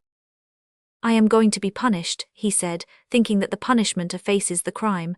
I am going to be punished, and so much the better. I suppose I shall have to do with some very rough-spoken, very insolent, very brutal captain, who will read to me from the supreme height of his dignity as jailer-in-chief, an order from Monsieur de Mazarin, who will point out a dungeon for me, and will send me to forgather with the rats and toads 15 feet underground, while I might have lived in the light, and flourished in the sun's rays, in the arms of a woman who loved me, whom I loved, and whom it may be that I still love. Cursed little Viscount, why need you have served as envelope to such a fascinating Viscountess? But is there anywhere in all the world a Viscountess who is worth what this particular one is likely to cost me? For it's not simply the governor, and the dungeon 15 feet underground. If they think me a traitor, they won't leave matters half investigated. They will pick a quarrel with me about that Chantilly affair, which I could not pay too heavy a penalty for if it had been more fruitful of results for me, but it has brought me in just 3 kisses upon her hand. Triple idiot when I had the power not to use it, poor fool, as Monsieur de Mazarin says, to be a traitor and not collect the pay for his treason. Who will pay me now? Canals shrugged his shoulders contemptuously in reply to this mental question. The man with the round eyes, clear-sighted as he was, could not understand this pantomime, and gazed at him in amazement. If they question me, Canals continued, I'll not answer, for what answer can I make? That I was not fond of Monsieur de Mazarin. In that case I was under no obligation to enter his service. That I did love Madame de Camps, a fine reason that to give a queen and a first minister, so I won't reply at all, but these judges are very sensitive fellows. When they ask questions they like to be answered. There are brutal wedges in these provincial jails, they'll shatter my slender knees of which I was so proud, and send me back to my rats and my toads a perfect wreck. I shall be bandy-legged all my life like Monsieur le Prince de Conti, and that would make me extremely ugly, even supposing that His Majesty would cover me with his wing, which he will take good care not to do. Besides the governor and the rats and toads and wedges, there were certain scaffolds whereon rebels were beheaded, certain gallows whereon traitors were hanged, and certain drill grounds where deserters were shot. But all this was of small consequence to a well-favoured youth like Canals, in comparison with bandy-legs. He resolved, therefore, to keep his mind clear, and to question his companion upon the subject. The round eyes, the eagle's beak, and the frowning expression of that personage gave him but slight encouragement to accost him. However, no matter how stolid a man's face may be, it must soften a little at times, and Canals took advantage of an instant when a grimace resembling a smile passed across the features of the subaltern who watched him so sharply. "Monsieur," said he. "Monsieur," was the reply. "Excuse me if I take you away from your reflections." "Make no excuses, monsieur, for I never reflect." "The devil, you are surely endowed with a fortunate mental organization, monsieur." "And therefore I never complain." "Ah well, you're not like me in that, for I am very much inclined to complain." "Of what, monsieur?" "Because I was arrested just when I was least expecting it, to be taken I don't know where." "Oh yes, monsieur, you do know, for you were told." "So I was. We are going to Isle St. George's, aren't we?" "Precisely." "Do you think I shall remain there long?" "I have no idea, monsieur, but from the way in which you were recommended I think it's likely." "Oh ho, is it a very forbidding place, this Isle St. George's?" "Don't you know the fortress?" "On the inside, no, I have never been inside." "It's not very attractive, monsieur, and aside from the governor's apartments, which have been newly furnished and are very pleasant, as I am informed, it's rather a gloomy abode." "Very good. Do you suppose they will question me?" "It's the custom." "And suppose I don't answer?" "Suppose you don't answer?" "Yes." "The devil, in that case there's the torture, you know." "Ordinary." "Ordinary or extraordinary according to the charge. What is the charge against you, monsieur?" "Why," said Canals, "I am much afraid that I am accused of offences against the state." "Oh ho, in that case you will enjoy the extraordinary torture, 10 parts. "What's that, 10 parts?" "Yes." "What do you mean?" "I mean that you will have the 10 parts of water poured down your throat." "So the torture by water is in vogue at Isle St. George's, is it?" "Dame, monsieur, you understand that on the Garonne." "To be sure, where the water is right at hand. How many pailfuls in the 10 parts?" 3 to 3.5. "I shall swell up in that case." "A little, but if you take the precaution to arrange matters with the jailer." "What then?" "You will have an easy time of it." "In what does the service that the jailer has it in his power to render me consist, I beg to know?"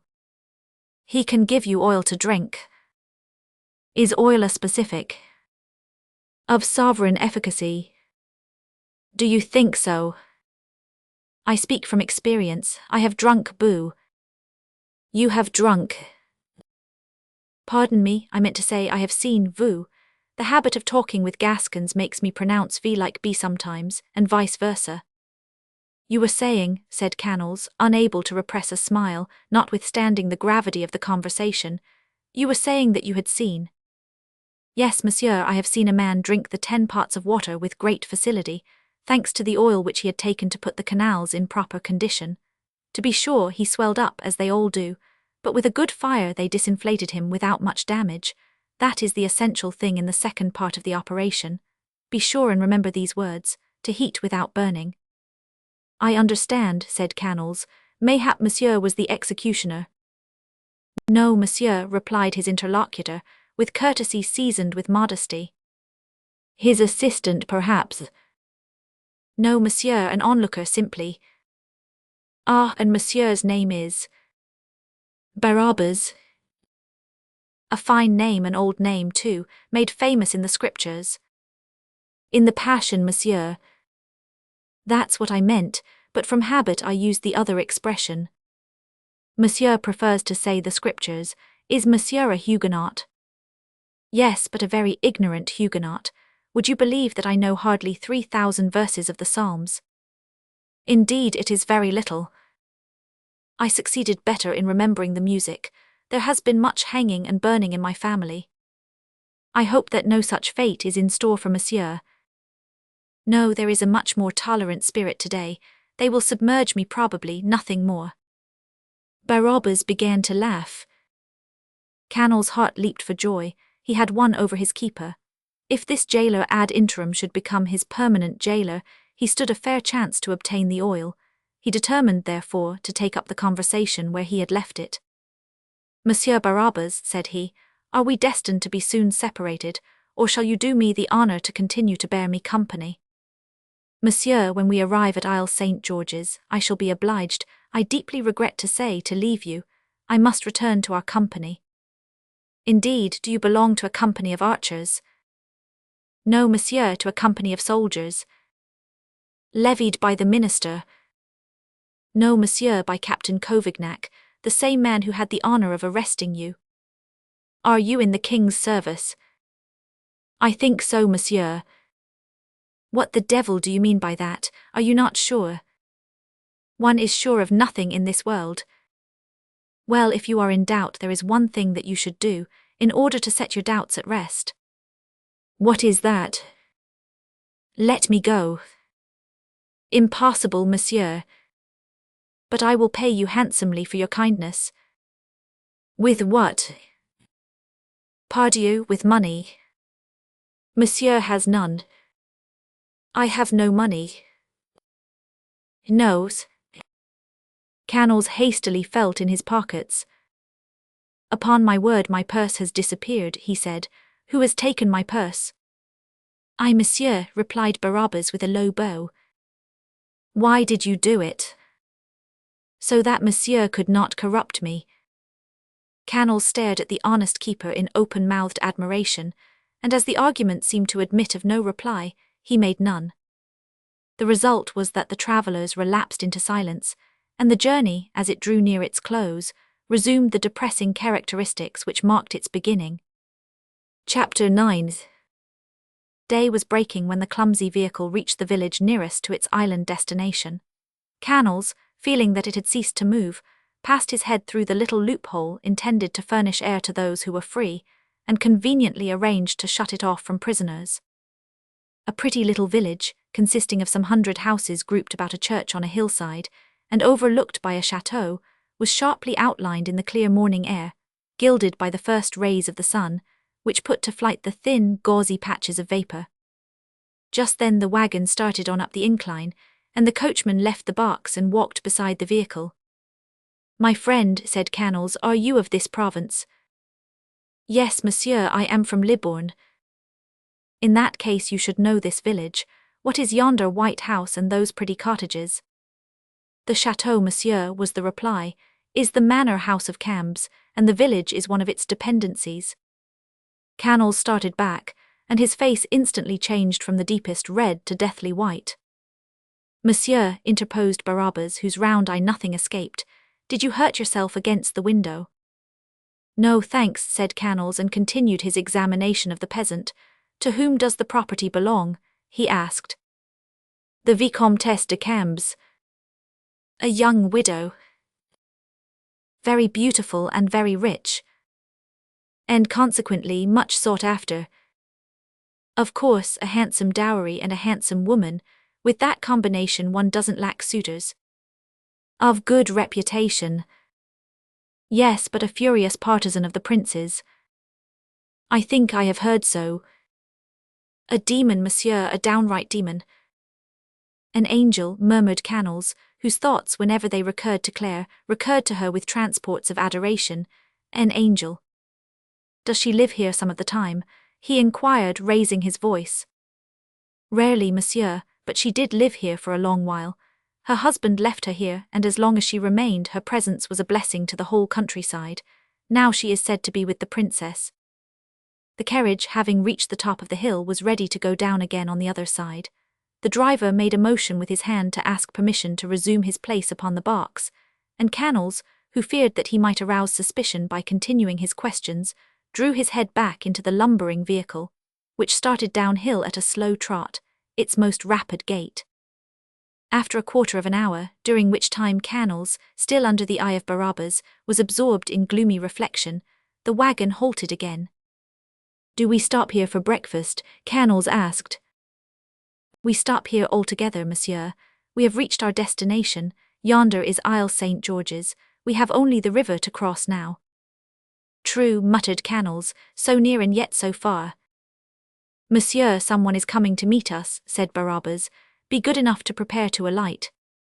The second of Canals' keepers, who was sitting on the box beside the driver, climbed down and unlocked the door, to which he had the key. Canals removed his eyes from the little white chateau, upon which he had kept them fixed, to the fortress which was to be his abode.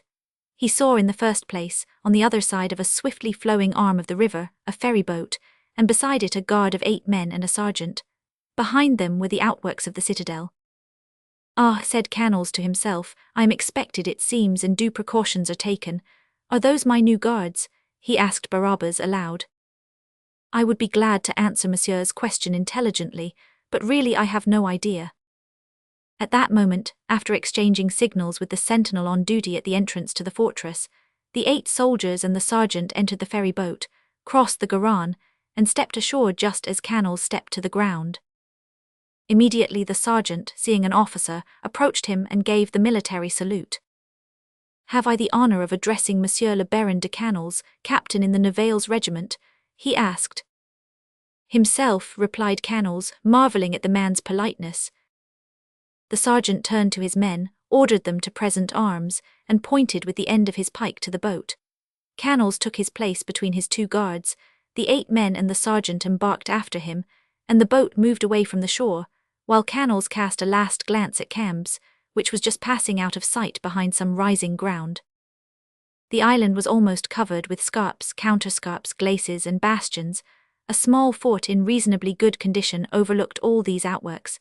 The entrance was through an arched gateway, in front of which a sentinel was pacing back and forth. "Qui vive?" he cried. The little troop halted. The sergeant walked up to the sentinel and said a few words to him. "To arms!" cried the sentinel. Immediately a score of men, who composed the picket, issued from a guard-house and hastily drew up in line in front of the gateway. "Come, monsieur," said the sergeant to Canals. The drum began to beat. "What does this mean?" said the young man to himself. He walked toward the fort, quite at a loss to understand what was going on, for all these preparations resembled military honours paid to a superior, much more than precautionary measures concerning a prisoner. Nor was this all. Canals did not notice that, just as he stepped from the carriage, a window in the governor's apartments was thrown open, and an officer stationed thereat watched attentively the movements of the boat and the reception given to the prisoner and his 2 keepers. This officer, when Canals stepped from the boat upon the island, hastily left the window and hurried down to meet him. "Aha," said Canals as his eye fell upon him, "here comes the commandant to inspect his new boarder." "I should say, monsieur," said Barabbas, "judging from appearances, that you'll not be left to languish a week in the anteroom like some people. You will be entered on the books at once." "So much the better," said Canals. Meanwhile the officer was drawing near. Canals assumed the haughty, dignified attitude of a persecuted man. A few steps from Canals, the officer removed his hat. "Have I the honour of addressing Monsieur le Baron de Canals?" he asked. "Monsieur," the prisoner replied, "I am truly overwhelmed by your courtesy. Yes, I am Baron de Canals. Treat me, I beg you, as one officer might treat another, and assign me as comfortable quarters as possible." "Monsieur," said the officer, "the place is not in the best of condition, but, as if in anticipation of your wishes, all possible improvements have been made." "Whom should I thank for such unusual attention?" Canals asked with a smile. "The king, monsieur, who does well all that he does." To be sure, monsieur, to be sure. God forbid that I should slander his majesty, especially on this occasion. I should not be sorry, however, to obtain certain information. If you so desire, monsieur, I am at your service, but I will take the liberty of reminding you that the garrison is waiting to make your acquaintance. Peste, muttered Canals, a whole garrison to make the acquaintance of a prisoner who is to be shut up. Here's a deal of ceremony, I should say. He added aloud, I am at your service, monsieur, and ready to follow you wherever you choose to take me. Permit me then to walk in advance to do the honours. Canals followed him, congratulating himself upon having fallen into the hands of so courteous a gentleman. I fancy you will be let off with the ordinary question, only 4 parts of water, Barabbas whispered in his ear. So much the better, said Canals, I shall swell up only half as much. When they reached the courtyard of the citadel, Canals found part of the garrison under arms. Thereupon the officer who escorted him drew his sword and saluted him. Mon Dieu, how tedious, muttered Canals. At the same instant a drum beat under an archway nearby. Canals turned, and a second file of soldiers issued from the archway and took up a position behind the first. The officer thereupon handed Canals 2 keys. What does this mean? The Baron demanded. What are you doing? We are going through with the customary formalities, in accordance with the most rigorous laws of military etiquette. For whom do you take me in God's name? Exclaimed Canals, amazed beyond expression. Why, for who you are, for Monsieur le Baron de Canals, Governor of Isle St. George's. A cloud passed before Canals' eyes, and he was near falling. I shall have the honour in a moment, continued the officer, of turning over to Monsieur le Gouverneur his commission, which arrived this morning, accompanied by a letter announcing Monsieur's arrival for today. Canals glanced at Barabbas, whose round eyes were fixed upon him with an expression of speechless amazement impossible to describe. So I am Governor of Isle St. George's, faltered Canals. Yes, monsieur, and His Majesty has made us very happy by his choice. You are sure that there's no mistake? If you will deign to go with me to your apartments, monsieur, you will find there your commission. Canals, completely staggered by a denouement so utterly different from that which he anticipated, followed the officer without a word, amid the beating of drums, soldiers presenting arms, and all the inhabitants of the fortress, who made the air resound with acclamations. Pale and excited, he saluted to right and left, and questioned Barabbas with dismayed glance. At last he was introduced into a salon furnished with some pretensions to elegance, from the windows of which he noticed first of all that he could see the Château de Cambes, and there he read his commission, drawn up in proper form, signed by the Queen, and countersigned by the Duc d'Epernon. At that sight Canals' legs altogether failed him, and he fell helplessly upon a chair. After all the fanfares, and presenting arms and noisy demonstrations of respect in the military fashion, and after the first feeling of surprise which these demonstrations produced in him, Canals was anxious to know just what to think with reference to the office the Queen had bestowed upon him, and raised his eyes, which for some time had been fastened upon the floor. He then saw standing in front of him, no less thunderstruck than himself, his former keeper, become his very humble servant. Ah, is it you, Master Barabbas? Said he. Myself, Monsieur le Gouverneur. Will you explain what has happened, for I have all the difficulty in the world not to take it for a dream. I will explain to you, monsieur, that when I talked about the extraordinary question and the 10 parts of water, I thought, on my honour, that I was gilding the pill. You mean to say that you were convinced? That I was bringing you here to be broken on the wheel, monsieur. Thanks, said Canals, shuddering in spite of himself, but have you any opinion now as to what has happened? Yes, monsieur. Do me the favour to tell me what it is, monsieur. It is this, monsieur. The Queen must have realised what a difficult mission it was that she entrusted to you. As soon as the first angry outburst had spent itself, she must have repented, and as you are not a repulsive fellow, all things considered, Her Gracious Majesty has thought fit to reward you because she had punished you too severely. Impossible, said Canals. Impossible, you think? Improbable, at least. Improbable. Yes. In that case, monsieur, it only remains for me to offer you my very humble respects. You can be as happy as a king at Isle St. George's. Excellent wine, abundance of game and fresh fish at every tide, brought by boats from Bordeaux and by the women of St. George's. Ah, monsieur, this is a miraculous ending. Very good, I will try to follow your advice. Take this order signed by myself and go to the paymaster, who will give you 10 pistoles. I would give them to you myself, but since you took all my money as a measure of precaution. And I did well, monsieur, cried Barabbas. For if you had succeeded in corrupting me you would have fled, and if you had fled you would naturally have sacrificed the elevated position which you have now attained, and I should never have forgiven myself. Very cleverly argued, Master Barabbas. I have already noticed that you are a past master in logic, but take this paper as a token of my appreciation of your eloquence. The ancients, you know, represented eloquence with chains of gold issuing from her mouth. Monsieur, rejoined Barabbas, if I dared I would remark that I think it useless to call upon the paymaster. What, you refuse? Cried Canals. No, God forbid, I have no false pride, thank heaven, but I can see certain strings, which look to me much like purse strings, protruding from a box on your chimney-piece. You are evidently a connoisseur in strings, Master Barabbas, said Canals. We will see if your previsions are correct. There was a casket of old faience, encrusted with silver, upon the chimney-piece. Canals raised the lid and found within a purse, and in the purse 1,000 pistoles with this little note. For the privy purse of Monsieur le Gouverneur of Isle St. George's. Corbleu, said Canals, blushing, the Queen does things very well. Instinctively, the thought of Buckingham came into his mind. Perhaps the Queen had seen the handsome features of the young captain from behind some curtain. Perhaps a tender interest in him led her to extend her protecting influence over him. Perhaps, we must remember that Canals was a Gascon. Unfortunately, the Queen was 20 years older than in Buckingham's time. Whatever the explanation, wherever the purse came from, Canals put his hand in it and took out 10 pistoles, which he handed to Barabbas, who left the room with a profusion of most respectful reverences. 10. When Barabbas had gone, Canals summoned the officer, and requested him to act as his guide in the inspection he proposed to make of his new dominions. The officer at once placed himself at his command.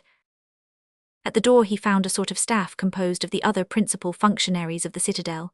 Escorted by them, talking with them, and listening to descriptions of all the half-moons, casemates, cellars, and attics, the morning wore away, and about 11 o'clock he returned to his apartments, having made a thorough inspection. His escort disappeared, and Canals was left alone with the officer whose acquaintance he had first made. Now, said that officer, drawing near him with an air of mystery, there remains but a single apartment and a single person for Monsieur le Gouverneur to see. I beg your pardon, said Canals.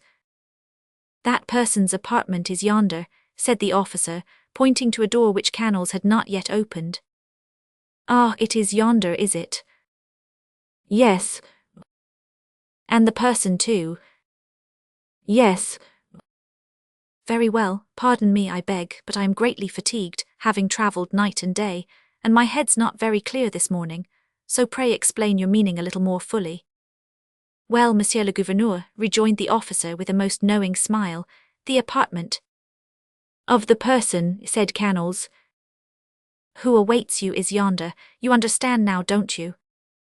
Canals started, as if he were returning from the land of dreams. Yes, yes, very good, said he, and I may go in. To be sure, as you are expected.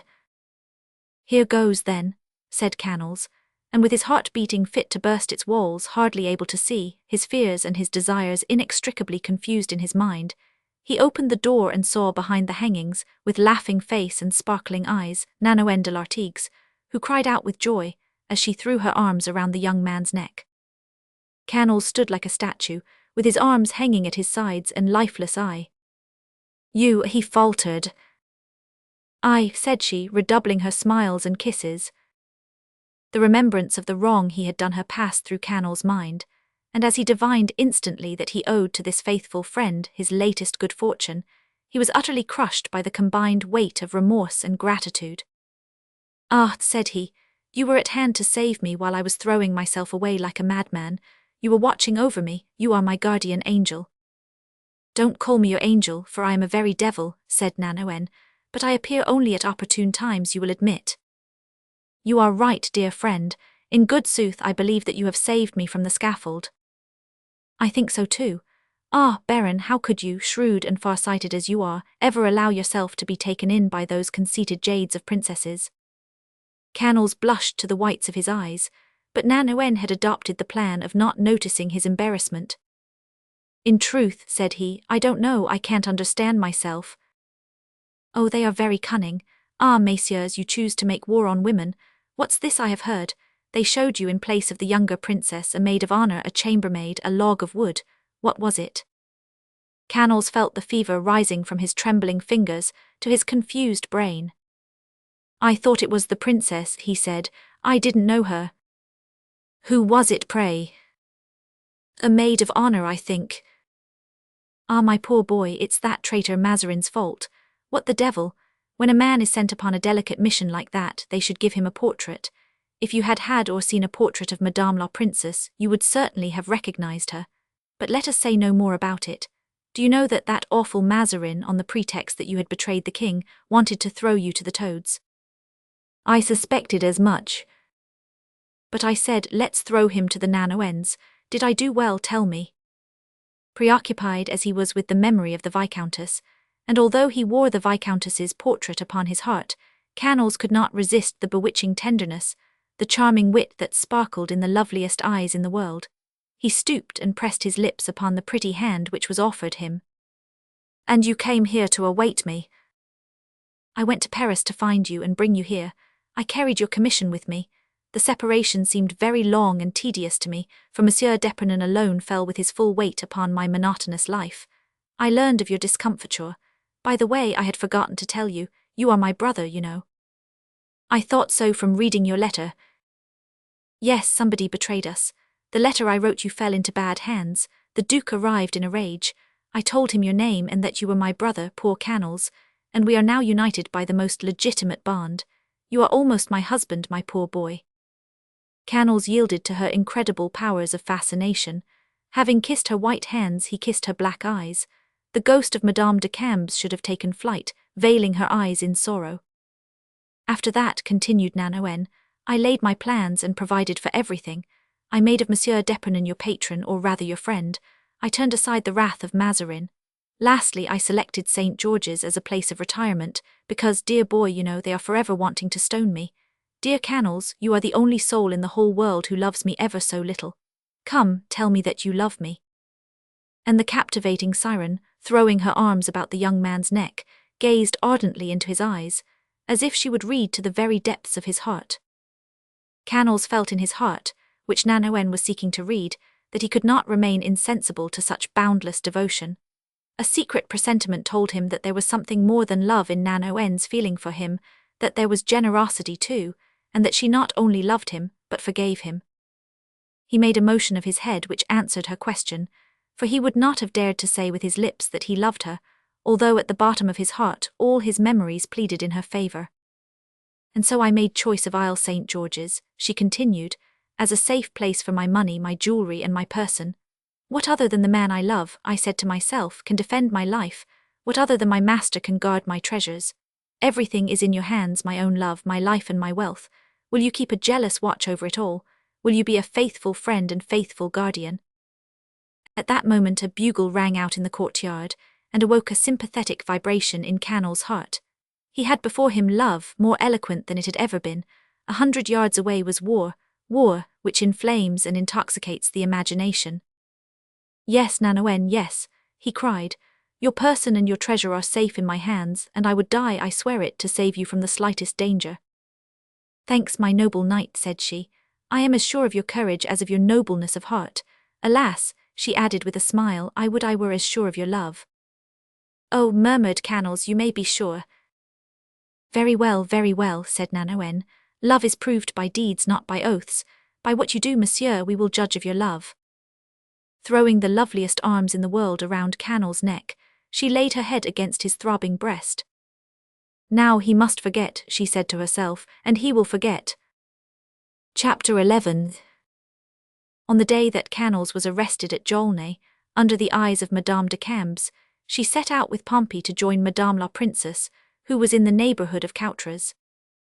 The worthy squire's first care was to try and prove to his mistress that the failure of Covignac's band to hold the fair traveller to ransom, or to commit any act of violence in her regard, was to be attributed to his resolute bearing, and his experience in the art of war. To be sure, Madame de Cambes was less easily convinced than Pompey hoped would be the case, and called his attention to the fact that for something more than an hour he had entirely disappeared. But Pompey explained to her that during that time he was hiding in a corridor where he had prepared everything for the Viscountess's flight, having a ladder in readiness, but he was compelled to maintain an unequal struggle with two frantic soldiers who tried to take the ladder away from him, the which he did, of course, with his well-known indomitable courage. This conversation naturally led Pompey to bestow a warm eulogium upon the soldiers of his day, who were savage as lions in face of the enemy, as they had proved at the siege of Montauban and the battle of Corbie, but gentle and courteous to their compatriots, qualities of which the soldiers of that day could hardly boast, it must be confessed. The fact is that, without suspecting it, Pompey narrowly escaped a great danger, that of being kidnapped, as he was strutting about, as usual, with gleaming eyes, puffed-out chest, and the general appearance of a Nimrod.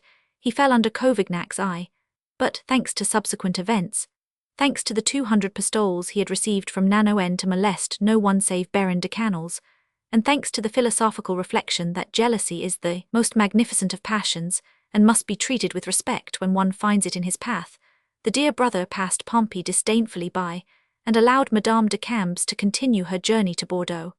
Indeed, in Nanoën's eyes Bordeaux was very near Canals.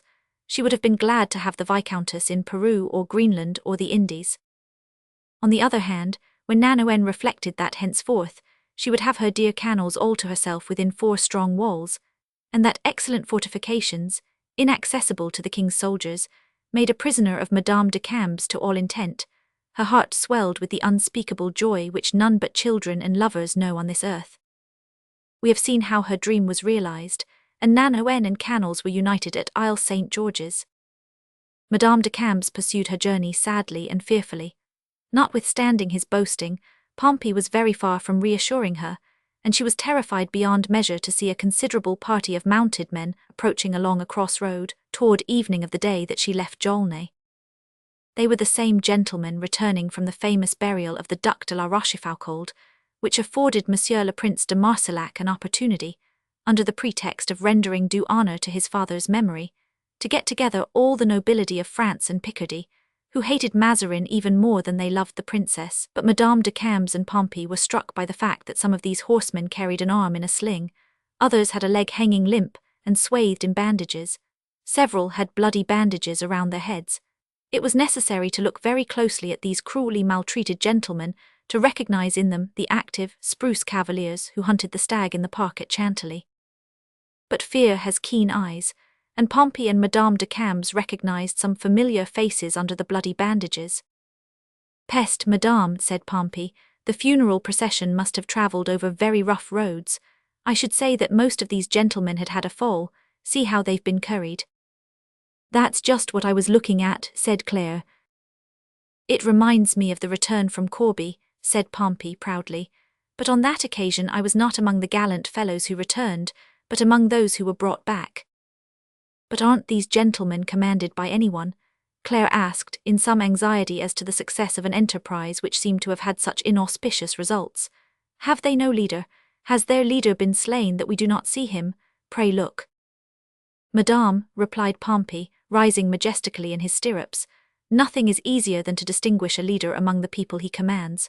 Ordinarily on the march, the officer rides in the centre with his staff. In action he rides behind or on the flank of his troop. Cast your eyes at the different points that I mention and you can judge for yourself." "I can see nothing, Pompey, but I think that someone is following us. Pray look back." No, madame," said Pompey, clearing his throat but omitting to turn his head lest he might really see someone. "No, there is nobody. But stay, may that not be the leader with that red plume? No, that gilded sword. No, that piebald horse like Madame de Turenn's. No, it's a strange thing, there's no danger and the commanding officer might venture to show himself. It isn't here as it was at Corbie." "You are mistaken, Master Pompey," said a harsh, mocking voice behind the poor squire, who nearly lost his seat in his fright. "You are mistaken, it's much worse than at Corbie." Claire quickly turned her head, and saw within 5 feet of her a horseman of medium stature, dressed with an affectation of simplicity, who was looking at her with a pair of small, gleaming eyes, as deep-set as a ferret's. With his thick black hair, his thin, twitching lips, his bilious pallor, and his frowning brow, this gentleman had a depressing effect even in broad daylight. At night his appearance would perhaps have inspired fear. "Monsieur le Prince de Marsillac," cried Claire, deeply moved. "Ah, well met, monsieur." "Say Monsieur le Duc de la Rochefoucauld, madame, for now that the Duke my father is dead I have succeeded to that name, under which all the actions of my life, good or bad, are to be set down." "You are returning," said Claire with some hesitation. "We are returning beaten, madame." "Beaten, great heaven!" "I say that we are returning beaten, madame, because I am naturally little inclined to boast, and I tell the truth to myself as well as to others. Otherwise I might claim that we are returning victorious, but in point of fact we are beaten because our design upon Sommer failed. I arrived too late. We have lost that important place which Jars has surrendered. Henceforth, assuming that Madame la Princess has Bordeaux, which has been promised her, the war will be concentrated in Guyenne." "But monsieur," said Claire, "if, as I understand you to say, the capitulation of Sommer took place without a blow, how does it happen that all these gentlemen are wounded?" "Because," said La Rochefoucauld with pride, which he could not conceal despite his power over himself, "we fell in with some royal troops." "And you fought with them?" demanded Madame de Cambes eagerly. "Mon Dieu, yes, madame." "So the first French blood has already been spilled by Frenchmen," murmured the Viscountess, "and you, Monsieur le Duc, were the one to set the example." "I was, madame." "You so calm and cool and shrewd." "When one upholds an unjust cause against me, it sometimes happens that I become very unreasonable, because I am so earnest in my support of what is reasonable." "You are not wounded, I trust." "No, I was more fortunate this time than at Lens and Paris. Indeed, I thought that I had had my fill of civil war and was done with it forever, but I was mistaken. What would you have? Man always forms his plans without consulting his passions, the true architects of his life, which give an entirely different shape to the structure when they do not overturn it altogether." Madame de Cambes smiled, for she remembered that Monsieur de la Rochefoucauld had said that for Madame de Longueville's lovely eyes he had made war on kings, and would make war on the guards. This smile did not escape the Duke, and he gave the Viscountess no time to follow up the thought which gave it birth. "Allow me to offer you my congratulations, madame," he continued, "for you are in truth a very model of valour." "Why so?" "Good lack to travel thus alone or with a single attendant like a Clorinda or a Bradamante. Oh, by the way, I have heard of your admirable conduct at Chantilly. They tell me that you fooled a poor devil of a royal officer to perfection. An easy victory, was it not?" added the Duke, with the smile and the look which upon his face meant so much. "How so?" Claire asked with emotion. "I say easy," continued the Duke, "because he did not fight on equal terms with you. There was one thing, however, that impressed me particularly in the version that was given me of that episode," and the Duke fixed his little eyes upon the Viscountess more sharply than ever. There was no way for Madame de Cambes to retreat with honour, so she prepared to make as vigorous a defence as possible. "Tell me what it was that struck you so forcibly, Monsieur le Duc," said she. "It was the very great skill, madame, with which you played that little comic part. In fact, if I am to believe what I hear, the officer had already seen your squire and yourself." These last words, although uttered with the studied indifference of a man of tact, did not fail to produce a deep impression upon Madame de Cambes. "He had seen me, monsieur, do you say?" "One moment, madame. Let us understand each other. It's not I who say it, but that indefinite personage called they, to whose power kings are as submissive as the lowest of their subjects." "Where had he seen me, may I ask?" "They say that it was on the way from Libourne to Chantilly, at a village called Jaulnay, but the interview was cut short, as the gentleman received an order from Monsieur d'Epernon to start at once for Mantes." "But if this gentleman had seen me before, Monsieur le Duc, how could he have failed to recognize me?" "Ah, the famous they of whom I spoke just now, and who have an answer for every question, would say that the thing was possible, as the interview took place in the dark." "Really, Monsieur le Duc," said the Viscountess in dismay, "I am at a loss to understand what you mean by that." "In that case," rejoined the Duke with assumed good nature, I must have been ill-informed. And then, what does a mere momentary encounter amount to after all? It is true, madame," he added gallantly, "that your face and figure are calculated to leave a deep impression, even after an interview lasting only an instant." "But that would not be possible," the Viscountess retorted, "if, as you yourself say, the interview took place in the dark." "Very true, and you parry cleverly, madame. I must be the one who is mistaken then, unless the young man had noticed you even before the interview at Jaulnay, which in that case would not be precisely a meeting." "What would it be then? Be careful of your words, Monsieur le Duc." "As you see, I am hesitating. Our dear French language is so poor that I seek in vain for a word to express my thought. It would be what is called in Italian an appuntamento, in English an assignation." "If I am not mistaken, Monsieur le Duc," said Claire, "those two words are translated in French by rendezvous." "Go to," exclaimed the Duke. "Here I have said a foolish thing in two foreign languages, and lo, I stumble upon a person who understands them both. Pardon me, madame, it seems that Italian and English are as poor as French." Claire pressed her hand to her heart to breathe more freely. She was suffocating. One thing was made clear to her mind which she had always suspected, namely, that Monsieur de la Rochefoucauld had for her been unfaithful to Madame de Longueville, in thought and in desire at least, and that it was a feeling of jealousy which led him to speak as he had been speaking. In fact, 2 years before, the Prince de Marsillac had paid court to her as assiduously as was consistent with his crafty nature, and his constant indecision and timidity, which made him the most vindictive of foes, when he was not the most grateful of friends. So it was that the Viscountess preferred not to break a lance with the man who held public and private affairs in the hollow of his hand. "Do you know, Monsieur le Duc," said she, "that you are an invaluable man, especially under circumstances like the present, and that Monsieur de Mazarin, much as he prides himself upon his police, is no better served in that regard than yourself." "If I knew nothing, madame," retorted Monsieur de la Rochefoucauld, "I should resemble that dear statesman too closely, and should have no reason for making war upon him, and so I try to keep myself posted on everything. Even the secrets of your allies, if they have any." "You used a word then which might be construed to your disadvantage if it should be overheard. Secrets. So that journey and that meeting were secrets, were they?" "Let us understand each other, Monsieur le Duc, for you are no more than half right. The meeting was an accident. The journey was a secret, yes, and a woman's secret too, for it was known to none but Madame la Princess and myself." The Duke smiled. This sturdy defence made him sharpen up his own wits. "And to Lennet," he said, "and Richan and Madame de Tourville, to say nothing of a certain Vicomte de Cambes, whose name I heard for the first time in connection with this matter. To be sure, as he is your brother, you might tell me that the secret was all in the family." Claire began to laugh, to avoid irritating the Duke, whose smile was beginning to show signs of vanishing. "Do you know one thing, Duke?" said she. "No, tell it me, and if it is a secret, madame, I promise to be as discreet as yourself, and tell it to no one but my staff." "Do as you please about that. I ask nothing better, although I thereby run the risk of making an enemy of a great princess, whose hatred would be no pleasant thing to incur."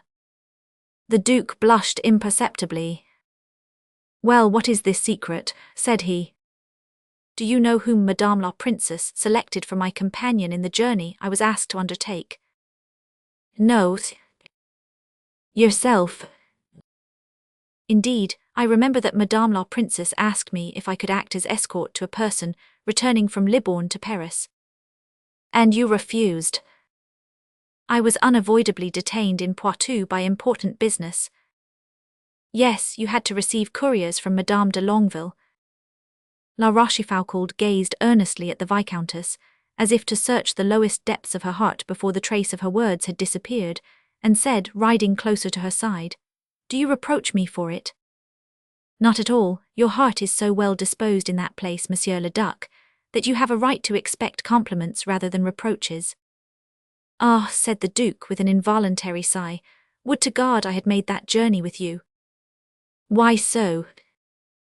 "Because then I should not have gone to Saumur," he replied, in a tone which indicated that he had another response ready, which he did not dare, or did not choose to make. Richan must have told him everything, thought Claire. However, I do not repine at my private ill fortune, since it has resulted to the public good. "What do you mean, monsieur? I do not understand you." I mean that if I had been with you, you would not have fallen in with the officer, who happened, so clear it is that heaven is on our side, to be the same one sent by Mazarin to Chantilly. Ah, Monsieur le Duc, said Claire, in a voice choked by the memory of the harrowing scene so recently enacted, do not jest concerning that unfortunate officer. Why, is his person sacred? Now yes, for to noble hearts great misfortunes are no less sanctified than great good fortune. That officer may be dead at this hour, monsieur, and he will have paid for his error or his devotion with his life. Dead with love, queried the Duke. Let us speak seriously, monsieur. You are well aware that if I give my heart away it will not be to people whom I meet on the high road. I tell you that the unhappy man was arrested this very day by order of Monsieur de Mazarin. Arrested, exclaimed the Duke. How do you know that, still by accident? Mon dear, yes, I was passing through Jaulnay. Do you know Jaulnay, monsieur? Perfectly, I received a sword cut in the shoulder there. You were passing through Jaulnay. Why, wasn't that the village where, as the story goes? Let us have done with the story, Monsieur le Duc, replied Claire, blushing. I was passing through Jaulnay, as I tell you, when I saw a party of armed men halting with a prisoner in their midst. The prisoner was he. He, do you say? Ah, madame, take care, you said he. The officer, I mean. Mon dear, Monsieur le Duc, how deep you are. A truce to your subtleties, and if you have no pity for the poor fellow. Pity, I, cried the Duke. In God's name, madame, have I time to have pity, especially for people I do not know. Claire cast a sidelong glance at La Rochefoucauld's pale face, and his thin lips curled by a joyless smile, and she shuddered involuntarily.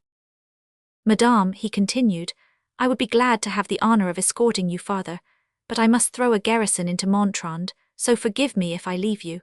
20 gentlemen more fortunate than I will look to your safety until you have joined Madame la Princess, to whom I beg you to present my respects. Are you not going to Bordeaux? Claire asked. No, just now I am on my way to Turenne to join Monsieur de Bouillon. We are engaged in a contest of courtesy to see which shall not be general.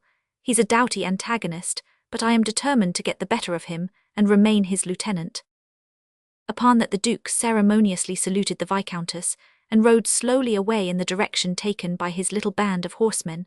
Claire followed him with her eyes, murmuring, His pity, I invoked his pity. He spoke the truth, he has no time to feel pity. A group of horsemen left the main body and came toward her, while the rest rode into the woods nearby. Behind them, with his reins over his horse's neck, La Rochefoucauld rode dreamily along, the man of the false look and the white hands, who wrote at the head of his memoirs this sentence, which sounds strangely enough in the mouth of a moral philosopher. I think that one should content himself with making a show of compassion, but should be careful to have none. It is a passion which serves no useful purpose within a well-constituted mind, which serves only to weaken the heart, and which should be left to the common people, who, as they never do anything by reason, need to have passion in order to do anything. 2 days later, Madame de Cambes was in attendance upon Madame la Princess. Chapter 12. Many times had Madame de Cambes instinctively reflected upon what might be the result of a hatred like Monsieur de la Rochefoucauld's, but feeling strong in her youth, her beauty, her wealth, and her high favour, she did not realize that that hatred, supposing it to exist, was likely to have a baleful effect upon her life. But when Madame de Cambes knew beyond question that she occupied a sufficient place in his thoughts to lead him to take the trouble to find out all that he knew, she lost no time in broaching the subject to Madame la Princess.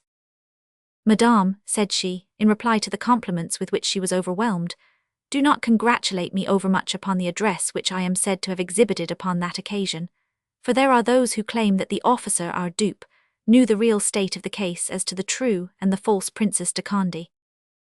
But as this supposition deprived Madame la Princess of all credit for her part in the execution of the stratagem, she naturally refused to listen to it. Yes, my dear Claire, said she. Now that our gentleman finds that we deceived him, he would be glad to pretend that he favoured our plans. Unfortunately, it's a little late to make that claim, as he has been disgraced for his fiasco. Apropos, I am told that you fell in with Monsieur de la Rochefoucauld on your way hither. Yes, madame. What news did he tell you?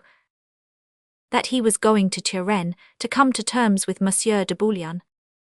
There is a struggle between them, I know, as to which of the two shall be generalissimo of our armies, both making a show of declining the honor. The fact is that when we make peace, the man who has made himself most feared as a rebel will have to pay the heaviest price for his return to favor. But I have a plan of Madame de Tourville's to bring them to terms. Oh ho, said the Viscountess, smiling at that name, your Highness is reconciled, I judge, to your counsellor in ordinary. I was driven to it. She joined us at Montrand, carrying her roll of papers with a gravity which made Lennet and myself almost die of laughing. Although your Highness, she said, pays no attention to these reflections of mine, the fruit of many laborious nights' work, I bring my contribution to the general welfare. Was it a veritable harangue? Under 3 heads. And your Highness replied to it? Not I left that to Lennet. Madame, said he, we have never doubted your zeal, still less your extensive knowledge. They are both so invaluable to us that Madame la Princess and I have regretted your absence every day. In a word, he said a multitude of such pleasant things to her that he won her heart, and she ended by giving him her plan. Which is to appoint neither Monsieur de Bouillon nor Monsieur de la Rochefoucauld generalissimo, but Monsieur de Turenne. Well, said Claire, it seems to me that the counsellor counselled wisely then, at all events. What do you say to it, Monsieur Lennet? I say that Madame la Vicomtesse is right, and that she brings one more judicious voice to our deliberations, replied Lennet, who entered the room at that moment with a roll of paper, and with as serious an expression as Madame de Tourville's face could have worn. Unfortunately, Monsieur de Turenne cannot leave the army of the north, and our plan provides for his marching upon Paris when Mazarin and the Queen march upon Bordeaux. You will notice, my dear girl, that Lennet is the man of impossibilities. In fact, neither Monsieur de Bouillon nor Monsieur de la Rochefoucauld nor Monsieur de Turenne is our generalissimo, but Lennet. What has your Excellency there? A proclamation? Yes, Madame. Madame de Tourville's, of course. Of course, Madame, except for a few necessary changes in her own words, the style of the Chancellor's office, you know. Nonsense, said the Princess, laughing. Let us not attach too much importance to the letter. If the spirit is there, that is all we need. It is there, Madame. And where is Monsieur de Bouillon to sign? On the same line with Monsieur de la Rochefoucauld. But you do not tell me where Monsieur de la Rochefoucauld will sign. Immediately below Monsieur le Duc d'Enghien. Monsieur le Duc d'Enghien should not sign such a document. A child, think of it, Lennet. I have thought of it, Madame. When the king dies, the Dauphin succeeds him, though it be but for a single day. Why should it not be with the House of Condé as with the House of France? But what will Monsieur de la Rochefoucauld say? What will Monsieur de Bouillon say? The first has said, Madame, and went away after he had said. The second will know nothing about it until it is done, and consequently will say what he pleases. It matters little. There is the cause of the Duke's coolness to you, Claire. Let him be cool, Madame, said Lennet. He will warm up at the first gun Marechal de la Meilleraye fires upon us. These gentlemen long to fight. Very well, let them fight. Be careful not to irritate them too far, Lennet, said the Princess. We have only them. And they have only your name. Just let them try to fight on their own account, and you will see how long they will hold out. Give and take. Madame de Tourville had entered the room a few seconds before, and the radiant expression of her countenance had given place to an anxious expression, which was deepened by the last words of her rival, the counsellor. She stepped forward hastily. Is the plan I laid before your Highness, she said, so unfortunate as not to meet the approval of Monsieur Lennet? On the contrary, Madame, Lennet replied with a bow. I have carefully retained the larger part of your draft. The only difference is that, instead of being signed in chief by the Duc de Bouillon or the Duc de la Rochefoucauld, the proclamation will be signed by Monseigneur le Duc d'Enghien. The names of those gentlemen will come after the prince's name. You will compromise the young prince, monsieur. It is only just that he should be compromised, Madame, since the troops are fighting for him. But the Bordelais love the Duc de Bouillon, they adore the Duc de la Rochefoucauld, and they do not know the Duc d'Enghien. You are wrong, said Lennet, as usual taking a paper from that pocket, whose enormous capacity had amazed Madame la Princess. For here is a letter from the President of the Parliament of Bordeaux, in which he begs me to have the young Duke sign the proclamation. Oh, a fig for the parliaments, Lennet, cried the princess. It's not worthwhile to escape from the power of Monsieur de Mazarin if we are to fall into the power of the parliaments. Does your highness wish to enter Bordeaux? To be sure. Very good, then that is the sine qua non. They will not burn a match for any other than Monsieur le Duc d'Enghien. Madame de Tourville bit her lips. And so, said the princess, you induced us to fly from Chantilly, you caused us to travel 150 leagues, to expose us at the last to insult from the Bordelais. What you style an insult, madame, is an honour. Indeed, what could be more flattering to Madame la Princesse de Condé than to be assured that it is she who is made welcome at Bordeaux, and not these others? You say that the Bordelais will not receive the two dukes. They will receive your highness only. What can I do alone? What, mon dear, go in to be sure, and as you go in leave the gates open so that the others may enter behind you. We cannot do without them. That is my opinion, and a fortnight hence it will be the opinion of the Parliament. Bordeaux repulses your army which it fears, and within a fortnight it will call upon it for defence. You will then have the twofold merit of having done twice what the Bordelais requested you to do, and when that is so, have no fear, they will face death for you from the first man to the last. Is Bordeaux threatened? Asked Madame de Tourville. Very seriously threatened, Lennet replied. That is why it is of such pressing importance to effect a lodgment there. So long as we are not there, Bordeaux can, without compromising its honour, refuse to open its gates to us. But when we are once there, Bordeaux cannot, without dishonouring itself, drive us outside its walls. Who is threatening Bordeaux, pray? The king, the queen, Monsieur de Mazarin. The royal forces are levying recruits, our enemies are getting into position. Isle St. George's, which is but 3 leagues from the city, has received a reinforcement of troops, a fresh supply of ammunition, and a new governor. The Bordelais propose to try and take the island, and will naturally be beaten back, as they will have to do with the king's best troops. Having been well and duly whipped, as becomes peaceable citizens who undertake to mimic soldiers, they will cry out loudly for the Ducs de Bouillon and de la Rochefoucauld. Then, madame, you who hold those 2 dukes in your hand, will make your own terms with the Parliament. But would it not be better to try and win this new governor over to our side, before the Bordelais have undergone a defeat which may discourage them? If you are in Bordeaux when this defeat is sustained, you have nothing to fear. As for winning over the governor, it's an impossibility. An impossibility, why so? Because he is a personal enemy of your highness. A personal enemy? Yes. Pray, what is the cause of his enmity? He will never forgive your highness the mystification of which he was the victim at Chantilly. Oh, Monsieur de Mazarin is no such fool as you think him, mesdames, although I wear myself out by constant efforts to convince you of your error.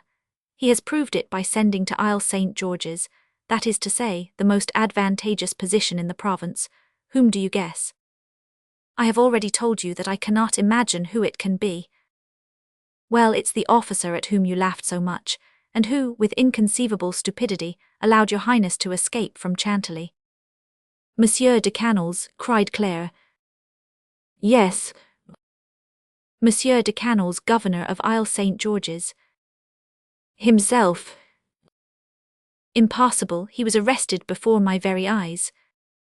True, but he has a powerful protector, no doubt, and his disgrace is changed to favour. And you fancied him dead ere this, my poor Claire, said Madame la Princess laughingly. Are you quite sure? Asked the Viscountess, amazed beyond measure. As usual, Lennet put his hand into the famous pocket and produced a paper. Here is a letter from Richon, he said, giving me all the details of the new governor's installation, and expressing his regret that your highness did not station him at Isle St. George's. Madame la Princess stationed Monsieur Richon at Isle St. George's, exclaimed Madame de Tourville with a smile of triumph. Pray, do we dispose of governorships of His Majesty's fortresses? We can dispose of one, madame, Lennet replied, and that is enough. Of what one, I pray to know? Madame de Tourville shuddered as she saw Lennet put his hand in his pocket. Monsieur d'Epernon's signature in blank, cried the princess. True, I had forgotten it. Bah, what does that amount to? Said Madame de Tourville disdainfully. A scrap of paper, nothing more. That scrap of paper, madame, said Lennet, is the appointment we need as a counterpoise to the one recently made. It is a counterpoise to Isle St. George's. In fine, it is our salvation, for it means some place on the Dordogne, as St. George's is on the Garonne. You are sure, said Claire, who had heard nothing for the last 5 minutes, and whose mind had remained stationary at the intelligence announced by Lennet and confirmed by Richon. You are sure, monsieur, that it is the same Monsieur de Canals who was arrested at Jaulnay, who is now governor of Isle St. George's? I am sure of it, madame. Monsieur de Mazarin has a peculiar way, she continued, of escorting his governors to their governments. True, said the princess, and there certainly is something behind all this. To be sure there is, said Lennet. There is Mademoiselle Nanoën de l'Artigues. Nanoën de l'Artigues, cried Claire, stung to the heart by a terrible memory. That courtesan, said the princess with the utmost contempt. Yes, madame, said Lennet. That courtesan whom your highness refused to see, when she solicited the honour of being presented to you, and whom the queen, less punctilious than yourself in matters of etiquette, did receive, which caused her to make answer to your chamberlain that it was possible that Madame la Princess de Condé was a more exalted personage than Anne of Austria, but that Anne of Austria most assuredly had more prudence than the Princess de Condé. Your memory is failing, Lennet, or else you wish to spare my feelings, cried the princess. The insolent creature was not content to say more prudence, she said more sense as well. Possibly, said Lennet with a smile. I stepped into the antechamber at that moment, and did not hear the end of the sentence. But I was listening at the door, said Madame la Princess, and I heard the whole of it. At all events you understand, madame, that it is a woman who will wage relentless war upon you. The queen would have sent soldiers to fight against you. Nanoën will send insidious enemies, whom you must unearth and crush. Perhaps, said Madame de Tourville sourly to Lennet, if you had been in her highness's place you would have received her with reverential awe. No, madame, said Lennet, I would have received her with a smile and would have bought her. Oh well, if it's a question of buying her, there is still time. Certainly there is still time, but at this time she would probably be too dear for our resources. How much is she worth? The princess asked.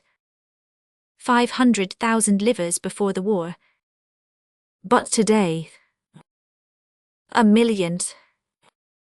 Why, for that price I could buy Monsieur de Mazarin.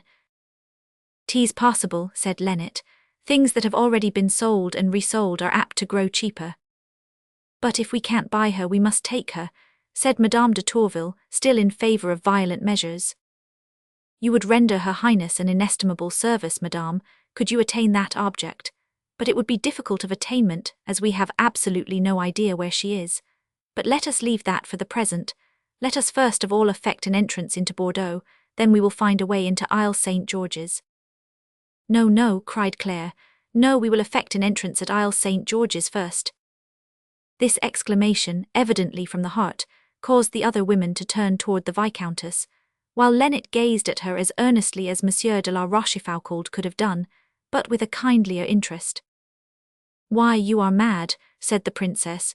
You have heard Lennet say that the place is impregnable. That may be, said Claire, but I think that we can take it. Have you a plan? Said Madame de Tourville, with the air of one who fears the erection of an altar in opposition to her own. Perhaps, said Claire. But, laughed the princess, if Isle St. George's is held at so high a figure as Lennet says, perhaps we are not rich enough to buy it. We will not buy it, said Claire, but we will have it all the same. By force then, said Madame de Tourville. My dear friend, you are coming around to my plan. That's it, said the princess. We will send Richon to besiege St. George's. He is of the province, he knows the locality, and if any man can take this fortress which you deem of such importance, he is the man. Before resorting to that means, said Claire, let me try the experiment, madame. If I fail, then you can do as you think best. What, said the amazed princess, you will go to Isle St. George's? I will. Alone. With Pompey. You have no fear. I will go as a flag of truce, if your highness will deign to entrust me with your instructions. Upon my word, this is a novelty, cried Madame de Tourville. For my own part I should say that diplomatists do not spring up like this, and that one must have gone through a long course of study of that science, which Monsieur de Tourville, one of the greatest diplomatists as he was one of the greatest soldiers of his time, declared to be the most difficult of all sciences. However ill-informed I may be, said Claire, I will make the trial nevertheless if Madame la Princess is pleased to allow me to do so. Certainly Madame la Princess will allow you to do it, said Lennet, with a significant glance at Madame de Condé. Indeed, I am convinced that if there is any person on earth who can succeed in such a negotiation, you are that person. Pray, what can Madame do that another cannot do? She will simply drive a bargain with Monsieur de Canals, which a man could not do without getting himself thrown out of the window. A man, if you please, retorted Madame de Tourville, but a woman. If a woman is to go to Isle St. George's, said Lennet, it is quite as well, indeed much better, that it should be Madame rather than any other, because it is her idea. At that moment a messenger entered, bringing a letter from the Parliament of Bordeaux. Ah, cried the princess, the reply to my request, I presume. The two women drew near, impelled by a common sentiment of curiosity and interest. Lennet remained where he stood, as phlegmatic as always, knowing beforehand in all probability what the letter contained. The princess read it with avidity. They ask me to come, they summon me, they expect me, she cried. Ah, ejaculated Madame de Tourville triumphantly. But the dukes, Madame, and the army, queried Lennet. They say nothing of them. Then we are left destitute, said Madame de Tourville. No, said the princess, for thanks to the Duc d'Epernon's blank signature, I shall have Veyers, which commands the Dordogne. And I, said Claire, shall have St. George's, which is the key of the Garonne. And I, said Lennet, shall have the dukes and the army, that is, if you give me time. End of vol. I.